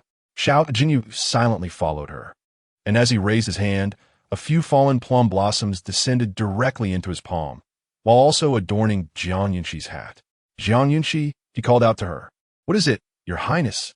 She replied. Subsequently, Xiao Jinyao remained silent, gently brushing aside the petals that had landed on her shoulder and atop her head. Their gazes intertwined. A smile graced Jiang Yunxi's face, her clear peach blossom eyes sparkling with an enticing charm that drew one in irresistibly. Xiao Jinyao was acutely aware that his emotions had become entirely unraveled. "Thank you, Your Highness." Jiang Yunxi's voice was soft yet distant. After midday, she departed from the plum blossom garden, while Xiao Jinyao remained, seated within the carriage, watching her gradually fade from view. On the return journey, Jiang Yunxi leaned against the carriage window, her delicate fingers slowly sifting through the colorful petals. Beneath her long lashes, her eyes dimmed, lost in contemplation. Xiao Jinyao's response had been swifter than she anticipated. However, the time was not yet ripe. To her, he still represented a figure of danger, shrouded in an impenetrable haze. She understood that only when he was genuinely willing to open his heart to her could she proceed without trepidation. On the morning preceding the winter solstice, before the sun had fully risen, a pale light graced the horizon. At that moment, the entire northern Yao kingdom was enveloped in an atmosphere of solemnity and reverence. According to the ancient and venerable traditions of northern Yao, a grand sacrificial ceremony was to be held that day. As the first ray of sunlight pierced through the clouds, the warm sun ascended from the horizon like a divine presence. Its gentle and nurturing light seemed to breathe life and hope into the frigid winter day. The golden glow filtered through the thin mist, illuminating the resolute and dignified expressions on every face. The civil and military officials donned white ceremonial robes, marching in orderly fashion toward the royal altar, their jade tablets inscribed with blessings and prayers for their heroic ancestors. The emperor stood at the elevated altar, gazing down upon the steps, the magnificent palace walls, and capable officials stirring a surge of ambitious zeal within him. "Here I stand, beseeching heaven and earth, praying for divine favor, that the northern Yao kingdom may prosper, and its people enjoy peace and bountiful harvests. May northern Yao flourish, with the people living in tranquility and the weather favorable," the ministers echoed in unison. On this day, Jiang Yunxi happened to be attending to business at the Golden Thread Pavilion. The once bustling streets were now eerily quiet. "Yin Luo, is there any significant matter today?" Jiang Yunxi inquired as she settled into a pearwood chair, examining a sealed document with curiosity. "Tomorrow is the winter solstice, and according to northern Yao customs, a sacrificial ceremony will be held today to honor our ancestors and bless the nation," Yin Luo explained from her side. "Having spent 3 years in the capital, I have come to discern the disparity between the two kingdoms. It is no wonder that the southern Zhao kingdom remains perpetually inferior to northern Yao." Jiang Yunxi closed the document, her eyes shimmering with an unspoken sentiment. The subjects of the Nanzhao kingdom are not devoid of such emotions. However, it is the incompetence of their rulers that has plunged them into depths of suffering. Xianyuan Heng, now the crown prince, has recently taken vigorous measures to dismantle the influence of other princes, creating a tempestuous atmosphere in the court. "Lord, what are your next steps?" Yin Luo's expression grew gravely serious as she observed every move Jiang Yunxi made. "The next step is to seek a worthy replacement for Xianyuan Heng, an individual endowed with both virtue and talent, capable of bearing the weight of a nation." "Do you have someone in mind?" "Xianyuan Che." Yin Luo's eyes widened in astonishment, her lips parting in disbelief at the hostage sent by the Nanzhao kingdom. Chapter 68. The princess personally makes dumplings. The situation surrounding Xianyuan Che's status as a hostage was entirely orchestrated by Xianyuan Heng. At that time, Xianyuan Che possessed considerable power within the court, prompting numerous ministers to advocate for the establishment of a worthy successor, which directly threatened Xianyuan Heng's path to succession. In response, he allied with the empress, leveraging his influence to incite turmoil, framing consort Shu and several court officials as conspiring in political affairs with ulterior motives. The emperor was particularly wary of any entanglement between the imperial harem and the court. Coincidentally, as the southern Zhao kingdom faced defeat against the northern Yao kingdom, the emperor, in a fit of rage, dispatched Xian Yunxi as a hostage to northern Yao. Jiang Yunxi, with a calm demeanor, slowly recounted the underlying reasons behind these events. Please investigate where Xian Yunxi is being held. Winter solstice arrived, and the warm sun gradually rose above the horizon. In the Tinglan courtyard, a few branches of plum blossoms, brought back by Jiang Yunxi, remained unwithering, quietly resting within a white jade vase. Princess, what kind of dumplings would you like to eat? Qingyi hurriedly entered from the kitchen, her white apron tied around her waist, her face adorned with a joyful smile. Dumplings? Jiang Yunxi, holding a book, raised her beautiful eyes slightly. Are we having dumplings today? Today is the winter solstice. We cannot miss having dumplings. The term winter solstice felt foreign to Jiang Yunxi, her gaze dimming as she realized she had never truly celebrated this occasion. In the Qingyi camp, an elimination-style competition was held each winter where lives were wagered, and survival depended on grueling training. The concept of winter solstice was lost on her. All she knew was that many perished during that month. Later, after Xian Yuanhang rescued her from the Qingyi camp and she became his maid, she remained consumed with the task of removing obstacles in his path, drenched in blood, and bustling even during the winter solstice. As she pondered, Jiang Yunxi still did not respond to Qinghua's inquiry. Princess, what are you daydreaming about? Qinghua entered the room, her cheerful face beaming as she continued. Are you perhaps in a quandary? Yes, Jiang Yunxi nodded in agreement with her words. Then I shall prepare a variety of flavors. Very well, Jiang Yunxi smiled lightly. I would like to see. The kitchen is filled with smoke. If the princess wishes to see, I shall bring the fillings and dough over, Qinghua replied. Moments later, the stone table in the courtyard was adorned with an array of bowls and dishes. A stack of dough and various fillings lined up, totaling 7 or 8 types. Jiang Yunxi stood quietly by the stone table, watching Qinghua skillfully mold the dumpling skins. As a lively willow leaf dumpling took shape amidst their conversation, Hui Wei, nearby, indulged in the leftover meat from the filling, relishing the moment. Seeing the delighted expression on Jiang Yunxi's face, Qinghua was eager to showcase her skills, and soon, she crafted a dumpling shaped like a rabbit. Princess, look, how beautiful, Jiang Yunxi remarked, poking the rabbit's ears with her finger, her eyes sparkling with joy, almost reluctant to eat it. I want to try as well. After observing Qinghua create several uniquely shaped dumplings, Jiang Yunxi felt an urge to join in. All right, I will teach the princess. Thus, Jiang Yunxi rolled up her sleeves and began to learn from Qinghua. She possessed keen intelligence, and in no time, she grasped the essence of the task at hand. As she was halfway through preparing the dumplings, a sudden inspiration struck her. Glancing back, she instructed the maidservant behind her to fetch some pearls from the box gifted by her brother. Indeed, she intended to incorporate the pearls into the dumplings. As Jiang Yunxi completed the first dumpling, her thoughts drifted to Xiao Jinyao, considering how these dumplings could serve as a bridge between them. The lustrous pearls were whimsically nestled within the dumpling wrappers, with no one able to predict their placement. It was all a matter of chance. The maidservants carried the finished dumplings to the kitchen for cooking, while Jiang Yunxi settled in the courtyard to play the guqin. As a celestial melody gradually reached its conclusion, the tantalizing dumplings were served. Your Grace, do try these dumplings, for they are made by your own hands. Earlier, Qinghua had intentionally separated Jiang Yunxi's dumplings for cooking. Jiang Yunxi picked one up with her chopsticks, resting a small plate beneath her chin to catch the broth, and took a delicate bite. The thin skin enveloped a generous filling, and broth dripped from the wrapper. It must be said that Qinghua's culinary skills were truly remarkable. The filling was exquisite, and the dumpling skin was translucent. Delicious, Jiang Yunxi exclaimed, her eyes narrowing in delight.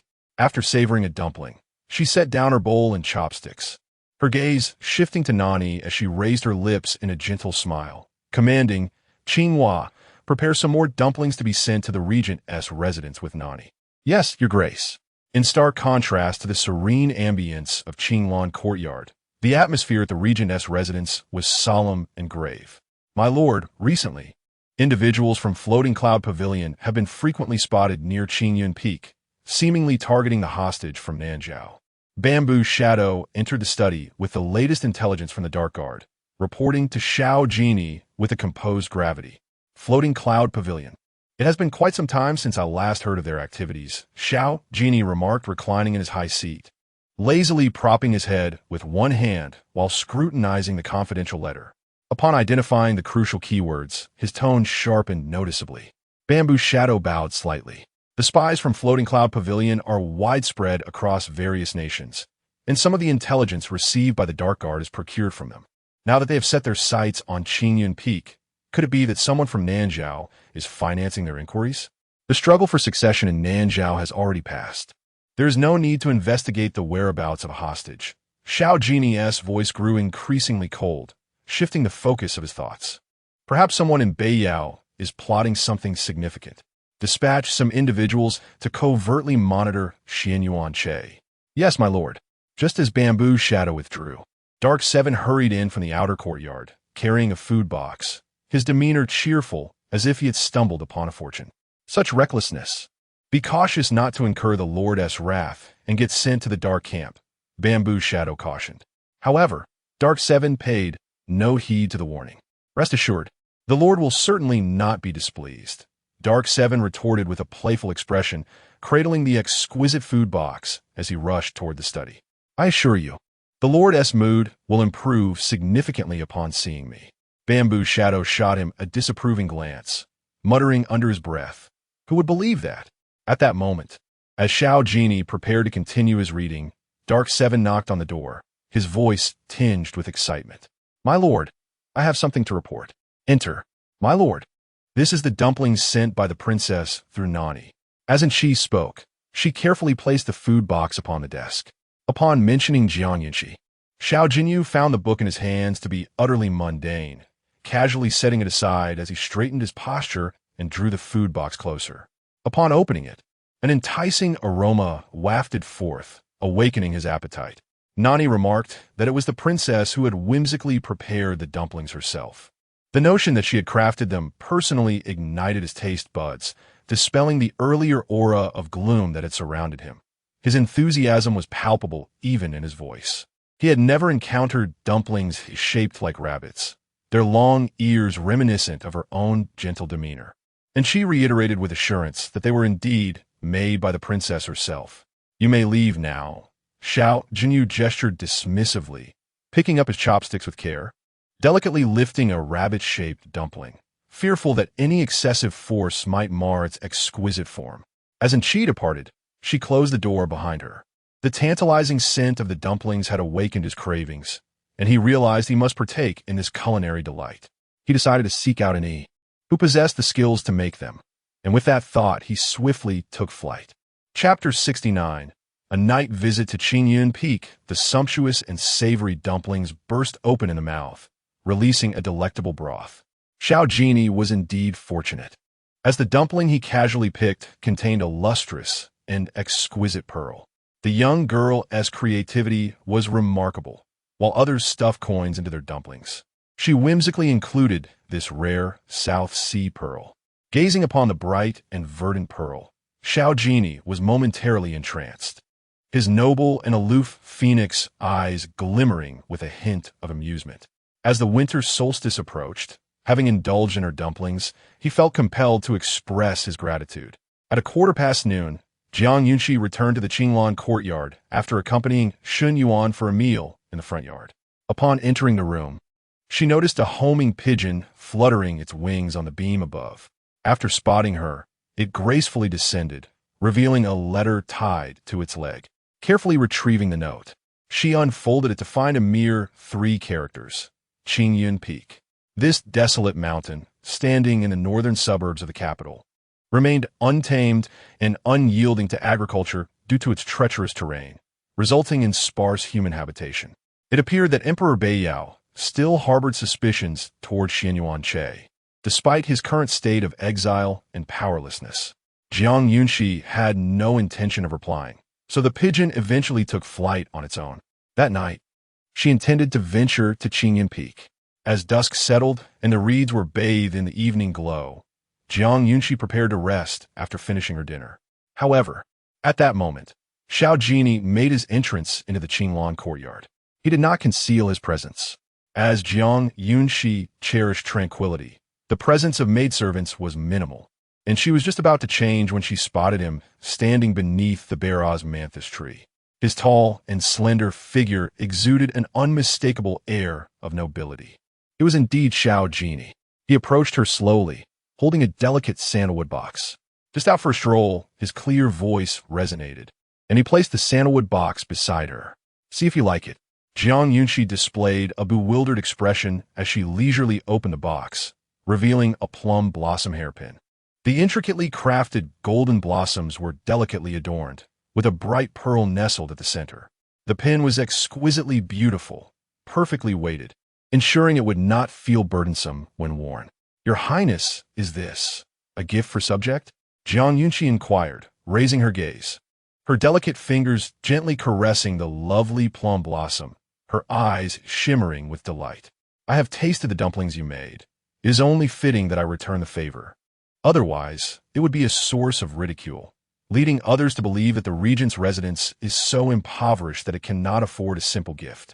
Jiang Yunxi stood frozen, her fingers tightening around the hairpin as her smile gradually faded, her lips pursed in silence.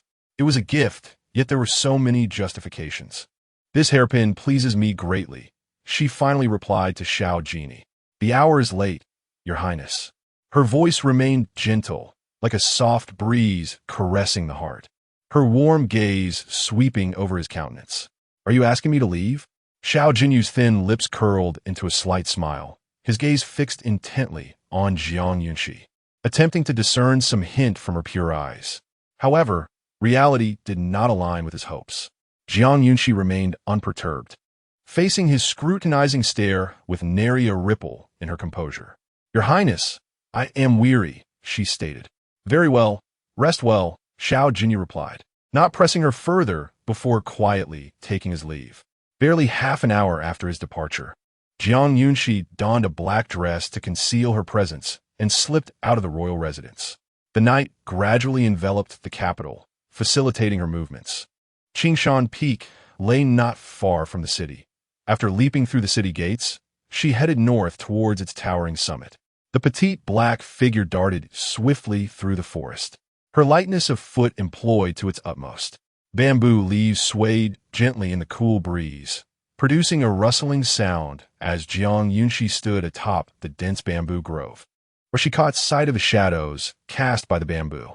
A sense of foreboding washed over her. Xiao Jinyao had indeed dispatched men to Qingshan Peak. As expected, he should not be underestimated. Perhaps the movements of the floating cloud pavilion had been detected by his covert guards, making this endeavor considerably more challenging. "Commander, we have not detected any anomalies," one subordinate reported. "We must remain vigilant. The elusive agents of the floating cloud pavilion are notoriously difficult to anticipate." With a wave of his hand, the shadowy figure commanded his men to disperse and continue their watch, his expression grave. Having followed Xiao Jinyao for some time, he had unwittingly adopted a trace of his master's demeanor. Qingshan Peak was flanked by sheer cliffs on three sides, if she wished to meet Xianyuan. This path was unavoidable. Jiang Yunxi's cold gaze lingered on the 10 hidden guards below, her thoughts swirling in confusion. She feared these guards were reckless, likely to retaliate relentlessly as long as they drew breath. She was unwilling to harm Xiao Jinyao's men, for it would surely create an irreparable rift between them. Chapter 70. Engaging with his associates after a moment's hesitation, Jiang Yunxi lifted her gaze to the crescent moon against the dark curtain, a tightening sensation gripping her heart. The hour was late. There could be no further delay. With a delicate motion, she initiated her strike. In an instant, several non-toxic silver needles swiftly descended from the branches. To ensure the lurking guards would not miss her signal, Jiang Yunxi deliberately shook the bamboo leaves as a warning. An intruder, there is an assassin. Veiled by her mask, only those intimately acquainted with her would discern her true identity. The shadowy figure known as Zhu Ying drew his sword with a flash of silver, advancing towards Jiang Yunxi with full force. "It is you." He recognized she was the woman who had rescued her in the southern outskirts and wounded the prince. Jiang Yunxi remained silent, deftly evading his blade with a flick of her wrist, her soft sword dancing through the air, pushing him back several dozen meters within mere exchanges. She could distinctly feel the disparity in martial prowess between the ordinary guards and Zhu Ying. "Who are you? What is your purpose?" Zhu Ying understood he could not overpower the woman before him, and had no intention of confronting her directly. Just as he prepared to draw a signal flare to summon assistance, Jiang Yunxi's fingers converged and struck towards his hand. The signal tube shattered under the force of her internal energy, and Zhu Ying was forced back against the bamboo grove. The remaining guards closed in around Jiang Yunxi, encircling her from all sides. Yet, this was evidently insufficient to impede her. With a flourish of her blade, she struck first towards the rear, wounding several guards in their arms. The encirclement was swiftly dismantled. With a glimmering silver light, a tense atmosphere enveloped the air as Jiang Yunxi employed her lightness skill. Rushing towards Zhu Ying, her fingertips gathering internal energy to meet his sword. In a heartbeat, his blade was cleaved in two. "Commander!" The remaining guards were taken aback, gripping their swords tightly as they charged forward, oblivious to the silver needles flying towards them. In an instant, the guards collapsed to the ground. Until now, Jiang Yunxi had restrained her brilliance. It was only with this precise strike that her true strength was revealed. After dispatching the guards, she immediately took flight.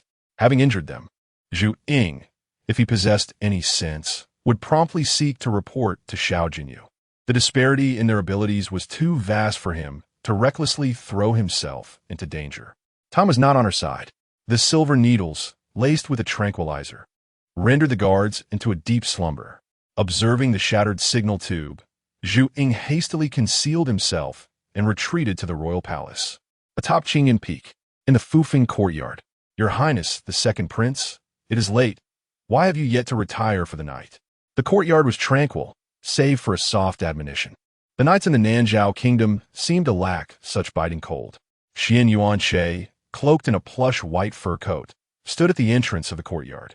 A few steps further lay a pavilion precariously perched above the abyss, where the chilling wind rustled through, lifting his ebony hair. The man exuded an air of melancholy, his tall silhouette appearing even more forlorn beneath the moonlight. The guards lowered their heads, hesitant to voice the thoughts weighing on their hearts. The treacherous terrain of Qingyi Peak, sparsely populated, rendered the night winds far more biting than the warmth found within the prince's palace in the Nanzhao kingdom. Xian Yunxi gazed into the distance with his ink-black eyes, shadows cast by the radiant light upon his sharply defined features. After a long moment, he slowly turned and returned, saying, "You need not remain here, in this desolate place. No one has come for years." "How could it be that no one comes?" A bright and gentle female voice echoed. "Who are you?" The guard immediately drew his sword, directing his gaze towards the sole path leading to the mountain summit. Jiang Yunxi moved gracefully, her steps steady as she ascended the steps, coming within mere feet of Xian Yunxi. Beneath her black veil, her bewitching visage remained hidden. Have you come to kill me?" Xian Yunxi seemed unperturbed, waving his hand dismissively as he continued on his way. "Xuan Yuanqi, have 3 years of confinement extinguished your spirit?" Jiang Yunxi raised her brow slightly, slowly advancing. With a delicate sweep of her hand, the wooden door slammed shut, trapping the guard outside. "Who are you?" This question evidently irked the man before her, as he curled his fingers, moving like the wind to seize Jiang Yunxi by the neck. Unfortunately, he was no match for her. "Xian Yunxi, I lack the time to engage in your antics. I have come merely to inform you that I can facilitate your escape from Qingyi Peak." "Is that so?" Xian Yunxi scoffed, retracting his hand. The deep furrows of his brows bore the weight of years gone by. "The Emperor of Beiyao has never harbored the intention of releasing me from this mountain. You, a mere woman, without power or influence, truly believe I would trust you? Shall we take a gamble?" Jiang Yunxi strolled into the chilly courtyard garden, where a solitary winter plum stood defiantly against the cold wind, its branches slender and delicate. She nonchalantly raised her hand, her pale fingers brushing against the petals, her eyes lifting with a hint of mirth. You have no time for hesitation. What are the stakes? I have yet to determine that, she replied with a playful tone. Thus, I require a token from you as a pledge. Jiang Yunxi extended her palm, her cold gaze fixed intently upon the man before her, her fingers gesturing for him to comply swiftly. Xian Yuan Che hesitated, wary of this sudden apparition. Yet, her ability to silently approach Qingyun Peak revealed her formidable strength, perhaps. 3-2. Jiang Yunxi's patience was waning. Here, Xian Yuan Che removed the jade pendant from his waist and tossed it to her. Excellent. Rest assured, I shall not deceive you. A faint smile graced Jiang Yunxi's lips as she tightened her grip on the pale green pendant, her delicate features shimmering with a fleeting hint of warmth. As for tonight's events, the second prince is unlikely to be foolish enough to speak of them. Xian Yuan Che's brow twitched slightly as the cool breeze swept by. The figure before him, clad in black, danced gracefully, her ethereal eyes radiating a weary smile that offered no warmth. Understood. Chapter 71. A return to the boudoir time was slipping away, and I prepared to depart. Jiang Yunxi, estimating the hour, surmised that Zhu Ying would soon return to the regent's residence. Thus, she turned to leave. A shadowy figure swiftly leaped over the fence, seeking the nearest perilous path down the mountain. Zhu Ying's lightness of foot was not comparable to hers. Before Xiao Jinyao could react, she returned to Qinglan courtyard. Ensuring her safety, Xian Yuan Che lingered in place, gazing up at the moon above, and, after a long pause, parted his lips in a whisper of hope. May it truly be that I can escape this realm. Dark clouds loomed over the city, shrouding the clear moonlight in a dense mist. Upon returning to the capital, Jiang Yunxi noted the heightened vigilance at the city gates. Zhu Ying's movements had been swifter than she had anticipated.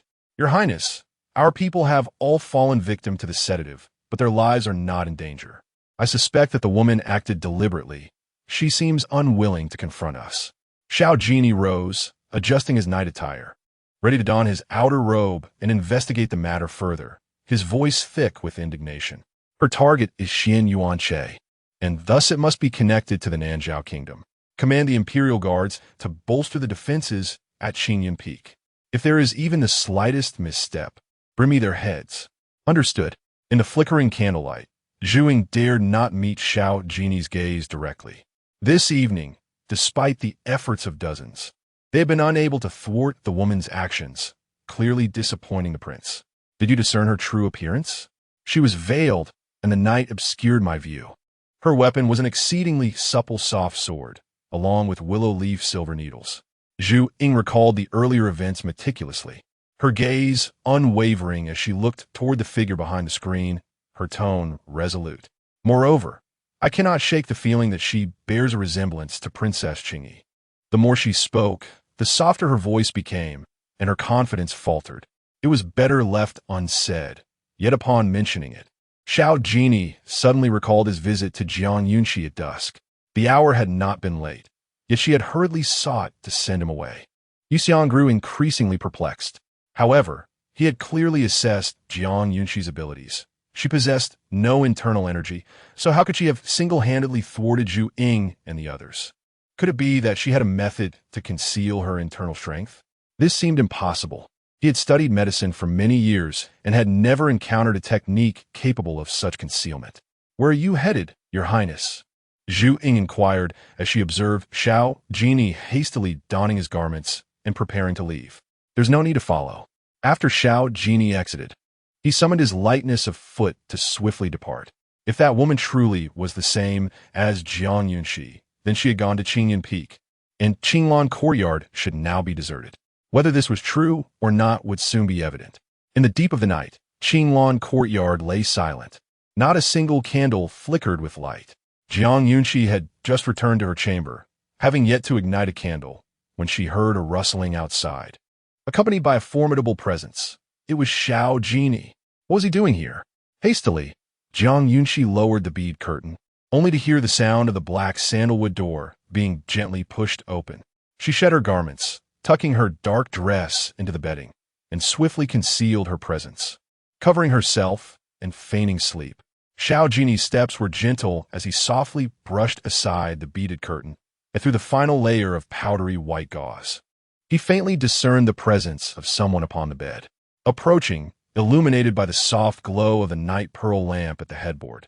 His gaze fell upon Jiang Yunxi's serene, sleeping visage. She was indeed in the room, her blanket carelessly arranged, revealing an arm that lay outside its warm confines. At that moment, Xiao Jinyi felt an inexplicable sense of relief. The anticipated events had not transpired. In that tranquil moment, Jiang Yunxi, resembling a small kitten, murmured softly and nestled against her plush pillow, her brow slightly furrowed, suggesting she was lost in a dream. He recalled the last time he visited, when she had spoken in her sleep, wondering if she would do the same this time. With such thoughts, Xiao Jinyi found himself inexplicably seated by her bedside, quietly observing her slumber, gently tugging at the blanket to cover her exposed arm. In her sleep, she appeared remarkably obedient. Her eyelashes, long and curled like butterfly wings, framed her delicate features, her skin as dewy and soft as a peeled lychee. She lay on her side, her silky hair cascading gracefully on either side. As he gazed, he could not resist the urge to reach out and touch her cheek. However, this gentle caress startled the dreamer. Jiang Yunxi, as if awakened from a nightmare, shook her head, her lashes fluttering, her hand clenched tightly beneath the covers, and suddenly her eyes flew open. "Do not touch me," she exclaimed, her voice laced with a soft, plaintive cry. Xiao Jinyi was taken aback. Before he could retract his hand, she had half sat up, clutching the blanket tightly. The room was dim, and all that could be heard was her delicate voice asking, "Who are you? Why are you in my room?" "It is I," Xiao Jinyi replied calmly, igniting a candle which cast a warm glow around the bed, allowing him to see the tears glistening at the corners of Jiang Yunxi's eyes. "Your Highness, why are you in this humble maiden's chamber?" she asked, resembling a rabbit that had been cruelly mistreated. Clutching a portion of the blanket, her fair, delicate arm was fully exposed, as she had hastily shed her clothing, leaving only a thin camisole. The candlelight accentuated her flawless, porcelain skin, captivating him utterly. Xiao Jinyi suddenly felt parched, his throat inexplicably dry as he swallowed hard. Chapter 72. Retreat in disarray. Jiang Yunxi suddenly became aware that the scar from the sword wound on her left arm still lingered, her gaze dimming slightly as she silently tugged the blanket up a bit more. At that moment, Xiao Jinyi's deep and enigmatic eyes were impossible to overlook. He remained quietly seated at the edge of the bed, resembling a wolf poised to enjoy a sumptuous feast. Their gazes intertwined, thick and viscous, as if an invisible force bound them, preventing either from averting their eyes. "Did you have a nightmare?"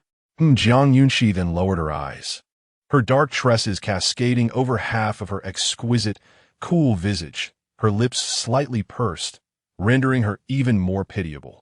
He had indeed sensed that something was amiss with her aura, so this was why. "Why is your Highness here?"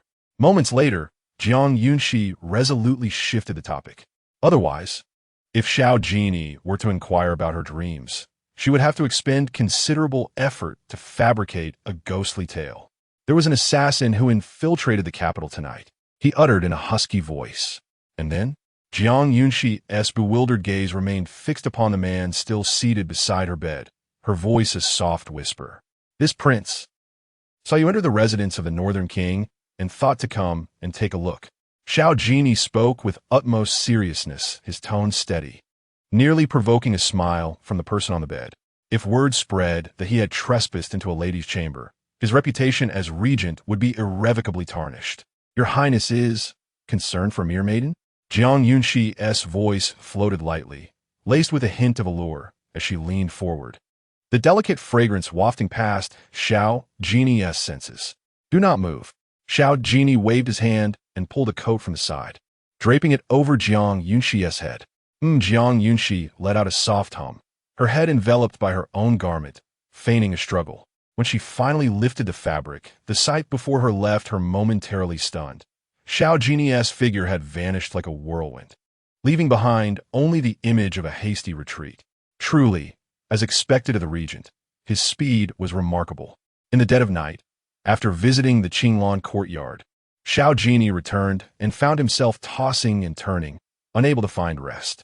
The figure of Jiang Yunxi clung to him like a haunting poison, particularly her soft, unbearable voice. It was truly life-threatening. The following day, Jiang Yunxi sat in the courtyard as usual, reading and playing the zither, while Huai quietly dozed beside her after a hearty meal. Princess, the princess is returning to the Duke's residence today. Will you accompany her? Aunt Ruixiang hurriedly reported as she rushed from the front courtyard. Let us go. It's just a remedy for my boredom. Jiang Yunxi had grown accustomed to her mother's casual demeanor.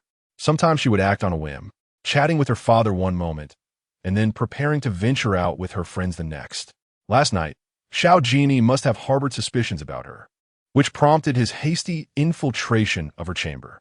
For the next few days, she dared not make any other moves. Maintaining a relaxed demeanor seemed best, especially since Nani was still by her side, keeping watch, ensuring Xiao Jinyao was always aware of her whereabouts.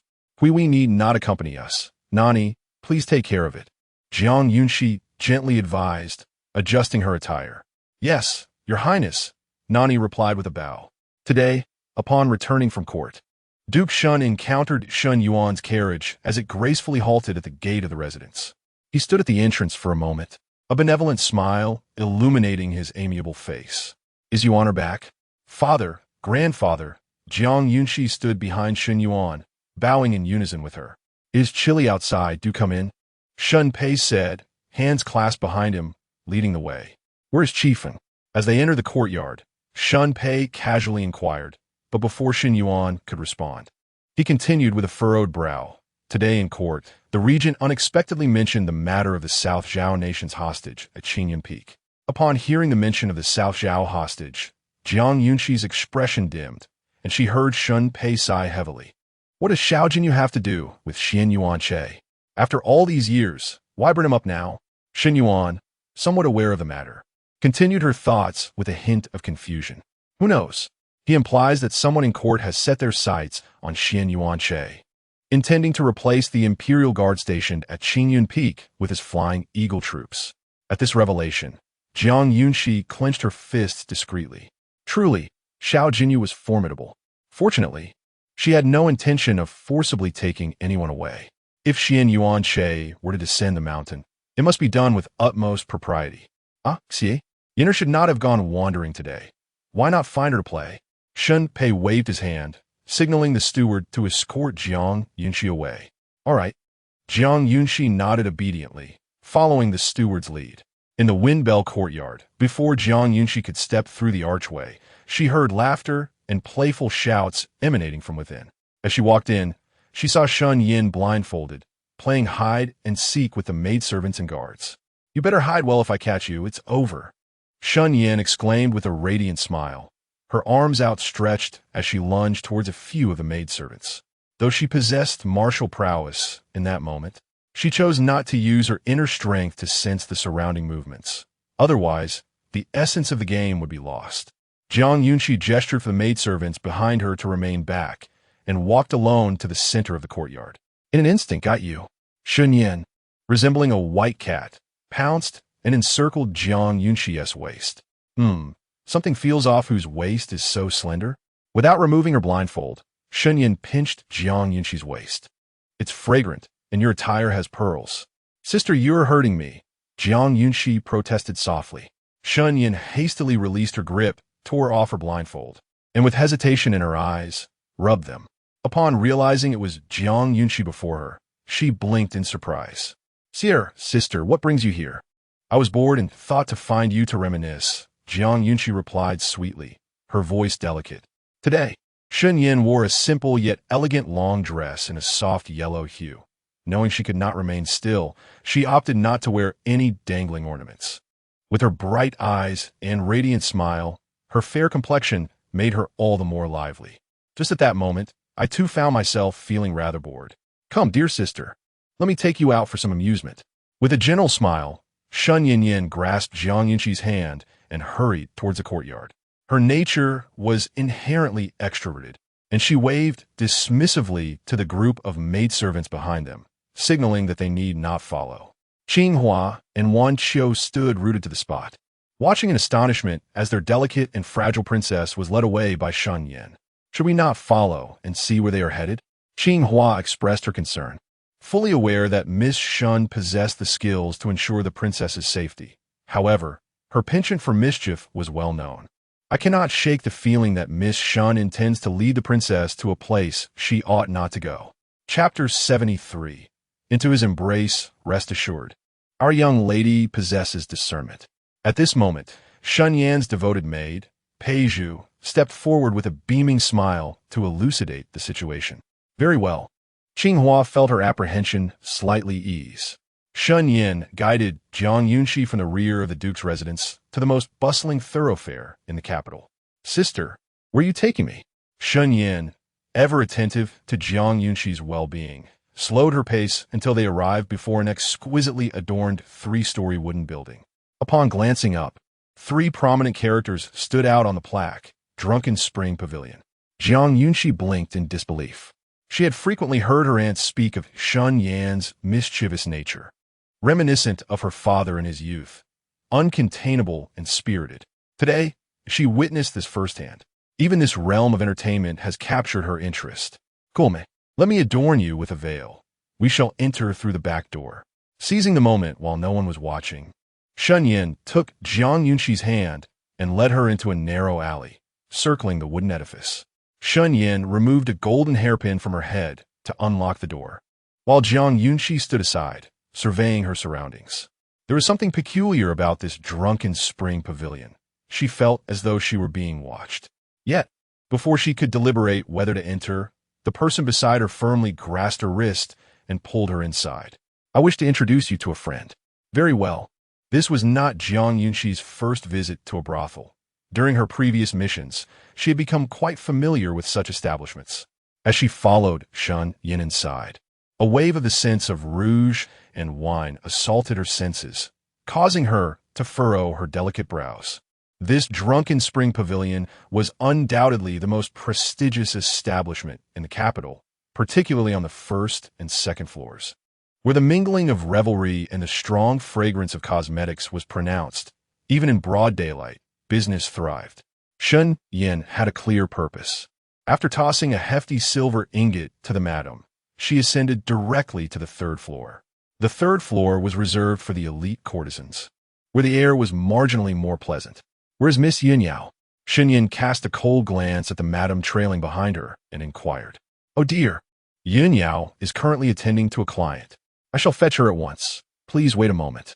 The madam, a woman of about 40, adorned in flamboyant attire with a striking red flower in her hair, was acutely aware of the stature of the person before her and hastily waved her handkerchief, departing with a swaying gait.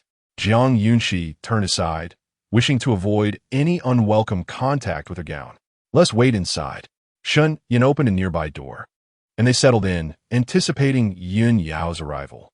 Sister, since you have friends here, why not redeem her and grant her freedom? Jiang Yunxi found it difficult to comprehend.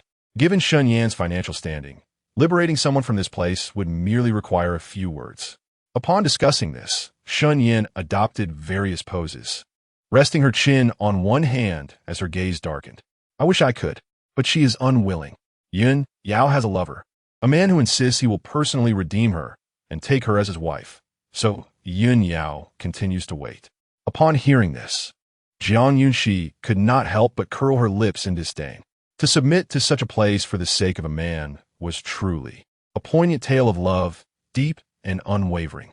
After a brief interval, the door swung open once more, revealing a woman clad in a delicate blue dress adorned with lace. Her visage bore an exquisite makeup, and her figure was graceful without appearing seductive, with doe-like eyes that exuded a hint of innocence. She placed her hands demurely on her abdomen.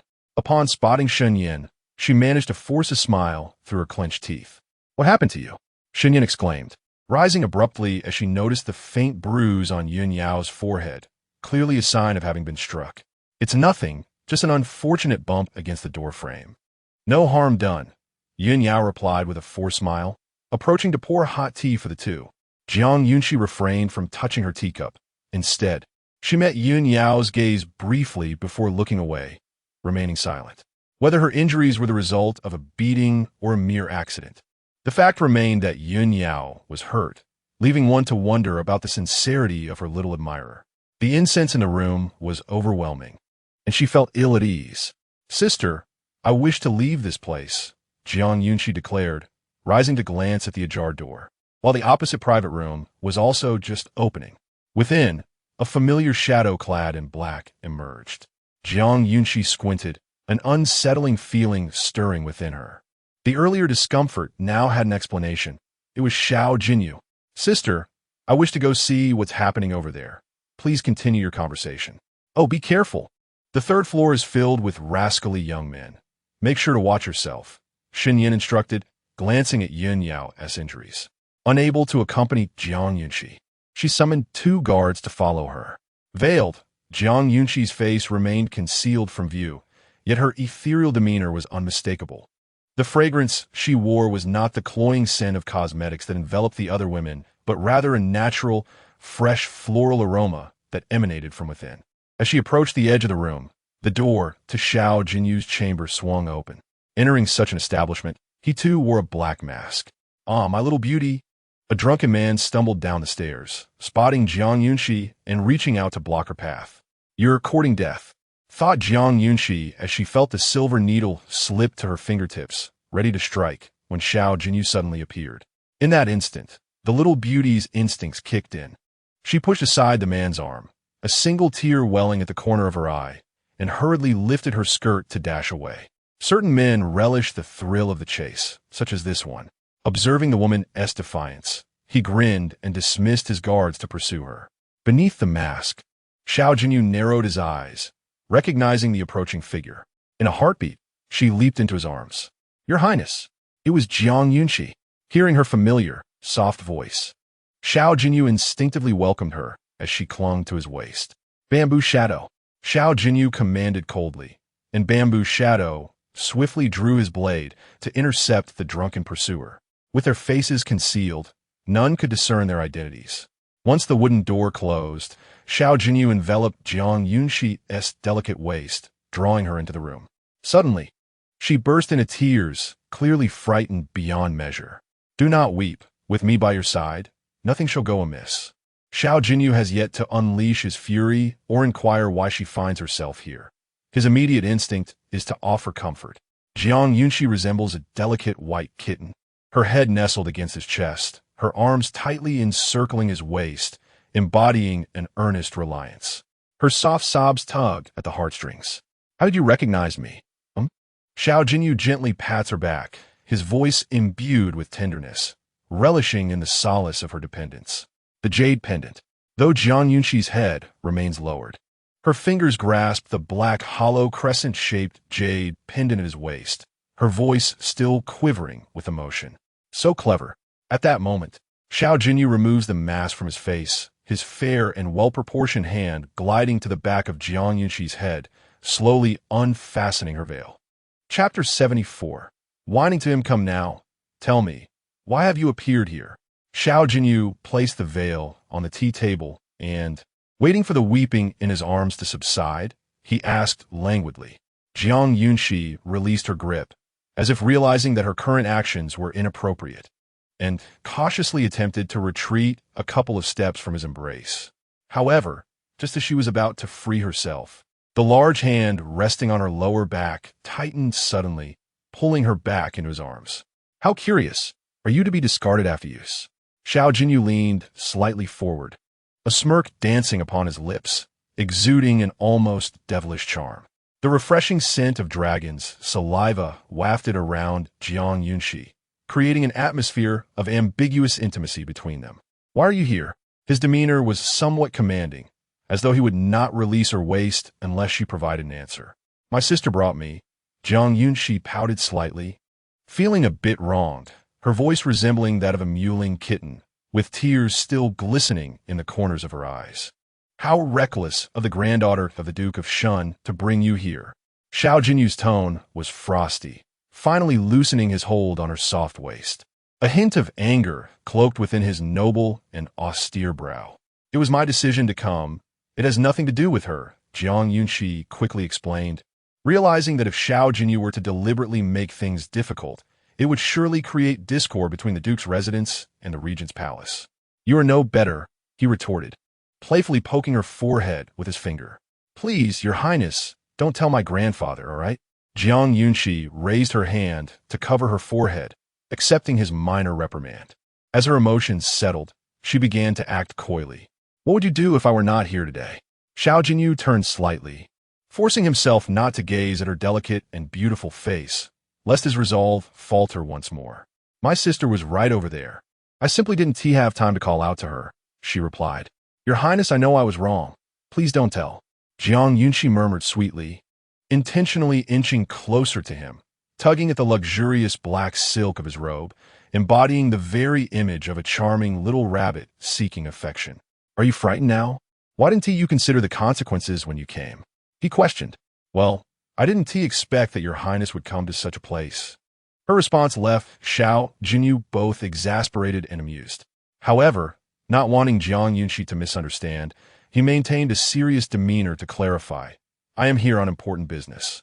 Jiang Yunxi feigned ignorance, pouting. What important business could there be here? This place is merely... Before she could finish her sentence, Xiao Jinyao grasped her wrist firmly, pulling her into his embrace, his deep gaze fixed intently upon her, his lips pressed tightly together. "Jiang Yunxi, do you perceive me as such?" His voice was sharp and cold, as if each word were forced through clenched teeth. Yet, as soon as he spoke, he keenly noticed the innocent and pure glimmer in her eyes, nearly rendered tearful by his fierce demeanor. She appeared delicate, like an orchid in the rain, proud yet vulnerable. He abruptly released her, feeling somewhat flustered. "Your Highness, you are hurting me. Let me see." Xiao Jinyao sighed softly within, gently grasping her wrist and pulling up her sleeve slightly. On her fair and delicate arm, a circle of red marks was evident. In a moment of panic earlier, he had inadvertently lost control of his strength. The pain had subsided now. Jiang Yunxi's tender voice brushed against Xiao Jinyao's heart, amplifying his feelings of guilt.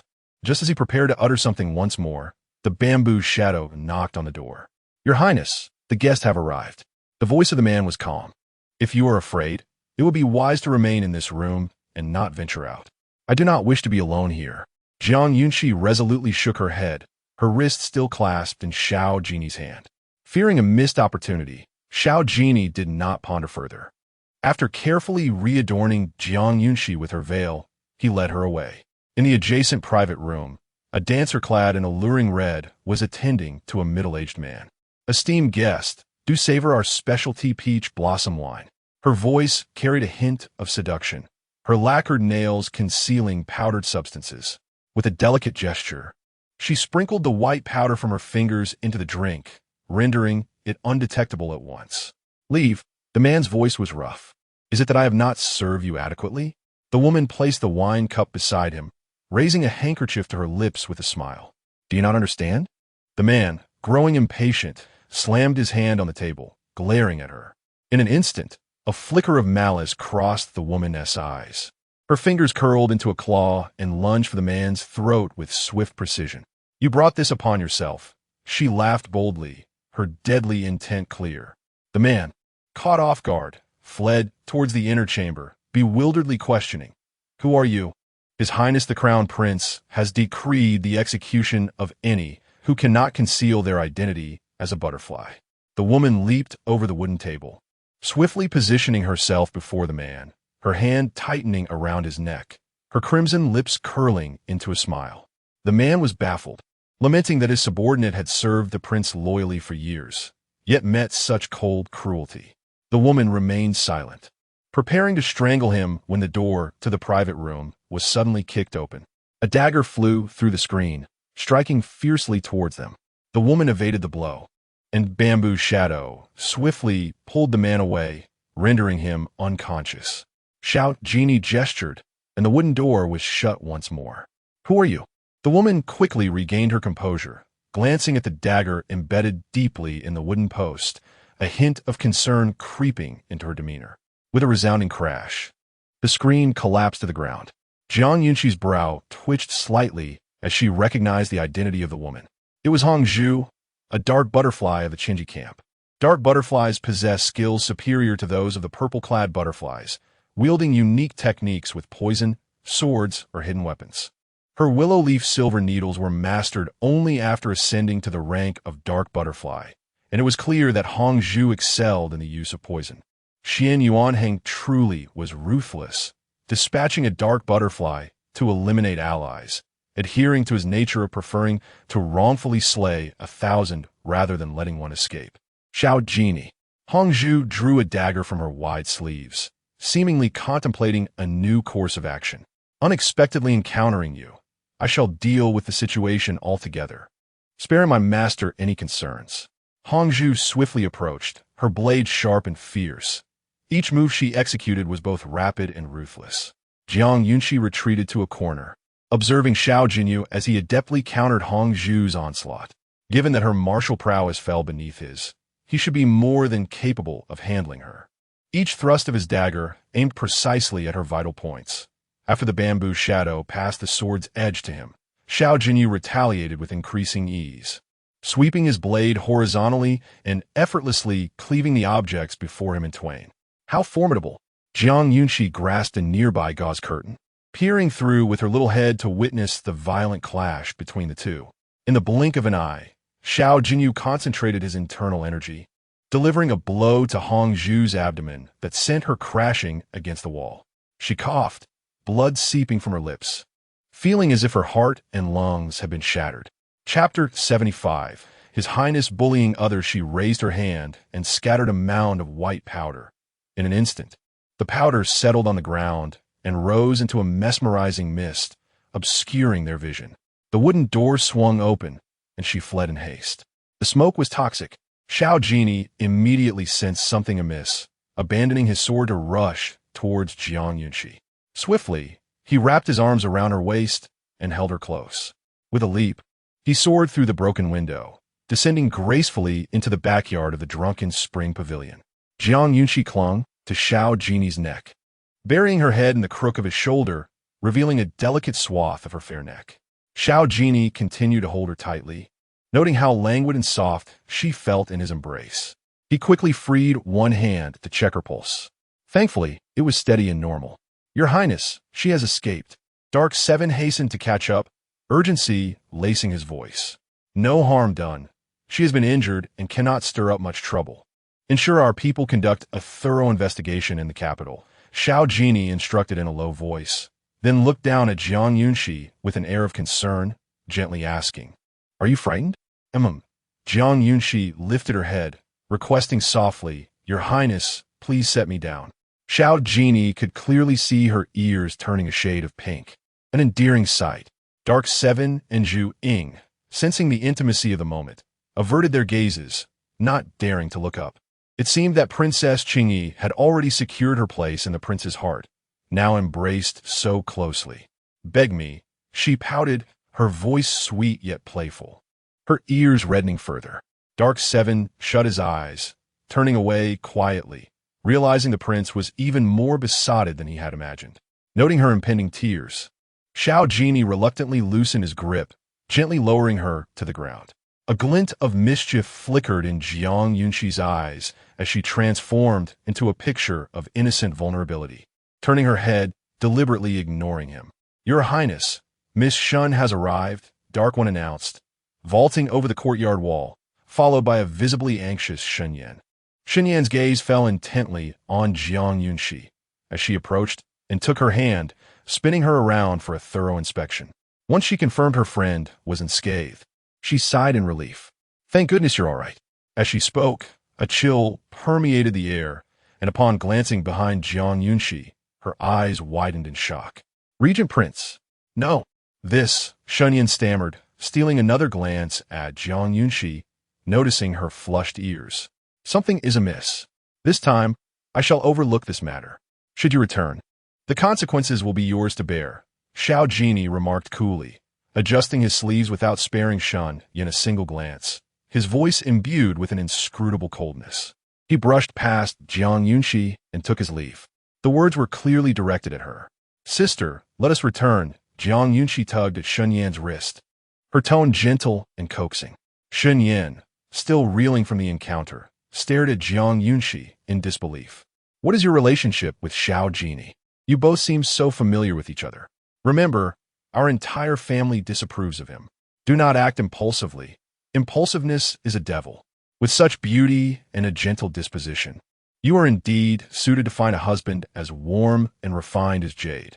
Xinyan's thoughts wandered aimlessly as she attentively advised Jiang Yunxi. Jiang Yunxi, utterly bewildered, replied, "Sister, please do not misunderstand. There is no such relationship between me and His Royal Highness the Regent. That is for the best." Upon returning to the Duke's residence, as she entered the Fengling courtyard, a chubby, pure white fox bounded toward her. Dudu Shanyan's voice rose in delight, and Jiang Yunxi widened her eyes, almost taken aback. Upon closer inspection, the little fox was adorably fluffy, resembling a snowball. "So precious. Come here, let me hold you." Without hesitation, Shanyan nestled Dudu into Jiang Yunxi's arms. The fox was small and light, soft and cuddly. Its bright black eyes gazed intently at her, utterly endearing. "Did you not give the fox to Fu Huan you?" Jiang Yunxi cradled it and sat down at the pavilion in the courtyard, where Qinghua and Peizhu brought a basin of warm water and several exquisite snacks. Shunyan propped her chin on her hands, a radiant smile illuminating her features. "Ah, he may act tough, but he is soft-hearted.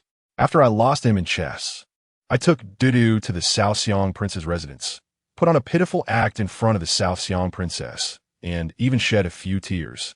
Then he was grounded. Naturally, I brought Dudu back." Jiang Yunxi paused, finding this maneuver strikingly familiar. "So, what feelings does sister harbor for young Master Fu?" "I like him." Shunyan raised her hand to take a pastry and replied vaguely, "But I will not lower my worth by making the first move."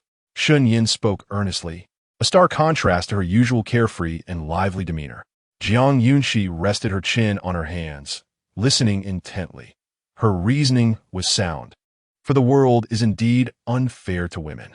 Should a woman invest her heart entirely in a romantic relationship, the risk of heartbreak is considerable. After speaking, Xinyan added another reminder. "By the way, keep this a secret, okay?" Jiang Yunxi nodded solemnly. After a while, a servant dispatched by Shun Yuan from the front courtyard came to summon her home, and their conversation came to an end. Upon returning to the Qinglan courtyard, Huai rushed over joyfully to greet her. However, as it reached her feet, it abruptly halted.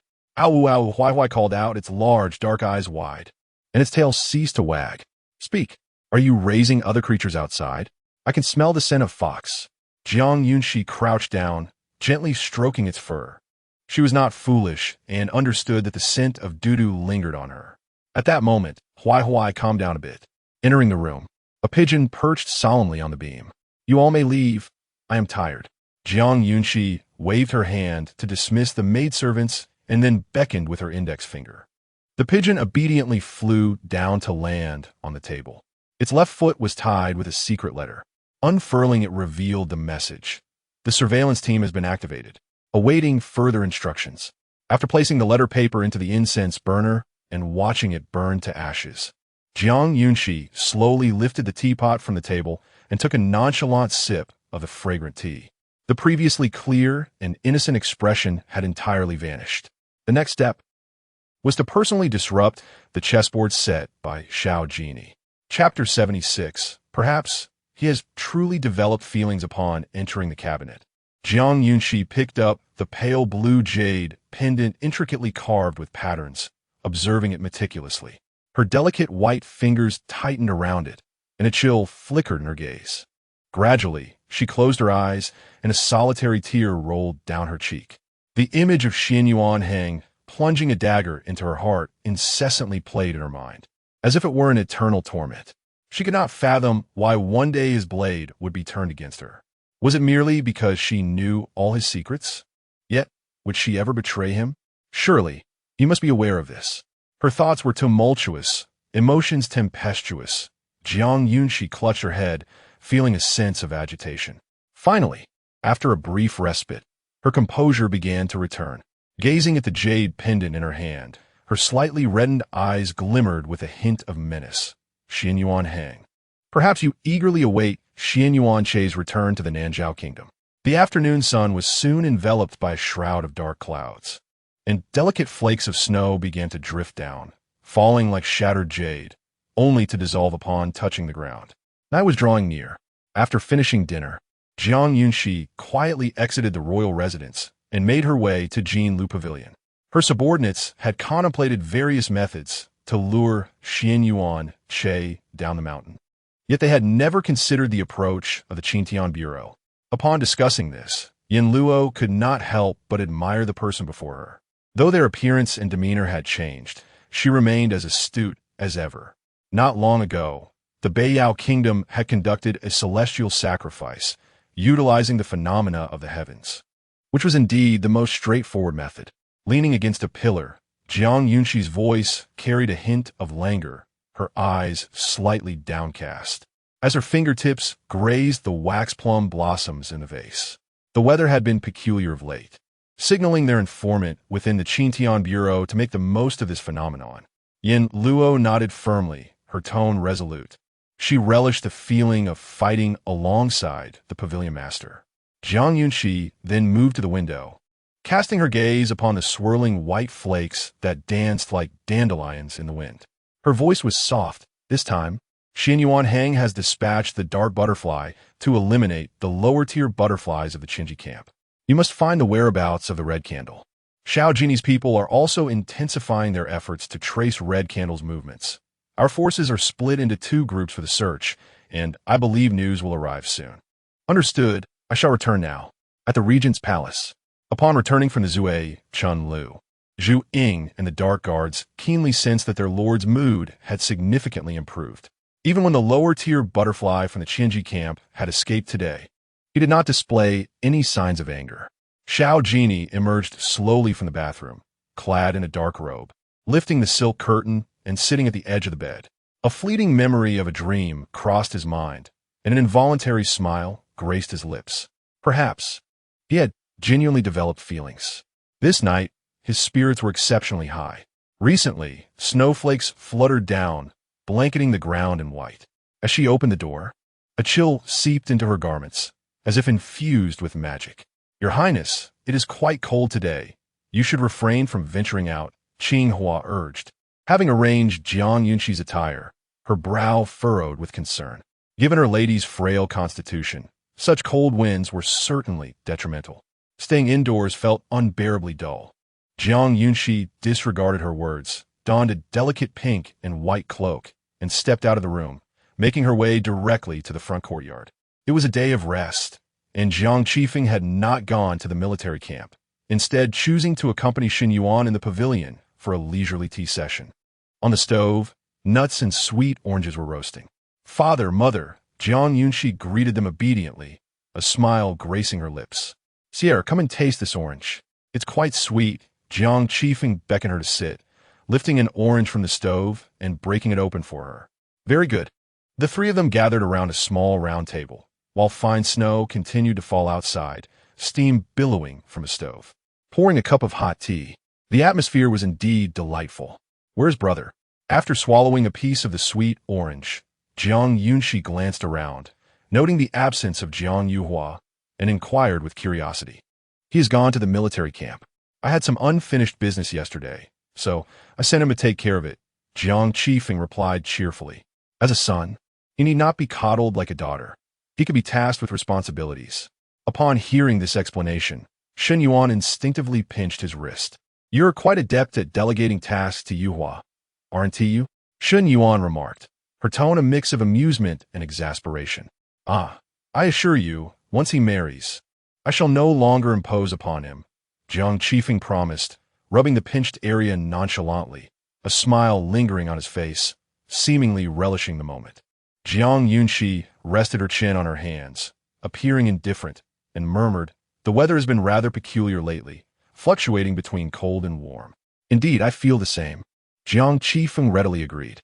Shen Yuan warmed her hands around her teacup and gently ruffled Jiang Yunxi's hair, nodding in agreement. "You must take care of your health. Be sure to avoid catching a cold." "Mother is right," Jiang Yunxi acknowledged. The trio engaged in light banter until nearly noon when Jiang Yuhua finally returned from the military camp. "Father, did you not say there was only one matter to attend to?" Why did I find a pile of documents on the table after arriving at the camp? Jiang Yunxi entered the hall, noticing that the three had already begun their lunch, brushing off the snow from his clothes with a hint of grievance. After serving Jiang Yunxi and Shen Yuan each a bowl of ginseng soup, Jiang Qifeng leisurely raised his head, clicking his tongue. I must be getting old. My memory isn't what it used to be. His remark was rather dismissive. As my son, shouldn't you understand? The other two exchanged glances, stifling laughter. All right, Yuhua, wash your hands and join us for lunch. It's getting cold. At that moment, Shen Yuan slowly spoke up, her maternal heart feeling a twinge of concern. Today, on my way back from the military camp, I overheard many discussing the strange weather lately, fluctuating so erratically as if bewitched. After washing his hands, Jiang Yunxi sat beside Jiang Yunxi, sipping a bowl of hot soup, gradually sharing what he had heard on the road. Among the four at the table, only Jiang Yunxi remained as steady as a mountain, a faint smile on her lips as she quietly savored the delicacies. In the bustling capital, a mere whisper can spread like wildfire, 1 to 10, 10 to 100. Over time, such rumors can cultivate a prevailing atmosphere. Indeed, Yen Luo's efficiency was remarkable. Within just a few days, this matter had already reached the military camp. Had it not been for the covert efforts of the internal spies within the Bureau of Astronomy, many would have perceived this peculiar weather as merely ordinary, and few would have contemplated the celestial omens of divine retribution. A subtle stratagem, coupled with favorable timing and circumstances, has brought us to the precipice of tomorrow's court session. A considerable number of citizens in the capital have fallen ill due to this strange weather, which is indeed a matter of grave concern. As he spoke, Jiang Yuhua's expression grew increasingly solemn. This month, I shall allocate additional monthly stipends to the servants. It is imperative that they have the means to seek medical treatment should they fall ill. Shen Yuan furrowed her brow, engaging in profound contemplation. Tomorrow, I too shall propose in the court the gathering of warm clothing to be sent to the northern frontier, where resources are particularly scarce. It is always prudent to be well prepared. Jiang Qifeng also resumed his serious demeanor and spoke with gravitas. Jiang Yunxi, seated nearby, finished her ginseng soup, her eyes shimmering with an elusive emotion. In this unfolding drama, her ultimate trump card remains concealed. Chapter 77. Immersion into the game as night fell. The biting cold wind howled like a malevolent spirit, fiercely tearing at everything upon the earth. Jiang Yunxi, having soaked in cool water, donned her soft nightgown. Her skin flushed from the chill. She could already sense her body's discomfort as she approached the vanity, opened the box sent by Yen Luo, and consumed a small brown pill. This elixir could suppress her internal energy for several days. She worried that if Xiao Jinyao were to check her pulse while she was unwell, any signs would be difficult to explain. It was prudent to prepare in advance. Outside the window, the cold wind continued to blow, carrying an icy breath that pierced to the bone. Pulling the silk quilt over herself, Jiang Yunxi closed her eyes and drifted into a deep slumber. The following day at court, Your Majesty, I have observed the celestial phenomena over the past few days and discovered that the brilliant purple star above the capital is tightly encircled by a mass of dark clouds, which is likely the primary cause of this extreme weather. The Minister of the Astronomical Bureau stood upright in the center of the resplendent hall, holding a jade tablet, his words earnest and imbued with concern for the nation and its people. This mass of dark clouds has severely impacted the lives of the citizens, and there is only one strategy. As he continued, his voice grew softer, as if lacking conviction. Speak, the emperor commanded, seated upon the dragon throne. Gesturing with a wave of his hand, his tone grave. I have noticed a star shining brightly over Qingyi Peak in the northern outskirts of the capital, undimmed by the thick dark clouds. Perhaps it is a sign from the heavens. The minister tightened his grip on the jade tablet as he continued. Upon hearing the words Qingyi Peak, Xiao Jinyao eyes narrowed, casting a cold glance at the Minister of the Astronomical Bureau, standing in the hall. Proceed. The emperor displayed particular concern for matters of the people's livelihood. I believe that the star obscured by the clouds can bless our capital with favorable weather. The reason for the persistent brightness of the star over Qingyi Peak may be a matter of distance. Should that star enter the capital to oppose the dark clouds, our circumstances could change. The celestial bodies are in constant motion, and this unwarranted calamity could allow that star to bear the burden for our northern Yao. The minister's voice grew louder, his posture hunched, exuding utmost sincerity. Preposterous! Why did the heavens only manifest extraordinary signs after the events at Qingyi Peak?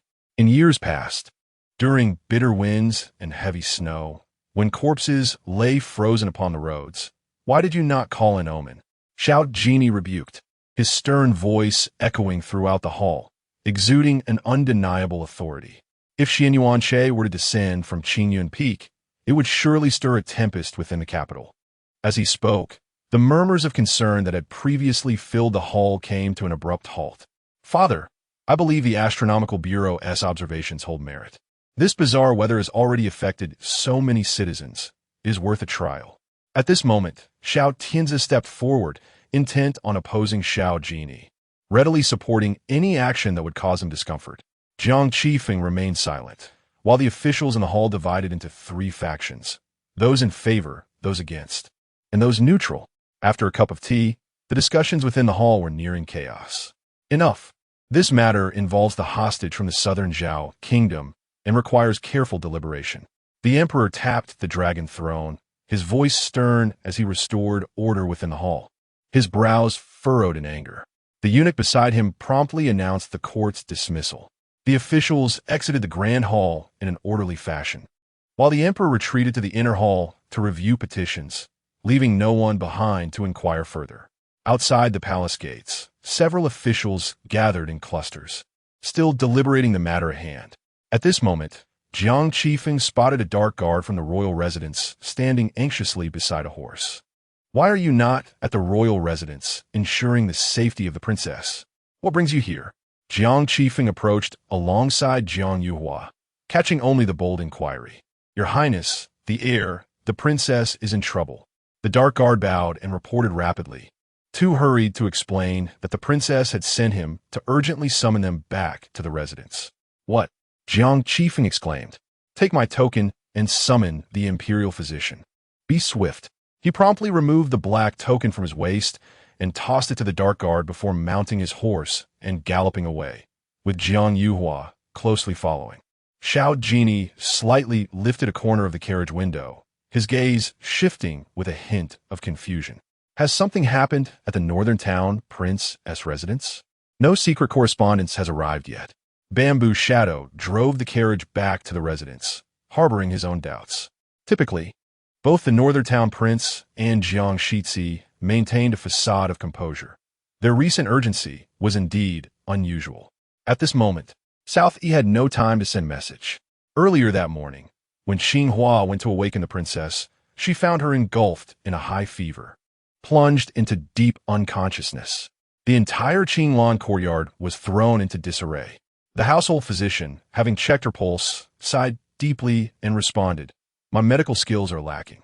The princess's fever has struck with alarming ferocity. It would be prudent to summon an imperial physician from the palace. They should possess the means to assist." Upon hearing this, the northern town princess was nearly overcome with faintness and hurriedly dispatched an agile dark guard to find Jiang Qifeng.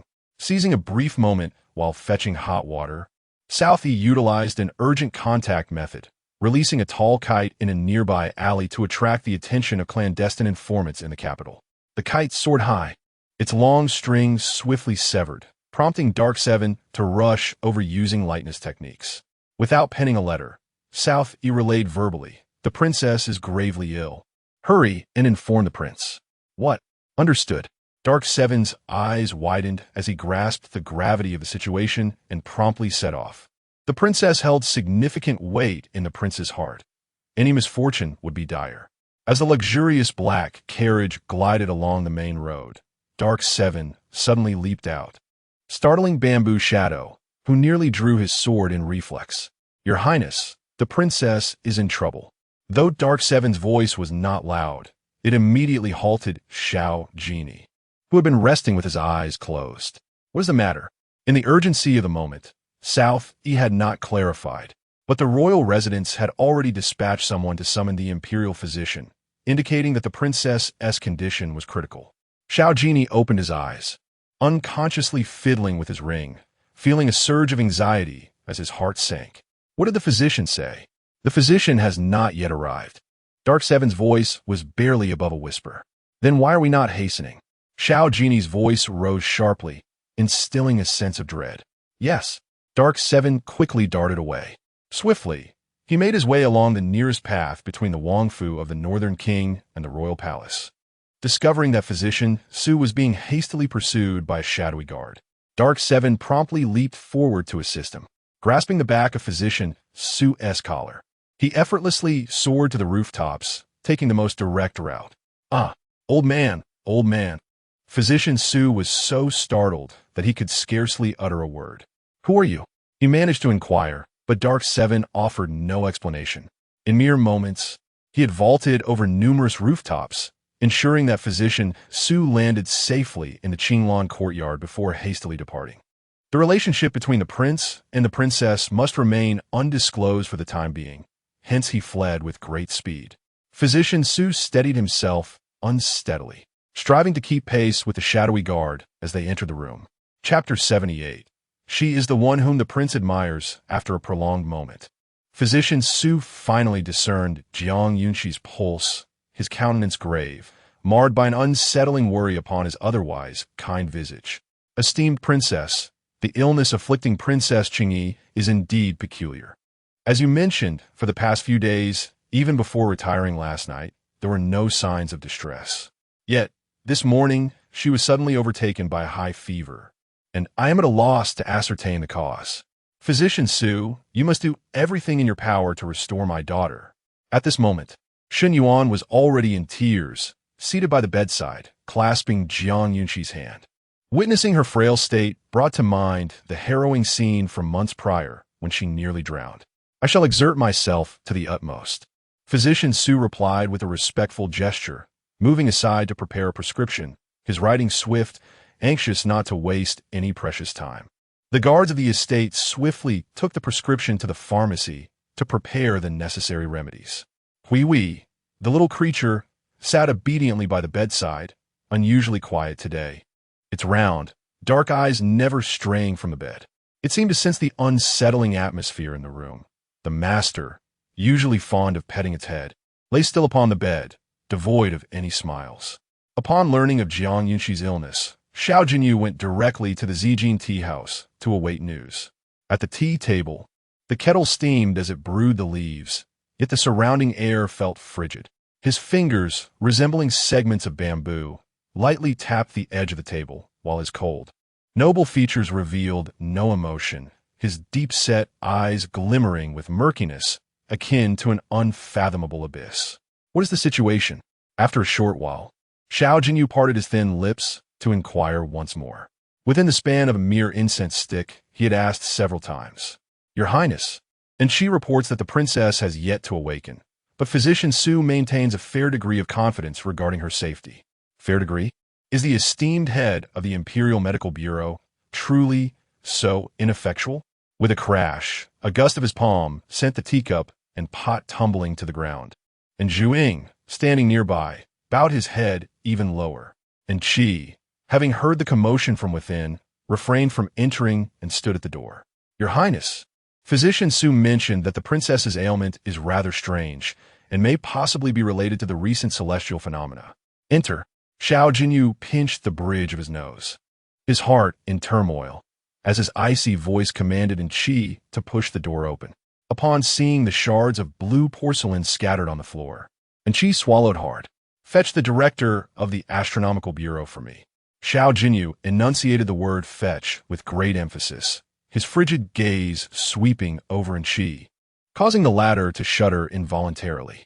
Since the prince and princess Qingyi had grown closer, it had been a long time since he had exhibited such fury. Yes. When Qi located the director of the Astronomical Bureau, he was observing the clouds from the stargazing platform, his aged face betraying a hint of sorrow. Despite the pressure from Xiao Jinyao, he remained steadfast in his belief that the princess was likely affected by the bizarre atmospheric conditions. Recently, hundreds of citizens in the capital have suddenly fallen ill with chills. Your Highness, the Regent, I believe it is imperative to summon the one from Qingyan Peak.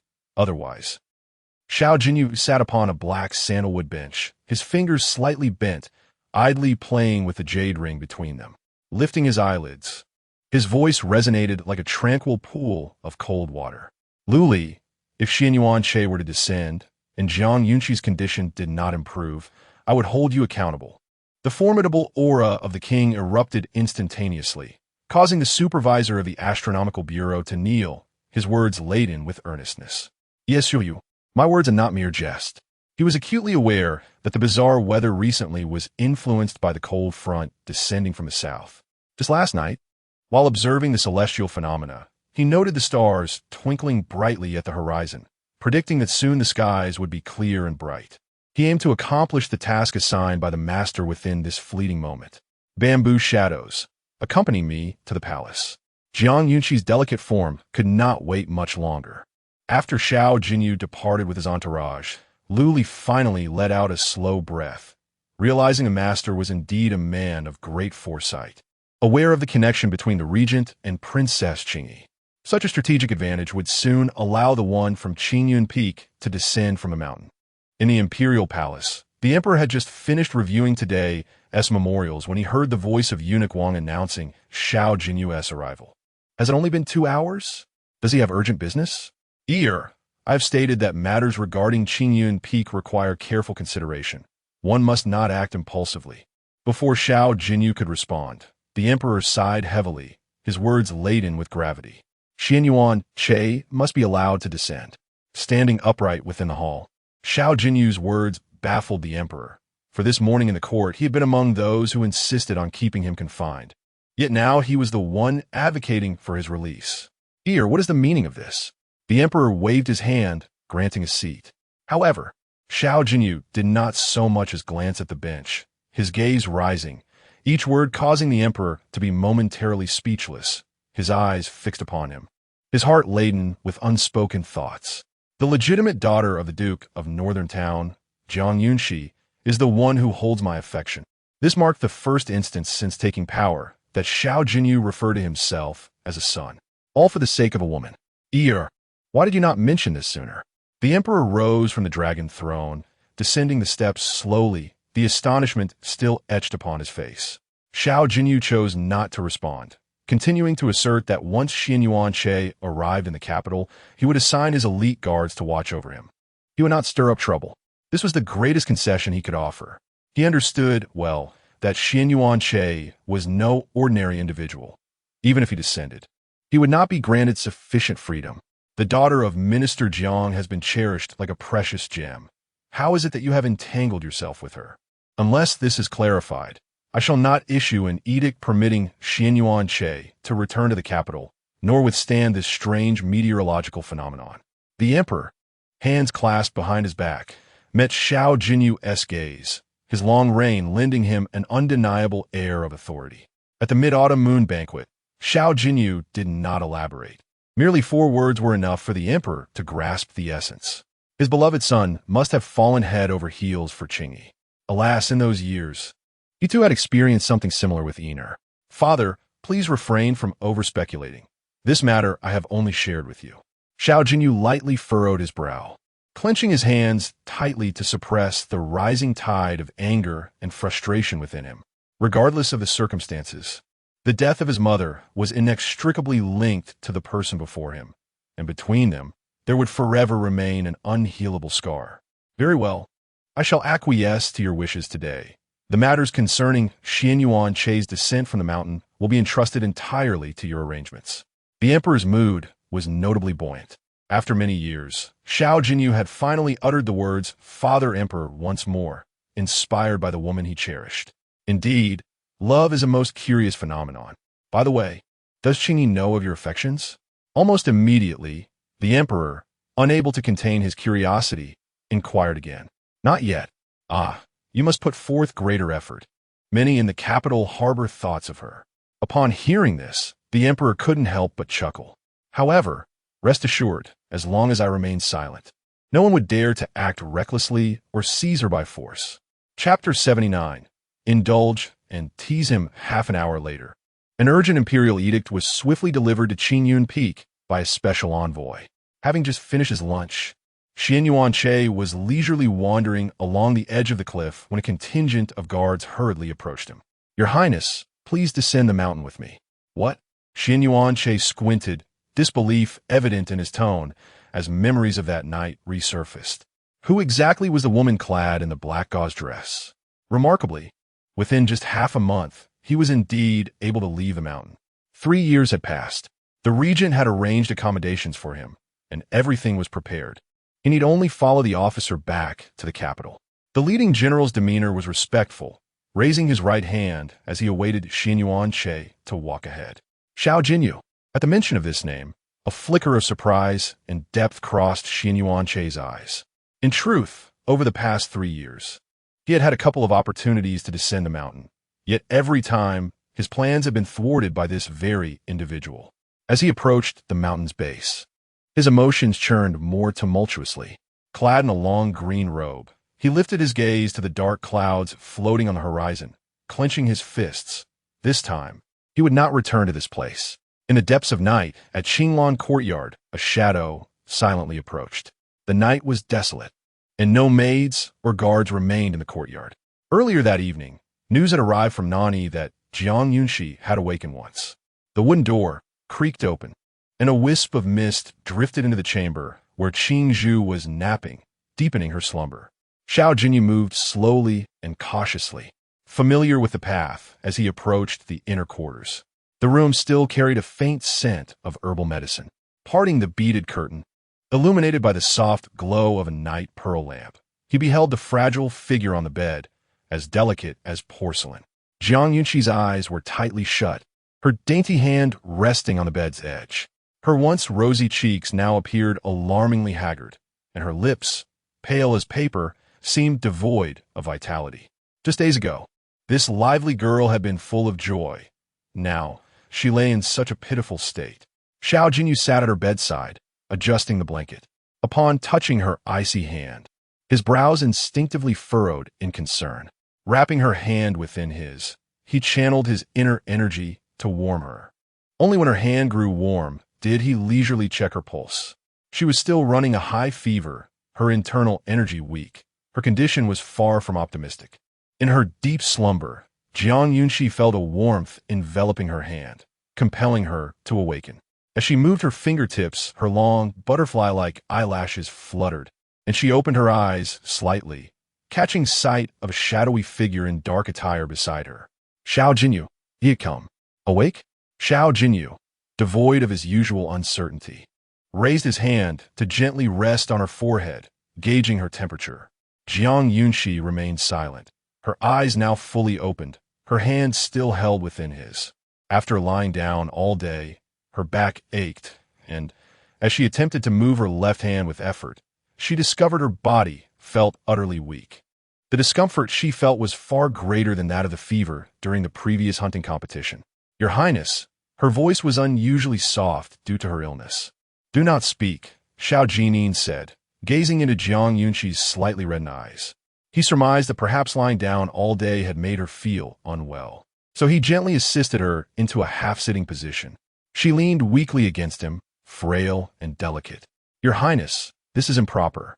Jiang Yunxi turned her face to meet Xiao Jinyao's intense and deep gaze, her gentle voice trailing softly in the air. "Jiang Yunxi, there is something I mentioned that day in the plum blossom grove, though you may not have understood," Xiao Jinyao said. One arm wrapped around her waist while the other leisurely caressed her smooth, fine hair. His voice, warm and somewhat intoxicating, had a hint of charm. At this, Jiang Yunxi recalled that day in the grove, his enchanting tone laced with earnestness. She had indeed understood then. Forgotten? He mused. I too have been a fool, expecting a patient like you to remember so much. Perhaps the fever has muddled your mind. His voice carried a tinge of frustration as he tightened his grip around her waist, though outwardly he appeared casual. "Your Highness, I am not foolish." Jiang Yunxi's back leaned against his solid chest, feeling the warmth of his body gradually enveloping her, bringing a sense of comfort. "Your Highness, why are you here?" After a moment of silence, Jiang Yunxi murmured again. With the evening breeze, a small corner of the gauzy curtain fluttered, and fearing the chill might reach her, Xiao Jinyao covered her lower body with the quilt before responding. There are some things you do not yet comprehend. He did not elaborate. Jiang Yunxi smiled slyly, a glimmer of mischief in her eyes as she deliberately wriggled free from the quilt, turning to gaze innocently into Xiao Jinyao's eyes. Your Highness, I am no longer a child. What is there that I do not understand? She stated with utmost seriousness. Do you wish to know? Does your Highness want me to understand? Jiang Yunxi possessed an innate ability to seize the conversational reins. Her pure, yet captivating gaze, making Xiao Jinyao feel that merely looking at her was a transgression. He raised one long, fair hand to lift her chin, his fingertips brushing along her lips. A gentle press elicited a soft protest from her. The nuances of romantic affection were ineffable. After a long pause, Xiao Jinyao swallowed hard, lowering his voice as he tightened his hold around her delicate waist, drawing her even closer. However, after speaking, he sought to find any sign of emotion in Jiang Yunxi's eyes, but found none. Your Highness, do you like me? Jiang Yunxi asked, her eyes sparkling with laughter, her innocent smile blossoming, the pale corners of her lips curling up softly, her voice gentle. She did not appear to have comprehended. The liking she referred to seemed different from his understanding. After a turbulent whirlwind of thoughts, Xiao Jinyao finally released a quiet sigh, gently closing his eyes. It was futile. If he attempted to explain such matters to Jiang Yunxi, it would likely yield little more than counterproductive results. Your Highness, what troubles you? How did you manage to close your eyes? Are you feeling drowsy?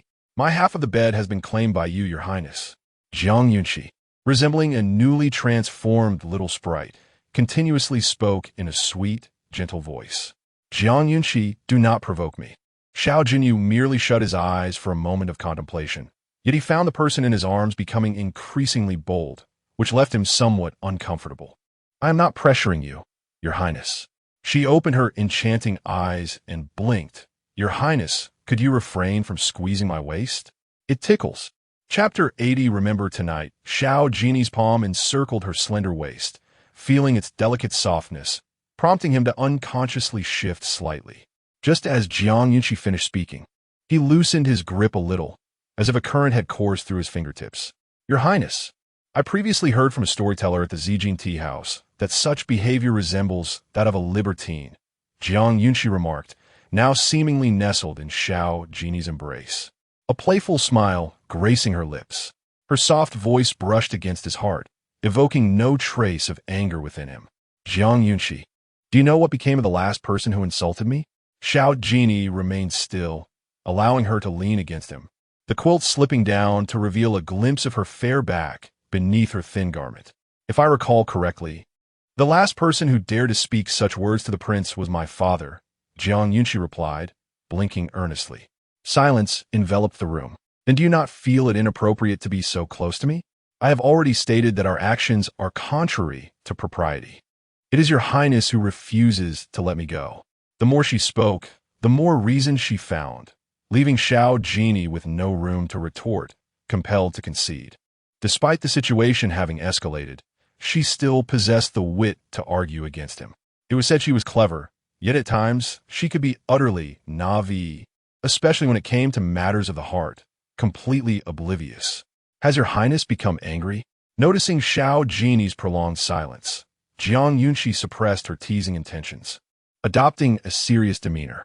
Aside from Jiang Qifeng, no one has dared to speak to me in such a manner. Now, even his grave is unmarked. Suddenly, Xiao Jinyao raised a hand to brush aside the strands of hair obscuring her delicate face, his calm voice carrying a hint of warning. So, are you trying to frighten me? Her voice, soft and tinged with disappointment, resonated in his ears. You are different. As Xiao Jinyao glanced at the time, he gently guided Jiang Yunxi back to the bed, ensuring she was snugly covered before responding slowly. You should rest now. He sat at the bedside, anxiously brushing his fingers across her smooth, full forehead. Is this a dream? Jiang Yunxi murmured, her eyelids growing heavy.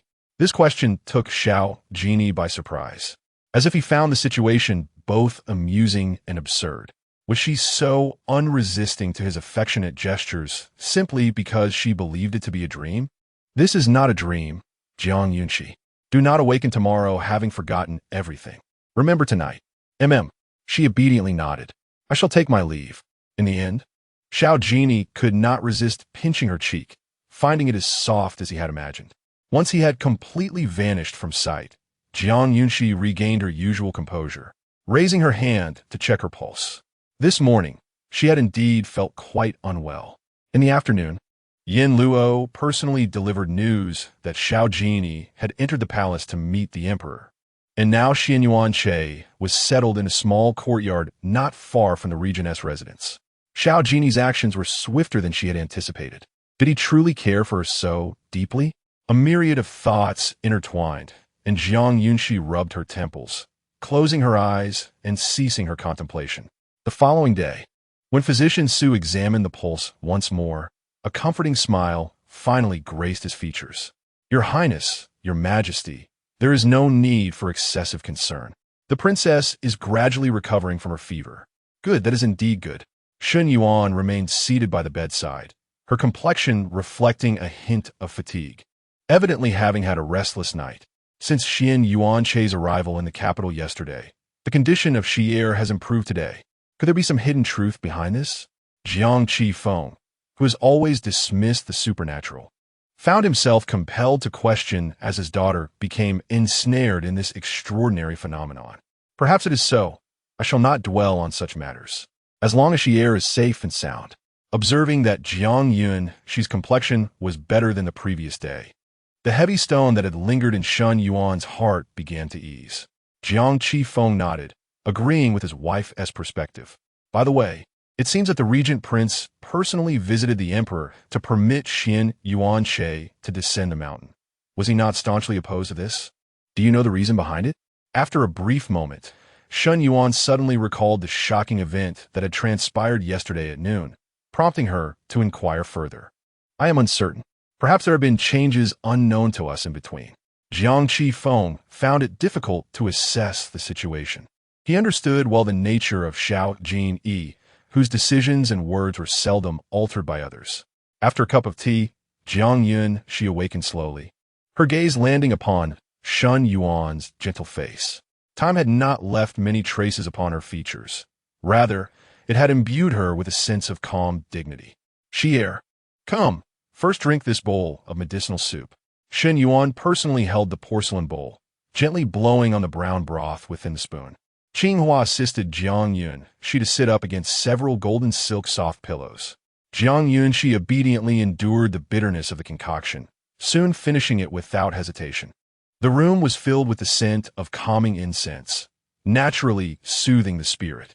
Xi'er, do you understand what you did to fall ill this time? Jiang Qifeng inquired from his seat, his tone grave and filled with concern. Jiang Yunxi pondered for a moment, deliberately disregarding the incident of soaking in cold water that night, shaking her head with an expression of innocence. No, I do not. Chapter 81. Journey to the Li residence. Support amidst the flurry of falling snow. 2 days swiftly passed, and the temperature began to stabilize. The extraordinary phenomenon had completely subsided. After the midday meal, the delicate snowflakes gradually ceased their descent, and the warm sun emerged softly from behind the clouds. Jiang Yunxi sat quietly in a reclining chair in the courtyard, delicately trimming the lilies arranged on the table with a pair of exquisite scissors, a faint smile gracing her lips. Your Highness, it is time for your medicine. Qinghua approached slowly, holding a porcelain bowl, her own face adorned with a smile as she placed the concoction on the table, stirring it gently to release the heat. Upon seeing the dark brown liquid, Yunxi couldn't help but frown. I shall not drink it. I have already recovered. Without halting her careful trimming, she averted her gaze, her tone gentle yet firm. Qinghua hesitated for a moment. Your Highness, although your fever has subsided, it would be prudent to finish this last dose of medicine. It was clear that the princess was unwilling to entertain the bowl of concoction. Your Highness. Jiang Yunxi sighed, ultimately yielding. She slowly set down the scissors, picked up the white porcelain bowl, and with determination, drank it all in one go. I shall never drink this again.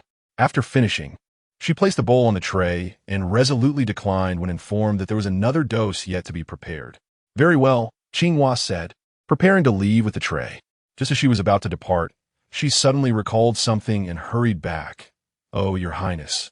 When you were feverish a few days ago, Miss Li sent 2 boxes of century-old ginseng. At that time, you were unwell, and the princess said to keep it for you until you recovered before making a decision. Century-old ginseng? Jiang Yunxi est une reflected surprise. It was indeed peculiar that the daughter of a 4th-rank official could present 2 pieces of such rare ginseng. I too found it strange, Qingyi continued. Later, the princess mentioned that Madame Ruan, the wife of Li Shaoqing, is a prominent merchant in Su City, owning numerous shops and substantial properties in the capital. It is understandable for her to possess century-old ginseng, but sending 2 pieces may imply she has some request of you. Ruan. Jiang Yunxi leaned back, contemplating deeply. She had merely offered a simple gesture of assistance to Li Wanqing in the Mei Forest, yet it seemed to have left a lasting impression. Your Highness, I have heard that the Li family is also experiencing some turmoil. Qingyi spoke again after a pause, her voice lowered. How so?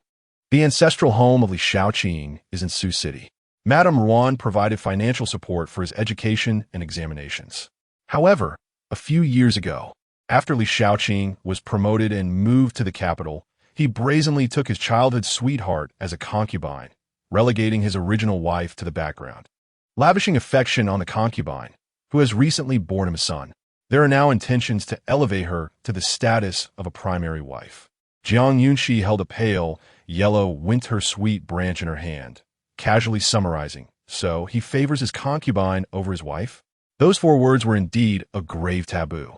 As an official of the court, such matters in the inner chambers would undoubtedly invite scandal if exposed, potentially jeopardizing one's career. I comprehend their intentions. Prepare the carriage. For this princess suddenly wishes to personally express her gratitude. As she spoke, Jiang Yunxi's exquisite face bore a smile, though it lacked warmth. Indeed, the deputy minister of the Dali Temple, Li's residence. Madam, the esteemed Princess Qingyi has accepted our gifts, yet we have yet to receive a response. So do not be anxious. In the courtyard, a matron was gently massaging the shoulders of a lady clad in a green robe, who appeared deeply troubled upon closer inspection. The master's desire to elevate Lu Mei to the status of a secondary wife grows increasingly restless.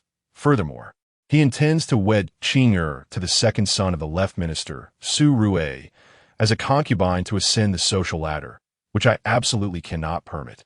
Ruanshi leaned against the bench, speaking and simultaneously feeling a throbbing headache.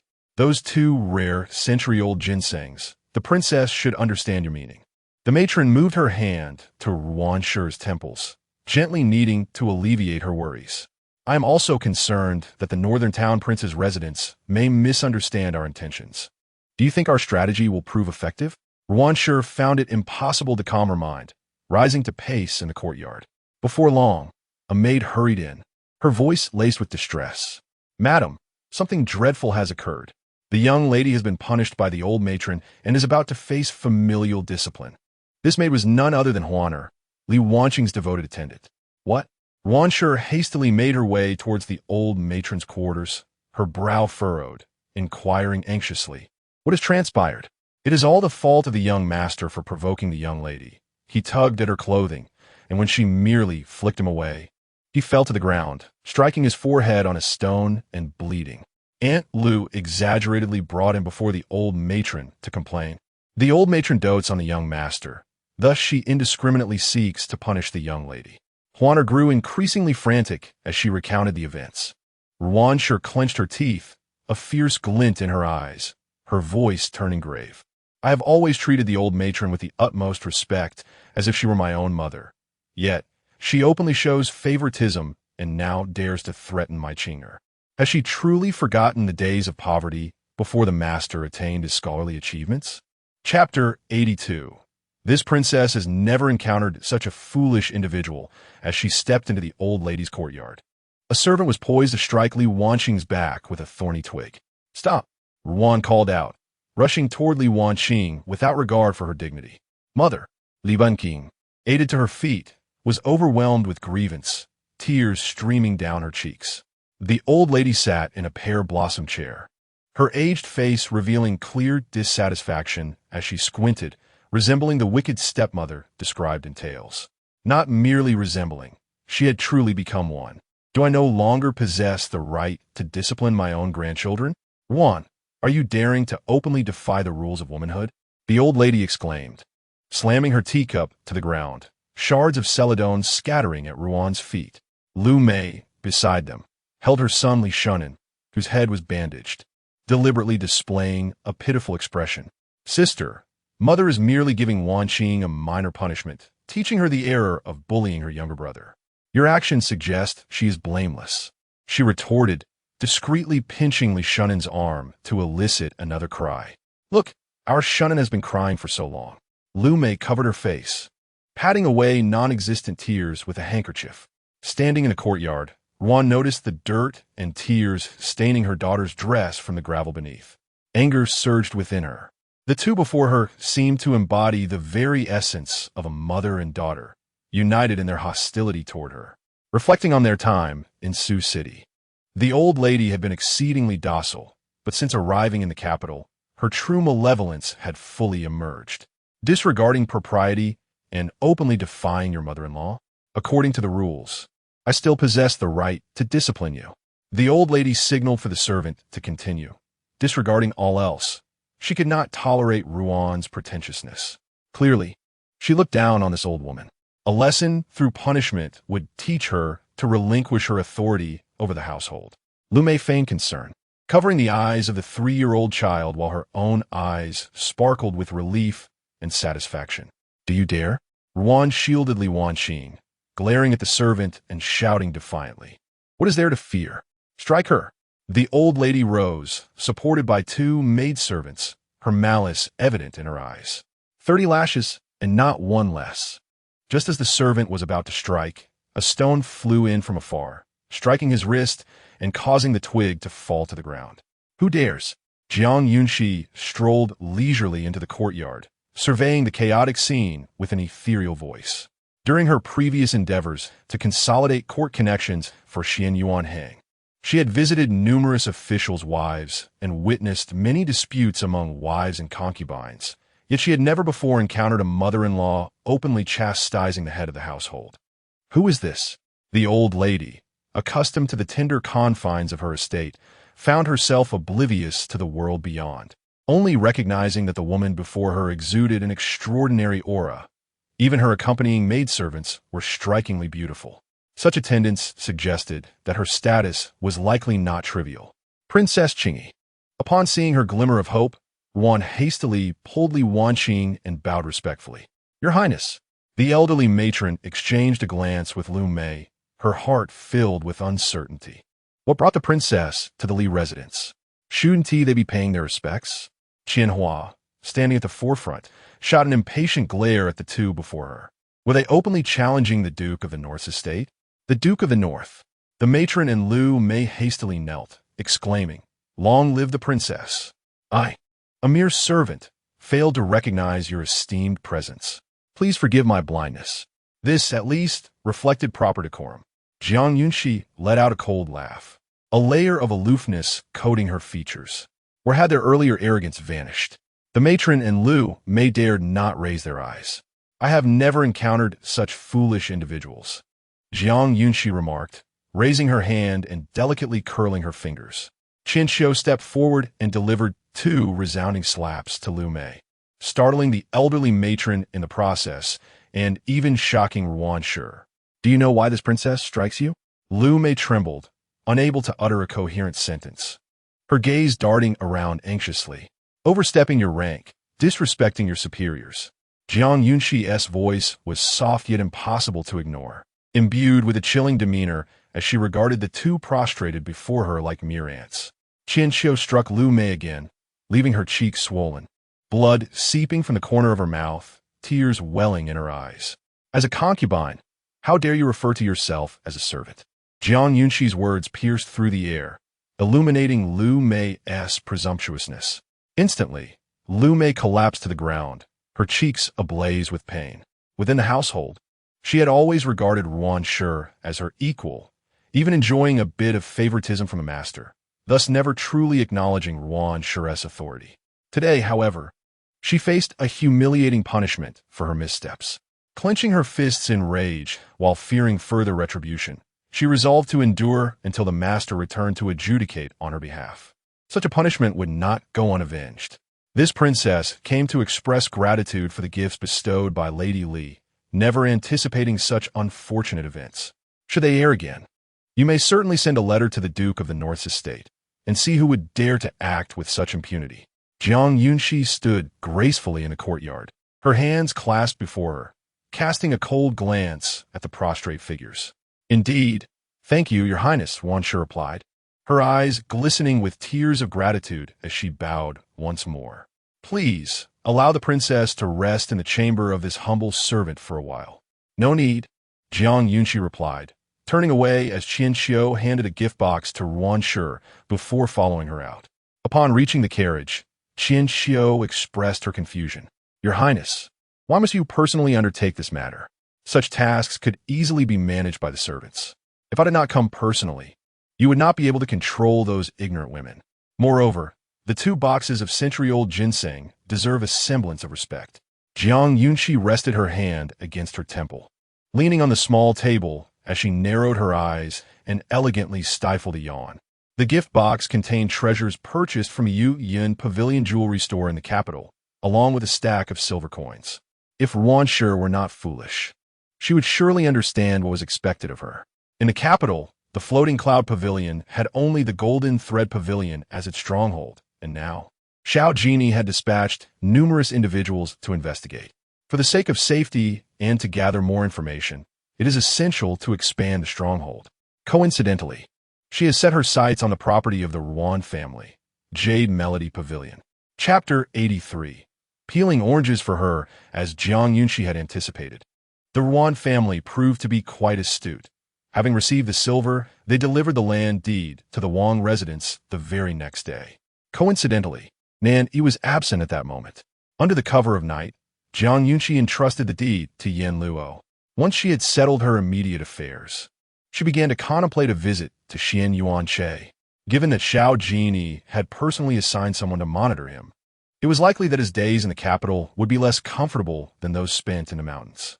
Reflecting on the passage of time, she realized it had been a while since she last saw Xiao Jinyao. Today, with no snowfall and the warmth of the sun, she gazed at the sky, which was as clear as a polished sapphire, perfectly suited for a meeting. With this thought, after the burning of half an incense stick, a magnificent white lacquered carriage gracefully came to a halt before the Zhixian tea house. Your Highness, you have arrived. The shopkeeper's eyes sparkled upon seeing Jiang Yunxi. He respectfully welcomed her and gestured for a nearby attendant to report her arrival, the recipient of which was quite evident. Jiang Yunxi was acutely aware that once she entered the tea house, every movement of hers would be under Xiao Jinyau's watchful gaze. Please proceed to the 3rd floor. The shopkeeper directly guided Jiang Yunxi to Xiao Jinyau's exclusive private chamber. I shall prepare some tea and snacks for you. Thank you, Jiang Yunxi replied graciously. Your Highness is too kind. Qinghua accompanied her inside, lighting the stove with a fire starter. Concerned about the increasing cold and the possibility of the princess catching a chill again. After observing the flames dance to life, Jiang Yunxi removed her light blue cloak and hung it on a nearby rack. Taking her usual seat, she placed the kettle on the small table to brew tea. The act of brewing tea by the stove provided a delightful winter pastime. The fragrant steam curling into the air as she gazed through the window at the bustling streets below, filled with laughter and merriment, a scene that brought her great pleasure. Before long, she heard the sound of the wooden door creaking open. Upon noticing the dark figure beyond the screen, Qinghua discreetly stood, offering a respectful bow to Xiao Jinyao before taking her leave. Your Highness, as Jiang Yunxi set down her teacup and prepared to rise, a delicate hand, as exquisite as jade, gently pressed down on her shoulder, signaling her to remain seated. Extend your hand. With an air of authority, Xiao Jinyao moved to sit across from her at the small table. His gaze fell upon the cloak she had hung aside, causing his brow to furrow slightly. The illness of this humble servant has already subsided. The person before him was evidently reluctant to allow him to check her pulse. The pill that had suppressed her internal energy had long lost its efficacy, and she was now compelled to conceal her condition once more. However, Xiao Jinyao was not one to indulge her whims in such matters. Previously, he might have only reiterated his instructions verbally, but now, he reached out with his long fingers, firmly grasping Jiang Yunxi's wrist and placing on the table. No difícil permitir. Jiang Yunxi pouted, her fingers slightly curling, her voice sweet and soft. Your Highness, it is improper for men and women to engage in such intimacy. No sooner had she spoken than she caught a glimpse of the playful glint in Xiao Jinyao noble visage, his finely sculpted features sharp and distinct, his thin lips curving into a smirk, as if mocking her recent declaration. Jiang Yunxi, have you forgotten what transpired that night? Xiao Jinyao did not articulate his thoughts directly, but the arch of his brow and the gentle pressure of his artistic hand on her pulse spoke volumes. No. As she spoke, Jiang Yunxi's enchanting eyes lowered, a delicate blush gracing her ears, barely discernible upon closer inspection. Only when you were ill did you dare to tease me, did you not? Now that you are well again, you refuse to acknowledge it. Xiao Jinyao had come to understand this well. Much like how alcohol emboldens the timid, the sentiment was akin. Where's that? Jiang Yunxi pouted her rosy lips, a sight that truly captured Xiao Jinyao's heart. It seemed that ever since he had come to terms with his feelings, he could tolerate all of Jiang Yunxi's quirks, even finding them endearingly charming. Although she had recovered from her illness, her body still felt somewhat frail, and he was mindful of her not catching a chill. Oh, Jiang Yunxi replied nonchalantly, nodding as she used tongs to retrieve the sweet oranges from the rack and place them in a dish to cool. Do you wish to eat sweet oranges? Xiao Jinyao observed several roasted ones on the rack. Please give me one. He extended his hand, signaling for Jiang Yunxi to pass him the dish containing the oranges. She obediently complied, setting down the tongs and resting her chin on her hands, quietly watching him peel the oranges with care, thoughtfully removing the stems. He was unperturbed by the heat. Thank you, Your Highness, she said gratefully as he handed her the peeled fruit, her eyes sparkling like crescent moons. The sweet oranges, having cooled quickly, were a delightful burst of sweetness, devoid of any bitterness. Won't you have a taste? Your Highness, there are more on the rack. Jiang Yunxi feigned ignorance, intentionally pointing to the nearly roasted oranges. I desire the one in your hand, regardless. Chapter 84. Toying with him with a playful smile. Jiang Yunxi extended a segment of orange towards him, reveling in the warmth of the moment. Such a splendid opportunity to make contact with him was not to be squandered. Xiao Jinyao, initially uncertain, felt a surge of joy as he witnessed her offering the largest piece of fruit.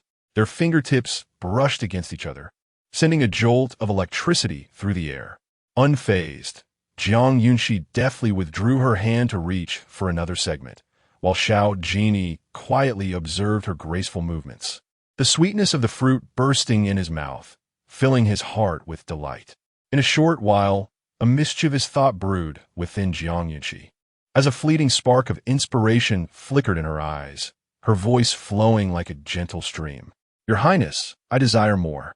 Xiao Jinyao, indulgent of her whims, raised his hand to select another variety of orange from the hearth. Isn't it too hot? Jiang Yunxi cradled her chin in her hands, attentively watching as he peeled the fruit, her voice a soft murmur. Her delicate features were adorned with a hint of a smile as she gazed intently at Xiao Jinyao's actions. The bottom of the orange, in contact with the heated rack, was scalding. However, the upper part's temperature posed no challenge for Xiao Jinyao, whose skin was far less tender than Jiang Yunxi's, which reddened at the slightest touch. Do you want to try? I am not foolish, Jiang Yunxi replied, shaking her head as she took the fruit plate, noticing the steam rising from it. She set it aside temporarily and lifted a cup of hot tea, taking a sip. Her gaze wandered to the window, where she could clearly see the exquisite Yuyun Pavilion. What are you looking at? Xiao Jinyao, keenly perceptive, noticed Jiang Yunxi's attention drawn to something, raising an inquisitive brow. With a graceful flick of his sleeve, he opened the other half of the window.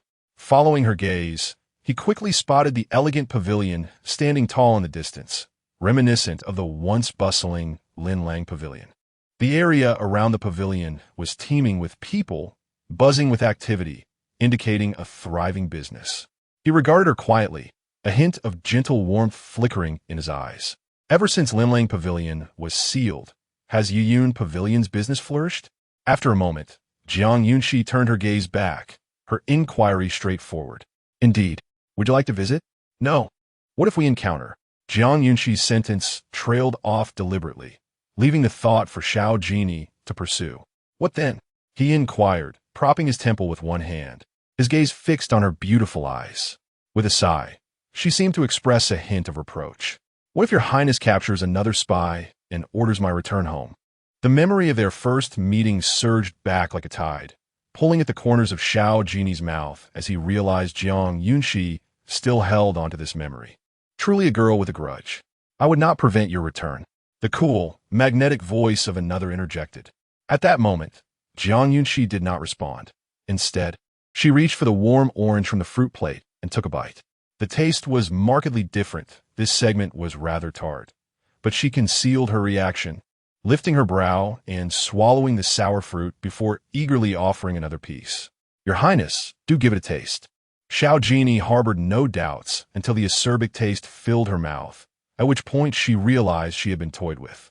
A smile graced her lips as she scrutinized Jiang Yunxi's delicate features, and she felt no anger.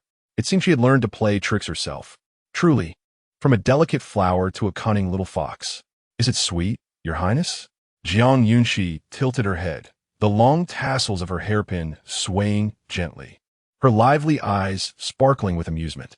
Sweet, very sweet. Xiao Jinyao nodded, her words emerging as though squeezed from between clenched teeth. Then, Your Highness, do indulge a bit more. This orange is quite sour and difficult to swallow, Jiang Yunxi said, lifting the fruit platter beside her and placing it closer to him. A soft chuckle escaped Xiao Jinyao. She was uncertain whether to laugh or feel exasperated, knowing it was sour, yet still offering it to him. How heartless. As the clouds drifted lazily, it was only after the concealed arrangements at Yiyun Pavilion had been completed that Jiang Yunxi entered the jewelry store. It was quite impressive. She meticulously surveyed the renovated decor, bright and grand, simple yet refined, with each piece of jewelry showcased uniquely. By the way, what news do you have regarding the Guanyin courtyard that I asked you to investigate? Upon entering the private room on the third floor, Jiang Yunxi retracted her smile, smoothing her gown before sitting gracefully on the long bench. Her voice was elegant yet distant, her exquisite features shrouded by an air of coldness, accompanied by her formidable aura. Yen Luo shifted her seat and spoke softly. Xiao Jinyau's people are on high alert. Not even a sparrow could enter, let alone a person. If entry is impossible, then it must be made possible.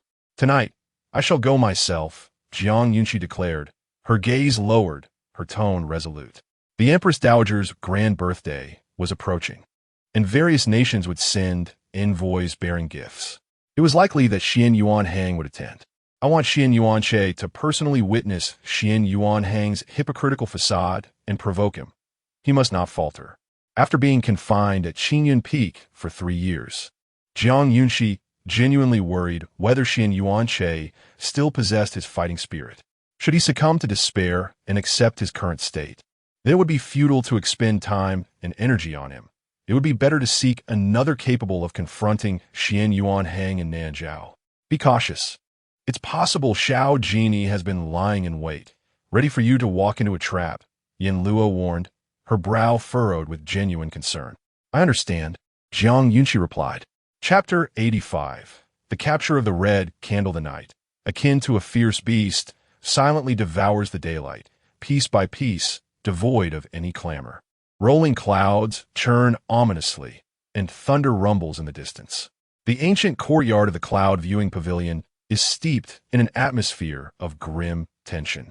Suddenly, a shadow leaps over the eaves, akin to a wraith of the night, slipping away almost unnoticed. Inside, the candlelight flickers. Your Highness, it is time for you to rest. A guard stands to the side, concern etched on his features as he gazes at Xian Yuanche, deeply engrossed in a game of chess. It is barely the hour of Su, why the haste? The man at the desk speaks in a calm, almost languid tone, his high brow framing a pair of black eyes that resemble tranquil waters, devoid of any ripples. With deliberate ease, he pinches a white piece between his fingers and places it at the center of the black and white board.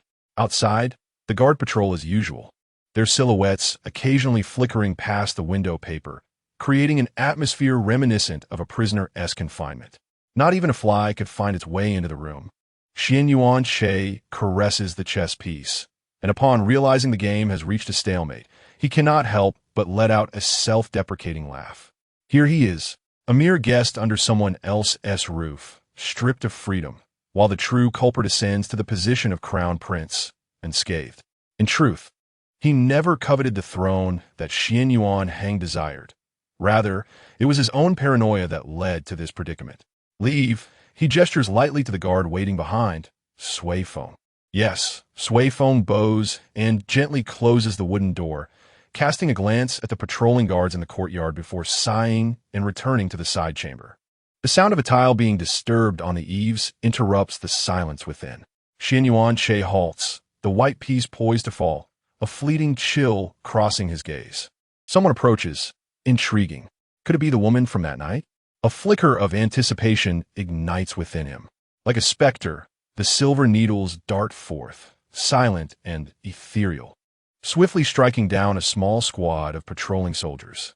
Unbeknownst to them, Xian Yunxi rises decisively and opens the door, recognizing the figure in the courtyard, familiar and veiled. Unarmed, yet effortlessly dispatching the guards sent by Xiao Jinyao to watch over him. Is it you? Xian Yunxi stands with one hand resting behind him, a gentle smile gracing his lips, his tone soft. In early January, the Empress Dowager celebrates her birthday. It is anticipated that Xian Yunxi will be dispatched to Beiyao. Jiang Yunxi approaches nonchalantly, her voice low yet imbued with an undeniable poise. She raises an eyebrow, scrutinizing Xian Yunxi's expression without revealing any hint of her thoughts. Noticing his fingers tighten and the resolve in his eyes, she smirks slightly. Evidently, he has not been rendered powerless. What do you require of me? First, have Xiao Jinyao temporarily release his hold. I shall ensure your departure from this courtyard. Jiang Yunxi lifts her hand, casually glancing at the silver needles at her fingertips. As her words fall, she flicks her wrist, sending the needles flying toward the treetops behind her. In winter, only the evergreen thrives robustly. Just as she finishes her sentence, a sense of foreboding fills the air, as if others have arrived. You've managed to detect me. The red candle appears, clad in dark attire, suited for the night. Her previous injuries seemingly healed. Red candle.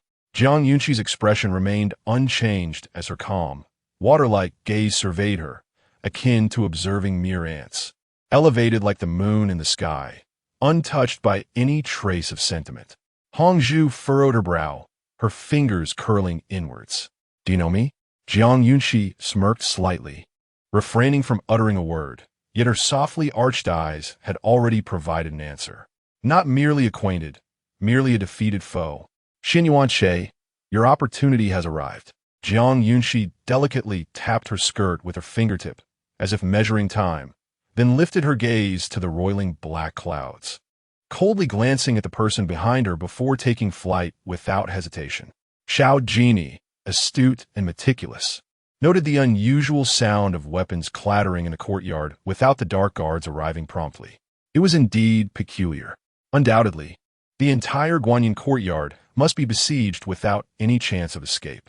Xiao Jinyao would be arriving tonight.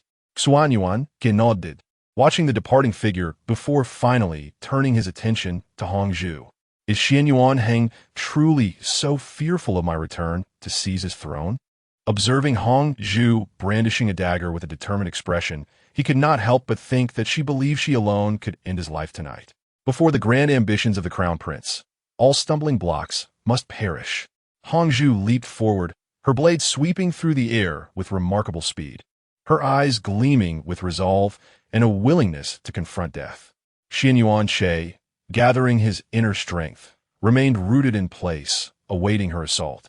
Just as the dagger was about to graze his clothing, he sidestepped and delivered a powerful punch to her abdomen, sending her sprawling several feet away.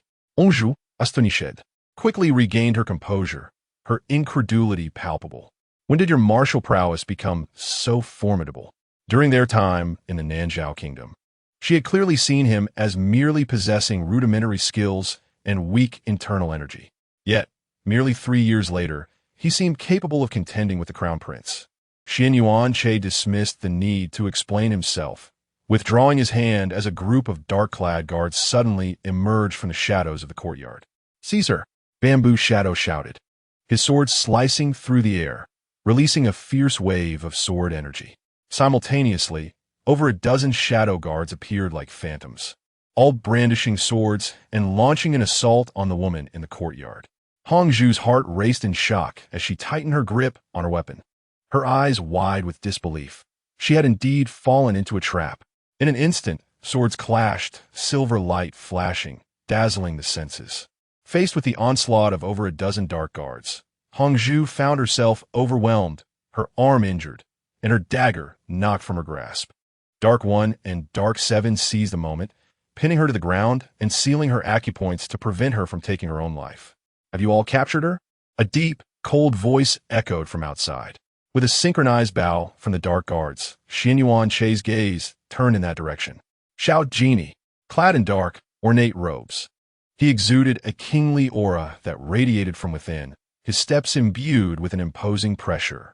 "Your Highness, that woman possesses remarkable lightness of foot. My subordinates could not catch up." Dark 7 knelt, hands clasped in respect, lowering his gaze in anticipation of Xiao Jinyi's judgment. "Enough. None of you are her match." Xiao Jinyi did not pursue the matter further. As his words lingered in the air, his gaze fell upon the tall figure beneath the eaves, his eyes narrowing slightly. "Proceed," he commanded with a subtle wave of his hand and a measured tone. The shadowy figures withdrew in unison, leaving only the two of them in the courtyard, separated by mere feet, yet engaged in a silent standoff. "It has been 3 years since we last met, and you have truly changed not at all." Xiao Jinyi found it impossible to decipher the man before him. Though clad in white, the emotions swirling in his depths were murky and perilously intense. "Huh!" Xian Yuanche scoffed lightly, gradually lifting his head and approaching without a trace of fear.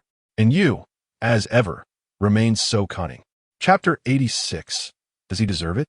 Xian Yuanche, all you need to do is tell this king the relationship between that woman in black and yourself, and I shall grant you your freedom. Xiao Jin languidly toyed with his ring, his voice chillingly indifferent. "Just a butterfly from the Qingyi camp.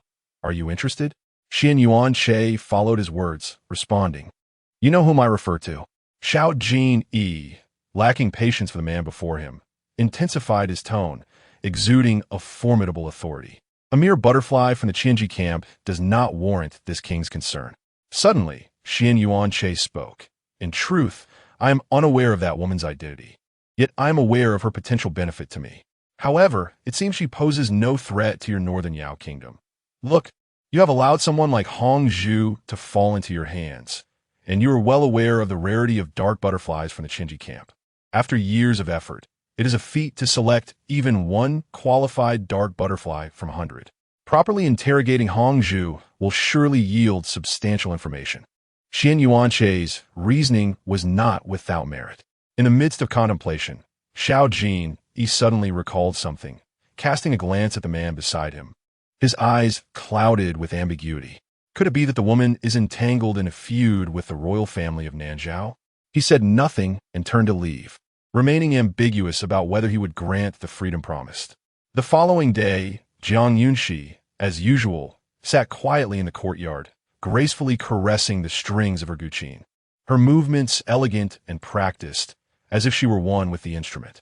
Sunlight cascaded upon her, painting a breathtaking portrait. Upon finishing a piece, she gently lifted her skirt and called for Huai Huai to accompany her to the main hall. The court had adjourned for nearly half an hour. Her father and brother should be returning home soon. Just as she entered the archway, she keenly heard her father's agitated voice, steeped in discontent, along with a familiar name, Xiao Jinyi. It appeared that matters concerning Xian Yuanche had taken an unexpected turn. Father, mother, brother. Jiang Yunxi greeted each in turn, then softly regarded Jiang Qifeng's furrowed brow with concern. "Father, what troubles you?" "Shower. I am well, merely vexed by someone." Jiang Qifeng lifted the tea beside him and drained it in one go. "Is it His Highness the Regent?" Jiang Yunxi inquired tentatively. "Having just heard you cursing him upon entering the courtyard. Better not to mention it." But at the mere suggestion, Jiang Qifeng felt the frustration bubbling up once more. Previously, he had allowed them to descend the mountain, making exceptions, and now he was permitting Xian Yuanche to roam freely in the capital. Does the court belong to him, where he can dictate terms at will? Listening to her father's relentless tirade, a flicker of joy crossed Jiang Yunxi's brow, quickly vanishing. This is it. If anything goes awry, I will be the first to submit a formal complaint. Jiang Qifeng waved his sleeve and, as he departed, added shower. Remember to avoid any entanglement with Xiao Jinyao at all costs. Understood. Jiang Yunxi reluctantly nodded, a smile gracing her features. Regent's Palace. My lord, why have you suddenly allowed Xian Yuanche such freedom in the capital? If something were to happen, those ministers would surely band together to voice their grievances. After Zhu Ying prepared the ink for Xiao Jinyao, she unburdened all her worries and doubts. Only with Xian Yuanche's newfound freedom would that woman find it easier to establish contact with him. Xiao Jinyao, with a leisurely grip on the wolf hair brush, elegantly moved his wrist, skillfully rendering a vigorous and graceful slender gold script on the pristine rice paper. It became evident that the prince intended to use Xian Yuanche as bait. Moreover, Hongzhu remained tight-lipped, merely stating that she had 3 objectives for her visit to the capital, without divulging further specifics. To eliminate accomplices, to assassinate Xian Yuanche, and there was one more. Xiao Jinyao paused, abruptly cutting off his thoughts, a profound gaze settling in his eyes. Xian Yuanheng's ambitions were vast, warranting caution. He ordered to send out commands to rigorously investigate other spies within the capital, as he harbored a persistent suspicion that more than one shadow butterfly had infiltrated. Just then, as Zhu Ying prepared to take her leave, she recalled another matter. Your Highness, there is one more thing. The second prince has privately allied with the officials, requesting a marriage. He seeks to wed Princess Qingyi. As soon as Zhu Ying finished speaking, she heard Xiao Jinyao's voice, cold and almost gritted through his teeth. Does he think himself worthy? Chapter 87. Affection. Recently, many individuals within the court have begun to cast their eyes upon the princess. It remains a mystery what her sentiments may be. Zhu Ying added with a hint of anxiety in his tone. He was acutely aware that his lord harbored distinct feelings for Princess Qingyi. No sooner had he spoken than a report came from outside. My lord, Hongzhu has expressed her desire to meet Princess Qingyi. Otherwise, she will refuse to divulge any information. Xiao Jinyu's eyes clouded with a chill at the mention of Jiang Yunxi. She wished to see him? The specific reasons for her reluctance remained unspoken, and he felt somewhat helpless. Hongzhu's resolve was as unyielding as any criminal he had interrogated. You may withdraw for now, as the study returned to silence. Xiao Jinyao furrowed his brow, his mind conjuring the enchanting figure of Jiang Yunxi. He did not wish to embroil her in this murky affair. Yet, it seemed that fate conspired to draw her into the fray. With that thought, his phoenix-like eyes gently closed. Before long, when he reopened them, an E had vanished from the room. Last night, they had just apprehended Hongzhu, and Jiang Yunxi had not anticipated that Xiao Jinyao would visit her courtyard today. He had already been present for some time, without making an appearance. Did he carry a burden? Regardless of his matters, she continued to delicately pluck the strings of her zither, lost in her own reverie. In the elegantly exquisite classical courtyard, ethereal melodies floated through the air, the refined music enveloping her like a gentle breeze, caressing the grass on a spring day, soothing her thoughts and dispelling worries, leaving only the harmonious strains resonating in her ears. As the final note faded, Xiao Jinyao slowly revealed himself, approaching Jiang Yunxi, who gracefully caressed the strings with her delicate fingers, her technique flawless. Once the music concluded, she rose gracefully, a radiant smile gracing her face. Your Highness, what brings you here? Noticing the depth of his brow, Jiang Yunxi became increasingly certain that he was troubled. Your Highness, are you feeling unwell? A recent wave of matrimonial proposals had surged within the court. Are you aware of this? Xiao Jinyao adeptly poured himself a cup of floral tea from the small teapot on the table, a veil of heaviness lingering in his expression. Jiang Yunxi furrowed her brow in contemplation, softly responding, I am not aware. Indeed, Jiang Qifeng cherished his daughter dearly. How could he confide such distressing matters to her? Xiao Jinyao thought to himself, lifting the teacup to his lips. You truly cause me great concern, he sighed nonchalantly, then playfully tapped her brow with his finger. What troubles you now? The court's discussions regarding her primarily revolved around marriage. Could it be that this trend had resurfaced? Jiang Yunxi, if one day someone were to compel you to marry him, what would you do? Xiao Jinyao inquired intently, his gaze fixed upon her clear, peach blossom-like eyes. Each word meticulously articulated. With my father and their support, no one would dare to force me. This was her unwavering conviction. Without a doubt, Xiao Tianzi, in conjunction with the ministers, intends to petition for you to become his Rui Wang Fei. Would you acquiesce? His voice grew increasingly somber. Absolutely not.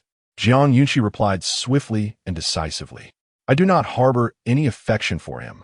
Upon hearing the phrase like, a glimmer of hope sparked in Xiao Jiny's eyes. Just as he believed the person before him grasped its meaning, her subsequent words dashed his hopes once more. How he loathed such self-importance. So, is that the kind of affection you mean? Do you like me? Xiao Jinyi leaned closer to Jiang Yunxi, searching her face for a hint of shyness or bashfulness. Yet, her bright eyes remained adorned with a gentle smile. Her ruby lips parted, and her delicate brows arched, with eyelashes fluttering like the wings of a butterfly. I do. Her voice was soft, candid in its simplicity. A sudden joy surged within his heart, indescribable in its intensity. I have come today to take you to a certain place, though it may be somewhat daunting. If you are afraid, you may decline. As Xiao Jinyi set down his teacup and raised his gaze, he was suddenly struck by the sight of the tassel hairpin he had gifted her, nestled in her hair. It harmonized beautifully with her pale yellow feathered gown, and he realized he had yet to fully appreciate the exquisite beauty of her face. With your highness here, I fear nothing, Jiang Yunxi said, a smile gracing her lips, which evidently delighted Xiao Jinyi. Do you trust me so completely? He leaned closer, narrowing the distance between them, his lips curving in a nearly imperceptible smile. His dark eyes clouded with unspoken emotions. Is it true that your highness cannot even protect a mere girl? Jiang Yunxi did not flinch, but met his gaze directly, a smile gracing her features, feeling as if their noses were nearly touching. The space between them diminished, and they could feel each other's breaths. Xiao Jinyi's eyes deepened with an almost unbearable intensity. The proximity, laden with unspoken tension, left him momentarily breathless. Chapter 88. Teasing her, yet being teased naturally, it is possible. His voice, intoxicating and deep, laced with laughter, exuded an irresistible charm. Outside the regent's palace, the number of onlookers was already scarce. After the secret guards intentionally dispersed, one could only behold the vast expanse of the stone-paved avenue. In front of the imposing ebony doors, two magnificent stone lions stood sentinel, their lifelike forms exuding an unparalleled air of authority. The plaque of the regent's palace bore a dark pattern with gilded edges, the bold characters standing proudly like a mighty dragon, solemn and dignified. And she swiftly arranged the steps, awaiting Jiang Yunxi's descent. Just as she was about to proceed, her wrist was firmly grasped by Xiao Jinyao. What are you doing, your highness? She inquired, looking at her wrist pale as bone jade, caught in his gentle yet unyielding grip. I fear you may stumble, he replied, leading the way. Jiang Yunxi felt her wrist stir slightly in his grasp, yet he showed no intention of releasing her. I'm not so delicate, she retorted, and together they descended the short staircase, with Qi and Zhu Ying silently trailing behind. The two rows of guards at the palace's entrance bowed respectfully. This was Jiang Yunxi's first occasion entering the regent's palace with such propriety. Previously, she had always scaled the walls. As they traversed the ornate corridor, glimpses of winding ponds and a solitary pavilion emerged, all exuding grandeur, yet lacking a touch of warmth. Following Xiao Jinyu's stride, she stepped into his chamber. The room was bright and pristine, adorned with opulence, yet retaining an air of elegance. Exquisite furniture bore intricate designs, and delicately carved ceramic artworks graced the shelves. A gauzy curtain partitioned the space, and beyond the screen, a spacious bed was faintly visible. Where are you taking me, your highness? Jiang Yunxi asked, feigning ignorance, though deep down, She held a notion. Within the palace, there lay a secret chamber. If you are afraid, you may still decline, he offered, observing her closely. Why bring me to this place? Standing beside a bookshelf, she watched as Xiao Jinyao rotated a porcelain lamp, causing a heavy black door to reveal itself. Someone wishes to see you, he stated leisurely, taking her hand gently, his gaze softening. Have you made up your mind? Yes, I wish to see, she replied. Hold tightly to me, do not get lost. The black door slowly slid open, and Xiao Jinyao and Jiang Yunxi entered side by side, his grip unwavering. Sensing the tightening of her fingers, he felt a surge of joy. Such a good listener. It's so dark, she murmured as they ventured deeper. Although the number of oil lamps on either side was equal, Jiang Yunxi felt the darkness enveloping her. I seem to have gotten my dress dirty, she added, glancing down at the dust staining the once pristine azure hem. Xiao Jinyao halted, scrutinizing her gown with a furrowed brow. Come closer, he gently beckoned, his voice imbued with warmth. Jiang Yunxi exclaimed in surprise as she was effortlessly lifted by Xiao Jinyao, instinctively wrapping her arms around his neck, their gazes intertwining perfectly. Your Highness. Xiao Jinyao remained silent, tightening his embrace around her waist, drawing her even closer. Be good, or do not blame this prince for what may occur. After a moment's hesitation, he spoke languidly, a subtle smile gracing his lips. Do not let me drop you. It would be unseemly. Jiang Yunxi's lips curled into a coy smile, resembling a startled rabbit as she leaned in closer, gripped by fear, observing her nestled so obediently in his arms. Her fragrant essence enveloped him, the warmth of her breath brushing against his ear, causing his Adam's apple to involuntarily bob. Do not move, he warned in a husky voice. I'm not moving, Jiang Yunxi retorted, lifting her head defiantly. Xiao Jinyao used one hand to push open the door, allowing her to perch on his arm as if cradling a child. Your Highness, the county princess, the attendant and Eat announced respectfully, cupping his fists in salute, his eyes darting to their current predicament before hurriedly averting his gaze. Your Highness, please set me down, Jiang Yunxi's soft voice chimed, a rosy hue blooming on her ears, catching his attention. What do you take me for? To be at your beck and call. A playful impulse stirred within Xiao Jinyao, his lips parting as he spoke with a crisp tone, commanding yet teasing. Jiang Yunxi was acutely aware of his playful demeanor, since he wished to engage in this game. She would gladly oblige. Your Highness, was it not you who insisted on holding this humble servant?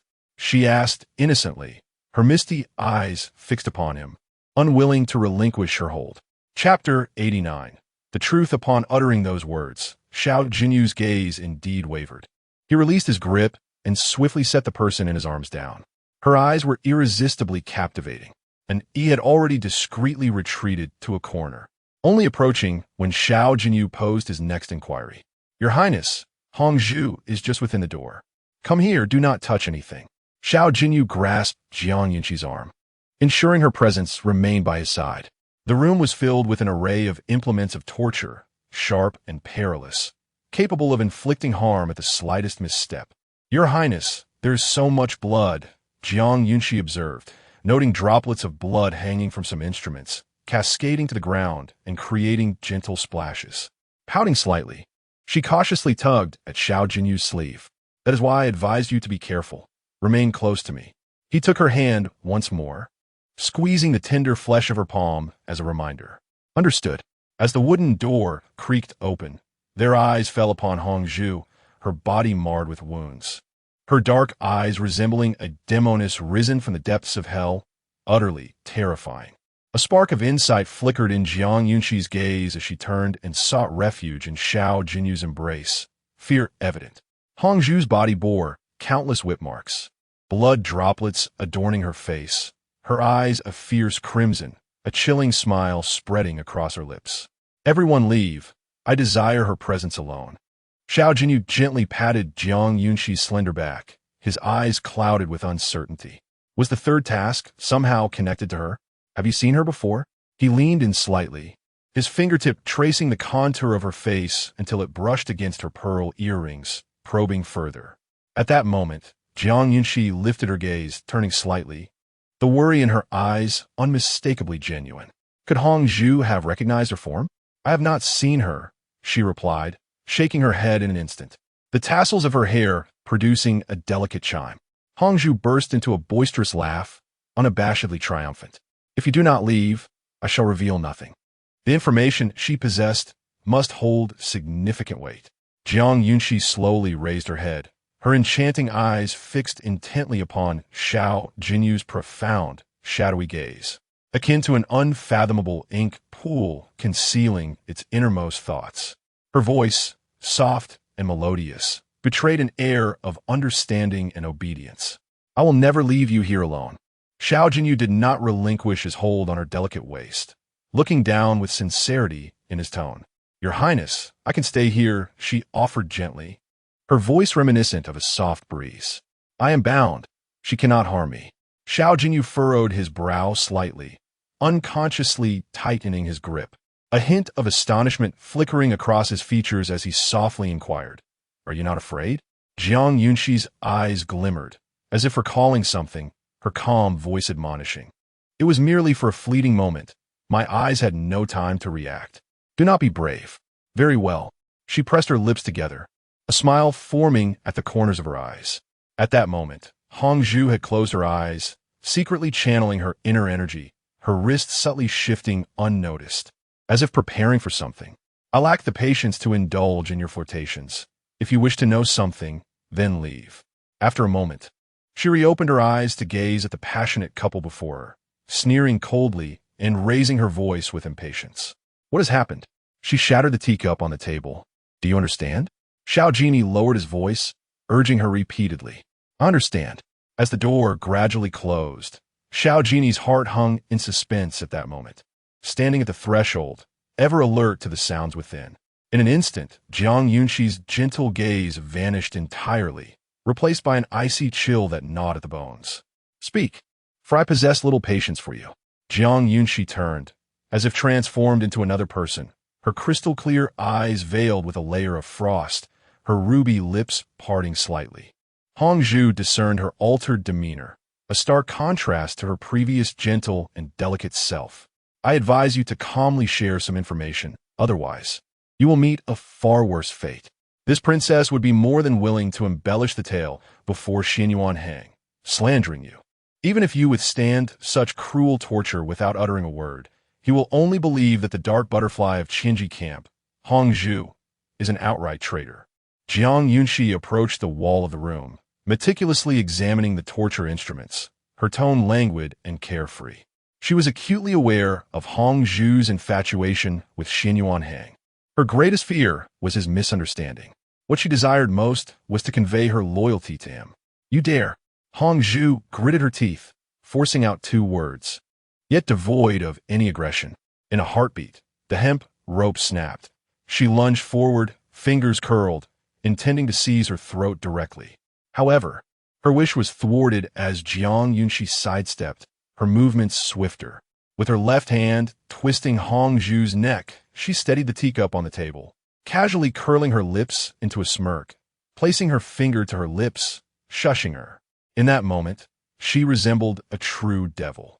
You possess martial arts. Hong Zhu's eyes widened, utterly defenseless, her acupoints firmly locked. As she opened her mouth, Jiang Yunxi swiftly placed a cursed insect inside. What would you make me eat? Hong Zhu attempted to expel the insect lodged in her throat, but it was utterly impossible. Tell me, why does Xianyuan Hang wish to kill Zhixian? Jiang Yunxi's eyes flushed crimson, her underlying murderous intent erupting. Hong Zhu struggled to remain silent, yet she was horrified to find herself unable to control her own actions. Zhixian knows the true lineage of the crown prince. She must die. The royal bloodline must remain pure. Should the truth about the crown prince not being the emperor's biological son be revealed, all his grand aspirations will come to naught. Hong Zhu divulged all the secrets she had overheard. If the crown prince learns she is privy to this information, her fate will mirror that of Zhixian. So it is thus. Jiang Yunxi scoffed at herself, tears welling at the corners of her eyes and staining her garments. It was indeed due to a lack of trust. A cold-blooded and selfish man. What other intentions do you harbor upon entering the capital? She inquired immediately. The city defense map. Hongzhu barely finished her words before she struggled to take her own life, adamant that she could not, under any circumstances, let the information slip. The teacup trembled, teetering on the brink of falling. Jiang Yunxi's gaze turned frigid as she released her grip, her ruby lips parting and commanding the person ensnared by the heart-stealing insect before her. Kill me. The red candle found itself unable to restrain its actions, grasping tightly at Jiang Yunxi's neck when suddenly the teacup crashed to the floor, the sound of marble colliding with porcelain resonating far louder than their previous conversation. The wooden door was abruptly thrust open by a surge of internal energy. Jiang Yunxi's breath grew increasingly feeble as a dagger swiftly pierced through the body of the red candle. Xiao Jinyao nearly darted to her side, enveloping her in a tight embrace. It's all right, he murmured, his hands trembling, for the person in his arms had already succumbed to unconsciousness. Chapter 90. Asleep in his embrace, the moment the red candle fell, it abruptly spewed forth a mouthful of blood. Just as she was about to utter something, only a muted sound escaped her lips. She was acutely aware that she had not managed to act against Jiang Yunxi. She was a veritable devil, appearing fragile, yet embodying an abyss of unfathomable depths. His Highness the Crown Prince's third task was to implant a heart-stealing curse within the most captivating princess of the Northern Yao Kingdom, compelling her to obey the commands of Nanzhao and seize the city defense map, thereby facilitating the alliance between Nanzhao and the Northern Frontier Kingdom. Little did she know, as she exerted her last ounce of cunning to lure Jiang Yunxi, she found herself ensnared in her own plot. It turned out that the peril in Northern Yao did not lie solely with Xiao Jinyao, but also with the inscrutable Jiang Yunxi, concealed behind a veil of mist. The red candle succumbed to its fate, eyes wide open in death. Xiao Jinyao assessed Jiang Yunxi's pulse, disordered and weak, but fortunately, she was not gravely harmed. My lord, the red candle has extinguished. Let it be, Xiao Jinyao replied, his mind preoccupied with matters beyond the candle's demise. He gently cradled Jiang Yunxi in his arms and swiftly made his way toward the exit of the dark prison. Lowering his gaze, he noticed the marks of violence upon her neck, crimson and bruised, and stains of blood upon her garments, causing his heart to clench tightly. He should never have heeded her words and left her alone in that room. So vulnerable had he arrived just a moment later. The consequences were too dreadful to contemplate. Upon returning to the chamber, Xiao Jinyao carefully laid Jiang Yunxi upon his bed, his fingers gently tracing the bruises on her neck, supporting her waist to draw her closer. Zhixian brought warm water and soft cloth before hastily retreating, her head bowed in deference. The moment the warm cloth touched Jiang Yunxi's skin, she stirred awake, her eyes a striking crimson, evoking profound sympathy, her lips quivering as if on the verge of tears. Darling, if you wish to cry, then let it flow, he spoke, his voice imbued with an unusual tenderness. Jiang Yunxi's head rested against Xiao Jinyao's chest, her waist secured within his embrace, as the warm, soft cloth wiped away the blood staining her neck. The wounds of the red candle marred her attire with blood as well. She nestled against him, her slight frame trembling, and soon she sobbed aloud. Xiao Jinyao remained silent, holding her tightly while gently caressing her back. This ordeal had truly terrified the young girl. Unbeknownst to him, Jiang Yunxi's tears were not shed for the peril she had just faced. Rather, they stemmed from her bewilderment. After years of risking her life for Xinyuan Hang, he had never once shown genuine concern or trust in her. Countless members of the Butterfly Division had perished on their missions, yet he remained indifferent, believing it all to be a natural occurrence.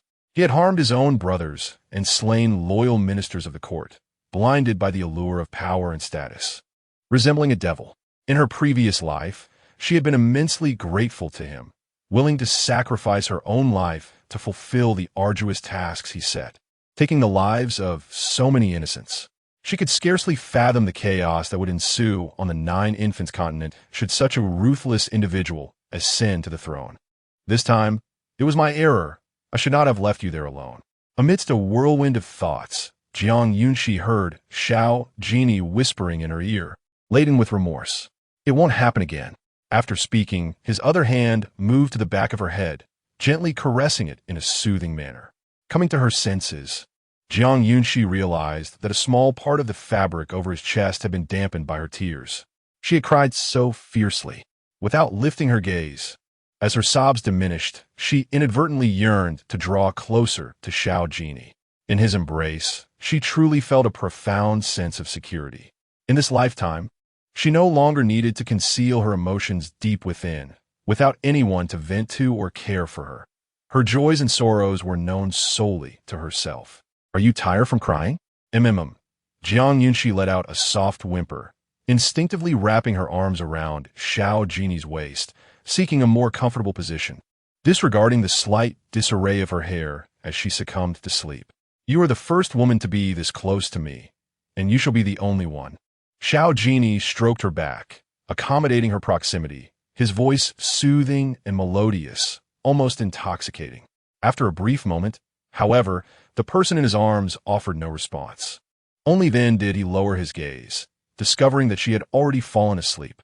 Yet, he remained unaware that the hand resting on his waist had slightly moved, tightening its grip on his brocade garment before gradually loosening. Alas, it matters not. Though he received no answer, Xiao Jinyao felt an overwhelming sense of contentment. He would find another occasion to gently guide this innocent girl in matters of the heart. And she hurriedly made her way to Qinglan courtyard, coincidentally encountering Qianxiu. Upon relaying the general circumstances, Qianxiu nearly felt the urge to harm him. "My dear aunt, the princess is absolutely safe and sound. Quickly pack a set of her garments and accompany me to the Regency prince's residence. I implore you." And she, adaptable and quick-witted, urged her on. Although Qianxiu was tempted to give him a good thrashing, the well-being of the princess took precedence, and she refrained from acting out. Following him to the Regency prince's residence, she was utterly taken aback upon seeing the princess's outer robe discarded, lying on the bed in the prince's chambers. The princess and the Regency prince. This. Chapter 91. Was it not enough that there were already numerous breaches of etiquette? Wanxiu approached the bed in disbelief, lifting the gauze curtain to reveal the glaring red marks on Jiang Yunxi's neck, nearly faded but still striking. How could her obedient princess have? The regent was nothing short of a beast.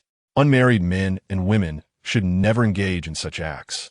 Wanxiu clenched her fists, too frightened to utter a sound, fearing she might awaken the slumbering figure on the bed. After a while, Jiang Yunxi slowly stirred, her eyes fluttering open to find Wanxiu sitting beside her on a small stool. The latter's brow was furrowed, brimming with concern, her gaze fixed intently upon her. "Wanxiu, what brings you here?" Jiang Yunxi's voice was a bit hoarse from prior tears, intensifying Wanxiu's inner turmoil. "My lady, His Highness the Regent has sent new garments for you." Yet, Wanxiu refrained from voicing any opinions about her master's affairs. The mention of Xiao Jinyao immediately conjured the whispers he had shared with her before she fell asleep. Only you. Jiang Yunxi lowered her eyes, gripping the silk quilt tightly, only then realizing she lay in his bed. Could she truly trust Xiao Jinyao's feelings? "My lady, allow me to assist you in changing your attire." Wanxiu rose, retrieving the new garments she had brought. "Very well."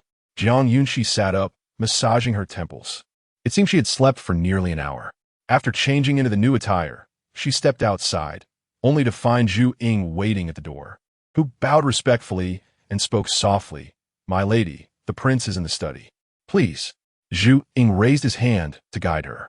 Following his lead, they navigated through the pavilions and corridors, arriving at a tranquil courtyard in the northern section of the prince's estate, where the study was situated. The door swung open to reveal Xiao Jinyao, diligently attending to military affairs at his desk. "Your Highness." Once Jiang Yunxi entered, Zhu Ying closed the door behind her, as the prince had instructed that no one else should be present when he was with the princess. Xiao Jinyao lifted his gaze, noticing the fatigue in Jiang Yunxi's eyes. Devoid of their usual spark, he beckoned her to sit beside him at the desk. "What troubles you so?" He instinctively reached out to touch her forehead, relieved to find her temperature normal. She was fragile, easily startled, and prone to nightmares or fever. "Your Highness, I wish to return." Jiang Yunxi's tone softened as she murmured, "It is not too late to leave after lunch. I have already instructed the kitchen to prepare a meal. Xiao Jinyau's eyes met hers, and for a moment, the air felt as if it had solidified.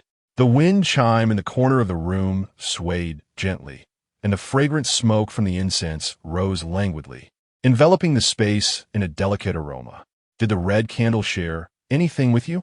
Xiao Jinyao set aside his documents, focusing entirely on Jiang Yunxi as he inquired. I desire the city defense map, she replied. The city defense map of the northern frontier. The first part was spoken by the red candle itself, while the latter was her own addition. When she was near Xianyuan Hang, he had been intent on maintaining cooperative relations with the northern frontier, neighboring the northern Yao kingdom. Now, having ascended to the throne, his next step would undoubtedly involve establishing a deeper connection with the northern frontier to facilitate a coordinated assault against northern Yao in the future. His ambition is beyond expression. Long ago, he had desired to seize the rich territory of Beiyao. Now, with the health of the Nanzhao emperor deteriorating, he would undoubtedly seek any pretext to mobilize forces against Beiyao after ascending the throne. She harbors a goo worm within her. Jiang Yunxi deliberately spoke in ambiguous terms. The heart-devouring goo roams within her. Once its host perishes, it cannot survive either. However, it will emerge first, leaving behind evidence. Indeed, Zhu Ying discovered a dead goo worm on the red candle, perfectly aligning with Jiang Yunxi's words. Xiao Jinyao could scarcely fathom the horror of it. Had he not been swift enough, this delicate individual before him would have been reduced to a mere puppet. Contemplating this, he felt a chill of fear and instinctively reached for Jiang Yunxi's hand, wishing to grasp it. Your Highness. Jiang Yunxi intended to withdraw, but his grip was firm. Why is it so cold? It has always been this way, she replied truthfully, feeling the warmth of Xiao Jinyao's palm. Though their fingers did not intertwine, an unspoken intimacy lingered. Before long, her hand began to warm. Your Highness, it is time to release my hand. Are you truly going to discard it once it has served its purpose? Xiao Jinyao couldn't help but chuckle in exasperation, yet he did not loosen his hold. Your Highness, our current state seems rather improper. Jiang Yunxi blinked, her long lashes fluttering as she feigned seriousness. Is it improper to add one more to the many improprieties? Clearly, Xiao Jinyao had grown immune to such words. Chapter 92. To slay the last shadow butterfly, his words carried a semblance of truth, yet there was an underlying discord. Before Jiang Yunxi could articulate her thoughts further, Zhu Ying gently rapped at the door, announcing, Your Highness, lunch is ready. Take it to the main hall. Yes. With that, Xiao Jinyao turned back, intertwining his fingers with hers as they stepped outside. Your Highness, Jiang Yunxi called after him, her voice a blend of innocence and charm. Several shadow guards stood outside, their penetrating gazes laden with unspoken meaning, making her feel somewhat bashful. Upon the dining table lay an array of exquisite delicacies, elegantly arranged. Xiao Jinyao was the first to serve Jiang Yunxi, ladling a bowl of black-boned chicken ginseng soup and placing it beside her. At this hour, she indeed felt a twinge of hunger. After taking her seat, she sampled the dish closest to her. Midway through the meal, noticing that Jiang Yunxi had set down her chopsticks and was leisurely sipping her soup with a spoon, Xiao Jinyao began to speak. There are still shadow butterflies in the capital. It would be prudent for you to venture out less frequently for the time being. What shall I do if I grow bored? Staying cooped up in a mansion all day will surely make one feel stagnant. Jiang Yunxi paused, her expression dimming slightly, clearly reluctant. Just a few days. Very well then. She acquiesced, nodding obediently. Was it possible that Xiao Jinyao had already begun to plot against the 1,000 mechanisms camped shadow butterflies? Upon returning to Qinglan courtyard, Jiang Yunxi was met with Qianqiu's furrowed brow, which piqued her curiosity. After pouring herself a cup of tea, she inquired, What troubles you? Your Grace, if the Lord and the young master were to discover your affairs with the Regent, it would be, if neither you nor I disclose it, who would ever know? Jiang Yunxi replied with a light-hearted laugh, savoring the fragrant tea. Indeed, Qianqiu ceased her inquiries, resigning herself to the notion that the princess surely had her own plans. Time slipped by swiftly, and soon 2 days had elapsed. As night enveloped the city, the final toll of the watch echoed throughout, casting an invisible shroud over the entire capital, plunging plunging it into a profound stillness and an atmosphere of foreboding. In a tranquil courtyard, dozens of shadow guards clad in black were arrayed with precision, their postures poised and expression solemn.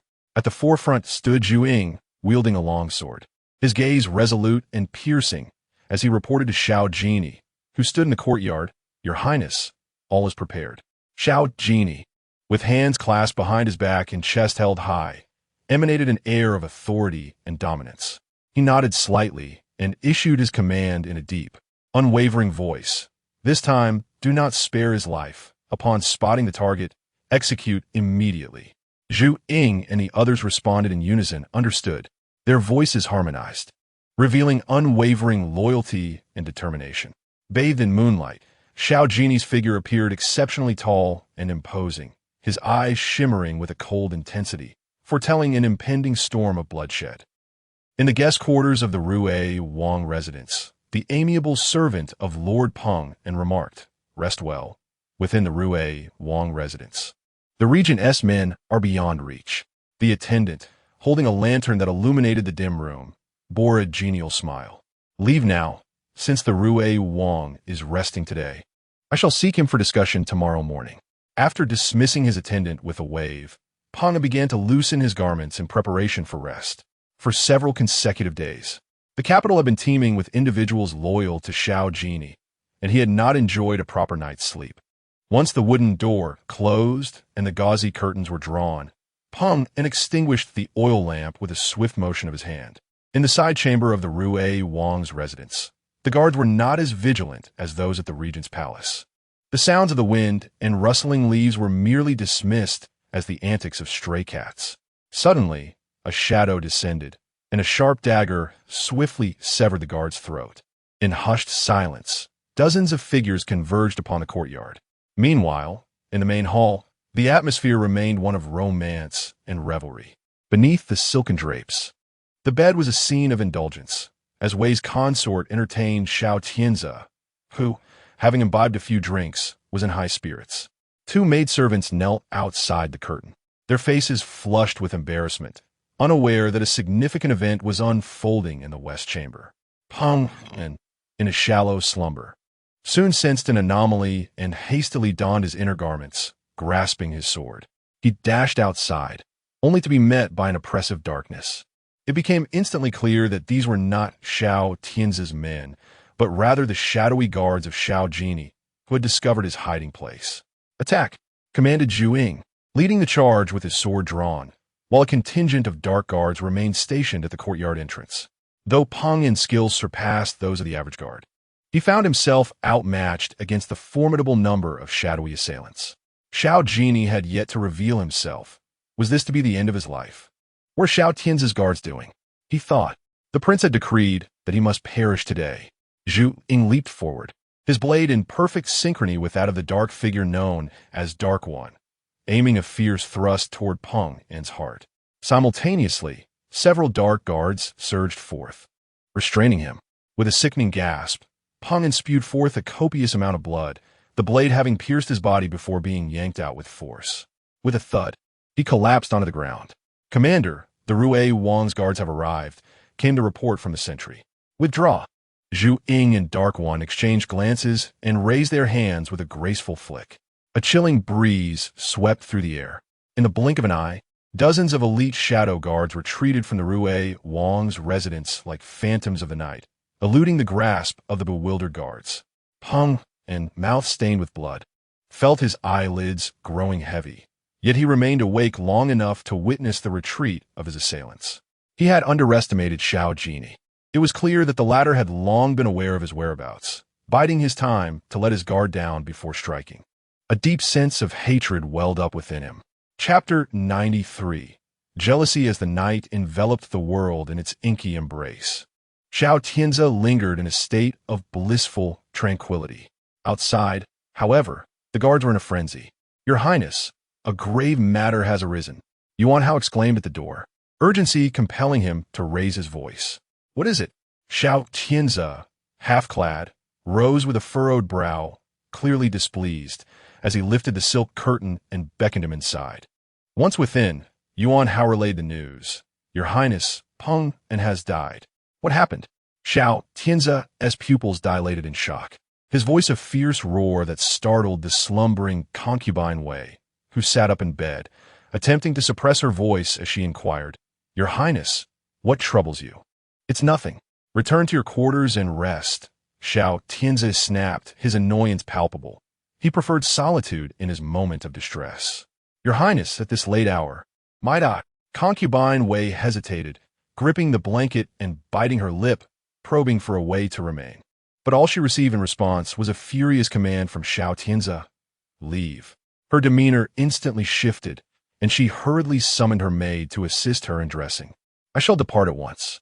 Having spent over half a year in the royal residence, she had familiarized herself with Xiao Tianzi's temperament.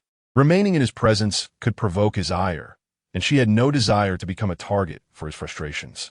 Once she had swiftly exited, Yuan Hao continued. It was the work of the Regent's men, dozens of elite shadow guards, swift as the wind. "Xiao Jinyao, once again it is Xiao Jinyao." Xiao Tianzi seethed. For Peng and was affiliated with Xinyuan Hong, and they were to discuss critical matters regarding the northern border defenses.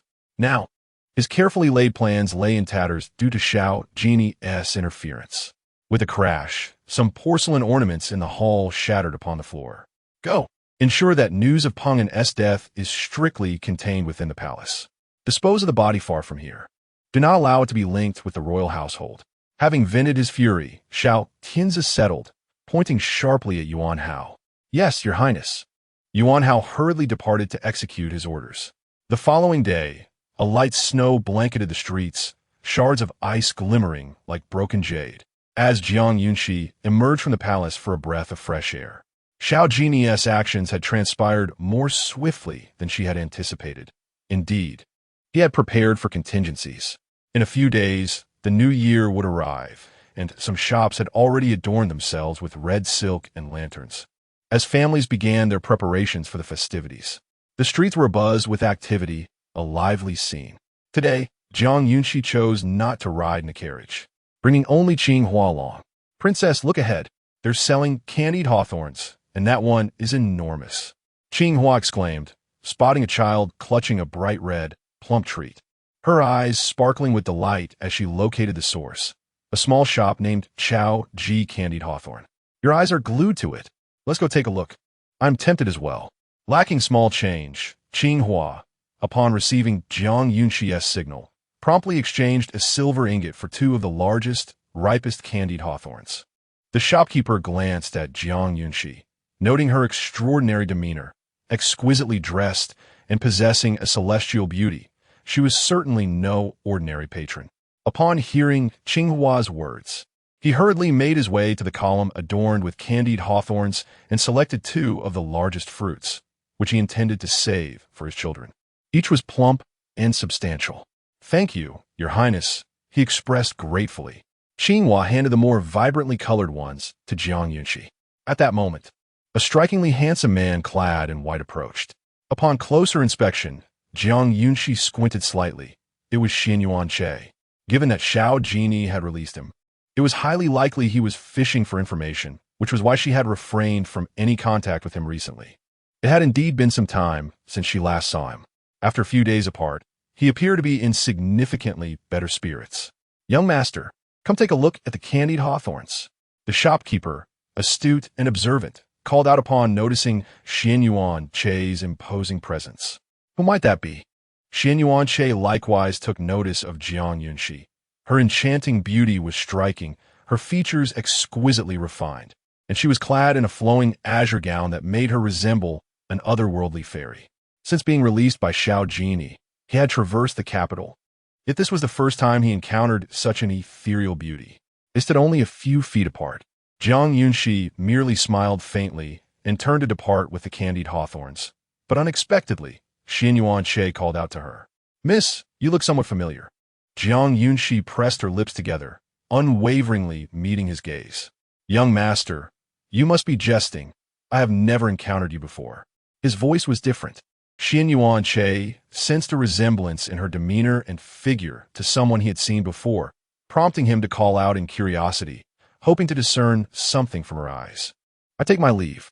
Raising her gaze, she noticed the distant Zhixian pavilion, where the windows of a private room on the third floor were wide open, revealing the imposing figure of Xiao Jinyao. He leaned against the window, one hand resting on his forehead, his expression growing increasingly somber. Suddenly, Xiao Jinyao's lips pressed into a straight line, his fingers curling as he spoke in a voice chillingly cold. "Zhuing, go summon someone." Chapter 94. Teasing her. Jiang Yunxi, holding a candied hawthorn, had only taken a single bite when she noticed Zhu Ying approaching with agility. "Your Highness," Zhu Ying bowed respectfully, his gaze inadvertently drifting towards the Zhixian tea house behind him. "Is your lord also present?" Jiang Yunxi, with one hand clutching the candied hawthorn, followed his gaze. Through the open window on the third floor, a figure of noble elegance could be discerned. Xiao Jinyao was leaning against the window frame, observing her intently. Had he witnessed her earlier conversation with Yuanxi in its entirety? "I understand." Before Zhu Ying could respond, Jiang Yunxi, candied hawthorn in hand, gracefully made her way towards the tea house. The shopkeeper had been waiting at the entrance, ready to escort her upstairs, when she gently uttered a soft yet resolute voice. "No need to follow." Zhu Ying and Qingyi maintained a respectful distance from Jiang Yunxi, and at the moment their eyes met, an unspoken understanding passed between them. The lords seemed to be feeling jealous. The wooden door creaked open slightly as Jiang Yunxi gave it a gentle push. Closing the door behind her and maneuvering around the screen, she found Xiao Jinyao had withdrawn his hand, sitting coldly to the left with the window shut. His strikingly austere face betrayed no emotion. His defined wrist hung loosely as he lifted the teacup to his lips, taking a delicate sip. "What troubles you, Your Highness?" Jiang Yunxi positioned the candied hawthorn behind her back, feigning ignorance. Her clear, expressive eyes subtly arched in curiosity. "Please take a seat." "Very well." Jiang Yunxi temporarily placed the enticing candied hawthorn on the tea tray, elegantly removed her cloak, and then gracefully settled into her chair. The sight of the candied hawthorn seemed to darken Xiao Jinyao's gaze. "Is it delicious?" His elongated, phoenix-like eyes fixated on the treat, his voice tinged with a hint of frustration. "Indeed, it is delightful. Quite sweet," Jiang Yunxi replied candidly, before taking another bite, savoring the treat further. The candied hawthorn from Chao's shop was devoid of pits, making it easy to enjoy. "Your Highness, are you feeling unwell?" "My mood is rather poor," Xiao Jinyao admitted without reserve. "Do you know that man from earlier?" "Not at all." Jiang Yunxi shook her head decisively, not a trace of hesitation in her demeanor, fearing that any delay might reveal her secret. After all, Xiao Jinyao was exceedingly astute. "If you do not know him, then why engage in conversation with him?" he pressed, his tone laced with displeasure. "Are you feeling jealous?" Jiang Yunxi swallowed the candied hawthorn, a hint of sourness lingering in her mouth as she lifted her teacup for a delicate sip. "It was he who initiated the conversation with me," she said, a touch of grievance in her voice. "Your Highness, you cannot misconstrue the situation. It is he who has misunderstood." Xiao Jinyao frowned, overlooking the most critical point. Jiang Yunxi's beauty was such that any normal man might attempt to flatter her, especially Yuanxi, who had not encountered a woman in 3 years. In the future, should you encounter such individuals, simply ignore them. Understood? Understood. Jiang Yunxi nodded obediently, having just sipped her tea, her delicate lips glistening with moisture, creating an allure with every gentle parting. Xiao Jinyao felt an overwhelming thirst and could not help but finish the cup of red tea. Jiang Yunxi, taking the initiative, leaned forward to refill his cup.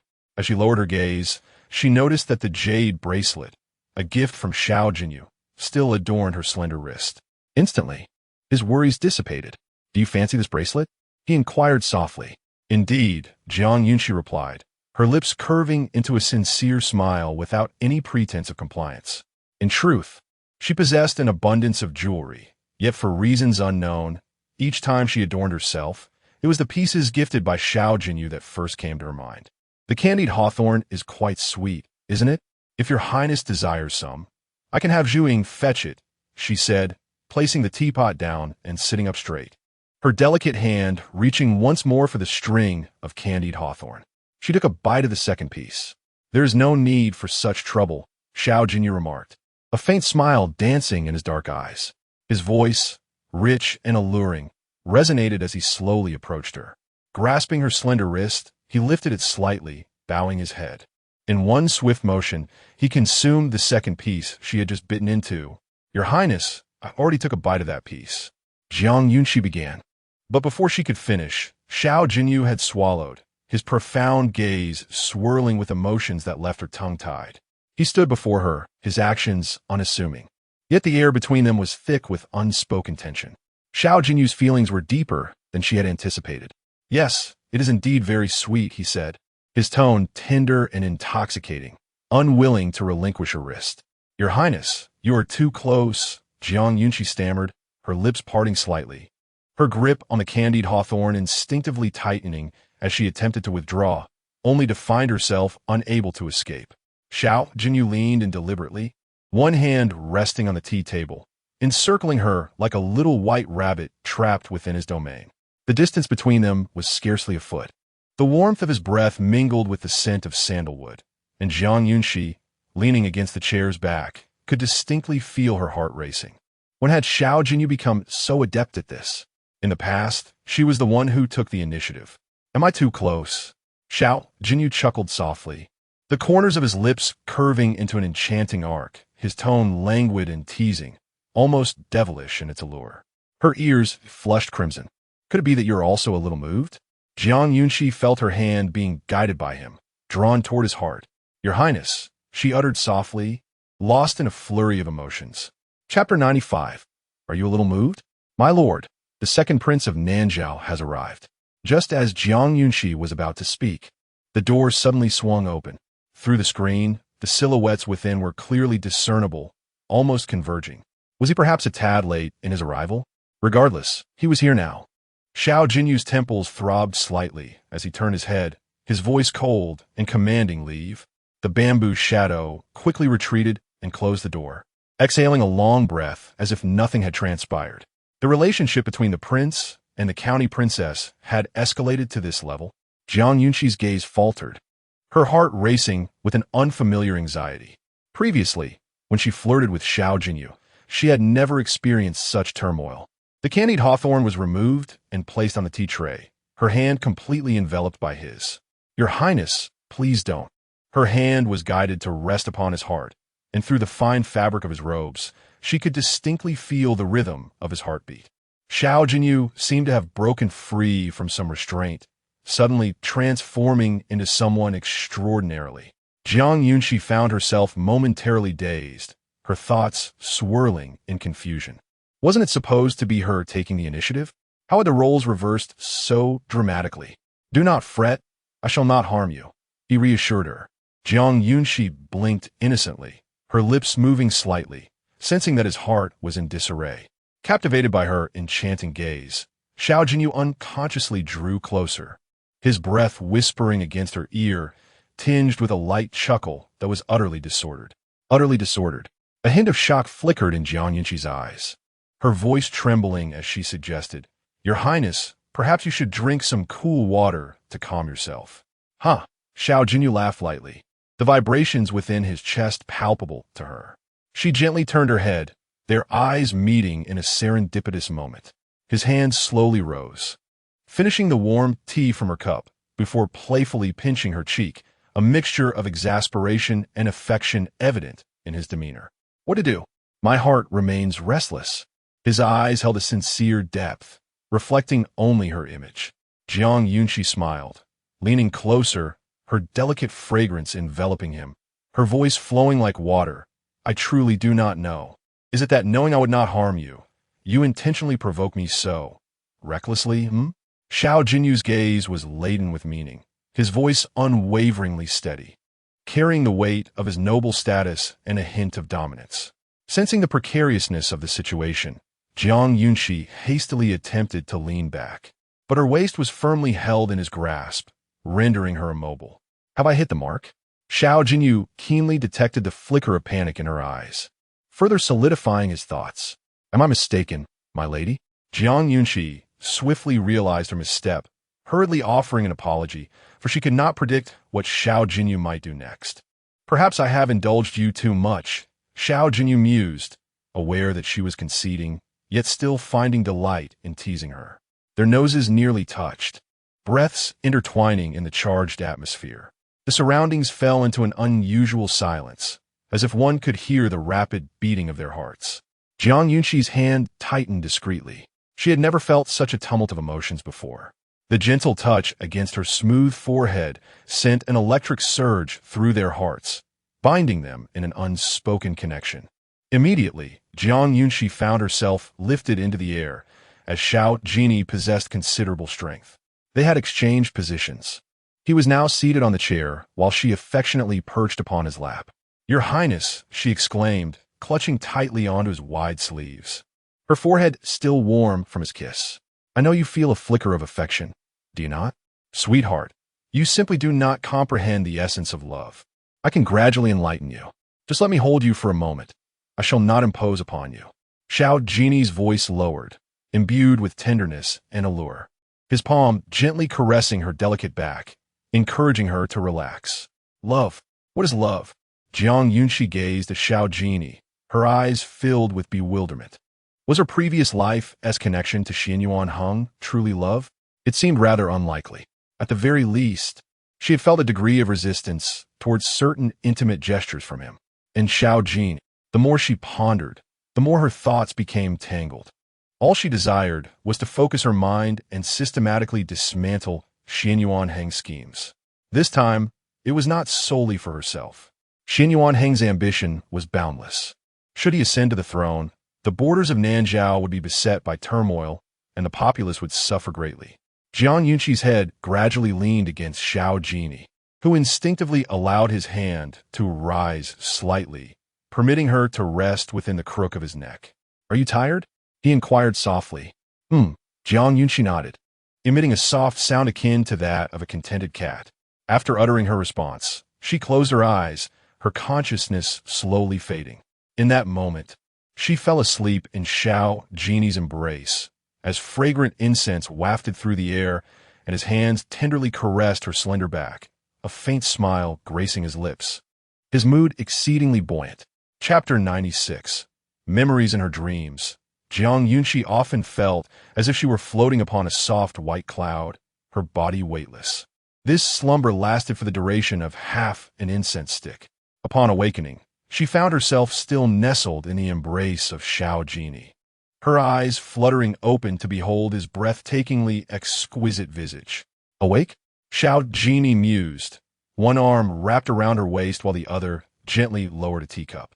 Jiang Yunxi instinctively emitted a soft sound, akin to a playful pout. Realizing her position, she hastily attempted to rise, only to find her waist drawn back into his hold. "Feeling shy? It was you who willingly fell asleep in this prince's arms," he remarked, his gaze locking with hers as he noted the pink hue gracing her ears. How had he never noticed before that this young lady was so easily flustered? Jiang Yunxi narrowed her eyes, seemingly resolute in seizing the initiative. With a subtle smile, she leaned closer to Xiao Jinyao. "Your Highness, there is a bed in the room. Do you so enjoy holding on to this humble servant?" Taken aback by her boldness, Xiao Jinyao's hand instinctively moved, but before he could articulate a response, she seized the moment to spring upright. "Your Highness, I must return now." Before he could utter another word, she shed her cloak and, without donning it, turned to leave, resembling one who was fleeing in haste, though her heart remained as steady as a mirror. "Ah, leaving me all alone," Xiao Jinyao remarked, not with anger, but with a playful smile that danced in his eyes. His gaze fell upon his palm, where the lingering softness of her presence remained. "My lady, what troubles you?" Qingyi hurriedly followed Jiang Yunxi down the stairs, her brows furrowed as she glanced back into the room, noting that their prince had not pursued them. Observing the anxious demeanor of the county princess, she inquired further. "Nothing. Let us return to the palace." "Yes." In the following days, Xiao Jinyao sent an abundance of exquisite jewelry and gifts, which to others appeared as mere attempts to win her favor. Jiang Yunxi sat in the courtyard, delicately examining a pale lavender jade bracelet, a gentle smile gracing her lips. "My lady, could it be that you truly harbor feelings for the regent prince?" The words hung in the air, caught in Qingyi's throat. Having spent the most time with her mistress, she understood well the sentiments held by Jiang Qifeng and Shun Yuan toward Xiao Jinyao. The two families were, after all, like fire and water. Jiang Yunxi chose not to respond, while Nani stood nearby, hesitant to voice a definitive answer, aware that such a revelation would reach Xiao Jinyao in no time. Wu Hui squatted beside Jiang Yunxi, howling as if in plea for affection, its bright, eager eyes fixed upon her. Jiang Yunxi adorned her wrist with the jade bracelet and affectionately stroked Hui's head.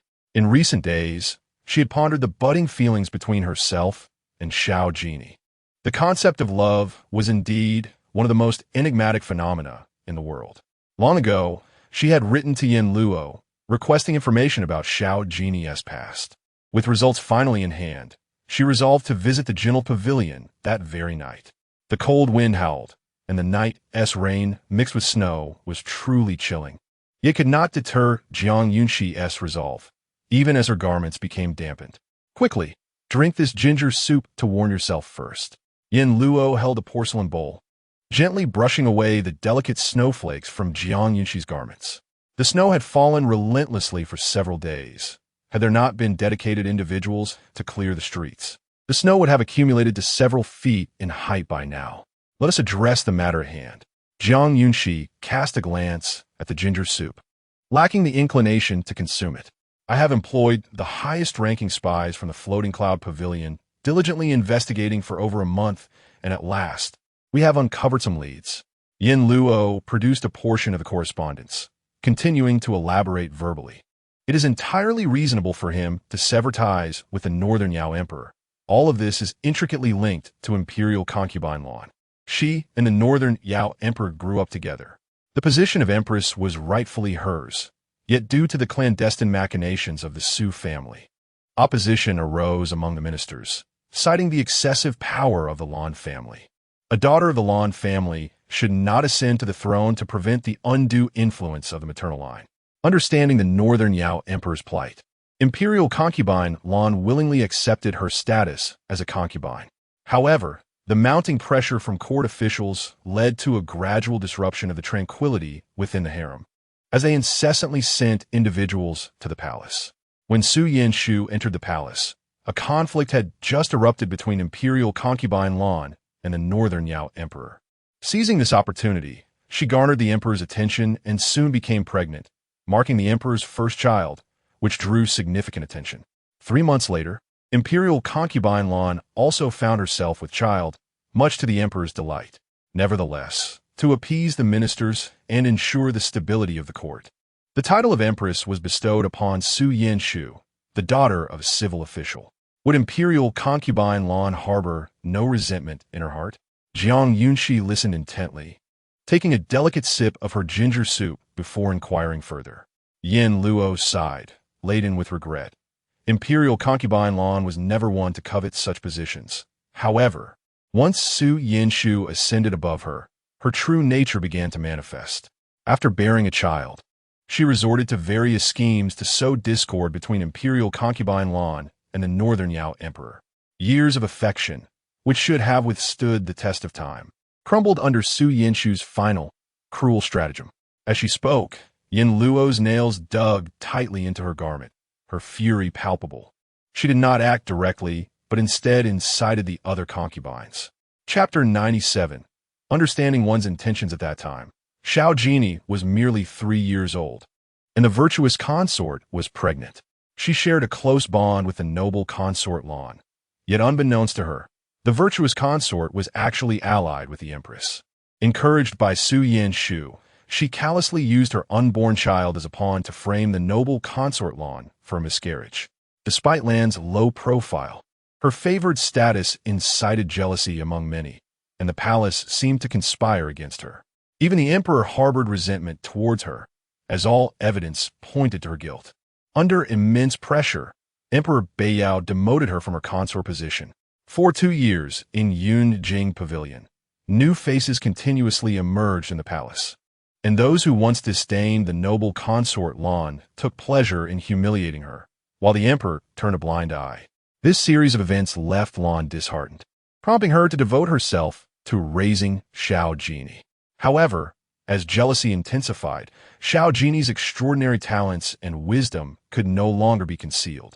One fateful night, Assassins infiltrated the palace.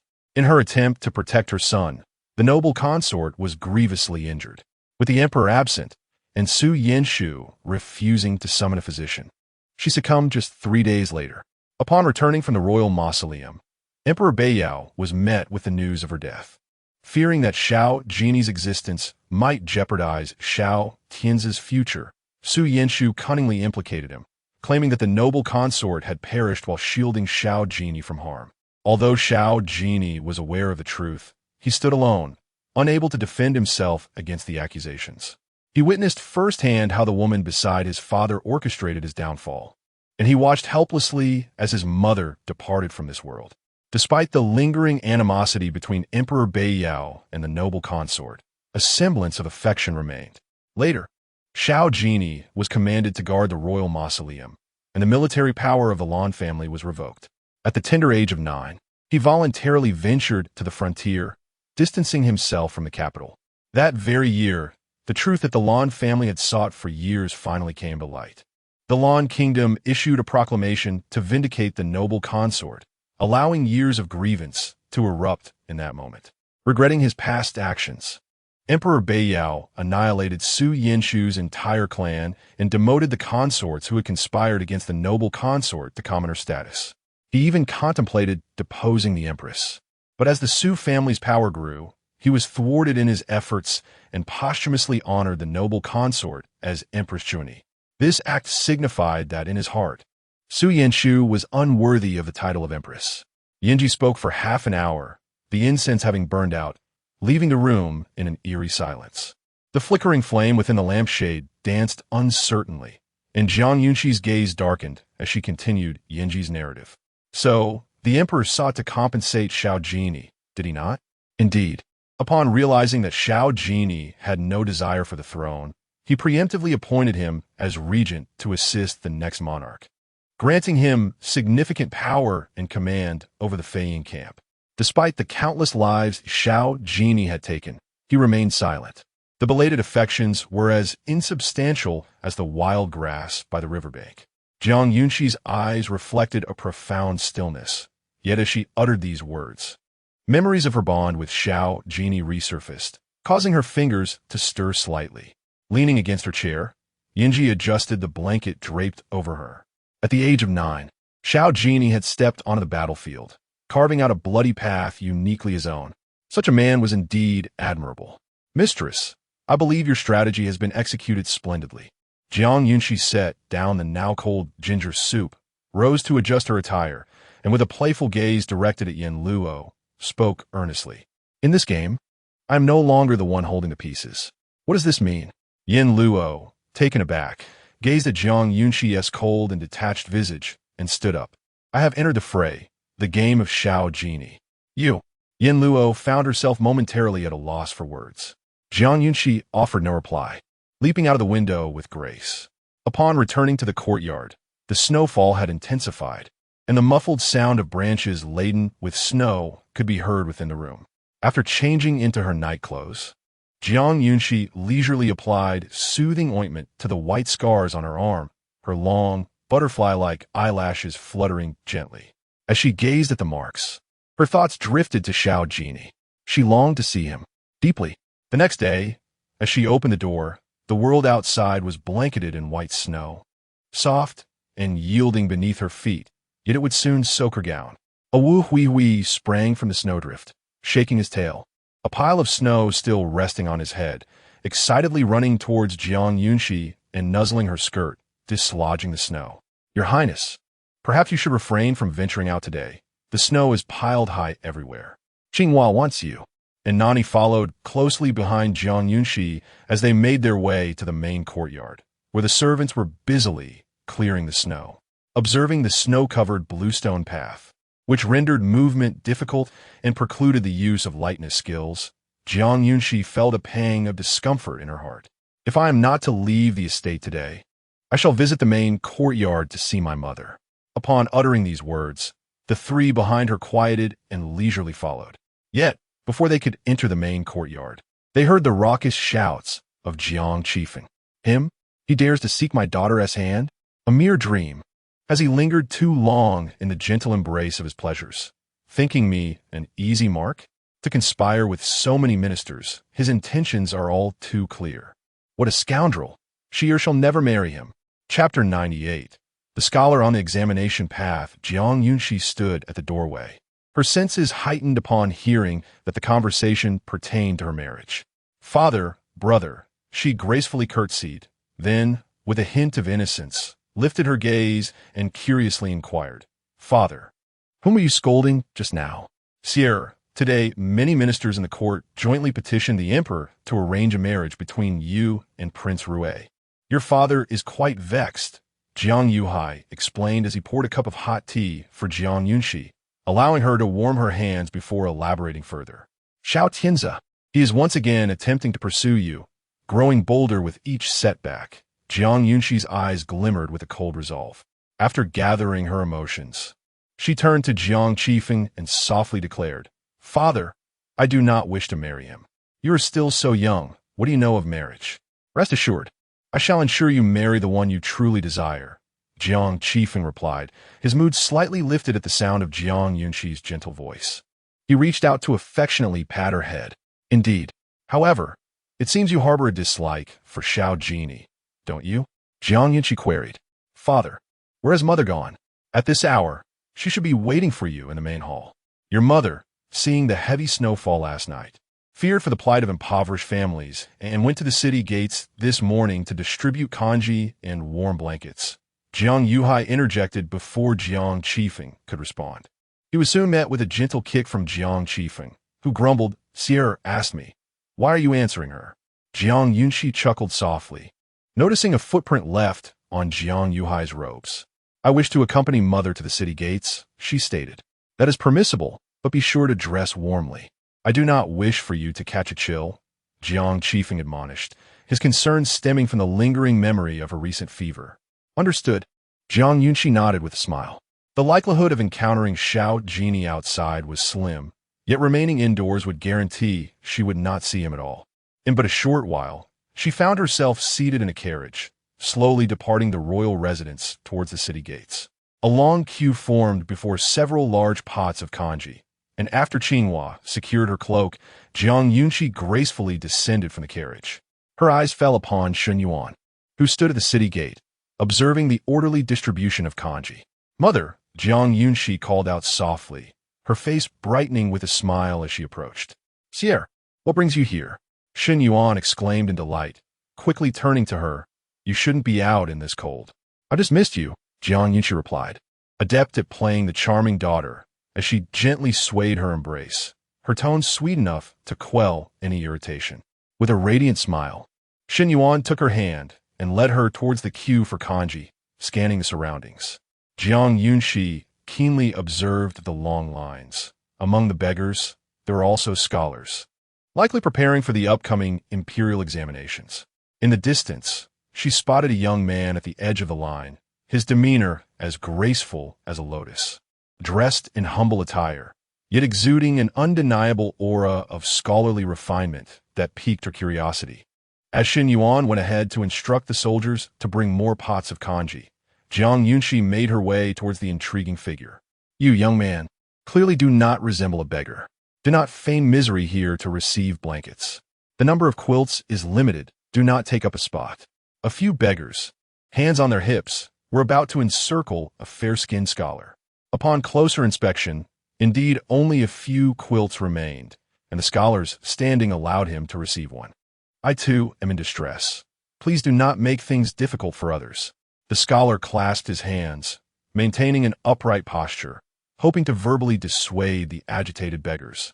Yet reality did not align with his wishes. You are in distress? I am in rags, far worse off than you, the beggar retorted, wanting to push the scholar down. Qingyi, go take a look, Jiang Yunxi instructed as she heard the commotion from afar, tilting her head slightly. Yes. Qingyi stepped forward, her expression grave, seizing the beggar's wrist and tossing him to the ground. The scholar instinctively turned, gazing at the striking figure approaching in the distance, his eyes flickering as he awaited Jiang Yunxi's arrival.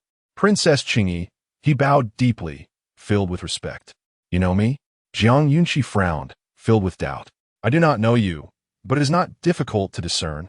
The scholar succinctly explained, articulating his reasoning with clarity, his tone neither servile nor haughty, albeit somewhat hurried, as several beggars moved forward during his speech. It appeared he might not receive a quilt today. Are you a scholar here to take the imperial examination? Yes. The court has policies to assist scholars. How have you fallen to such a state? Jiang Yunxi's heart was still clouded with uncertainty as she scanned the line of scholars. Indeed, quite a few. The scholar offered a self-deprecating smile, the light in his eyes dimming as he spoke softly. How could impoverished scholars like us find lodging in the Li Jianyuan? Upon our arrival in the capital, when we applied for accommodation at the Li Jianyuan, we were directly driven out by the guards. Left with no choice, we resorted to staying in an inn. But over time, we could no longer afford the lodging fees and ended up in a dilapidated temple outside the city. In these recent days of heavy snowfall, 2 of my friends have tragically frozen to death. His expression grew increasingly sorrowful as he spoke. Why not report it to the authorities? Jiang Yunxi pressed on. Officials protect one another. The magistrates of the capital would not intervene. Qinghua, give him some silver. Jiang Yunxi sighed, instructing Qinghua to give the scholar all the silver ingots she had brought. Use this for now. In 2 months, the spring examination will be upon us, and this silver should suffice. The scholar's eyes widened in disbelief as he trembled slightly while receiving the money. He nearly fell to his knees in gratitude, but Qinghua quickly assisted him. The plight you face is also the fault of court officials. I shall inform my father of this matter, and it will surely be resolved soon. Thank you, Your Highness. At that moment, a black carriage slowly approached from a distance. The brocade curtain of the window lifted to reveal a noble visage. Xiao Jinyao's expression was cold, his brows and eyes dark as ink, unfathomably deep. Suddenly, the brocade curtain was abruptly lowered. Jiang Yunxi noticed the change in Xiao Jinyao's countenance and felt an ominous foreboding. Chapter 99. Pressing her beneath him again. Spotted by Xiao Jinyao. Jiang Yunxi's gaze followed the luxurious black carriage, and she let out a silent sigh. As anticipated, he would surely come today. My lady, it seems to be the carriage of His Highness the Regent, Qinghua murmured as she followed Jiang Yunxi's line of sight. What brings Xiao Jinyao to the capital? Jiang Yunxi gently lifted her skirt and departed from the group, hastening towards Shun Yuan's location. Sire, let us return. The snow has begun to fall again. Shun Yuan instinctively reached for Jiang Yunxi's hand, smiling as she looked at her. If I do not return soon, your father will start to fret. Very well. I too am weary from standing. Upon their return home, Jiang Qifeng had been waiting in the main hall for quite some time. After practicing with a red tassel spear for a while, he grew bored and engaged in sparring with Jiang Yuhai for some time. Father, mother has returned. Jiang Yuhai exclaimed upon spotting Shun Yuan, as if seeing a savior. When his father pulled him into a mock fight, he dared not retaliate, only enduring the blows. Jiang Qifeng greeted Shun Yuan and Jiang Yunxi with a beaming smile, brushing off the small snowflakes from their shoulders. Earlier, Jiang Yunxi had already discussed the matters of the Ritual Supervision Institute with Shun Yuan in the carriage. Thus, at this moment, Shun Yuan took the initiative to speak, her expression serious as she looked at Jiang Qifeng. There is a matter that requires your attention. What is it, my lady? Jiang Qifeng first reflected on his recent behavior. Convinced there were no issues, then he confidently inquired further. In 2 months, the spring imperial examination will commence, and numerous scholars have come to the capital to prepare. However, the Ritual Supervision Institute has refused to accommodate impoverished scholars, neglecting their duties. Today, at the place where gruel was distributed, many scholars appeared emaciated, with several perishing from illness or frostbite. If this situation adversely affects the selection of talented individuals by the court, what shall we do? As soon as Shun Yuan finished speaking, Jiang Qifeng's countenance grew serious. If truly talented individuals lost their lives due to this, it would be a loss for the entire Beiyao kingdom. I shall immediately enter the palace to explain this situation to the emperor. Very well. I shall await your return for dinner. Shun Yuan smiled, embracing Jiang Qifeng, appreciating his sense of responsibility. Jiang Yuhai and Jiang Yunxi exchanged glances, lowering their gazes in unison. Father, mother, I shall return to my courtyard first, They both spoke simultaneously, departing side by side. Xin Yuan wrapped her arms around Jiang Qifeng's waist, leaning against him as she watched the two walk away slowly, unable to suppress a laugh. Look at them, just like when they were children. Indeed, Yu Hai is already 21. At this age, he should be considering marriage, Jiang Qifeng remarked, his gaze following them with a sense of pride. That boy is utterly disobedient. I had arranged for him to meet a young lady, but he would not go. Xin Yuan expressed her frustration. Her son, though seemingly agreeable, was indeed quite stubborn. Does he dare to disregard your wishes? One day, I shall teach him a lesson, Jiang Qifeng replied, his chest vibrating with laughter. Let be. Yu Hai is your own son. Why do you always think of disciplining him? He is not a daughter to be overly pampered, Jiang Qifeng responded. Nightfall arrived. As expected, amidst the gentle snowfall under the bright daylight, a resplendent full moon emerged from the dark veil of night, casting a luminous glow throughout the courtyard. Ethereal and delicate as gossamer, Jiang Yunxi, adorned in a sheer, flowing skirt, gracefully stepped out from the bathing chamber, her skin flushed pink from the warmth of the water. Her slender waist accentuated as she lifted the beaded curtain in preparation for sleep. The creaking sound of the wooden door echoed into the chamber, as a breeze stirred the sheer canopy. A tall, slender figure emerged, silhouetted by the flickering candlelight. Xiao Jinyao had arrived. Jiang Yunxi smiled sweetly, initially believing he would suppress his jealousy and refrain from visiting her today. She seated herself at the edge of the bed, observing as his long, fair hand brushed aside the beaded curtain. Just as she was about to speak, Xiao Jinyao leaned down, his strong hand firmly clasping her delicate waist. Your Highness, Jiang Yunxi gasped, finding herself pressed beneath him. The soft scent of peach blossom wine filled the air. He had been drinking. The wine emboldens the timid. Are you afraid of me? Xiao Jinyao's voice was low and chilling, haunted by the memory of the way she had looked at him earlier, his hand trembling slightly. You are too fierce, Your Highness, Jiang Yunxi replied, her voice tinged with feigned innocence, her eyes glistening with unshed tears. Xiao Jinyao couldn't help but chuckle softly, questioning her assertion. Where have I been fierce? He retorted, gritting his teeth as he uttered the words, feeling a sense of injustice. He was undeniably gentle with her. You frightened me this morning, Your Highness, she said, meeting his gaze directly, pouting her lips as a single tear slipped down her cheek. Xiao Jinyao's lips twitched as he reached up to wipe away her tear, his voice a hushed plea, do not cry. Have you been drinking, Your Highness? Jiang Yunxi's tone was playfully naive, her hand moving slightly, which made Xiao Jinyao believe she was resisting. Thus, he firmly grasped her right hand, pinning it beside her head. He was not inebriated, merely indulging in a sip or two. The fragrance of peach blossom wine was intoxicating, and beneath him, she seemed to tempt him recklessly.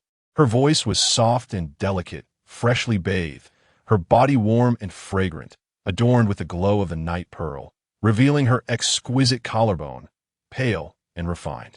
Xiao Jinyao lowered his gaze, desire swirling within him. Her obedient dark tresses framed her face beautifully, inviting him to partake. Would you like to taste, Your Highness? Jiang Yunxi inquired, just as Xiao Jinyao leaned closer, their noses nearly touching, a gentle intimacy forming. How delightful, he murmured, his voice becoming increasingly enchanting, their fingers entwined. His hand resting on her waist, restless and eager. Your Highness, she whispered once more, the softness of her voice igniting the tumultuous waves of longing within him. Fixated on her luscious, crimson lips, his throat constricting with desire. Chapter 100. Determining intentions, Jiang Yunxi's eyes shimmered with a veil of delicate mist. Her fingertips tightening as her waist was held firmly by Xiao Jinyao, the warmth of his palm gradually radiating to her. A coolness enveloped her lips as Xiao Jinyao closed his eyes, drawing nearer, his grip on her hand tightening. Behind her lay a soft silk quilt, and as Jiang Yunxi's body trembled slightly, a momentary lapse in her focus allowed him to seize the opportunity. Their lips and tongues entwined. She had never been so intimate with anyone before, yet Xiao Jinyao seemed to possess an instinctual mastery, transitioning from clumsiness to expertise in mere moments, ensnaring her in his embrace. His caresses varied in intensity, rendering her utterly entranced. In the stillness of the night, the atmosphere grew unbearably intimate. Jiang Yunxi closed her eyes, the sound of their shared breaths echoing in her ears, carrying a hint of embarrassment. "Your Highness," she murmured softly, struggling to catch her breath as she turned her head slightly in resistance, her voice barely above a whisper. Xiao Jinyao opened his eyes and, with a gentle yet firm motion, lifted her to sit upon his lap. One hand caressed her delicate back, soothing her as soft, seductive gasps escaped Jiang Yunxi's lips, igniting a blush upon her cheeks. Nestled in his embrace, her bashful demeanor stirred Xiao Jinyau's desires.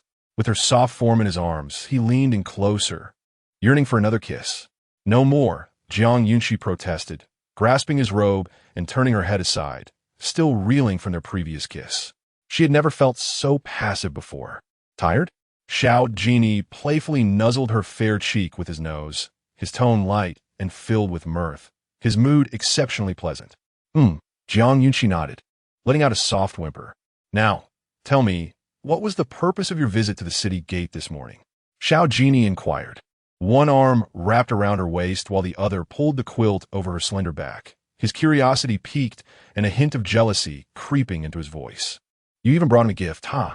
Jiang Yunxi met his gaze, her expression both pliant and resolute. "Your Highness, you are not in want of such things. What did you give him?"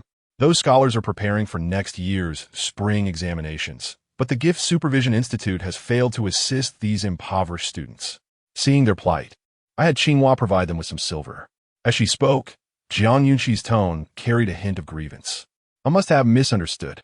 I will address the issues of the Gift Supervision Institute tomorrow." Xiao Jinyao held her tighter, patting her back in a comforting gesture. The atmosphere between them was undeniably charged with intimacy. "Your Highness, it is time for you to leave," Jiang Yunxi remarked, glancing at the moonlight outside, feeling as though their encounter resembled a secret affair. Overwhelmed with fatigue, she wished to urge him away. Yet Xiao Jinyao, lost in this tender moment, softly reassured her. "I shall leave once you have fallen asleep." As he felt her steady breathing, he gradually rose, carefully covering her with the quilt. After placing a gentle kiss upon her forehead, he departed slowly. That night, amidst the beauty of nature, the scenery was enchanting. The following day, in the imperial court, the emperor had already ordered a thorough investigation into the matters of the Gift Supervision Institute, a responsibility that should have fallen to Inspector Zhao, but had been assumed by Xiao Jinyao himself. The matters conveyed to him by the young lady last night must, of course, be addressed by him personally. The imperial examination is a significant affair for talent selection in the realm. The support policies and laws of the court have yet to be fully implemented.